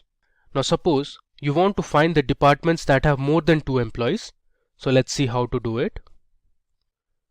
I'll write select department, comma, this time since I want to find the number of employees, I'm going to use the count function. I'll write count star as employee underscore count or emp underscore count, which is my alias name, from employees. Next I'll group it by department, having, I'll give my condition count star greater than 2. Let's run this. Okay, so you have departments such as sales, product, tech and IT where there are more than 2 employees. Okay, now you can also use a where clause along with the having clause in an SQL statement. So suppose I want to find the cities that have more than 2 employees apart from Houston. So I can write my query as select city, comma, count star as emp count from employees, where I'll give my condition city not equal to Houston. I'll put it in double quotes since I don't want to see the information regarding Houston. I'll group it by city, having count of employees greater than 2. So if I run this query, you see we have information for Chicago and Seattle only, and we have excluded the information for Houston. Now you may also use aggregate functions in the having clause that does not appear in the select clause. So if I want to find the total number of employees for each department that have an average salary greater than $75,000, I can write it something like this. So select department, comma, count star as emp count from employees group by department, and in the having clause I'm going to provide the column name that is not present in the select expression. So I'll write having average salary greater than 75,000. This is another way to use the having clause. Let's run this. Alright, you can see we have department sales, finance and HR, and you can see the employee count where the average salary was greater than 75,000. Okay, so let me run you from the beginning what we did in our demo. So first we created a table called employee, then we inserted 20 records to this table. Next we explored a few SQL commands like distinct, then we used average, and finally we started with our group by clause followed by looking at how group by can be used along with another table, and we joined two tables, that was sales and product cost table, to find out the profit. Then you learned how to use the having clause. So we explored several different questions and learned how to use having in SQL. We will learn about joins in SQL. Joins are really important when you have to deal with data that is present on multiple tables. I'll help you understand the basics of joins and make you learn the different types of joins with hands-on demonstrations on MySQL Workbench. So let's get started with what are joins in SQL. SQL join statement or command is often used to fetch data present in multiple tables. SQL joins are used to combine rows of data from two or more tables based on a common field or column between them. Now consider this example where we have two tables, an orders table and a customers table. Now the order table has information about the order ID, which is unique here. We have the order date, that is when the order was placed. Then we have the shipped date. This has information about the date on which the order was shipped. Then we have the product name, which basically is the names of different products. We have the status of delivery, whether the product was delivered or not, or whether it was cancelled. Then we have the quantity, which means the number of products that were ordered. And finally we have the price of each product. Similarly, we have another table called customers, and this customer table has information about the order ID, which is the foreign key here. Then we have the customer ID, which is the primary key for this table. We also have the phone number, customer name and address of the customers. Now suppose you want to find the phone numbers of customers who have ordered a laptop. Now to solve this problem, we need to join both the tables. The reason being, the phone numbers are present in the customers table, as you can see here, and laptop, which is the product name, is present in the orders table, which you can see it here. So using a join statement, you can find the phone numbers of customers who have ordered a laptop. Now let's see another problem where you need to find the customer names who have ordered a product in the last 30 days. In this case, we want the customer name present in the customers table and the last 30 days order information, which you can get from the order date column that is present in the orders table. Okay, now let's discuss the different types of joins one by one. So first we have an inner join. So the SQL inner join statement returns all the rows from multiple tables as long as the conditions are met. From the diagram above, you can see that there are two tables, A and B. A is the left table and B is the right table. The orange portion represents the output of an inner join, which means an inner join returns the common records from both the tables. Now you can see the syntax here. So we have the select command and then we give the list of columns from table A, which you can see here is the left table, followed by the inner join keyword and then the name of the table, that is B, on a common key column from both the tables A and B. Now let me take you to the MySQL Workbench and show you how inner join works in reality. So here I'll type MySQL.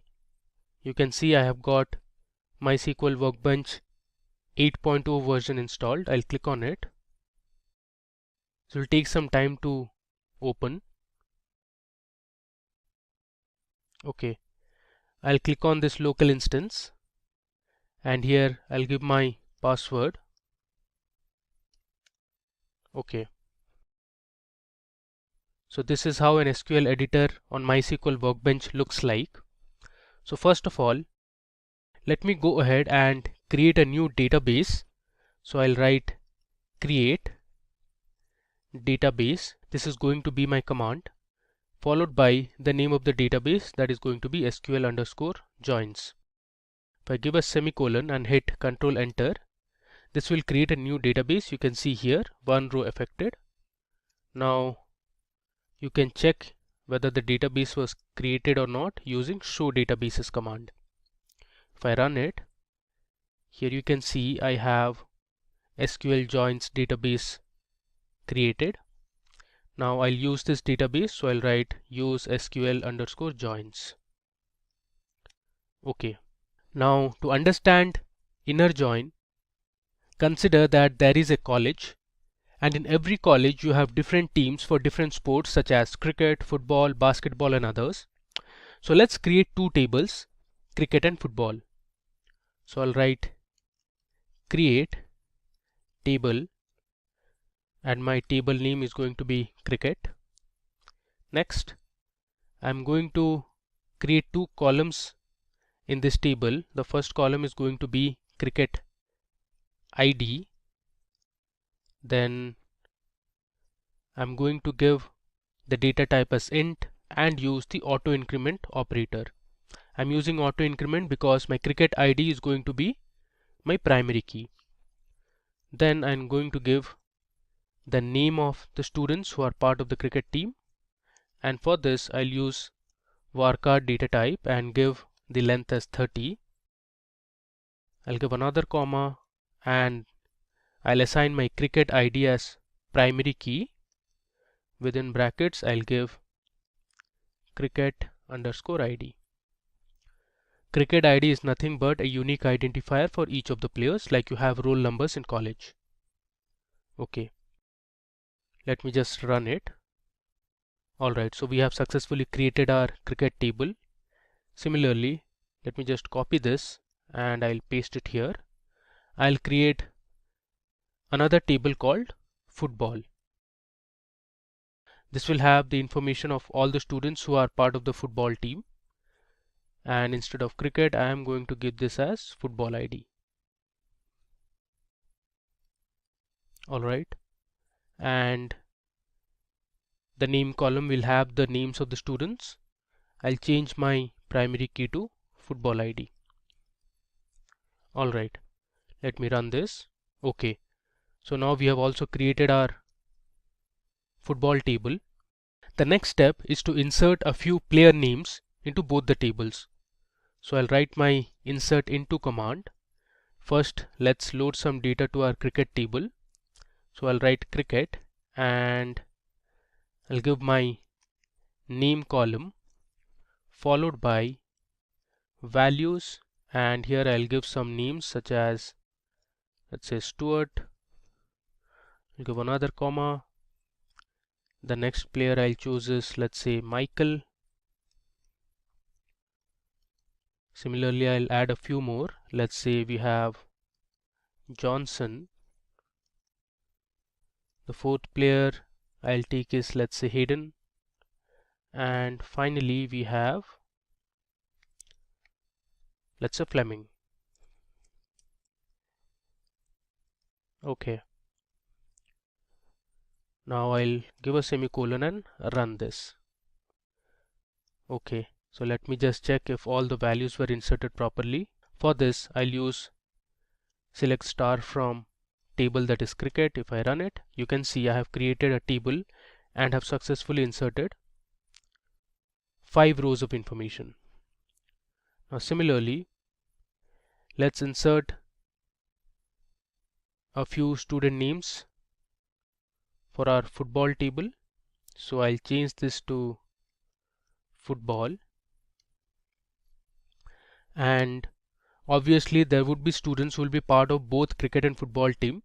So I'll keep a few repeated names. Let's say Stuart, Johnson, and let's say Hayden are part of both cricket and football team. Then we have, let's say, Langer, and let's say we have another player in the football team, that is Astle. I'll just run it. Okay, you can see there are no errors. So we have successfully inserted values to our football team as well. Let me just recheck it. I'll write select star from football. Alright, so we have 5 players in the football team as well. Okay, now the question is, suppose you want to find the students that are part of both the cricket and football team. In this case you can use an inner join. So let me show you how to do it. So I'll write select star from cricket, as I'm using an alias name as C, which stands for cricket. Then I'm going to write inner join my next table is going to be football as F, which is an alias name for the football table. Then I'm going to use the on command or operator, and then I'll give the common key, that is name here. So c.name is equal to f.name. So based on this name column from both the table, my inner join operation will be performed. So let's just run it. There you go. So Stuart, Johnson and Hayden are the only 3 students who are part of both the teams. Alright. Now you can also individually select each of the columns from both the tables. So let's say I write select c dot cricket underscore id, comma c dot name, comma f dot football underscore id, comma f dot name. From, I'll write cricket as C, inner join football as F, on C dot name is equal to F dot name. Now if I run this, you see we get the same output here as well. Alright. Now let's explore another example to learn more about inner joins. So we have a database called classic models. Let me first use classic models. I'll run this. Okay. Now let me just show the different tables that are part of classic tables. Alright. So here you can see there are tables like customers, there's employees, office, there's office details, orders, payments, products and product lines as well. Alright, so let me use my select statement to show what are the columns present in the products table. Okay, so this product table has information about different product names. You have the product code. Now this product code is unique here. We also have the product vendor, a little description about the product, then we have the quantity in stock, buying price and MSRP. Let's see what we have in product lines.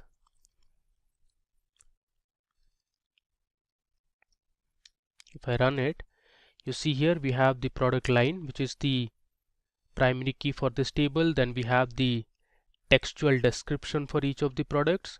This is basically some sort of an advertisement. Alright, now suppose you want to find the product code, the product name and the text description for each of the products. You can join the products and product lines table. So let me show you how to do it.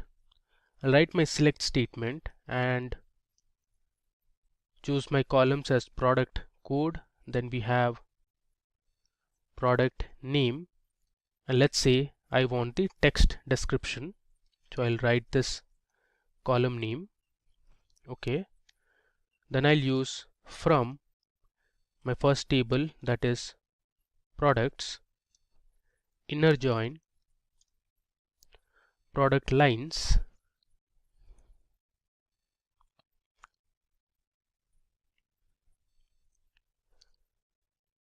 I can use using the common key column, that is product line.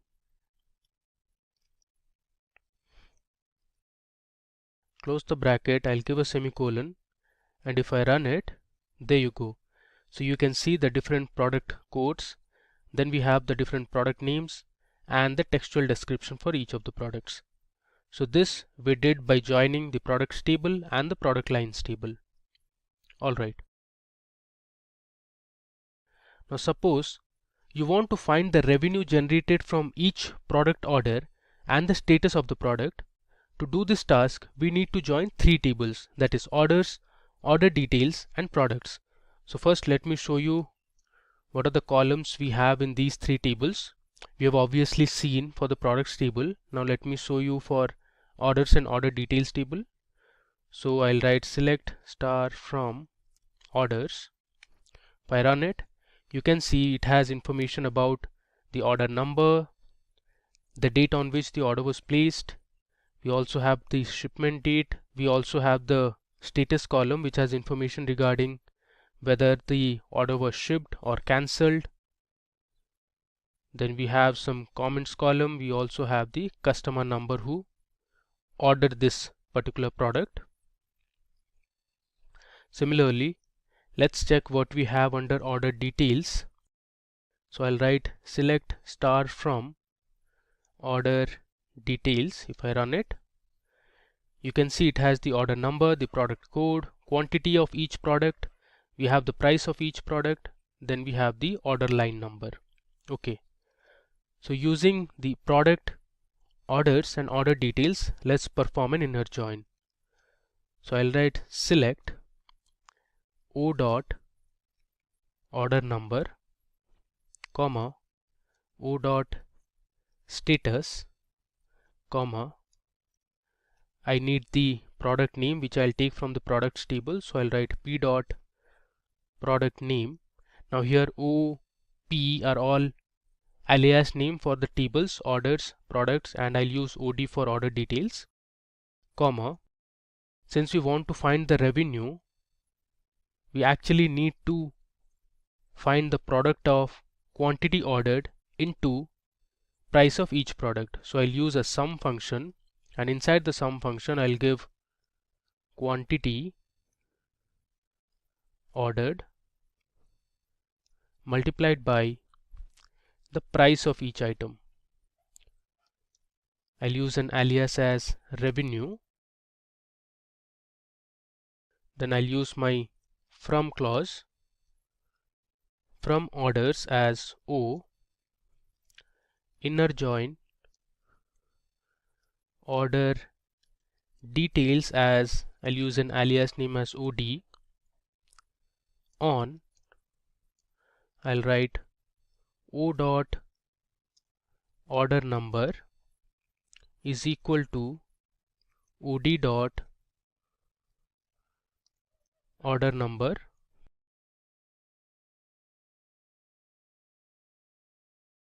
I'll use another inner join, and this time we'll join the products table. So I'll write inner join products as P on P dot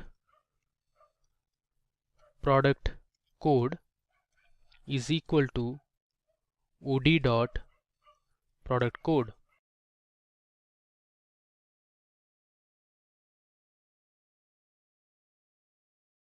And finally I'll use the group by clause and group it by order number.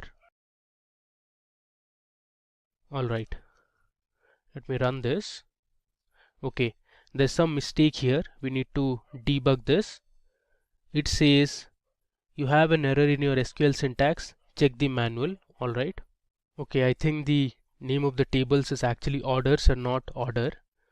Alright, now let's run it. Okay, there's still some error. It says classic models dot product doesn't exist. So again, the product name is, the table name is products and not product. So let's run it again. Alright, there you go. So we have the order number, the status, the product name, and the revenue. This we got it using inner join from 3 different tables. If getting your learning started is half the battle, what if you could do that for free? Visit SkillUp by Simplilearn. Click on the link in the description to know more. Now talking about left joins, the SQL left join statement returns all the rows from the left table and the matching rows from the right table. So if you see this diagram, you can see we have all the rows from the left table, that is A, and only the matching rows from the right table, that is B. So you can see this overlapped region, and the syntax for SQL left join is something like this. So you have the select statement, and then you give the list of columns from table A, which is your left table. Then you use the left join keyword followed by the next table, that is table B, on the common key column. So you write A dot key is equal to B dot key. Okay, now in our classic models database, we have two tables, customers and orders. So if you want to find the customer name and their order ID, you can use these two tables. So first let me show you the columns that are present in customers and orders. I think orders we have already seen. Let me first show you what's there in the customers table. Okay, so you can see we have the customer number, the name of the customer, then we have the contact last name, the contact first name, we have the phone number, then there's an address column. There are two address columns actually. We have the city name, the state, and we have other information as well. And similarly we have our orders table. So I'll write select start from orders. So I'll write select star from orders. If I run this, you can see these are the information available in the orders table. Okay, so let's perform a left join where we want to find the customer name and their order IDs. So I'll write select c dot customer name, or let's say first we'll choose the customer number, comma, then I want the customer name, so I'll write c dot customer name. Then we have the order number column which is present in the orders table, and let's say I also want to see the status. Then I'll give my left table, that is customers as C, left join, orders as O on C dot customer number equal to O dot customer number. Let's run it. Okay, again there is some problem. Alright, so the table name is customers. Let's run it. So there's another mistake here. This is customer number, so B is missing. Cool. Let me run it. Alright, so here you can see we have the information regarding the customer number, then the respective customer names, we have the order number and the status of the shipment. So if I scroll down, you'll notice one thing, there are a few rows you can see which have null values.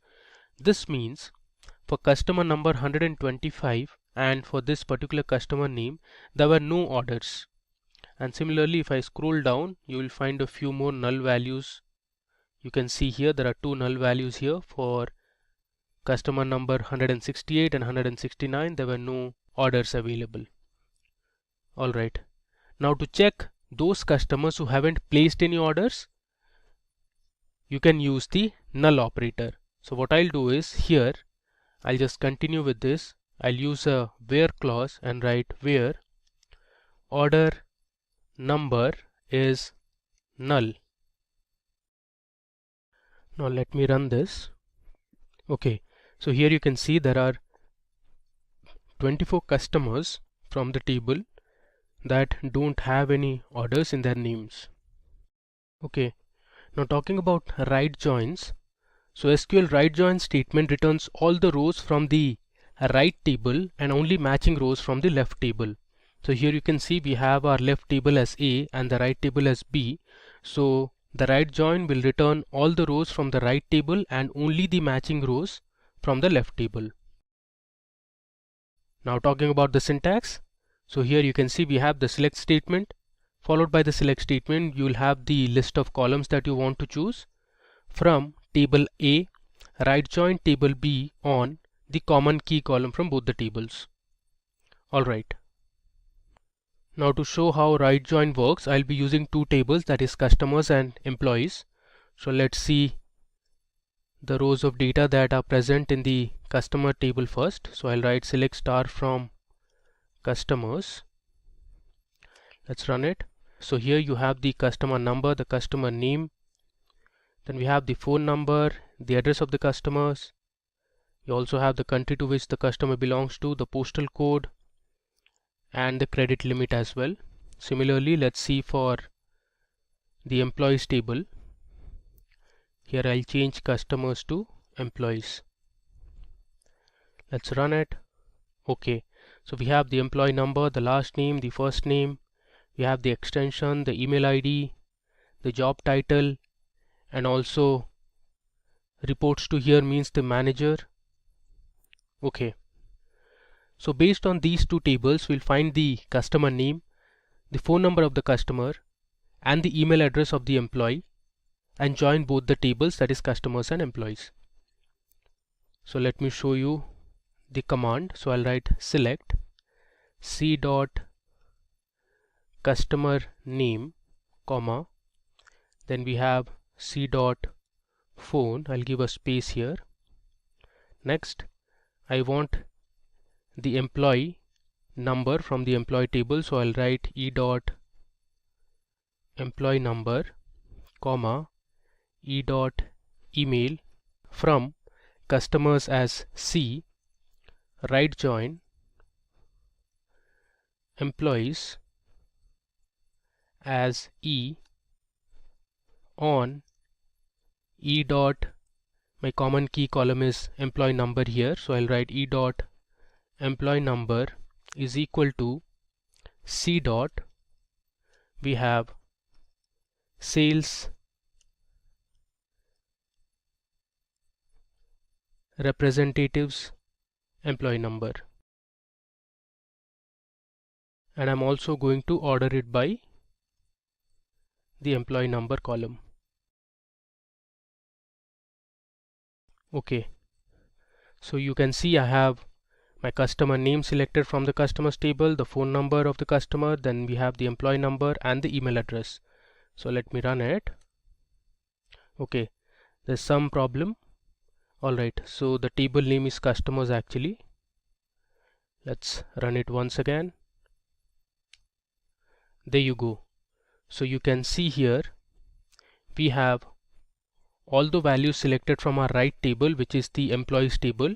You can see right join employees, which means your employees table is to the right, and then we have the customer name and phone numbers of the customers from the customer table, which is actually your left table. So you have a few employee numbers such as 1002, there's 1056, which don't have any customer name or phone numbers. Okay, so there's another popular join which is very widely used in SQL, known as self joins. So self joins are used to join a table to itself. So in our database we have a table called employees. Let me show you the table first. Alright, so here you can see we have the employee number, the last name, the first name of the employee, we have the email ID, and here if you see we have a column called reports to. Now this you can think of as the manager column. So the way to read is, for example, for employee number 1056, the manager is 1002. So if you check for 1002, we have Dane Murphy. Then if I scroll down, let's say for employee number 1102,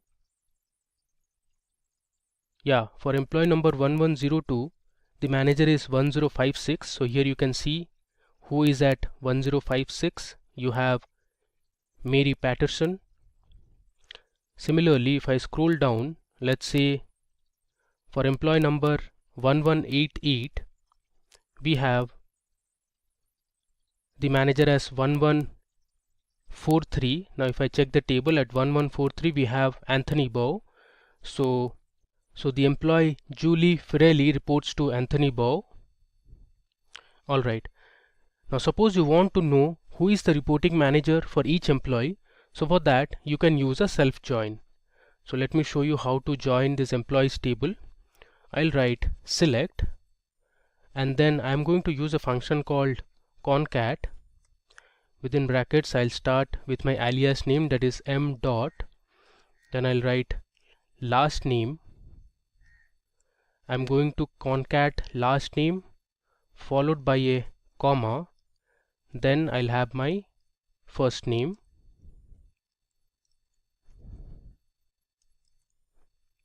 I'll close this bracket, and then I'm going to give my alias name, let's say manager, comma.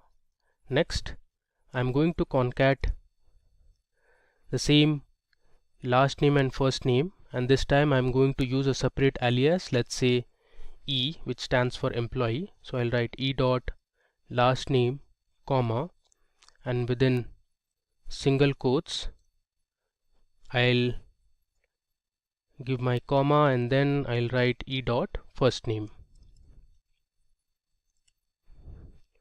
I'll close this bracket. I'll give an alias as, let's say, employee. From, I'll write employees as E, inner join employees as M on M dot, I'll use my common key column as employee number, so I'll write M dot employee number is equal to E dot, here I'm going to use the reports to column, and then I'll order it by, let's say, manager. Okay, now let's run this. There you go. So you have your two columns as manager and employee. So for employee Louis Bonder, the manager is Gerard Bonder.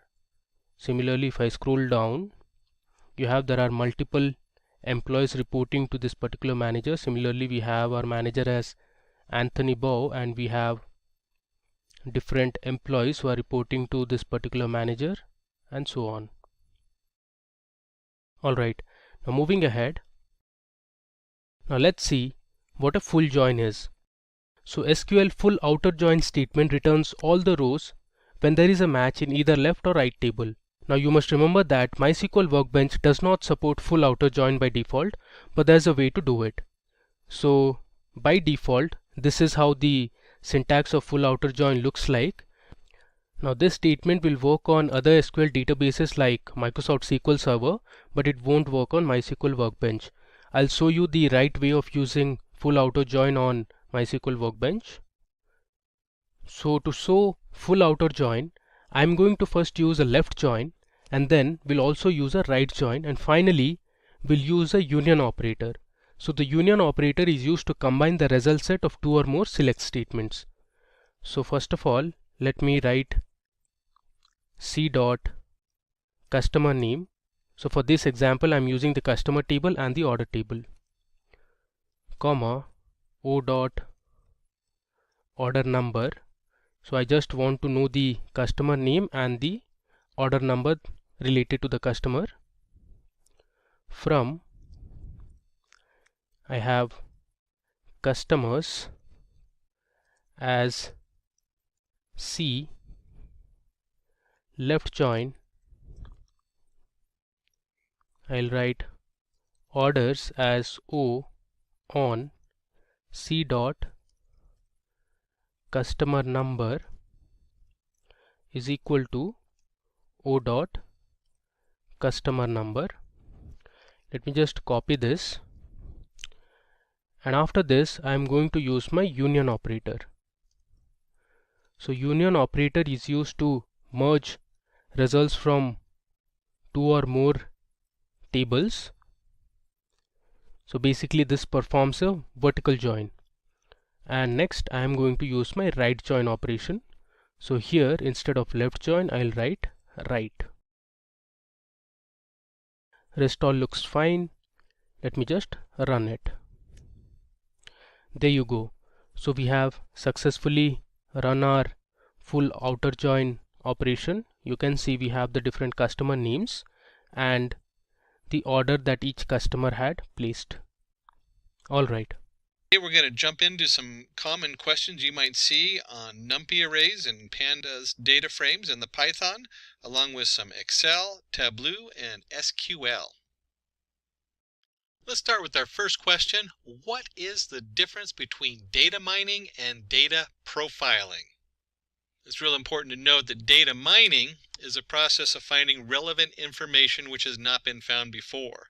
It is a way in which raw data is turned into valuable information. You can think of this as anything from the sales stats and from their SQL server all the way to web scraping and Census Bureau information. Where the heck do you mine it from? Where do you get all this data and information? Then we look at data profiling is usually done to assess a data set for its uniqueness, consistency, and logic. It cannot identify incorrect or inaccurate data values.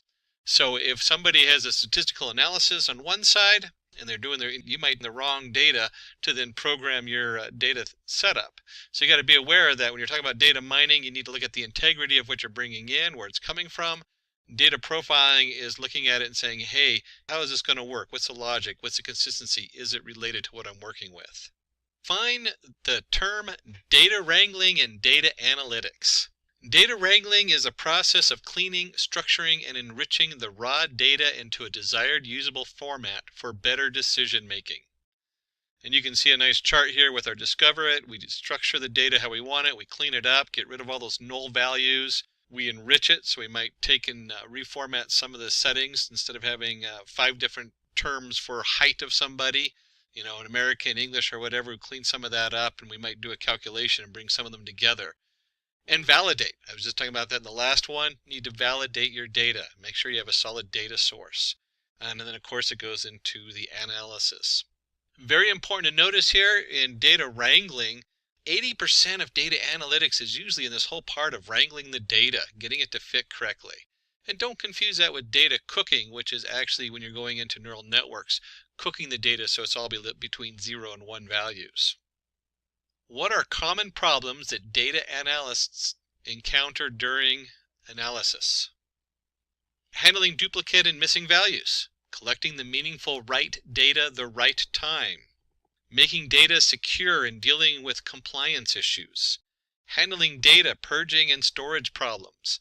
Again, we're talking about data wrangling here. 80% of most jobs are in wrangling that data and getting it in the right format and making sure it's good data to use. Number 4, what are the various steps involved in any analytics project? Understand the problem. We might spend 80% doing wrangling, but you better be ready to understand the problem, because if you can't, you're going to spend all your time in the wrong direction. This is probably the most important part of the process. Everything after it falls in, and then you can come back to it. 2, data collection, data cleaning. Number 3, 4, data exploration analysis, and 5, interpret the results. Number 5 is a close second for being the most important. If you can't interpret what you bring to the table to your clients, you're in trouble. So when this question comes up, you probably want to focus on those 2, noting that the rest of it does, 80% of the work is in 2, 3, and 4, while 1 and 5 are the most important parts. Which technical tools have you used for analysis and presentation purposes? Being a data analyst, you are expected to have knowledge of the below tools for analysis and presentation purposes. There's a wide variety out there. SQL Server, MySQL, you have your Excel, your SPSS, which is the IBM platform, Tableau, Python. You have all these different tools in here. Now, certainly a lot of jobs are going to be narrowed in on just a few of these tools. Like, you're not going to have a Microsoft SQL Server and MySQL Server, but you better understand how to do basic SQL polls, and also understanding Excel and how the different formats for column and how to get those set up. Number 6, what are the best practices for data cleaning? This is really important to remember to go through this in detail. These always come up because 80% of most data analysis is in cleaning the data up. Make a data cleaning plan by understanding where the common errors take place and keep communications open. Identify and remove duplicates before working with the data. This will lead to an effective data analysis process. Focus on the accuracy of the data, maintain the value types of data, provide mandatory constraints, and set cross-field validation. Standardize the data at the point of entry so that it is less chaotic, and you will be able to ensure that all the information is standardized, leading to fewer errors on entry. Number 7, how can you handle missing values in a data set? Listwise deletion. In listwise deletion method, entire record is excluded from analysis if any single value is missing. Sometimes we're talking about records. Remember, this could be a single line in a database. So if you have your SQL comes back and you have 15 different columns, every one of those that has a missing value, you might just drop it just to make it easy because you already have enough data to do the processing. Average imputation. Use the average value of the responses from the other participants to fill in the missing value. This is really useful, and they'll ask you why these are useful, I guarantee it. If you have a whole group of data that's collected and it doesn't have that information in it, at that point you might average it in there. Regression substitution. You can use multiple regression analysis to estimate a missing value. That kind of goes with the average imputation input. Regression model means you're just going to actually generate a prediction as to what you think that value should be for those people based on the ones you do have. Multiple imputation. So when we talk about multiple inputs, it creates plausible values based on the correlations for the missing data, and then averages the simulated data sets by incorporating random errors in your predictions. What do you understand by the term normal distribution? And the second you hear the word normal distribution, should be thinking a bell curve like we see here. Normal distribution is a type of continuous probability distribution that is symmetric about the mean, and in the graph, normal distribution will appear as a bell curve. The mean, median, and mode are equal. That's a quick way to know if you have normal distribution, is you can compute mean, median, and mode. All of them are located at the center of the distribution. 68% of the data lies within one standard deviation of the mean. 95% of the data falls within 2 standard deviations of the mean. 99.7% of the data lies within 3 standard deviations of the mean. What is time series analysis? Time series analysis is a statistical method that deals with ordered sequence of values of a variable of equally spaced time intervals. Time series data on a COVID-19 cases. And you can see we're looking at by days, so our space is of days, and each day goes by. If we take and graph it, you can see a time series graph always looks really nice if you have like 2 different, in this case we have the United States going over there. I'd have to look at the other setup in there, but they picked a couple different countries.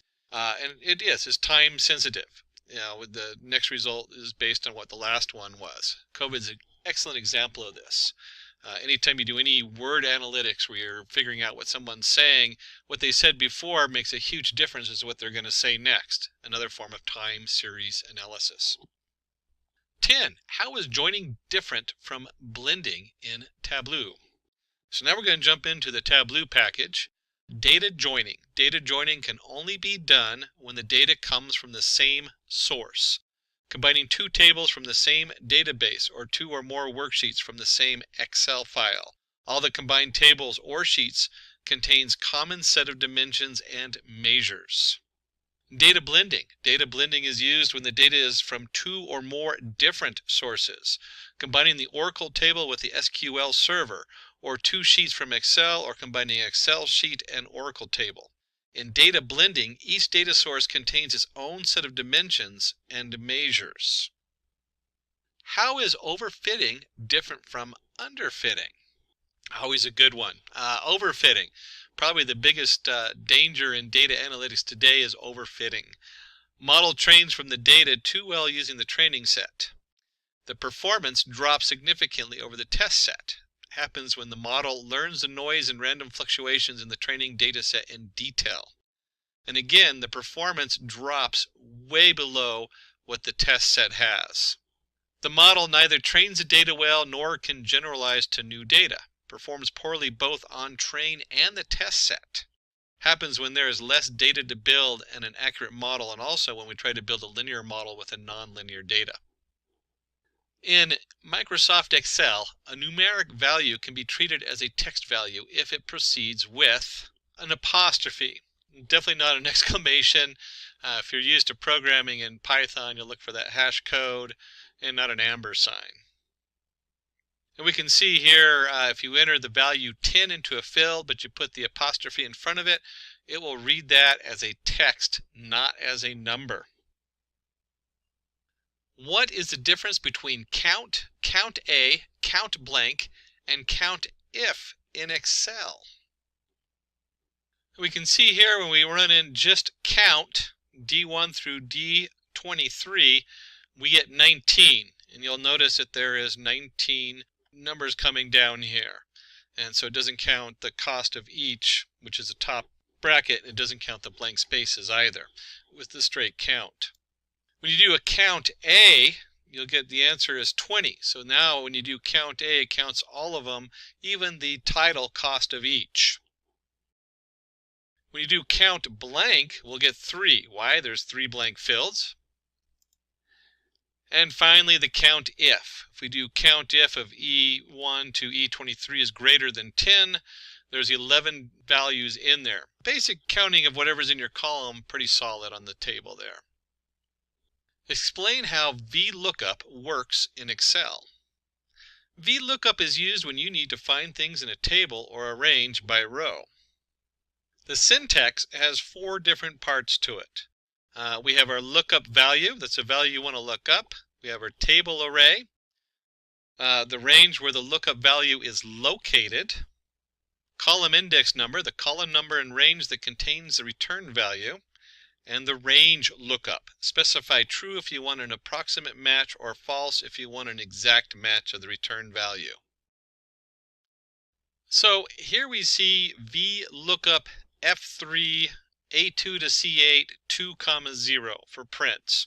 Now they don't show the F3. F3 is the actual cell that prints is in. That's what we're looking at is F3. So there's your prints. He pulls in from F3. A2 to C8 is the data we're looking into. And then number 2 is a column in that data. So in this case, we're looking for age. And we count name as 1, age as 2. Keep in mind this is Excel versus a lot of your Python and programming languages where you start at 0. In Excel, we always look at the cells as 1, 2, 3. So 2 represents the age. 0 is false for having an exact matchup versus 1. We don't actually need to worry about that too much in this. 0 or 1 would work with this example. And you can see with the Angela lookup, again, her name would be in the F column number 4. That's what the F4 stands for, is where they pulled Angela from. And then you have A1 to C8, and then we're looking at number 3. So number 3 is height, name being 1, age 2, and then height 3. And you'll see here it pulls in her height, 5.8. So we're going to jump over to SQL. How do you subset or filter data in SQL? To subset or filter data in SQL, we use where and having clause. And you can see we have a nice table on the left where we have the title, the director, the year, the duration. We want to filter the table for movies that were directed by Brad Bird. Why? Just because we want to know what Brad Bird did. So we're going to do select star. You should know that the star refers to all. In this case, what are we going to return? We're going to return all title, director, year, and duration. That's what we mean by all. From movies, movies being our table, where director equals Brad Bird. And you can see he comes back and he did The Incredible and Ratatouille. To subset or filter data SQL, we can also use the where and having clause. So we're going to take a closer look at the different ways we can filter here. Filter the table for directors whose movies have an average duration greater than 115 minutes. So there's a lot of really cool things into this SQL query, and these SQL queries can get pretty crazy. Select director, sum duration as total duration, average duration as average duration from movies, group by director having average duration greater than 115. So again, what are we going to return? We're going to return whatever we put in our select, which in this case is director. We're going to have total duration, and that's going to be the sum of the duration. We're going to have the average duration, average underscore duration, which is going to be the average duration on there. And then we, of course, go ahead and group by director. And we want to make sure we group them by anyone that has having an average duration greater than 115. These SQL queries are so important. I don't know how many times the SQL comes up, and there's so many different other languages, not just MySQL and not Microsoft SQL, but in addition to that, where the SQL language comes in, especially with Hadoop and other areas. So you really should know your basic SQL. Doesn't hurt to get that little cheat sheet and glance over it and double check some of the different features in SQL. What is the difference between where and having clause in SQL? Where clause works on row data. In where clause, the filter occurs before any groupings are made. Aggregate functions cannot be used.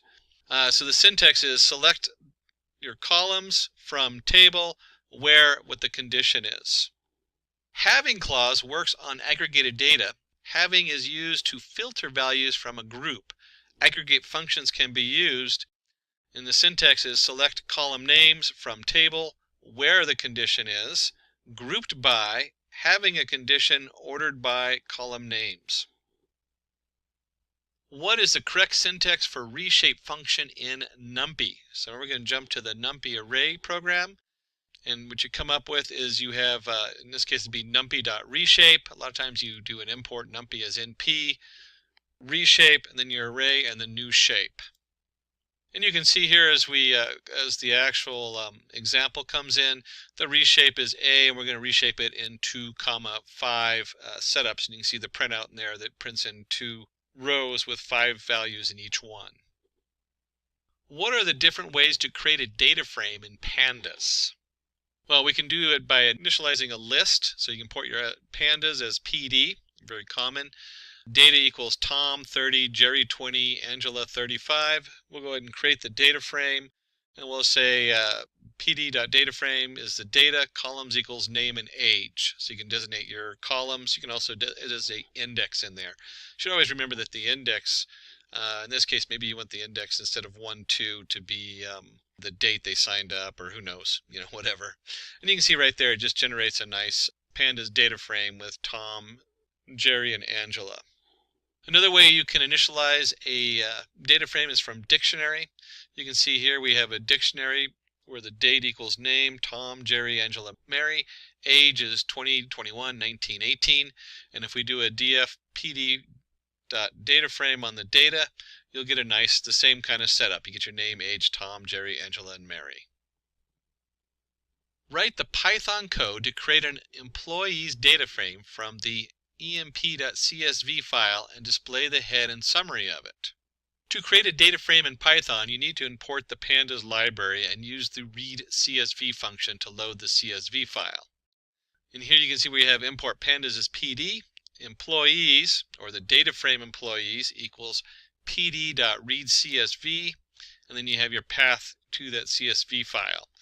There's a number of settings in the read CSV where you can tell it how many rows are the top index. You can set the columns in there. You can have skip rows. There's all kinds of things. You can also go in there and double check with your read CSV, but the most basic one is just to read a basic CSV. How will you select the department and age columns from an employee's data frame? So we have import pandas as PD. You can see we have created our data. We will go ahead and create our employees PD data frame on the left. And then on the right, to select department and age from the data frame, we just do employees, and then you put the brackets around it. Now, if you're just doing one column, you could do just department. But if you're doing multiple columns, you got to have those in a second set of brackets. So it's got to be a reference with a list within the reference. What is the criteria to say whether a developed data model is good or not? A good model should be intuitive, insightful, and self-explanatory. Follow the old saying, KISS, keep it simple. The model developed should be able to easily consumed by the clients for actionable and profitable results. So if they can't read it, what good is it? A good model should easily adapt to changes according to business requirements. We live in quite a dynamic world nowadays, so that's pretty self-evident. And if the data gets updated, the model should be able to scale accordingly to the new data. So you have a nice data pipeline going where when you get new data coming in, you don't have to go and rewrite the whole code. What is the significance of exploratory data analysis? Exploratory data analysis is an important step in any data analysis process. Exploratory data analysis, EDA, helps to understand the data better. It helps you obtain confidence in your data to a point where you're ready to engage a machine learning algorithm. It allows you to refine your selection of feature variables that will be used later for model building. You can discover hidden trends and insights from the data. How do you treat outliers in a data set? An outlier is a data point that is distant from other similar points. They may be due to variability in the measurement or may indicate experimental errors. One, you can drop the outlier records. Pretty straightforward. You can cap your outliers data so it doesn't go past a certain value. You can assign it a new value. You can also try a new transformation to see if those outliers come in if you transform it slightly differently. Explain descriptive, predictive, and prescriptive analytics. Descriptive provides insights into the past to answer what has happened. Uses data aggregation and data mining techniques. Examples: an ice cream company can analyze how much ice cream was sold, which flavors were sold, and whether more or less ice cream was sold than before. Predictive understands the future to the answer, what could happen, uses statistical models and forecasting techniques. Example: predicts the sale of ice creams during the summer, spring, and rainy days. So this is always interesting because you have your descriptive, which comes in, and your businesses are always looking to know what happened. Hey, did we have good sales last quarter? What are we expecting next quarter in sales? And we have a huge jump when we do prescriptive. Suggest various courses of action to answer what should you do. Uses optimization and simulation algorithms to advise possible outcomes.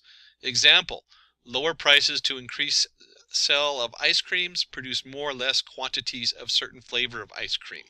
And we can certainly, today's world with the COVID virus, because we had that on our earlier graph, you could see that as a descriptive. What's happened? How many people have been infected? How many people have died in an area? Predictive: where do we predict that to go? Do we see it going to get worse? Is it going to get better? What do we predict that we're going to need in hospital beds? And prescriptive: what can we change in our setup to have a better outcome? Maybe if we did more social distancing, if we tracked the virus. How do these different things directly affect the end, and can we create a better ending by changing some underlying criteria? What are the different types of sampling techniques used by data analysts? Sampling is a statistical method to select a subset of data from an entire data set, population, to estimate the characteristics of the whole population. One, we can do a simple random sampling, so we can just pick out 500 random people in the United States to sample them. We call it a population. In regular data, we also call that a population, just because that's where it came from, was mainly from doing census. Systematic sampling, cluster sampling, stratified sampling, and judgment or purposive sampling. Then we have our systematic sampling. That's where you're doing like using 1, 5, 10, 15, 20. Use a very systematic approach for pulling samples from the setup. Cluster sampling, that's where we look at it and we say, hey, some of these things just naturally group together. If you were talking about population, which is really a nice way of looking at this, cluster sampling would be maybe by zip code. We're going to do everybody's zip code and just naturally cluster it that way. Stratified sampling would be more looking for shared things a group has, like income. So if you're studying something on poverty, you might look at their naturally group people based on income to begin with, and then study those individuals in the income to find out what kind of traits they have. And then judgmental. That is where the researcher very carefully selects each member of their own group. So it's very much based on their personal knowledge. Jumping on to 26, what are the different types of hypothesis testing? Hypothesis testing is a procedure used by statisticians and scientists to accept or reject statistical hypothesis. We start with the hypothesis testing. We have null hypothesis and alternative hypothesis. On the null hypothesis, it states that there is no relation between the predictor and the outcome variables in the population. It is denoted by H0. Example: there is no association between patients, BMI, and diabetes. Alternative hypothesis, it states there is some relation between the predictor and outcome variables in the population. It is denoted by H1. Example: there could be an association between patients' BMI and diabetes. And that's the body mass index, if you didn't catch the BMI and you're not in medical. Describe univariate, bivariate, and multivariate analysis. A univariate analysis, it is the simplest form of data analysis where the data being analyzed contains only one variable. An example is studying the heights of players in the NBA. Because it's so simple, it can be described using central tendencies, dispersion, quartiles, bar charts, histograms, pie charts, frequency distribution tables.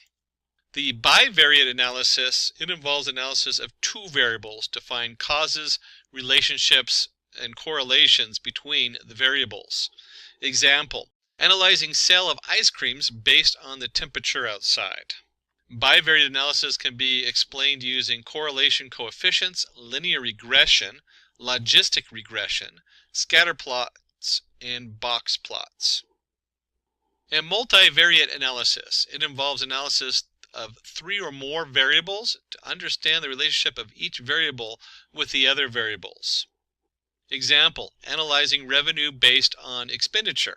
So if we have our TV ads, we have our newspaper ads, our social media ads, and our revenue, we can now compare all those together.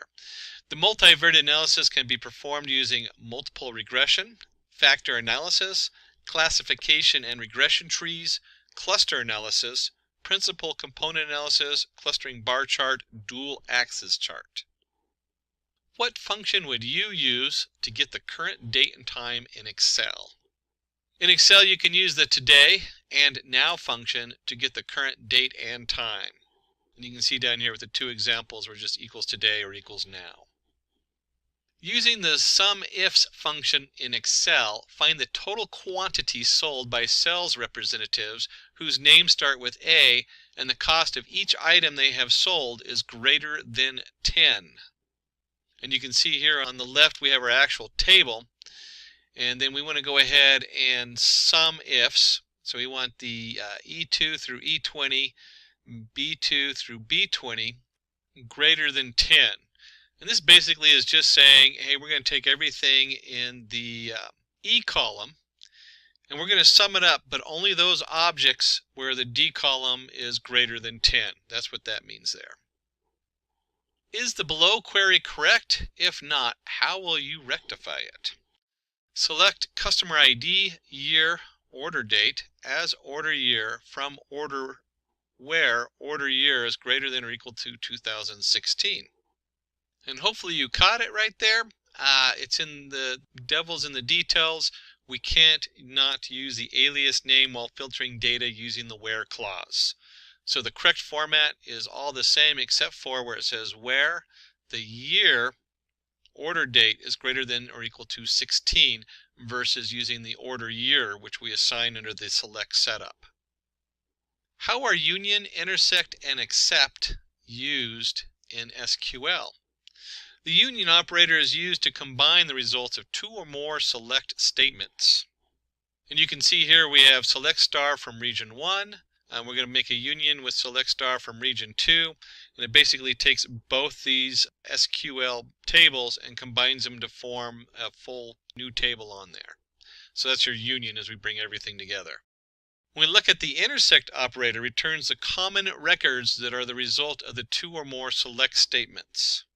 So you can see here we select star from region 1, intersect, select star from region 2, and we come up with only those records that are shared, that have the same data in them. And hopefully you jumped ahead to the except. The except operator returns the uncommon records that are the result of two or more select statements. So these are the two records or the records that are not shared between the two databases. Using the product price table, write an SQL query to find the record with the fourth highest market price. So here we have a little bit of a brain teaser. They're always fun. And the first thing we want to do is we're going to go ahead and if you look at the script on the left, we really want the fourth one down. So we're going to select the top 4 from product price.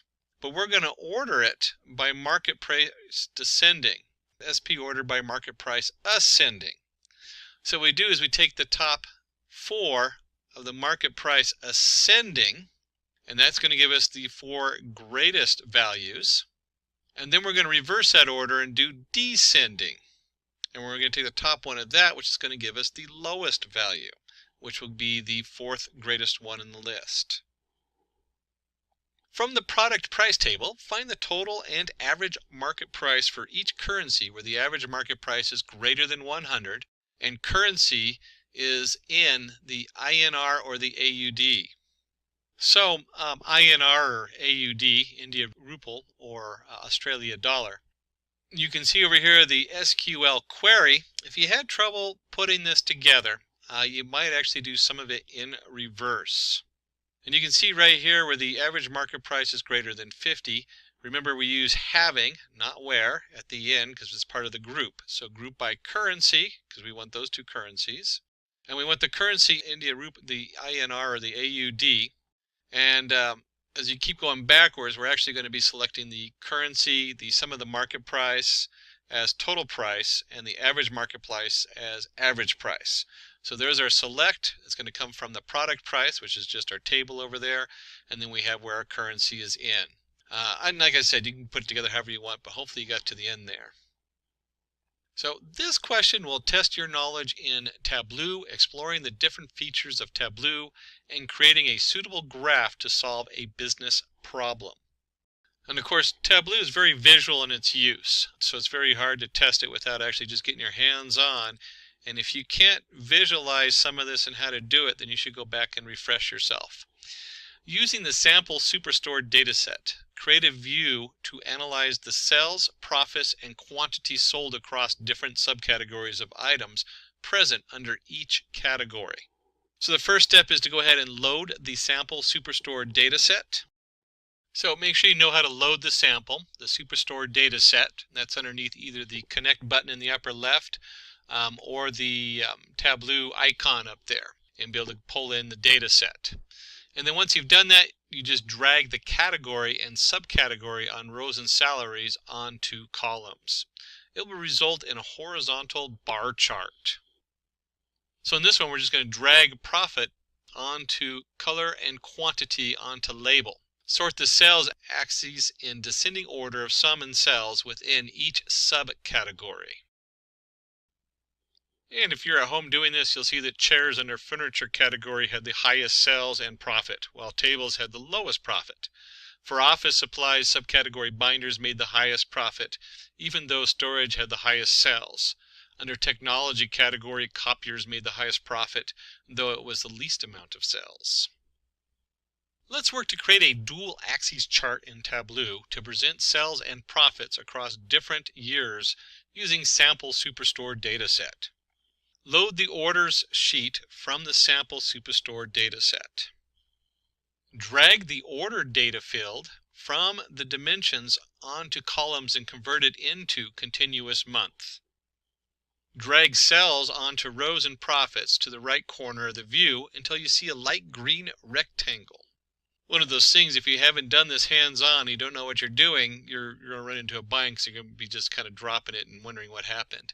Synchronize the right axes by right-clicking on the profit axis. And then let's finalize it by going under the marks card, change some cells to bar and some profit to line, and adjust the size. And then we have a nice display that we can either print out or save and send off to the shareholders. Let's go ahead and do one more Tableau. Design a view in Tableau to show state-wise sales and profits using the sample superstore dataset. In here you go ahead and drag the country field onto the view section and expand it to see the states. Drag the states field onto size and profit onto color. Increase the size of the bubbles, add a border and a halo color. States like Washington, California, and New York have the highest sales and profits, while Texas, Pennsylvania, and Ohio have a good amount of sales but the least amount of profits. We'll go ahead and skip back to Python NumPy. Suppose there is an array number equals NP, or NumPy if you're using NumPy, depending on how you set it up, dot array, and we just have 1 to 9 broken up into 3 groups. Extract the value 8 using 2D indexing. So you can see on the left we have our import NumPy as NP, number equals our NP array. If we print the number, we have 1, 2, 3, 4, 5, 6, 7, 8, 9. Since the value 8 is present in the second row and first column, we use the same index position and pass it to the array. And you just have number 2, 1, and you get 8. And remember, we're in Python, so you start at 0, not 1 like you do in Excel.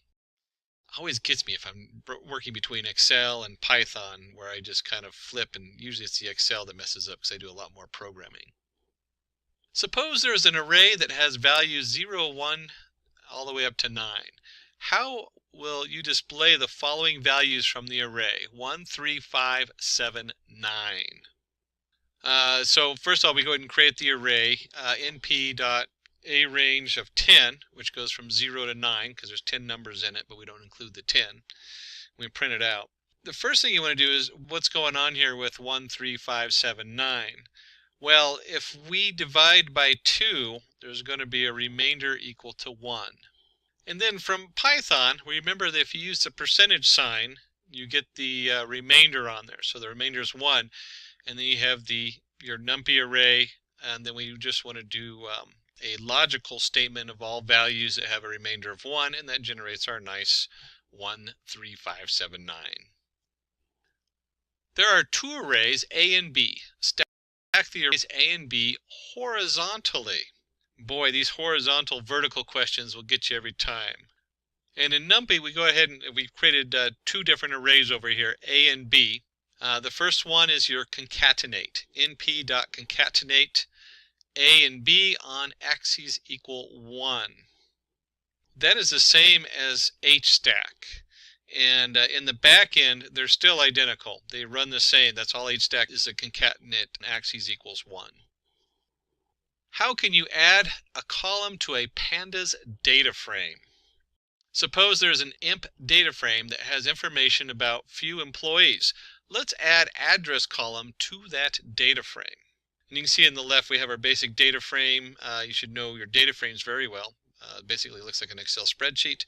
As you come over here, it's really simple. You just do df of address equals the address once you've assigned values to the address. Using the below given data, create a pivot table to find the total cells made by each sales represented for each item. Display the cells as a percentage of the grand total. So we're back in Tableau.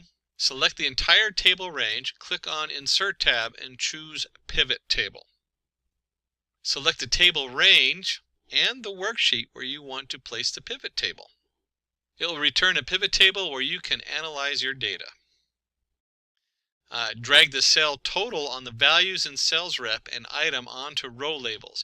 It will give the sum of the sales made by each representative for each item they have sold. And finally, right-click on Sum of Cell Total and expand Show Values as to select percentage of grand total.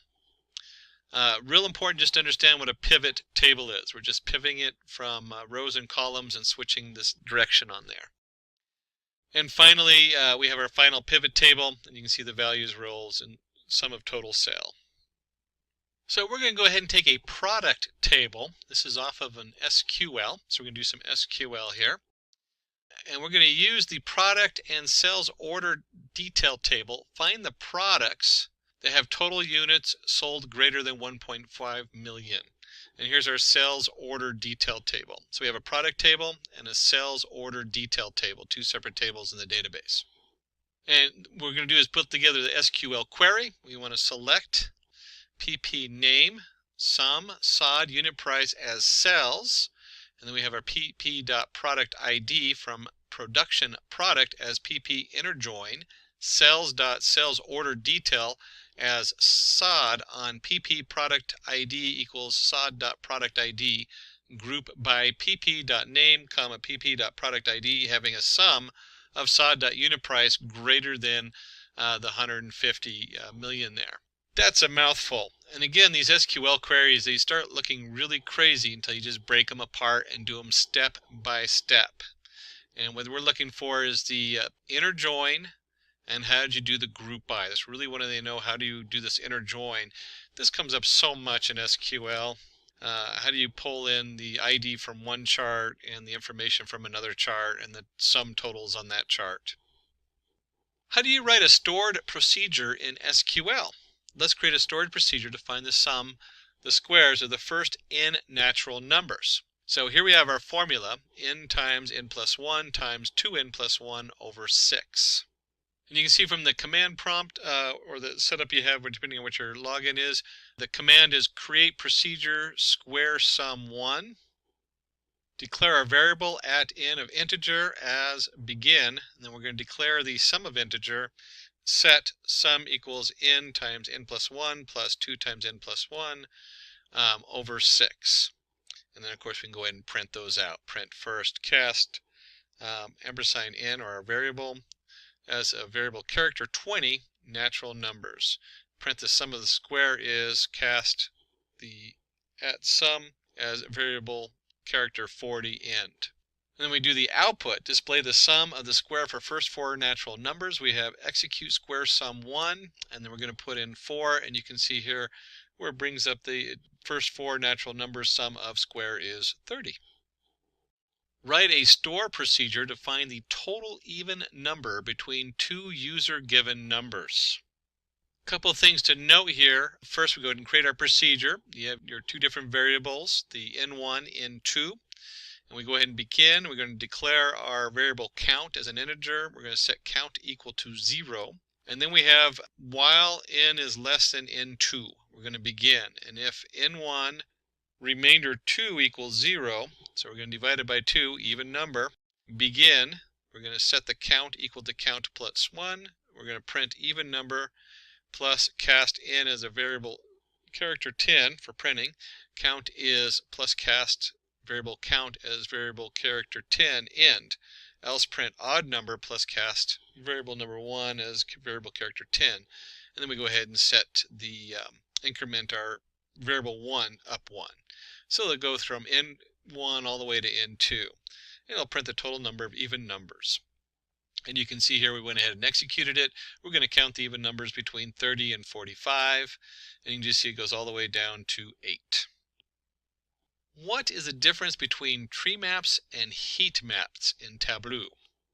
Now, if you've worked in Python and other programmings, you should automatically know what a heat map is. But a tree map are used to display data in nested rectangles. You use dimensions to define the structure of the tree map and measure to define the size or color of individual rectangles. Tree maps are a relatively simple data visualization that can provide insight in a visually attractive format. And again, you can see the squares over here. This is our tree map over here with each block also has its information inside of its different blocks. A heat map helps to visualize measures against dimensions with the help of colors and size to compare one or more dimensions and up to 2 measures. The layout is similar to a text table with variations in values encoded as colors. In heat map, you can quickly see a wide array of information. And in this one, you can see they use the colors to denote one thing and the size of the little square to denote something else. A lot of times you can even graph this into a 3-dimensional graph with other data so it pops out. But again, a heat map is the color and the size. Using the sample superstored dataset, display the top 5 and bottom 5 customers based on their profit. So you start by dragging the customer name field onto rows and profit on columns. Right-click on the customer name column to create a set. Give a name to the set and select Top tab to choose top 5 customers by sum profit. Similarly, create a set for the bottom 5 customers by sum profit. Select both the sets, right-click to create a combined set. Give a name to the set and choose all members in both sets. And then you can drag top and bottom customer sets onto the filters and profit field onto color to get the desired results. As we get down to the end of our list, we're going to try to keep you on your toes. We're going to skip back to NumPy. How to print 4 random integers between 1 and 15 using NumPy. To generate random numbers using NumPy, we use the random integer function. And you can see here we did the import NumPy as np, random arrangement equals np.random integer 1 through 15 of 4. From the below data frame, going to jump again on you, now we're into pandas. How will you find the unique values for each column and subset the data for age less than 35 and height greater than 6? To find the unique values and the number of unique elements, use the unique and the InUnique function. You can see here we just did df height, so we're selecting just the height column, and we want to look for the unique. That returns an array, where InUnique, if we do that on the height or the age, will return just the number of unique values. And then we can do a subset the data for ages less than 35 and height greater than 6. So if we look over here, we have a new df. Remember, this is going to be taking slices of our original data frame. It doesn't actually change the data frame. So our new df equals the data frame, or df, the data frame where age is less than 35 and the height is greater than 6. And in case you're not using Tableau, which has a lot of its own different mapping programs in there, make sure you understand how to use the basics of Matplot library. Plot a sine graph using NumPy and Matplot library in Python. And the way we did this is we went ahead and generated an x. We know our y equals np.sine of x. If you print out x, you'll see a whole value here. Our Matplot library PyPlot as PLT. If you are working in Jupyter Notebook, make sure you understand the Matplot library inline, that little percentage sign Matplot library inline. That prints it on the page in the Jupyter Notebook. The newer version of Jupyter Notebook or Jupyter Labs automatically does that for you, but I usually put it in there just in case I end up on an older version. If you print y, you can see here we have our different y values and our different x values. You simply put in plt.plot xy and do a plot show. And before we go, let's get one more in. We're going to do a pandas using the below pandas data frame. Find the company with the highest average sales, derive the summary statistics for this sales column, and transpose these statistics. That's a mouthful, and just like any of these computer problems, break it apart. So first of all, we're looking for the highest average sales. So group the company column and use the mean function to find the average sales. And you can see here by company equals df.groupBy company.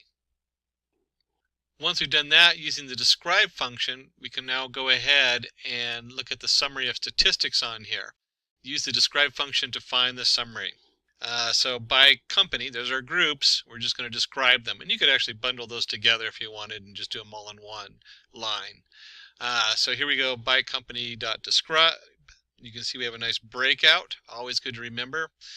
Whether you're using any of the packages, whether it's Tableau or Pandas in Python, or even R or some other package, being able to quick look and describe your data is very important. And then we can go ahead and just do a basic apply a transpose function over the describe method to transpose the statistics. All we've done here is flip the index with the column names, but if you're following the numbers, a lot of times it's easier to follow across one line, or maybe you want to average out the count, or there's all kinds of different reasons to do that. And with that, we have come to the end of this video on Data Analyst Full Course. I hope it was informative and interesting. If you have any questions related to the topics that were covered in this video, please ask away in the comment section below. Our team will help you solve your queries. Thanks for watching, stay safe and keep learning. Hi there, if you like this video, subscribe to the Simplilearn YouTube channel and click here to watch similar videos. To nerd up and get certified, click here.